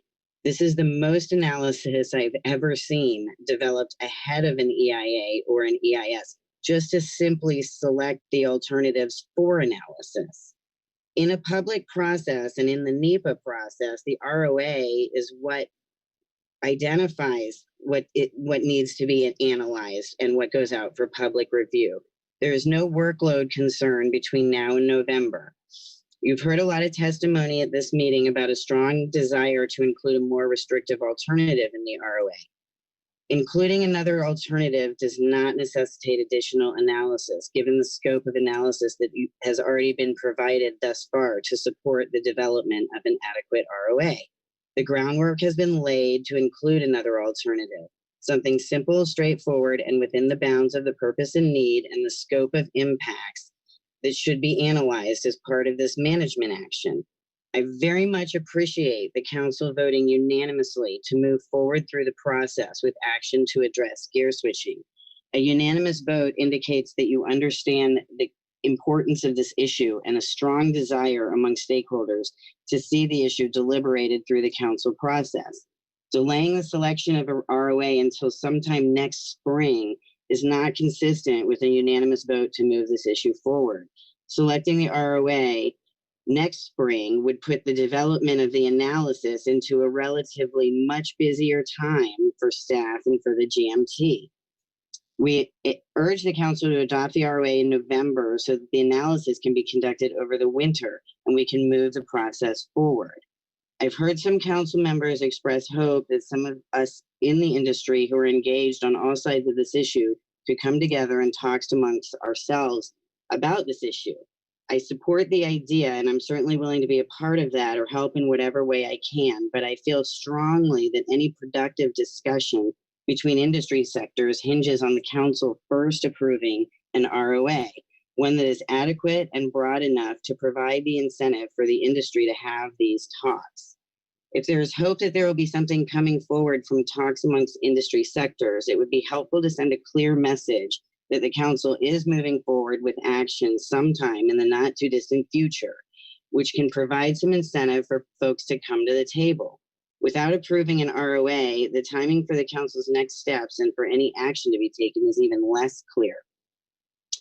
We would greatly benefit in these discussions or talks by some clear bounds established by the council. And at the same time, while we are talking, the staff needs time to conduct the analysis. For gear switching, the November council agenda item should identify the alternatives for inclusion in the ROA, adopt the ROA for further analysis, and identify additional elements of analysis for the draft EA or EIS. Please do not front load any more work into this issue before taking the next critical step in the process. Without the need to bring forward more work and analysis in November, and without rehashing arguments about whether or not to move forward at all, I think adoption of the ROA could happen in less than 4 hours. And I think the same action item for the mothership issue with the same approach could be incorporated into the time that's currently shaded for gear switching in November. You've already heard some good suggestions for a couple of things to drop from the November agenda. I would suggest you do what you did at this meeting and shorten the time for public comment and keep comment very focused on whether or not the ROA is adequate. Please adopt the ROAs for both gear switching and for the mothership utilization issue in November so that we don't lose another 6 months in this process. I meant up front to also just echo Heather Mann's comments and thank her for those comments. So I'll do that now, and I'm happy to take any questions. Thank you. Thank you, Lori. Any questions for Lori? Phil Anderson? Thanks, Mr. Chair. Thanks, Lori. I hope it's a simple question, but so I hear you. What concerns me is that we're going to get into a big debate about what the range of alternatives are that are going to be adopted, and that there's been certainly some indication from some that they want more alternatives included. That's what worries me about us trying to move forward in an expeditious way with an adoption of ROAs. So that's it. Thank you. Thank you, Mr. Anderson. Was there a question? Sorry. Oh, that's all right. I was trying to make a question. I didn't. So no, there isn't. I just wanted you to hear my concerns about what you were suggesting. And oh, okay. Thank you. I really appreciate that. And I do understand that. I hope that, we can somehow keep that discussion relatively narrow. We already have a no action alternative, and we already have two alternatives, that are reflective of current or recent conditions in a very high level sense. So it really just maybe, I'm hoping it would be a matter of kind of completing the other end, another bookend of some sort, to provide for an adequate range to move forward in the analysis. I don't know if that's helpful at all, but I do understand and appreciate that concern. Thank you. Any further questions of Lori? Maggie Summer.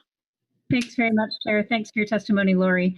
I think you may have been one of those suggesting the possibility for the different gear switching interests to work together to maybe further refine alternatives or come up with one that is maybe more acceptable to parties. If that's the case, I wonder if you could offer a brief thought right now on what that would take. Is that something working just among yourselves, or perhaps an external facilitator? I don't know if you've thought about that, but if you have, I'd love to hear. Sure. Thank you very much, and thanks for the question. I've thought about it, and we've talked about it a little. I mean, I think what I'm envisioning is, moving forward with some bounds established by the council and a general understanding of, the tools in the toolbox and what we're working with, and a general understanding of a timeline from which to work, and really letting the industry talk amongst themselves. I'm not envisioning a facilitated or mediated process or a council-led process. I mean, I think we've kind of already been through that. I'm also not, I think it'd be great if there was a lot of agreement reached, but this is it's a complicated and difficult and in some ways divisive issue. I'm not thinking that, we're going to come forward with a new alternative, that we all agree on. But I do think that there could be a lot of productive discussion among the industry sectors and those of us who are engaged in the council process once we have an understanding of what we're working with. And that may not lead to a new alternative, but it may lead to some productive discussion that by the time we get through public review and comment, we can come forward with something that helps the council make the final decision. And it may be certain elements of things that we can agree on. It may be some recommendations for how to change some elements within the alternatives to get more agreement. It could be just some principles or something, but whatever it is, I think with some direction from the council, I think the industry could take some time to have some productive discussions on their own.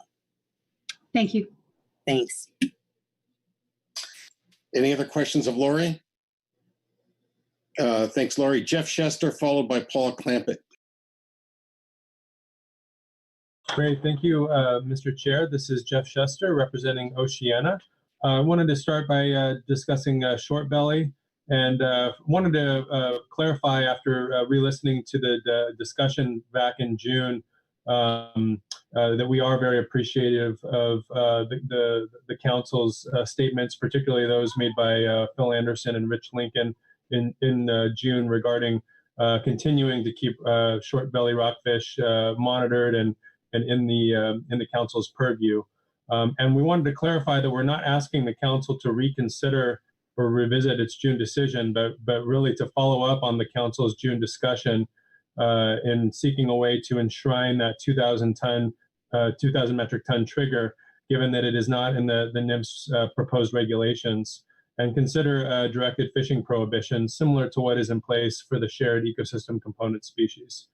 So we hope to see this go on a future agenda item in November or March. With respect to coastal pelagic species, we are in support of the CPS-MT report. We'd like to see the council place central stock of northern anchovy flowchart and management framework on the April 2021 agenda and incorporate that framework into a subsequent FMP amendment that removes the active versus monitored category. This could address the fundamental concerns we have raised for the last several years if it amends the CPS FMP to include the biomass triggers that would require reductions in ABC and OFL for anchovy in any years when the annual surveys indicate low abundance. Also, for November 2020, we support the management team's recommendation of taking off the CPS EFH agenda item off the November agenda. And in lieu of this, we'd like to see the council place an item on anchovy management that would include recommendations on the new upcoming anchovy catch rule, regardless of the timing of whether NIMS puts out a proposed rule before or after the council meeting, and also provide guidance on that CSNA management framework, because we think it's very important that the council weigh in on northern anchovy management and that recommendations go through the council process. Lastly, on highly migratory species, we are extremely proud to announce that Oceana has collected and now has transferred $1 million to the California Drift Gillnet Transition Fund established under California Senate Bill 1017. This provides funds to drift gillnet fishermen for voluntarily turning in their permits and nets for recycling. The California Ocean Protection Council has also put in $1 million, and CDFW has let us know that 28 of the 31 active fishermen have signaled their desire or interest to participate. And this is going to mean major changes in the drift gillnet fishery in the upcoming months. Given this and the already full November calendar, we ask that the drift gillnet hard cap item be deferred to a future meeting so we can see how that item best fits in with respect to the California Transition Program. And wanted to thank in specific, give a shout out to CDFW staff and particularly John Ugaretz for all his work in establishing that state program and getting the regulations in place. And we've heard the good news that the first fishermen, I think about 5 fishermen now, have already turned in their nets and participated in the program. And we're excited to see deep set buoy gear coming on the horizon. So thank you again for all your help with that effort. And we look forward to continuing to work through the council process and discussing this more at upcoming meetings. I'll take any questions. Thanks. All right. Thanks very much, Jeff, for your comment. Any questions for Jeff Chester on his comments, public comment? Not seeing any. Thanks very much, Jeff. Paul Clampett is asked to be removed from the list, so we'll accommodate his request. We'll give one last chance to Mark Reidman, followed by John Keppen.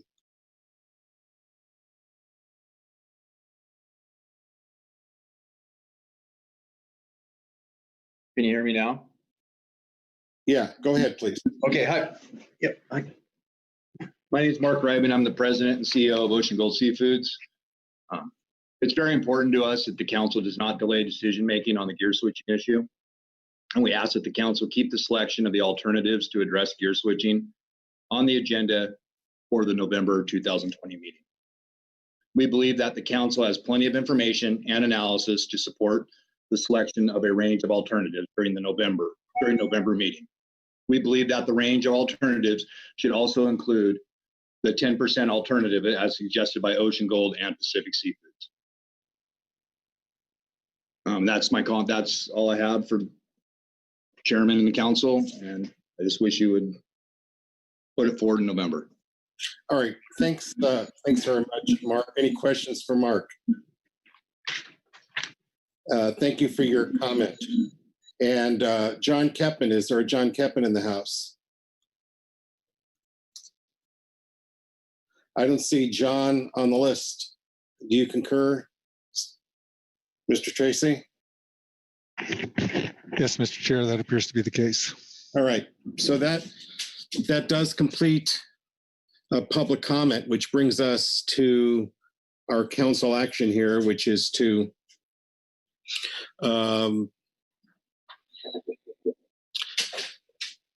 well, our action here isn't those. It's to consider the November agenda and future meeting planning. So I think at this point, Chuck, I'll turn the floor over to you, if that's okay. Thank you, Mr. Chair. I think my plan here is to just briefly, as I can, just note the changes that have occurred between attachments 1 and 3 and 2 and 4 over the course of the week, so you can see what's changed. And then, I know we haven't had we didn't really get a chance to, or didn't ask the agencies, if they had any comments. So I think I would kind of like to open it up to see if there's any, comments that perhaps from National Fisheries Service or the other management entities real quickly. And then just kind of work through starting with November and see what we can do there, and then move on to the year at a glance. So what we've got for year at a glance, the changes. So for November, you'll see the impact analysis methodology review final topic selection under groundfish has been deleted. Further down the line, we did add in the stock assessment approval for June and September. So that's it for groundfish. No changes to CPS. For HMS, we deleted in November the EFP final approval, and then for harvest specs, we changed the action there to look at status determination criteria recommendations, and then we added a third agenda item in March for the biennial specs final approval, and then likewise added EFH phase 2 scope of work in March. And so there's no other changes in the year at a glance. For salmon, we just added the reintroduction above Grand Coulee draft letter agenda item for March as a shaded item. For ecosystem, we added the FEP 5-year review of Chapter 5 in March. And those are the only changes, I believe, for the year at a glance. Maybe I'll just pause there and see if there's any comments or if I've missed anything. And I'm not seeing any hands up. So I'll move then on to November. I mostly covered that again. HMS EFPs has been deleted. The impact analysis methodology review for groundfish has been deleted. And fixed gear program review has been added. Let's see. I guess I would note that we're getting 7 to 8 hours per day with 5.5 or 5.25 on day last, so that's pretty close to a 5.5 day program. I guess I would encourage council members to think about how if they want to, if that's their desired target. We did have a lot of good input from advisory bodies. I've prepared a list of things that deal with agenda items in particular, but I think I will run through those maybe after we see if there's any updates from the management entities. So I'll pause there, see if there's any questions about the November quick reference. If not, then I'll open it up to management entities before tackling the November quick reference in depth. So Phil Anderson. Thanks, Chuck, and forgive me for I just forgive me for this question. The items that are shaded, can you remind me again what, if they're shaded, that means they're under discussion, tell me what that means. I think we had originally had 4 hours on an attachment 2. We initially bumped that up to 5, but then decided that no, probably 6 is probably more appropriate. So we added 2 hours of public comment for that. We have made some adjustments to some of the others. I don't know if I've got my notes right in front of me, but yes, we have started to take that into consideration. Thank you.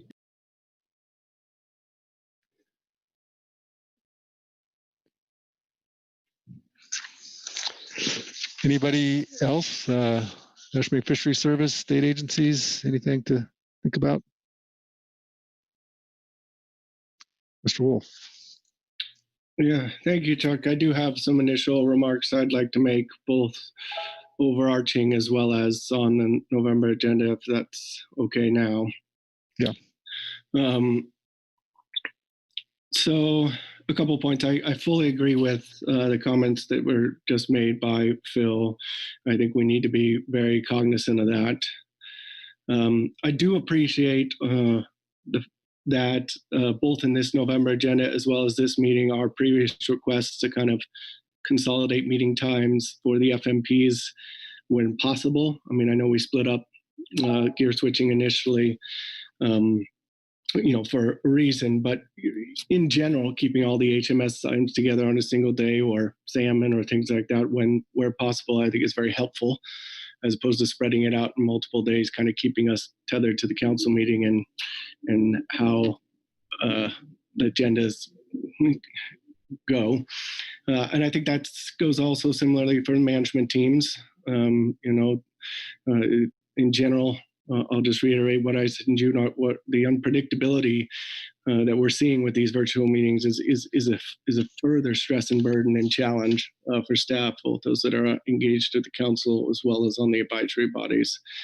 So to the extent there could be some more advanced meetings with those bodies or with flexibility to reconvene in council, I would welcome looking at that. I would also welcome, kind of to Phil's point, looking at whether we want to schedule less than 7 to 8 hour days.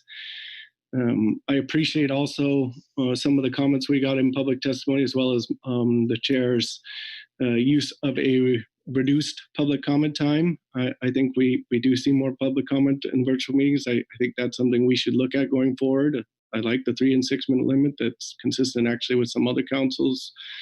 I think we tried at times also to get advisory bodies to summarize versus read reports.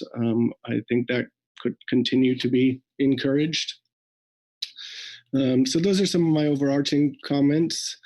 With regards to November in specific, I have had some conversation with both the science centers as well as our staff, and I do think while I understand when we were doing essential agenda items open, why we consolidated the NIMS report into one item, both the region and the center would actually prefer to go back to having a NIMS report under the FMP specifics, and we can work with council staff in the follow-up after this meeting. I'm not certain we would need one for salmon yet for November, but we will have separate groundfish and HMS items, the former being more likely, and I think that will be more appropriate for, I think that will be more helpful considering the broad, lengthy item and how it went this meeting. Although I understand we were the ones that advocated for that previously. Going to highly migratory species. I did want to know, we did discuss, I didn't see this in the SSC report, but we did talk about it under the biennial management cycle, the potential to add to the SSC's agenda in November, any SDC proxy review from the ITTC assessments. So I would welcome working with them on that. We'd also like to keep the hard caps issue on the November agenda. Council has requested NIMS provide information on the costs and regulations and the ways to reduce those costs, and whether fewer fishermen decide to participate in that fishery does not change the information we would be providing to the council. And so that, and for other reasons, which if folks want me to expand on, I can, we would like to keep that on November. However, we do support the MT's recommendation to move the swordfish monitoring and management plan to March for a couple of reasons. Number one, there was a long list of, well, there was 3 big items that were charged by the council to the MT to wrap into that discussion at the last November meeting, and COVID, as well as international meeting schedules moving into the October and November timeframe that were unanticipated, has increased our workload beyond what we was anticipated. So that's why we would recommend that change. And then just to note, we raised this, I think, under specs as well for HMS. You have here the November agenda item as final action. That's not our understanding. We have a 3 meeting cycle in the FMP, which is September, November, and March. So November should be preliminary, and there should be a March final action for HMS final management cycle.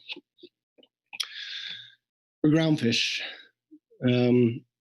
I don't think I need to underscore any more than we already have how much workload challenges that we have, and to be mindful about the number and timing of the actions as you get into your discussion. Not only will we definitely not have a new groundfish branch chief by November, but again, stress the pandemic-related situations that we have for staff, and we are operating at less than 100% capacity on multiple fronts. So to be clear, between this meeting in November, we will be focused on addressing first the emergency rule recommendation and then in season. And as a reminder, we're also in the process of finishing the 2021-22 specs and finalizing the humpback biological opinion in order to secure necessary ESA coverage for that specifications package starting in January 2021. We have had some internal discussions, if it's helpful, regarding the primary sablefish program catch share review.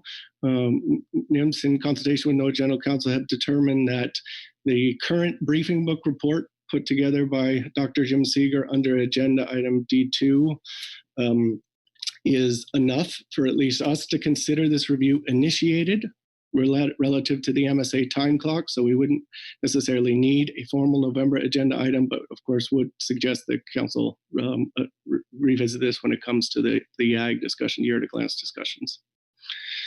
And we will not be engaging, if it wasn't clear earlier, on further development of actions related to trawl sector utilization issues, the SAMTAC or gear switching, or the whiting mothership utilization leading up to the November meeting and at the November meeting. So we cannot support any kind of substantive council action agenda items on those. But we can come back in November and let you know the timing in which we can re-engage on these issues and other priority council actions. I will add a slight caveat regarding gear switching and SAMTAC. I mean, we could participate in a November discussion if there's a desire just to review the existing analysis, i.e. no new analyses or brief book materials, and then discuss whether more information is needed for future decision making. For electronic monitoring, there's 2 hours on there. I do think that's a facet of before we did the delay. It's really up to the council. I do think a number of the items that we would present on that we could fold into the groundfish NIMS report. We could also schedule 1 or more GEMPAC meetings over the winter, and then potentially revisit this for a March agenda item. We might have draft guidelines and manuals for review. We can discuss that on the year at a glance. For halibut, I think there was a discussion on yellow eye bycatch. We will be working with Northwest Fisheries Science Center staff to produce a document diving into yellow eye impacts in the non-tribal direct-to-commercial fishery and related to that discussion, but we don't think that needs to be a separate agenda item. It could be folded into agenda item F3, but that might affect the overall time allotted to that agenda item.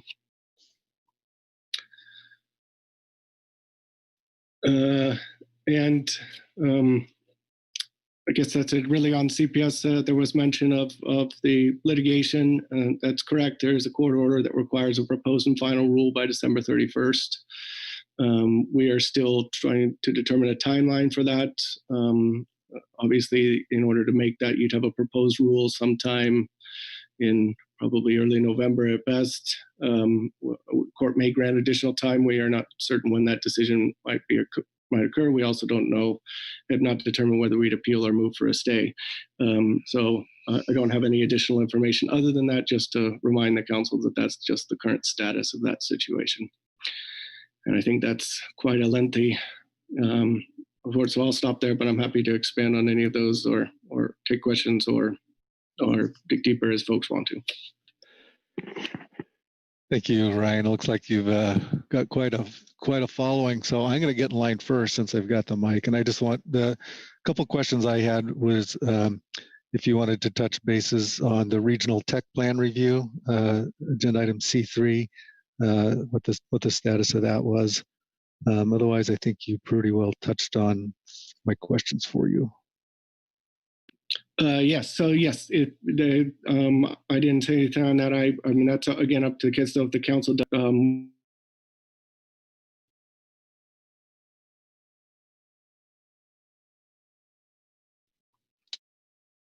Thank you. Okay. Well, let's go join your fan club here, John Ugoretz. Thank you, Mr. Tracy, and thanks, Ryan. I wanted to talk about the swordfish monitoring and management plan, which I think Mr. Wolf said that he would be not opposed to moving that. I want to and need to express my real concern for the continued overscheduling of council and advisory body meeting agendas since COVID began. This same concern has been noted in several of the statements we just heard, and while it's possible to conduct significant amounts of business during a normal in-person council meeting, California and the other states on the council are burdened not only by what's normal, but with additional work completely outside the norm. This is amplified by the fact that we're working remotely, unable to engage with our staff in normal manners, and more importantly, we're plagued by both the pandemic and unprecedented wildfires that have led to evacuations, loss of homes and life, and difficulties in conducting even the most basic field work. We're at the same time implementing programs to provide needed relief to our fisheries through the CARES Act, which comes with additional significant workload. And in California, we've had staff reassigned to contact tracing to help prevent further increases in the COVID infection rate. All of these additional factors should be taken into consideration when planning workload and in developing agendas that realistically reflect a reduced capacity within the council, its members, its advisory bodies, and importantly, our constituencies to get things done. I've spoken many times regarding the swordfish monitoring and management plan. This plan was originally developed to guide the council through several important decisions regarding the swordfish fishery. In reading the current draft plan, there is a clear focus on the drift gillnet fishery and ways to change and improve that fishery. The council has now spent countless hours, days, and months discussing a variety of issues surrounding the drift gillnet fishery. We've implemented changes, discussed alternative methods, issued EFPs, received reports on bycatch and observers, and have approved deep set buoy gear, which NIMS is currently proceeding with making a reality. We also considered shallow set longline outside the USEEZ and decided not to move forward with authorization. We can and will continue to manage swordfish without a specific plan based on this one species. Swordfish are managed through the HMS FMP and monitored through catch accounting, international assessments, and our own bycatch reports. An important consideration regarding the drift gillnet fishery is, as Dr. Chester just mentioned, we've implemented a process to transition drift gillnet permittees out of that fishery. And as noted, to date, 44 fishermen, including 28 of the 32 permittees who were active in the fishery, have indicated an interest in participating.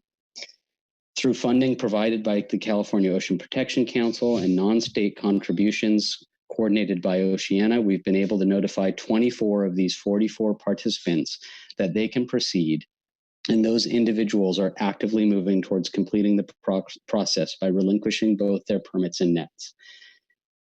Given all of that, I recommend that we not only remove the swordfish monitoring and management plan from the November agenda, but that we recognize now that it has served its purpose and is no longer necessary to include in any future meeting.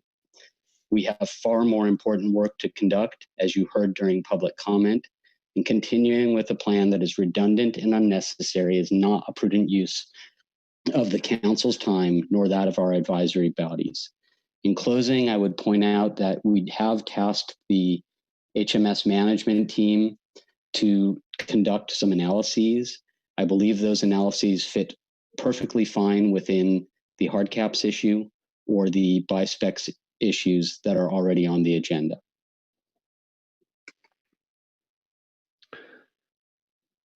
Thank you, John. I'll just see if there's anybody that has questions for John. Not seeing anybody unmute themselves, so let's go to Maggie. Maggie Sommer. Thanks very much. Ryan, a question on gear switching for you, if I may. Following up on some of the public comment suggesting that the time for more analysis is after the council has selected a range of alternatives that frames the types of approaches to be considered.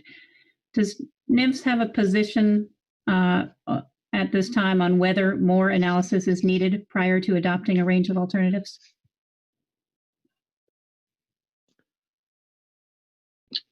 Thank you. Brian. Thank you. Well, great question. No, we don't have a position on that at this time.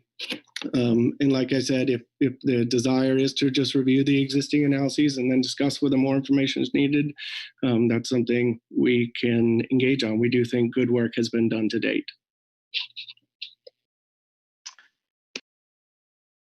Okay, Pete Hassemer. Thanks, Executive Director Tracy. Ryan, I apologize if you covered this. I'm going through two documents and trying to highlight stuff and keep up. And Mr. Ugoretz had just mentioned the swordfish management and monitoring report. On the November agenda, G5 drift gillnet fishery hard caps relative to some advisory body comment. We heard about that not being necessary. Maybe just what's NIM's position on that relative to what's happening within that California buyout program and the direction of the program. Is it a priority for us to talk about that in November, or can we defer that? And again, I apologize if you covered that already. Yeah, thank you for the question on hard caps. Yeah, I touched on it a little bit, but I'm happy to expand. NIMS supports having that on the November agenda. The council has requested us to provide information on the cost of regulations and the ways to reduce those costs. And again, whether fewer fishermen decide to participate in the fishery does not change the information NIMS will be providing, because the regs stand to significantly and adversely impact every small entity who participates in the fishery. And a substantial number of small entities will continue to be negatively impacted regardless of whether the number of fishery participants is 25 or 5. And because consultation with the council on ways to revise the hard caps regulations cannot be completed by the court-ordered date, we publish the regs as is, and we're undergoing litigation on that currently. And we've already conceded to plaintiffs' claims that the regulations are inconsistent with National Standard 7. So as stated during previous meetings, NIMS sees the potential for conservation benefits of regulations. However, council consideration of revisions aimed at reducing costs is warranted, and we don't think that should be delayed as those regulations currently remain in effect, and the timing and outcome of current litigation remains uncertain. And again, you mentioned the swordfish monitoring and management plan. We do strongly feel that that work is not done. You've heard in the HMSAS report that they wanted it on November. They obviously think that work is not complete. And we only asked for a delay till March just because of the analyses that the council unanimously requested the MT provide to the future swordfish monitoring and management program agenda item at its November 2019 meeting. Thank you. Okay, Brianna Brady. Hey, Jack. I'd like to offer some comments for CPS agenda items, if that's appropriate to do right now. Sure. Okay, I offer these suggestions in light of the workload issues associated with COVID and in trying to find a balance in moving some of the CPS items forward. So under November 2020, I'd suggest that we move the EFH item, so take EFH off of November and add it to April 2021. And then in April, that would mean we would have the EFP final, the annual starting specs, and then EFH. For June, it looks like we would still have the methodology final as a placeholder, and then the annual Pacific mackerel specs. And then I think we could add CSNA framework for June. I think management categories would remain shaded until after a June meeting, June 2021 meeting. And then just a general comment for workload in November. We could potentially remove the stock assessment prioritization from November if you really needed the time. Since starting will likely be another update for a full assessment in 2022, and Pacific mackerel will be on an off year.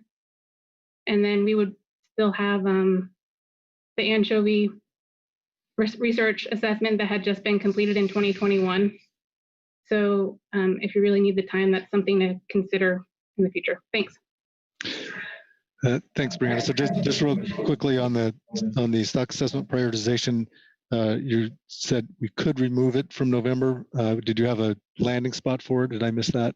Well, so it's stock assessment prioritization for 2022. And I think everything I just laid out kind of answers the question, but no, I don't know where it would land. It would probably just come up the next time we're supposed to talk about it after we complete all the other assessments that we have in line. Okay, thank you. Brad Pettinger. Thank you, Chuck. I would like to say that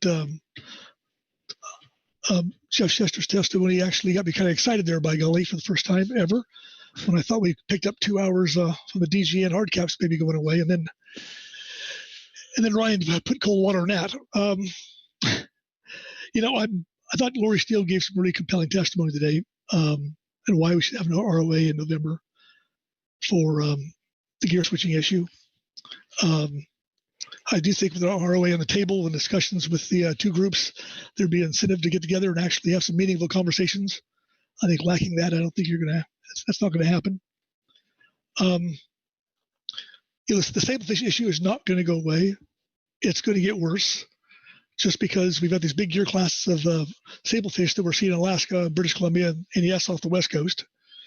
Those interactions are going to continue. If we don't do it in November, is March a possibility at the salmon meeting? If not March, we're talking about April. It looks to me like that's 7 months of wasted opportunity, a wasted time to get some analysis done. I don't know if it's going to take 6 hours. I don't know why jump from 4 to 6. I guess we could make it 6 hours. Anyway, I just like to say that I know there's time. 2020 is a harsh mistress. This COVID situation, there's just no fun here, and I get it. But this kicking that can down the road. It's been it'll be 10 years here in this catch share program, and the big issue we haven't resolved it yet. And anyway, I'll just stop there. Thanks, Brad. I'm just going to interject here a little bit. Again, part of the reason we increased it was just because of the public comment situation. I did just get some word from Jim Seeger, and he says that from his perspective, the main analysis needed for gear switching is the qualifying requirements in order to make sure that we have the right range there. So that's his main issue with the selection of a range of alternatives. Okay. Okay. Corey Niles. Yeah, thanks, Chuck. I'm kind of lost where we were. I thought we were asking questions of Ryan. I would suggest we take up the SAMTAC issue. But I think following up with Ryan is still where we're at. Still working our way through that. Okay, and yeah, I don't want to get in the merits too much, and I just say I'll disagree with Ryan's take on the GillNet, and I hope we talk about that National Standard 7 because we never talked about it as a council. But Ryan, could you, real quickly recap what you said about EM and how you think the council will respond to the anchovy litigation in November, if at all? And apologies for not catching it all. Yeah, no problem, Corey. Thank you for the question. So EM, there's two things, right? Well, I guess there's the electronic technologies update that's under admin. That's been extended because of COVID, but our deadline is to get that to headquarters in February. So that would be the council's attempt to weigh in on that if they want to comment on EM. Again, we could fold in a lot of EM program updates since we've done the delay till 2022 into the groundfish NIMS report. And then more substantive discussions could, if the council wants to get that time back or take that off the agenda, we could look at one or more GEMPAC meetings over the winter and then revisit in an agenda item in March, where we would have potential guidelines and manual review and getting ready for implementation in 2022. So that's what I said on EM. And your other question was on, anchovy and yes. So anchovy, we have a court order, even if my understanding, regardless of the fact we haven't made a decision to appeal or stay, it's very likely that you still have to comply with the order in the interim.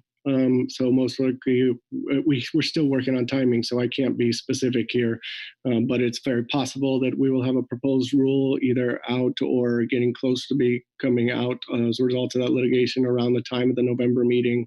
So it's really up to the council if they want to schedule something with that knowledge, but that's my only update. We're still waiting for word from the court if there will be any change in that timeline based on our responses. Okay, thank you. Thanks. Ryan, I got maybe a couple of follow-ups on both of those items. So for the electronic monitoring update, I understand that a lot of that's just is an update informational. So I asked Brad about that, and if there would be anything where the council might need to take action. The only thing I think he mentioned was to discuss video review rates for bottom trawl and discard mortality rates for halibut for unobserved trips. So what's your thoughts about that? Is that something that the council could need to take action on, and would that be important to do in November for any other time sensitive? Yeah, thanks, Chuck. Sorry. Yeah, go ahead. Thanks for the question. Yeah, I mean, I understand that that's probably the one item that, would be involve more of a council action versus a NIMS report update. Again, so if the council really wanted to do that, we wouldn't oppose it. We'd be happy to be there and to participate in that discussion. However, I don't think it's 100% necessary. I think you could also achieve those discussions with a GEMPAC meeting or meetings, and then revisit in March at an agenda item for this.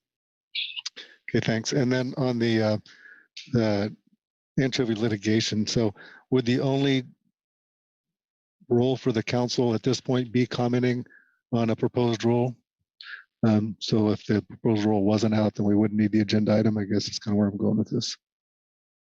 I mean, that was kind of my initial thinking. I mean, again, but it's really tough to give you a projected schedule at this point. There's too many. Yeah. Yeah, I'm not asking for a schedule. I'm just asking for, what it is the council would need to weigh in on, and if there's anything besides commenting on the proposed rule. Yeah, I guess probably not, because even if it's not out, we would be pretty far along and probably already in review and clearance, et cetera. So. Okay. Thank you. So Brad, you still have your hand up. Is that, you have a question, or is that just leftover? Leftover, and I apologize. Okay, then Marcy. Thank you, Mr. Tracy. Guess just in response to the very beginning of this discussion, the question Phil asked you about accounting for the virtual meeting time. Respectfully, I have a hard time seeing how the draft November agenda accounts at all for virtual in the time calculations. I'm looking at, like, for example, open comment slated for 30 minutes. I didn't set my watch on that item this last time, but I recall us having somewhere on the order of, I don't know, over a dozen speakers, I believe. But I just encourage you to go back and check the math and make sure that these estimates truly are virtual estimates and not in-person meeting estimates. When I see 4 and 5 and 6 items on the day, it's really hard to imagine how we're going to get through some of those in 7 hours. And looking at this meeting, I think we have quite a bit of data to inform us on what estimates are appropriate. Just want to read a sentence from the GMT report. I don't want the GMT report to be lost. One thing in particular they stress, the council's current plan to take up a similar number of items over 6 days in November seems likely to continue the pattern of unrealistic expectations. The council should either delete several agenda items or add additional days, but not agenda items, to their schedule. So I just feel like this agenda looks much like a regular meeting agenda. And so I just, encourage you maybe go back and think about that a little bit and make sure the math is right. Want to talk about the suggestion from NIMS to remove the EM item and fold it into the NIMS report. That sounds like a fantastic idea. I did hear NIMS say they want NIMS report items, at least in groundfish and potentially elsewhere. Just a suggestion under the admin items that are grayscale or that are slated for that first time section there. Potentially we could take any of those items that we're going to hear about up under a NIMS report or not, but just encourage us thinking about how much we really can do here. Just want to reiterate comments I've made before about really supporting only mission critical items. And in my mind, there's a mission critical item that we need to plan for to take up in November that, we have not talked much about this 2 weeks. And that's the yellow eye situation and the scorecard and how we might need to look at that for 2021 management. I appreciate Ryan mentioning that NIMS will be bringing us some information. They recommend folding this into the discussion that's slated for F3, which is the directed commercial fishery recommendations to the IPHC. If that's the most appropriate vehicle, I leave that to others to decide, but I'm concerned about notice. When our gap, but we had a discussion in delegation, I think it was this morning, maybe yesterday morning, folks just kind of bewildered that there's this new information and we've been here 2 weeks and not really talked about it. So I feel like if NIMS can report back to us about potential management of the DC fishery in 2021, I'm very interested in that. I also feel like information we might receive under this report might lend us to considering potential in-season recommendations for 2021. I'm encouraged that the agenda does have 2 hours slated for in-season, which I think we will need because it's our last chance to adjust 2020 measures to meet our specs and accountability measures. And it's also our first chance to adjust 2021 measures to do that as well. So with the information that we might receive from NIMS, I expect that we could be considering in-season actions and or possibly action or recommendations on management for the DC fishery in 2021. So however the agenda item is characterized, potentially we call it just a directed commercial fishery recommendations agenda item and not say to the IPHC.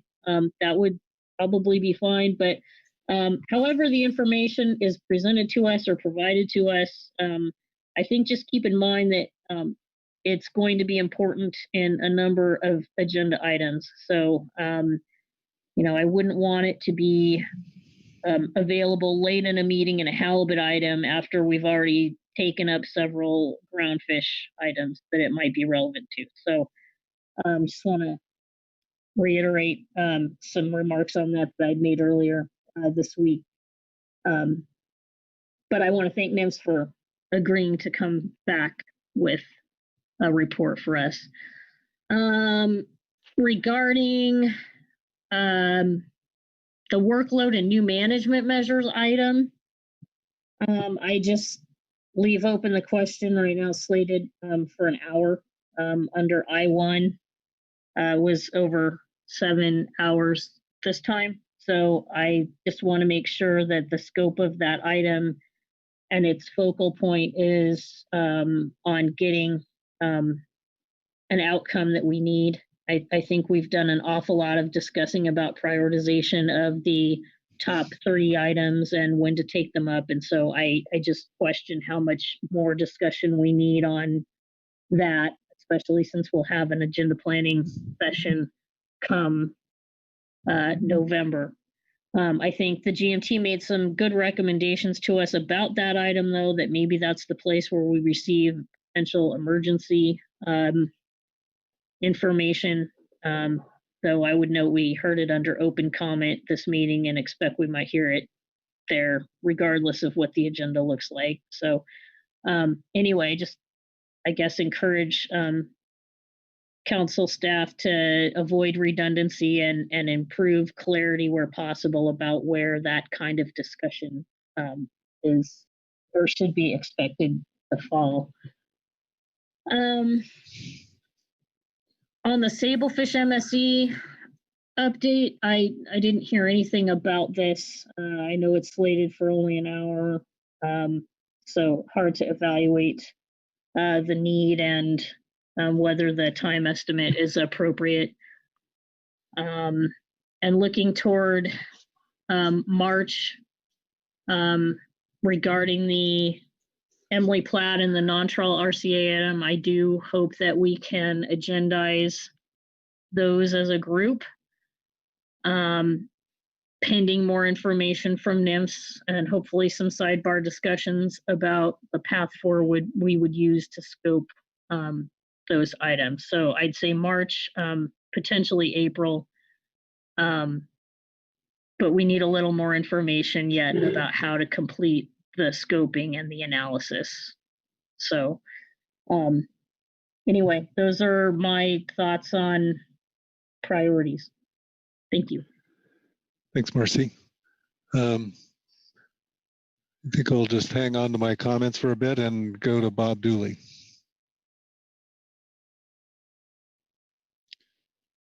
Bob, you just muted yourself. I noticed that. Too many buttons. Sorry about that.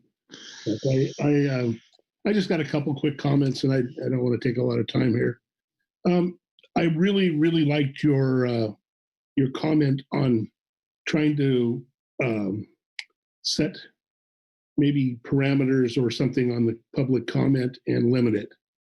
I don't know if that's something we can do, but I focus it on the issue and try not to let it get off topic. I think of this with the platform we're using and the way, with this webinar-based system, that we get more public comment, no doubt. And I think that guidance that you were talking about would be really helpful, and limiting the time to be appropriate for that.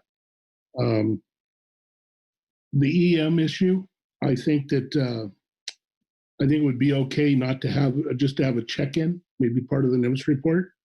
But I do agree with Ryan's comment about maybe a more gem packs and to whatever's appropriate there to get us prepared and up to speed on the guidelines and all the following documents, and to make sure when we do get to March or whenever we do schedule it, that we have all the answers we need. And the other issue I was going to address is, I really like and I said it earlier, but I wanted to reiterate it now. I liked the fact that we had early advisory panel and management team meetings, committee meetings before the council meeting. I like the fact that we had reports that were ready in advance so that we could read them. And we talked about not streamlining the presentations of reports. Well, part of that is having those reports the day before at least, so we can catch up and be ready for them. And that was the only reason I see of having them presented as in totality is if we just get them dropped on us in the last minute.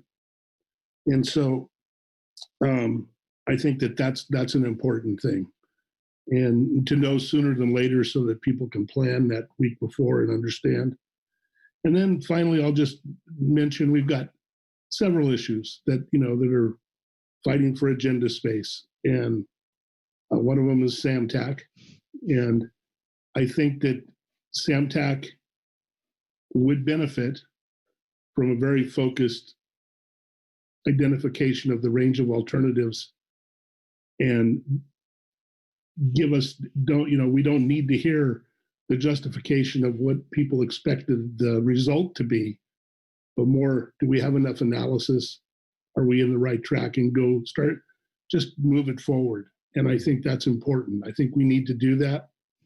And I agree with, we have mothership utilization, we have non-trawl RCA. Those are all really important issues to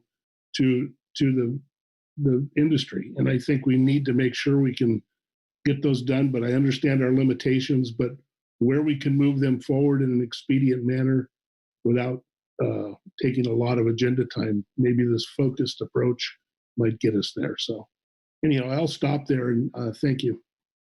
Thanks, Bob. Ryan. Thanks, Chuck. Just very quickly, I did accidentally skip over one thing in my notes, and I just wanted to say that since Marcy reminded me, I have very similar comments regarding the workload and new management measure agenda item for November.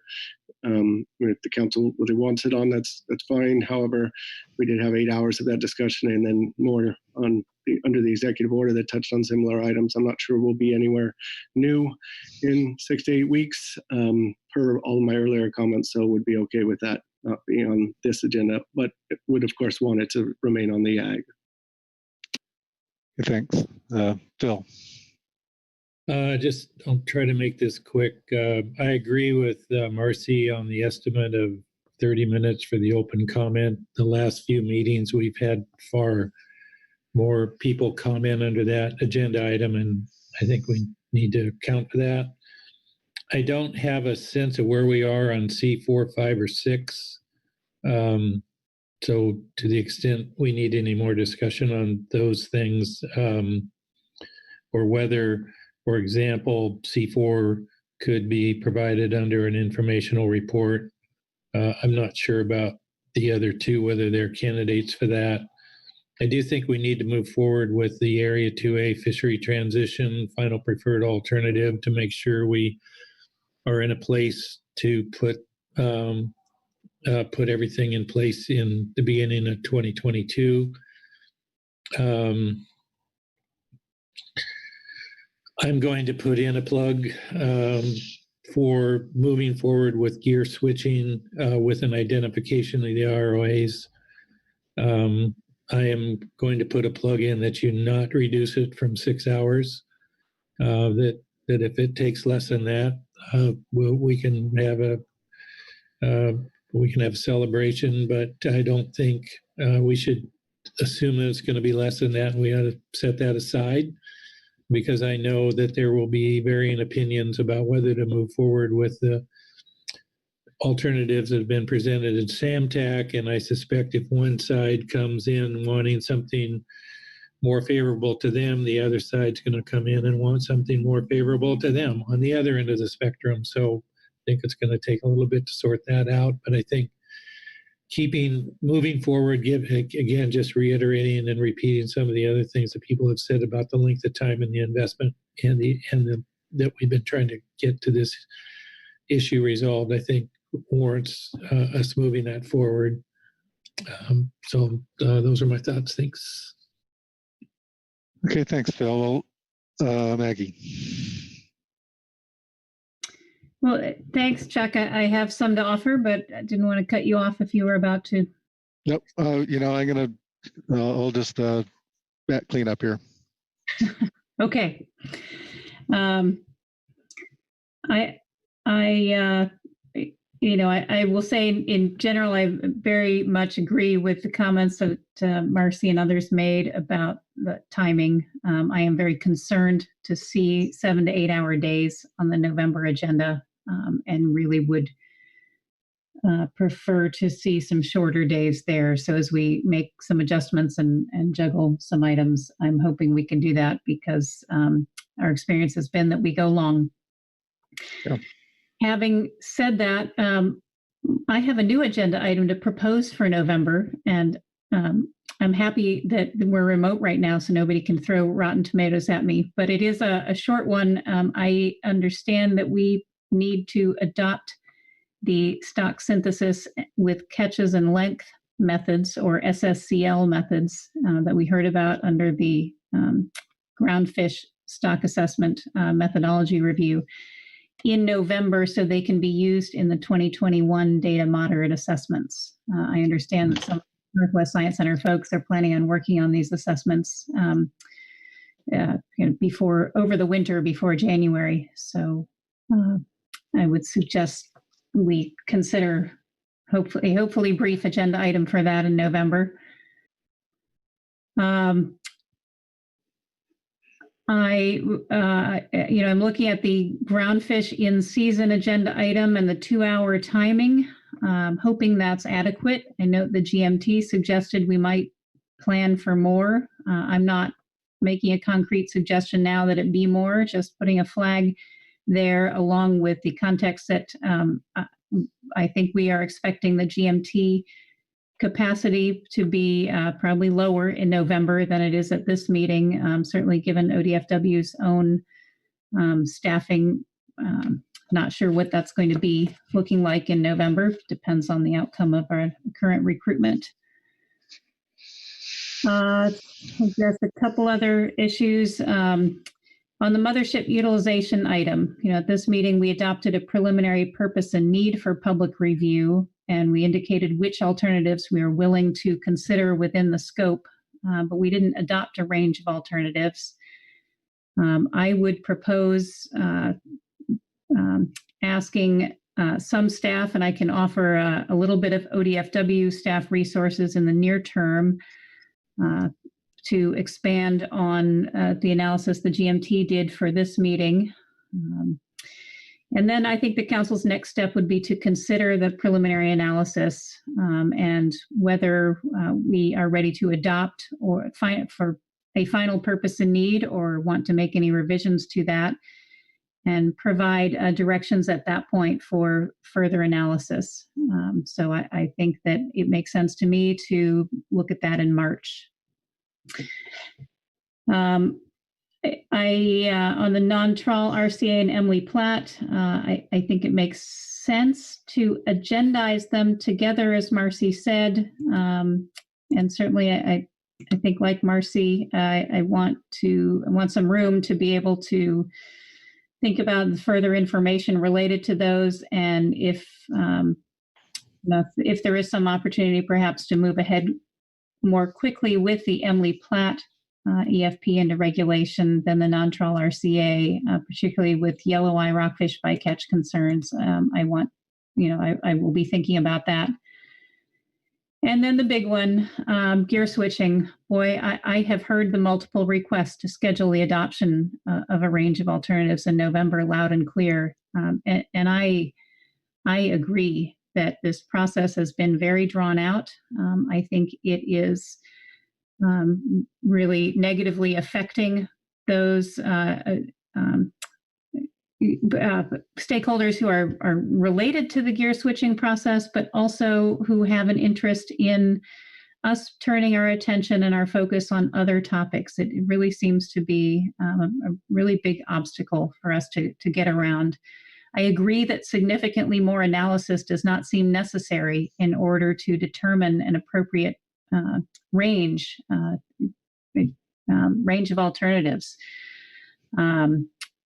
I would say the SAMTAC committee put a lot of work into crafting a set of alternatives for the council's consideration. I continue to think they are an adequate starting place for considering what to adopt as a range. It may be some of the detail that the committee developed with those and the complexity that is causing consternation. And I would remind everybody that those details aren't yet set in stone. So I'll leave it there. I'm sure that won't be the last word on when we are going, which month we are going to try to adopt a gear switching range of alternatives. Just putting in a pitch for it. I would love to be able to do it in November, but at the same time, I recognize that conflicts with my own comments. I think about the time available to us in November, as well as some of the comments we have heard from NIMPS on their ability to engage up until the November meeting as well. Thanks. Thank you, Maggie. Brad Bettinger. Yeah. Thank you, Chuck. I think that where there's a will, there's a way.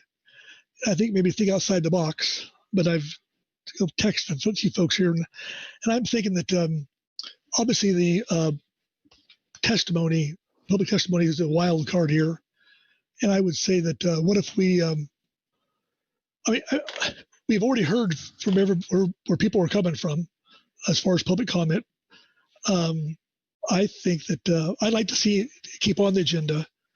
I'd like to see the trawl industry, I think, limit their testimony to 30 minutes, either 2 or 3 people, or no more testimony than 30 minutes. I would ask maybe the fixed gear folks to reciprocate with that, and maybe minimize the alternatives that might be thrown forward if there's any additional ones that come aboard. I say I don't want to wait 7-8 months to get something on the table for analysis. I'm just trying to think some way to get there. Thanks, Brad. I guess at the risk of moving things along, I guess if we could keep our discussion to what belongs on the agenda and not so much on how we're going to manage public comment, I think that would help us get through here tonight. Corey Niles.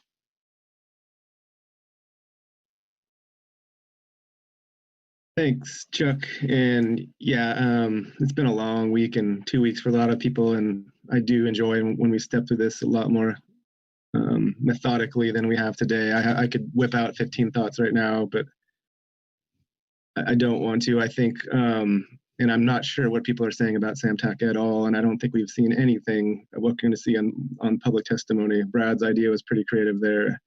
So hearing what people said, I don't know what people are saying about the scope. So I hope we'll learn that and give people some better idea of what we're looking for. But on what's on there, just you probably heard this all, Chuck, and I think what we're going to do here is leave it to you to sort through all this stuff. But I think I'd like Ryan's, and maybe I'd look for folks to express a different view on the EM. But I thought Ryan's suggestion about having some GEMPAC meetings and moving EM to March sounded like a good one to me. I would, if other folks have been focused more on EM, thought that was a bad idea. I just sounds like a good idea to me, but open to other views. I thought we heard a really great idea during the EO this morning from the CPAS and others about looking into the Southern stock issue. So I'm curious about how we could, if not November, if that methodology review was a place to get some more information from NIMS and others on how that might get started. I would be interested in that. I'm going to just support what Maggie said there about the getting the I'm not going to get the name right, but the methodology approved for these length-based assessments. That's going to be really important for our next stock assessment. So I would really urge that one to be on. And I'm going to stop there to avoid being redundant to what others have said. Thanks, Corey. Brad, I'm assuming you left your hand up by mistake, and I'm going to call on Maggie, and then I'm going to stop discussion, and I'm going to summarize where we're at. Thanks, Chuck. Very briefly, and I am sorry, this is just in response to Brad's suggestion that on limiting public comment on SAMTAC, and I have to express an objection to that. And if that is factoring into anybody's decision on whether to schedule this item in November or not, I think that's important. But I am concerned about limiting the number of people and stakeholders that we are hearing from on the SAMTAC issue. I think that has been a concern, that it has been so far fairly limited to a small number, and I would object to anything that might continue that. Okay, thanks, Maggie. All right, so people have touched on pretty much all the things that I was interested in. I'm looking for places where we can save some time or where we need to add time. So I'm going to start on day one with Friday, November 13th. For open comment, I think sounds like we need to add some time. We've got 30 minutes, so I think we need to add some time. At least an hour. Going through the administrative things, we've heard that NIMS prefers to do their report by FMP, so I'm suggesting we have 2 NIMS reports, one for groundfish, one for HMS. I'm going to suggest an hour for one and a half an hour for the other. Hour for groundfish, half an hour for HMS. The CCC meeting report, I think we need to hear that and see if there's anything the council needs to respond to there. The regional tech plan, I am not sure that is a valuable. I'm not sure that the topics there are that relevant to the council's sort of immediate future. Well, I think it's interesting. I think we need to plan for that for the use of. Improving our technology. I think that's important, but I'm just not getting the feeling that that's time is ripe for that, given our circumstances with virtual meetings and those sorts of things. So I'm going to suggest that we just allow NIMS to submit something, either an informational report or cover it under their under their NIMS report, one of their NIMS reports. The other 3, the research data needs and updates. Well, let me just one at a time. At some point, the council is going to need to get familiar with that database so they can help make a decision on how to prioritize things in that, because that's going to be a new process. And I want the council to be, I want these priorities to be the council's priorities. Well, it's not time critical. I think it's not just an informational report. I think there needs to be some presentations and discussion about that. So, but it doesn't have to be in November. Standardized bycatch reporting. Again, this is something that we have to complete by the end of 2021. So we have to review our plans to see if they comply with the new procedural directive. And if there are areas where they don't, then that would require amending our FMPs. So all 4 of our FMPs are potentially affected by that. So I don't want to wait too long on finding out what we have to, if we're going to have to do anything on that one. So, if we take that up in March and then find out we've got to amend all 4 FMPs by November, that's going to be a tall order. So I'm thinking about the need to keep that one there. The regional operating agreement, that's something that NIMS and council staff have been working on. I would like to get that in front of the council, but frankly, I just don't think there's enough meat on the bones to make it to November. So I'm going to suggest we delete that one. For Monday, November 16th, the salmon business, I think is okay. The halibut, I think, is generally okay. On the 21 directed commercial fishery, F3, we had 1 hour and 30 minutes there. And I think, so I guess that was kind of my thoughts, was that the yellow-eyed business would come up under this. This is where it was identified. This particular fishery was identified as a significant contributor to the take of to the catch of yellow eye, and so I think since the council is going to be deciding on what to recommend to IPHC for structure of the commercial fishery next year, I think that the yellow eye impacts or could be, a significant factor in determining how they want to do that, which is why I think it was good that we've established a range of alternatives and didn't just go with the one. So I think that's important, and I think people are right. I think 1.5 hours is not enough for that.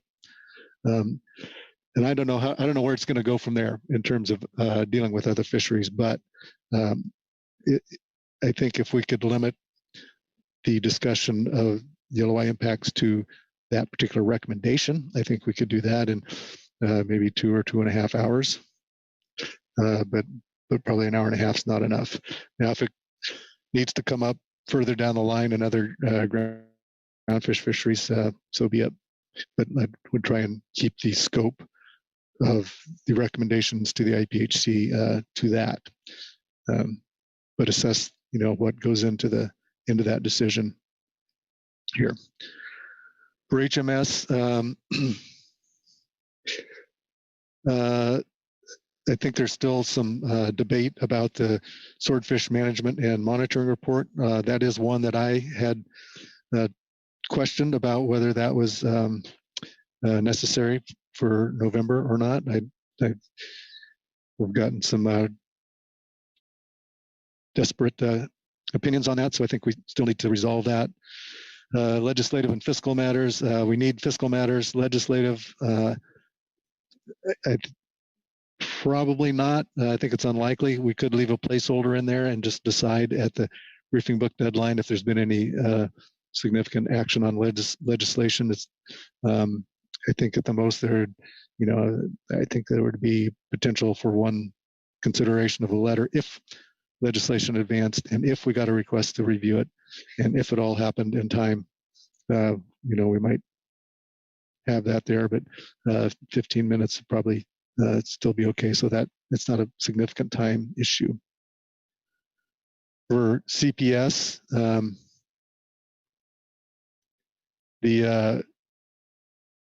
so I'm going to start at H4 with the EFH. There's been recommendations that be delayed by the management team and by California Department of Fish and Wildlife. I've heard no objections to that, so I'm thinking that one should be delayed as recommended. I think they talked about putting that in April, so I think we should move that.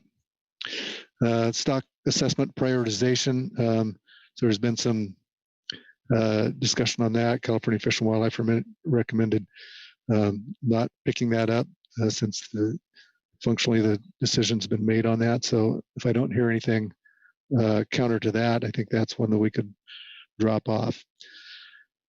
The anchovy litigation, commenting on the Federal Register notice. Maybe this is one where we want to leave a placeholder and again, kind of see where we're at, or potentially put it on the agenda, knowing that if the Federal Register notice is not available for comment, that could be deleted when we approve the agenda. Groundfish workload and new management measure update. This is one that, as characterized, as we normally expect to have this, I don't think this is would be a productive agenda item for the council. We just spent, as pointed out, a lot of time going over this, and I don't know what's going to change between now and November. But I don't want to rehash that whole list. We're still trying to deal with the decisions that we've made in terms of prioritizing those issues. So I would be happy to take that one off the agenda altogether. Sablefish MSE update. We haven't heard too much about that. I think it's I know that it's a priority for the Science Center. The impact methodology review, final topics, as you see, is scratched out, but as Maggie correctly pointed out, the stock synthesis catch and length methodology needs to be approved by the council so it can be utilized in this year's upcoming stock assessments. I think that should be inserted in its place, and I don't know that we need an hour for it. I would hope that we could do that in half an hour. In-season adjustments, so I heard Maggie and I heard the GMT say that 2 hours may not be enough, so we may need to add some time there. So I might suggest 2.5 hours there. For groundfish electronic monitoring, I think it sounds like most of that could be covered under the NIFS report. And while there is one potential action, I think it would probably benefit from some additional time for GMTAC discussion over the course of the winter. It sounds like if we needed to take action on that March would work and still get it in place in time. So I'm recommending that we cancel that one and then reschedule it for March. Gear switching sablefish area management, heard a fair amount of support for that. So I don't know if I've heard anybody say they prefer not to have that, but I may have missed that. There's a lot of discussion about that, so I would want to hear right away when I'm done talking here if I've missed something there. But as it is, I think 6 hours for that would be appropriate. On Friday, the limited entry fixed gear program review to initiate scoping. We heard that has been satisfied by the excellent report that Jim Seeger provided us at this meeting. So we can drop that one.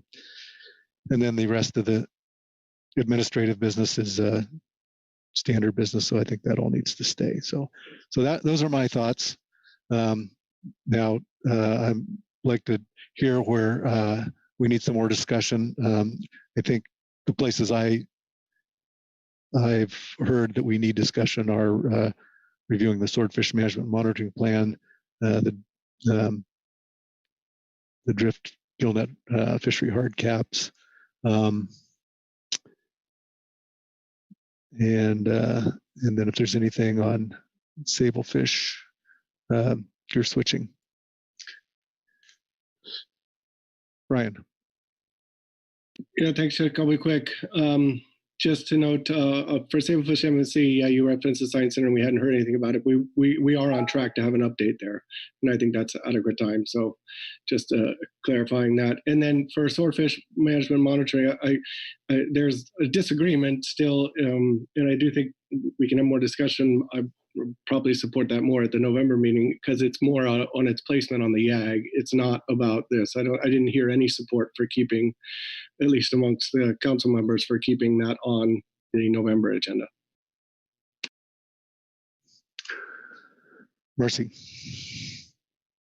Yeah, thank you, Chuck. You said you wanted to hear right away if there were concerns with the gear switching item. I guess I'm one that does have concerns. One, I'm concerned with the 6-hour time estimate. I know that's folks are thinking that that's what it'll take, but I'm just thinking about this week, and I don't know how many hours more than 5 it was, but I want to say it was more on the order of 9-ish. I don't even know, maybe longer. So I'm just questioning if 6 hours would be enough.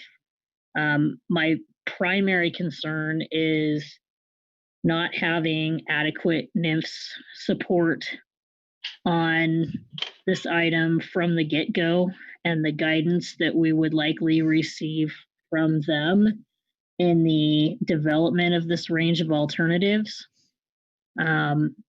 It's not, we've found that when we get out ahead of NIMS, it does not make for a good process later.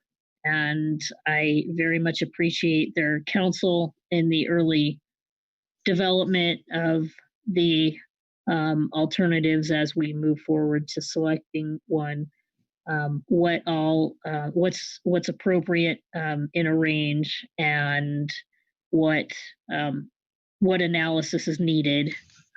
So I feel like, the NIMS has been very clear with us about what they can support at this stage. And so I just, maybe I'm asking for more clarification from Ryan about what they can do here. I heard a sort of maybe if nothing else gets added, we can kind of talk about the information that's available, but if new information's available then added, then we can't contribute to that discussion. So I guess I just wonder how realistic is it to have a discussion without any new ideas coming in the door for a range, because I think the GAP mentioned that the range that they were looking at, they would be adding to it after looking at, the narrow range offered by Samtec. They had somewhat different ideas, and I think we heard a lot of different ideas. So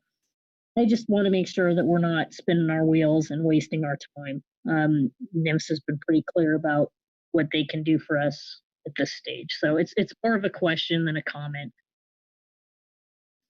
But thank you. Okay, thanks, Marcy. Well, I don't see Ryan's hand going up, so I'm going to jump in here a little bit. There it goes. Okay. Well, I don't want to, if you want to respond, you can, Chuck, or you can add on. I just to clarify, Marcy, I think, laid it out right. I mean, we can participate in any discussions on the existing analyses, but if we're talking about new information and new analyses, we won't have any capacity to engage all the way up to and probably at the November meeting. So that's where we are. And Chuck, go ahead. You can expand from your perspective or your staff. Yeah, well, I'm just right. I'm just getting some input. Jim's been having some conversations, and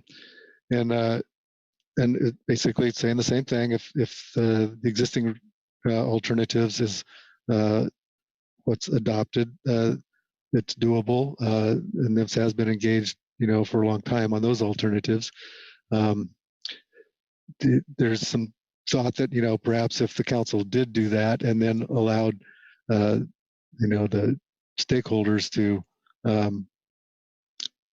think about that over the course of the winter, and then see if there's any new information or new alternatives that needs to come forward after that, that might be a useful way to approach it. But again, that's kind of all contingent upon maintaining the current range of alternatives. Ryan. Sorry. Bill. Yeah, we've talked about this a lot, and I don't think anyone had any of us that were advocating that it be on the November agenda had any expectation that NIMS was going to contribute in any way to any analysis between now and then. And we also understand that their priorities between November and at least January 1 are the emergency rule, the in-season stuff, and getting the season specs in place and the humpback whale buyout. So that's clear. That doesn't necessarily mean that we can't do anything with SAMTAC if we do adopt a range of alternatives in November between then and our next step, whether that be in March or April. And that we are, and I thought I heard Ryan, and maybe I misheard him, was that there may be some capacity to engage in some portion of the analysis of any analysis that's needed after they fulfill those priority items that I just named. So I don't, and we, we can't prejudge or foreclose what the public may bring forward for our consideration in terms of adding to the range of alternatives that SAMTAC provided us, or what we may decide after we receive that input. So I think we're just trying to ask to take the next step here, and then we'll take it from there. Corey. Yeah, thanks, Chuck, and thanks for all the comments. I guess, and to just use the phrase Phil just used, I'm not sure I'm clear on what the next step is. I don't know that we've asked people, and I don't have an answer to the questions. We've told people we've seen enough and people are concerned enough that we're going to take a hard look. I don't know that we've asked people with the same focus if we have the right range of alternatives. And so I heard Mr. Anderson, this is my hearing problem, not his articulation problem, but would it be a presumption that we would adopt a range of alternatives in November? Or I also heard Mr. Anderson say in March or April. So I guess I'm not clear on what the next step would be. I do think Marcy's similarly. I'm thinking 6 hours we'd be lucky. But yeah, so maybe Mr. Anderson had a good articulation there. So if he could maybe take one more crack, if willing, at what the next step he was saying there, that would be nice. Well, first of all, just to be clear on what I said, is that my expectation would be that after hearing from our advisory panels and the public and having a thorough discussion around the council table, the objective would be to adopt a range of alternatives in November. And based on what we did would kind of dictate in my mind what additional analysis is needed and what the resources are to accomplish that, and what the time frame is to have them do that work, which would prescribe when we would have something that came back to the council to take the next step after we identify the range of alternatives, the analysis is done, and then we move forward from that point, I suspect, with a selection of a preliminary preferred, and then we go through the next step of getting to a final preferred. That would be, in my mind, what the goal would be for November, and the consideration that we would need to make after we made that decision in terms of what additional analysis was needed, timeline and capacity to accomplish that. And I fully agree with those who want to have National Marine Fisheries Service engaged all along the way. But we've had contract analysts to help us up to this point in time. I think that I'm not sure if that is still available to us as an option, but we haven't relied on National Marine Fisheries Service to do all the analytical work. So that I hope that clarifies what I said previously. Thanks, Phil. Brad? Yeah, thanks, Chuck. I'd like to address my further comment.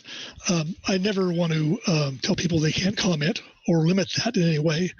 I was just saying that I think there's a way to minimize the comment, because I know the trawl side, I know MTC, FMA, processors were actively seeking people to comment on this to get their viewpoint out.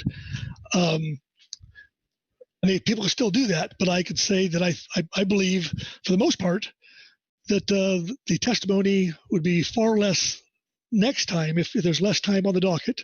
People would understand that, and people would not be asked to testify from those groups.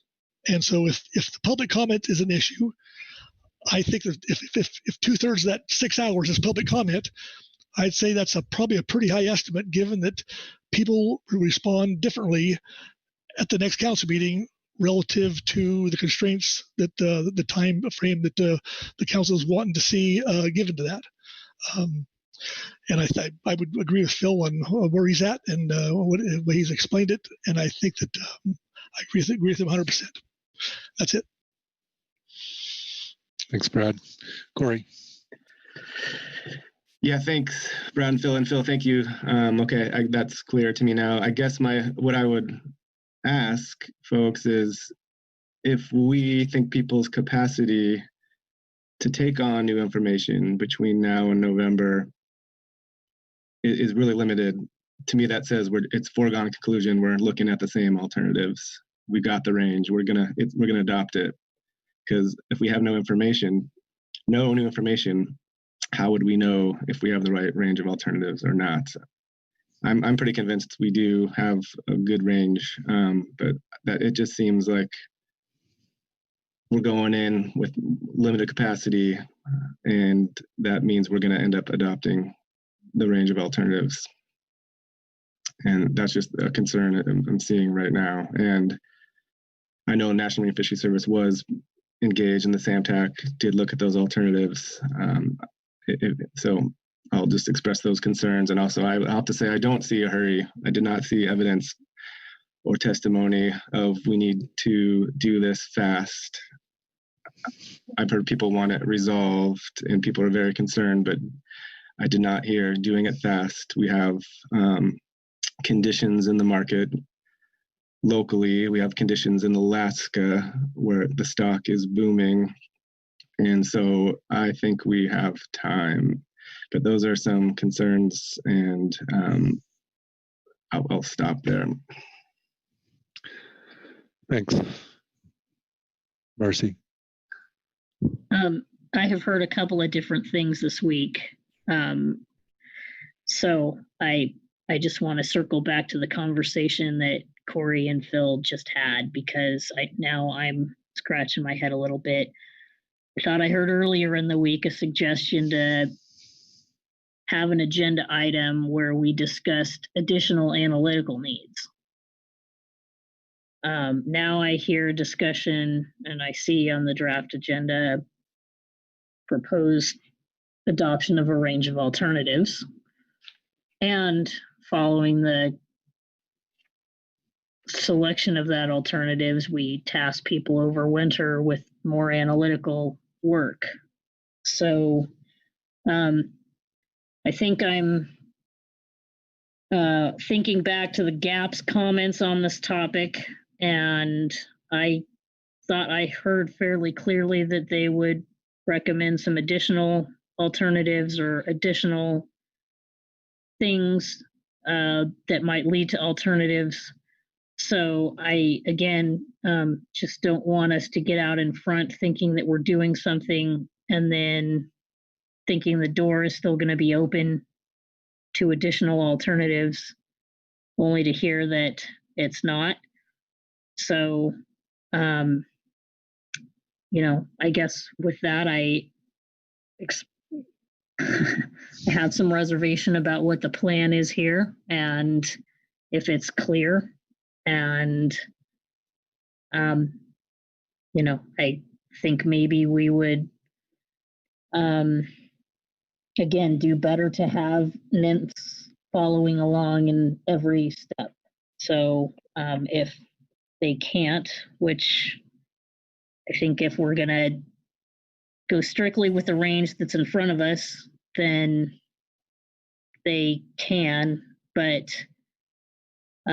we already know from what we've heard this week that that's not going to be satisfactory to some portion of our constituents. So that doesn't leave me feeling like we're in a very good place.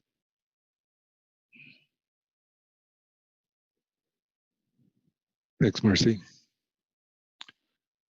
Butch. Yeah, Chuck, and I guess I've been in this process a long time, and I've, along with others, have dealt with some real difficult issues on sharing plans, on different issues in the salmon world. My thinking was, and I think it still is you adopt a range of alternatives in November. But to me, that in this process has never cut off a dialogue then that takes place between the time of those adoptions till the time that they are something is chose in March, April, May, June, whatever that might be down the road, to dialogue between the user groups to either choose one of the 3 or come up with a hybrid option. And I think that and I hope that process is still available, because I know in my time in this process, which started in about 1988, that this process has always afforded that and encouraged that, and I hope that's still available. So I don't see, because we adopt some options, that there's not something that can come out of the user groups that can be analyzed and might be better. But if you don't adopt some alternatives, then you're never going to bring the parties together. That's what's going to bring the parties together to hopefully maybe if there's something that they can work out between them. So that's just from my perspective. I'm sorry if I muddled the argument, but I hope that is still afforded to always will be afforded in this process for the fishermen eventually to sit down and work this out amongst themselves. So thank you, Chuck. Thanks, Butch. Bob Dooley, and then I'd like to step in and have a word. Go ahead, Bob. Thank you, Chuck. I appreciate it. Butch, you had it spot on, in my opinion. Phil, I really appreciated the perspective you gave there. I think it's, having participated in the CAB and the 5-year review, the SAMTAC, all of this stuff, all through it, and all the work that's been done and all the analysis that's been done and all the industry participation, as Phil mentioned earlier. This is not coming out of left field. And I think there's been a lot of good analysis. I think we have enough. I think it's time for the council to send a message to industry, give them an indication of what we're thinking. And that adoption of a range of alternatives, even if it's all the alternatives that are on the table, at least gives them a basis to look at.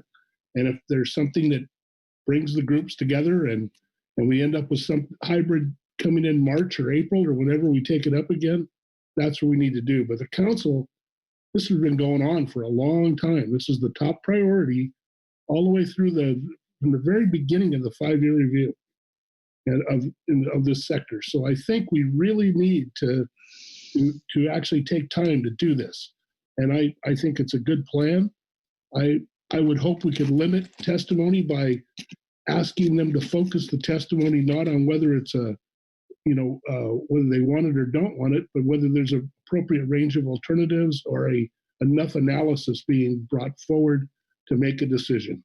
And if it isn't, I think we have the opportunity in the future to find out something and add something at that time, or to adjust something. So, not doing anything doesn't make it go away. It just pushes it down the calendar. And we've heard from all sides that we need to take some action here. We need to lead. And I think it's time for us to do that. Thank you. Okay. Thanks, Bob. So obviously there's a lot of strong feelings and diversity of opinions here. But I guess what I would like to suggest is that I think we have 3 choices. We can either move ahead with this agenda item as characterized as adopting a range of alternatives. We can not have gear switching on the November agenda, or we can change it to some other action. So I haven't heard too much about any other action approach. I don't know if that's useful, or if that's just another opportunity for people to, talk, which I guess I'm not too excited about, but that's the way I see it. But so, at some point we're going to have to resolve this, and I'm not sure how to do that. If it's a show of hands as to who wants to move ahead and who doesn't, but that's I'm rapidly approaching that as a way to resolve this. So I guess I will entertain some thoughts about that proposal.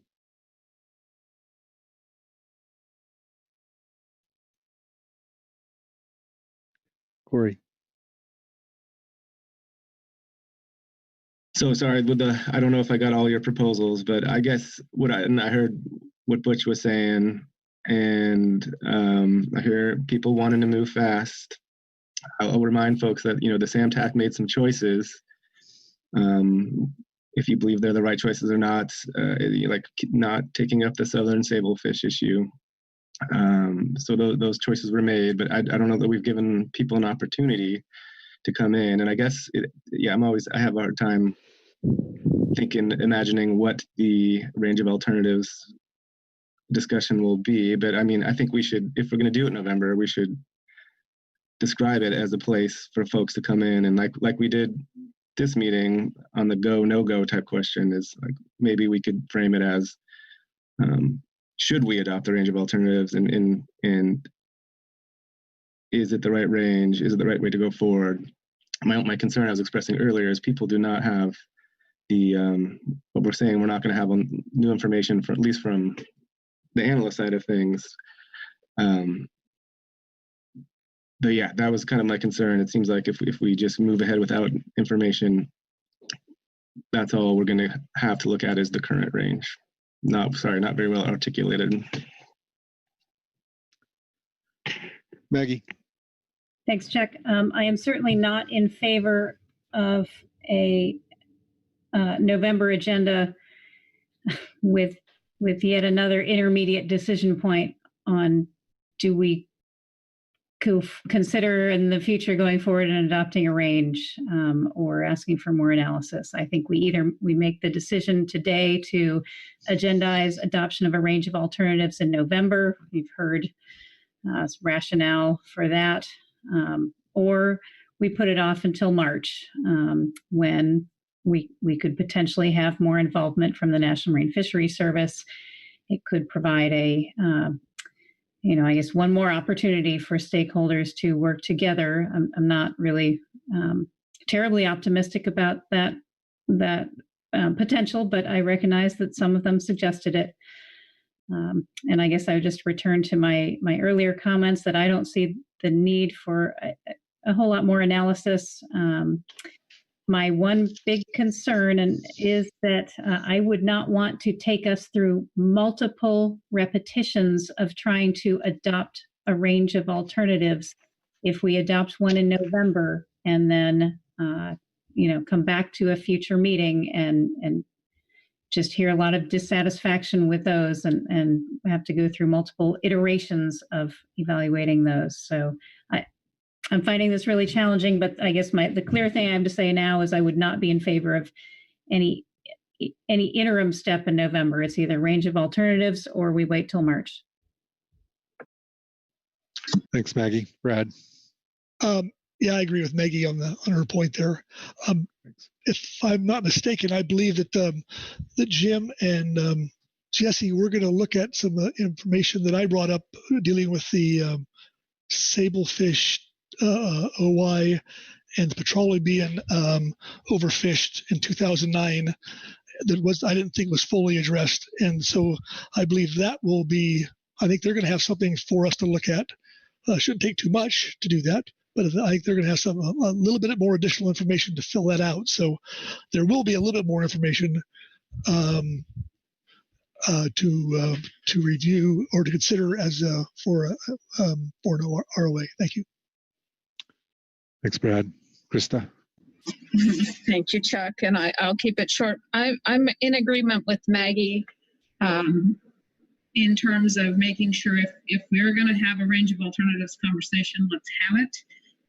I don't want to have a partial conversation to give the impression that we are speeding along just to delay things and drag them out by having multiple versions. I think that could be a lot longer than waiting until March if it really is going to take us that amount of time to have the bona fide conversation around that. And the only other thing that I will note is that we may see either more people show up based upon my comment earlier about, hey, we've had about 50% of the stakeholders have not been involved in terms of trawl fishery.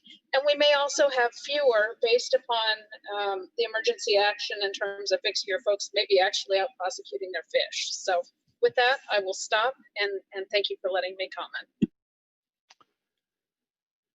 Thanks, Corey. Yeah, thanks, Chuck. And I don't know that I'm agreeing with folks, but I don't really understand, and I'm not going to get to understanding tonight about how you have a discussion about the range without new information. But if I could, just to make sure what we're talking about, and if the question for Dr. Seeger maybe, but for example, if for alternative one, I know some folks have wanted to look at more information based on leasing of quota share versus ownership of quota share. And let's say that could not be done in time for November, but it could be done over the winter. But the range of alternatives was adopted in November, and something like that led to a new type of qualification criteria approach under alternative one. Would that be within the range of alternatives or require reopening that, assuming that Dr. Seeger is around, sorry, but so that's kind of a question about what would be possible within a range of alternatives, assuming we had alternative one as it is now in that range. Jim, you are around. Would you care to address the council? Thank you, Mr. Tracy. Mr. Niles, through the vice chair or chair. So what you're talking about is adopting a range of alternatives in November, that there would be in the process of adopting the range of alternatives, you might identify another way of going about the initial allocation, I think is what you're talking about. So it seems to me that could then be adopted as part of the range and then we would come back with the analysis, and you would evaluate that analysis to say whether that was a good idea or not, and you wanted to include it. You know, keeping in mind this is a, you know, we have at this point, if we go through the normal process, there's still a couple more steps, right? You adopt the range of alternatives for analysis. We bring that analysis back to you, and then you say, okay, do we like what we have here for the range? And if so, you select the PPA, or you can make modifications and still select the PPA. And then we do more analysis, and then you come back with the final set and you do the FPA. And at that point, you can still, as you kind of pointed out, if it's within the range, you can still make modifications and select. At that point, you're kind of constrained to the range without having to come back for another analysis. But at this early stage, in terms of being within the range and going from the range of all analysis to the PPA, I'm not sure how strict that is. But getting back to your original question, if the council could just in November include that other wrinkle in the range, and then we would analyze it.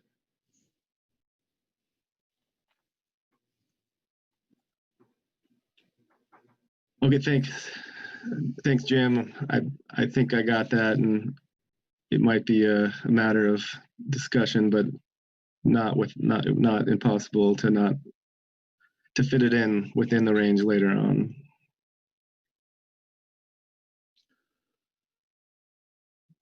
Okay, well, Corey, did you have a follow-up, Corey?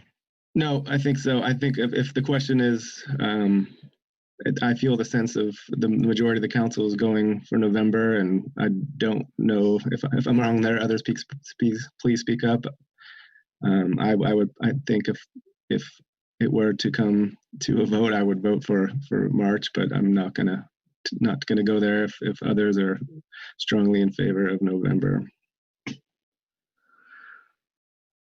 Well, I'm having a hard time keeping track of who wants what, who wants it when. I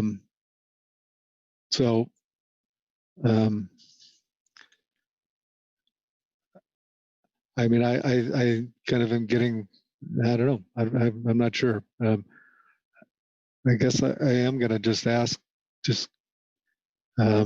for just maybe a show of hands for who wants November and who wants to delay. And so I don't know how else to get a gauge of what the council wants here. So I would ask that there's a lot of comments on me doing that. So Phil? Thanks, Chuck. If the question is, do I support having gear switching, sablefish management on the November agenda for the purpose of selecting a range of alternatives? If that's the question, yes, then I'm ready to say that or cast my vote as yes. But I just wanted to make sure I knew what the question was that I was answering. Thanks. Yes, that is exactly the question. It's on the agenda as displayed, range of alternatives in November. The alternative being delaying that step, taking gear switching off the November agenda and picking it up at a later time. So with that, I'm just going to ask that council members, voting council members, please raise your hand if you're in favor of that, and obviously one per state.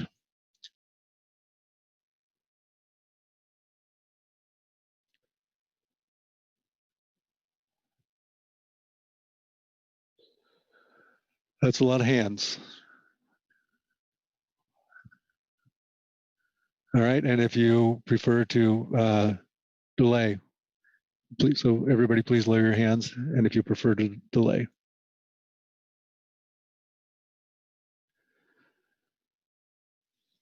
Okay, well, I think that's pretty clear. I think we're going to have gear switching on the November agenda with the objective of adopting a range of alternatives. John Ugeritz. Thank you, Mr. Tracy. And I've been impatiently waiting here for an hour and a half, and it is almost sundown. I just want to clarify highly migratory species.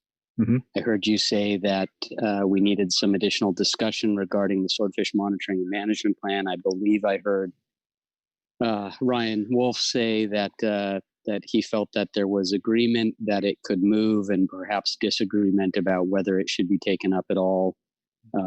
If the question is, do we have it in November? I would say no, and I believe I have not heard anybody oppose that, but I think we ought to clarify that. Thanks, John. Yes, I agree with that assessment. Is there any other issues that that people see? I don't really want to go through my list of agenda items there, but is there anybody that has any picked up anything they want to comment about for November? Corey? Yeah, I guess, thanks, Chuck. What I was not clear on was, and Ryan said he can't give us clarity, and but in your overview, I didn't hear about the anchovy response. Yeah, so my proposal there was to put it on the agenda with a placeholder for an hour and a half, and although I don't know if we could get through that in an hour and a half, but there's a placeholder there, and if the FR is available during the council meeting if the comment period's open, that we would go ahead with that, and if it's not, then we would have an opportunity to cancel it when we approve the agenda. So if that's acceptable to folks, let me just go through some time changes here. So I have for day one a 6.5 hour day. For Monday, I have an 8-hour day. For Tuesday, I have a 5-hour day. Wednesday, a 6-hour day. Thursday, a 6-hour day, which is all SAMTAC. And the following Friday, a 4.25 hour day. So there is a little bit of, we're not planning on 7 or 8 hour days. We do have one 8-hour day, but the agenda is gonna, it's squishy, I guess, in terms of, what appears when we do recognize that IPHC meeting is occurring the 17th and 18th, and we'll make sure we avoid groundfish issues on those days since there's a lot of overlap. So we'll deal with that and move other things around as necessary. But given those totals, looks like, without actually doing the math, I'm guessing those are probably 6-hour days, maybe 5.5 hour days. Does that sound acceptable to folks? Anybody have a problem with that? More or less? Marcy? I don't have a problem, I guess, but I have to, again, question how realistic those estimates really are. Just want to flag also the week before there's a Veterans Day holiday, and then there's also an IPHC meeting conflict too that the GMT identified. So, there are a lot of scheduling challenges that will be in front of us. But, I've said my piece. So I just find the days to be unrealistically long. Well, I haven't heard anybody else suggest deleting anything, so I don't know how we're going to get them any shorter.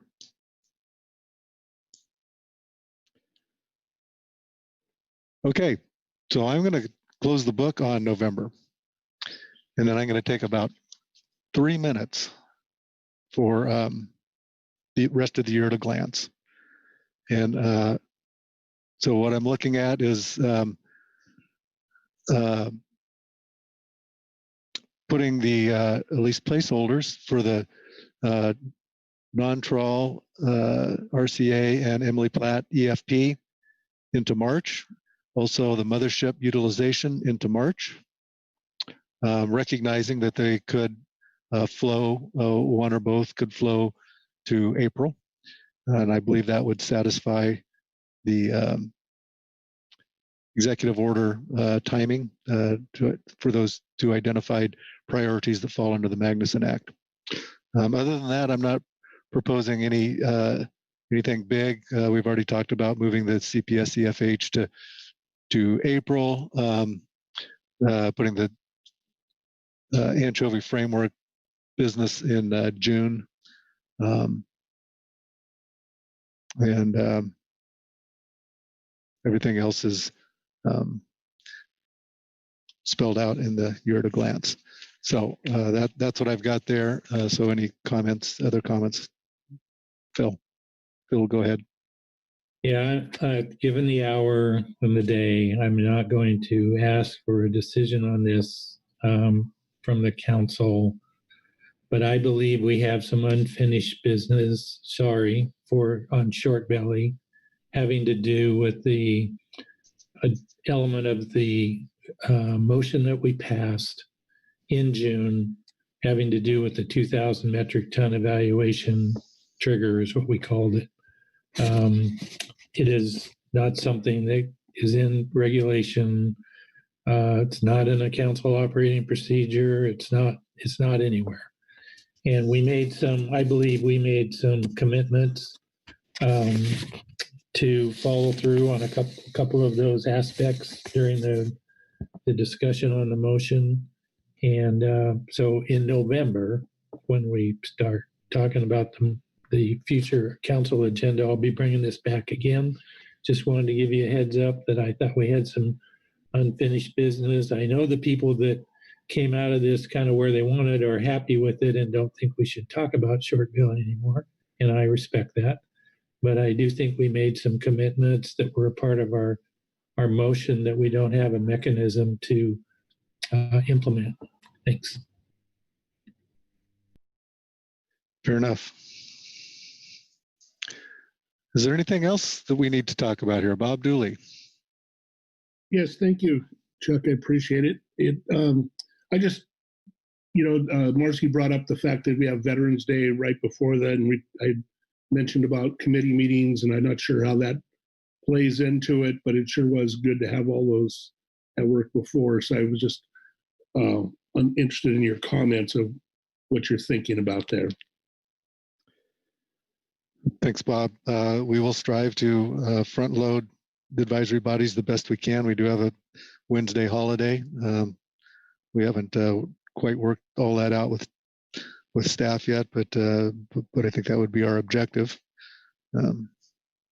That's about all I can tell you for now.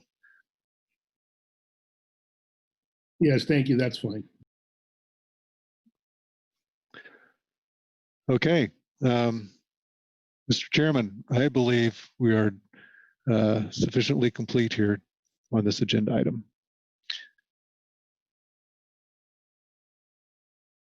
Thank you, Chuck. Given the late hour, I won't be making a long speech. I want to thank everyone for the hard work this week. Actually, 2 weeks, with the meetings ahead of time. And to see if there's any other business. And if there's no other business, I will entertain a motion to adjourn. Butch Smith. Butch. I didn't mean to. I'm sorry. I did not mean to raise my hand. So Butch means you want to stay here? No, I want to adjourn. Are you okay? So Butch has moved to adjourn. I have a second from Bob Dooley. All those in favor? Aye. Aye. Aye. Anyone opposed? Not. Thanks everyone for the hard work. Enjoy the weekend and be safe. Thank you, everybody. Thank you. Thanks. Thank you. Thank you. Thank you.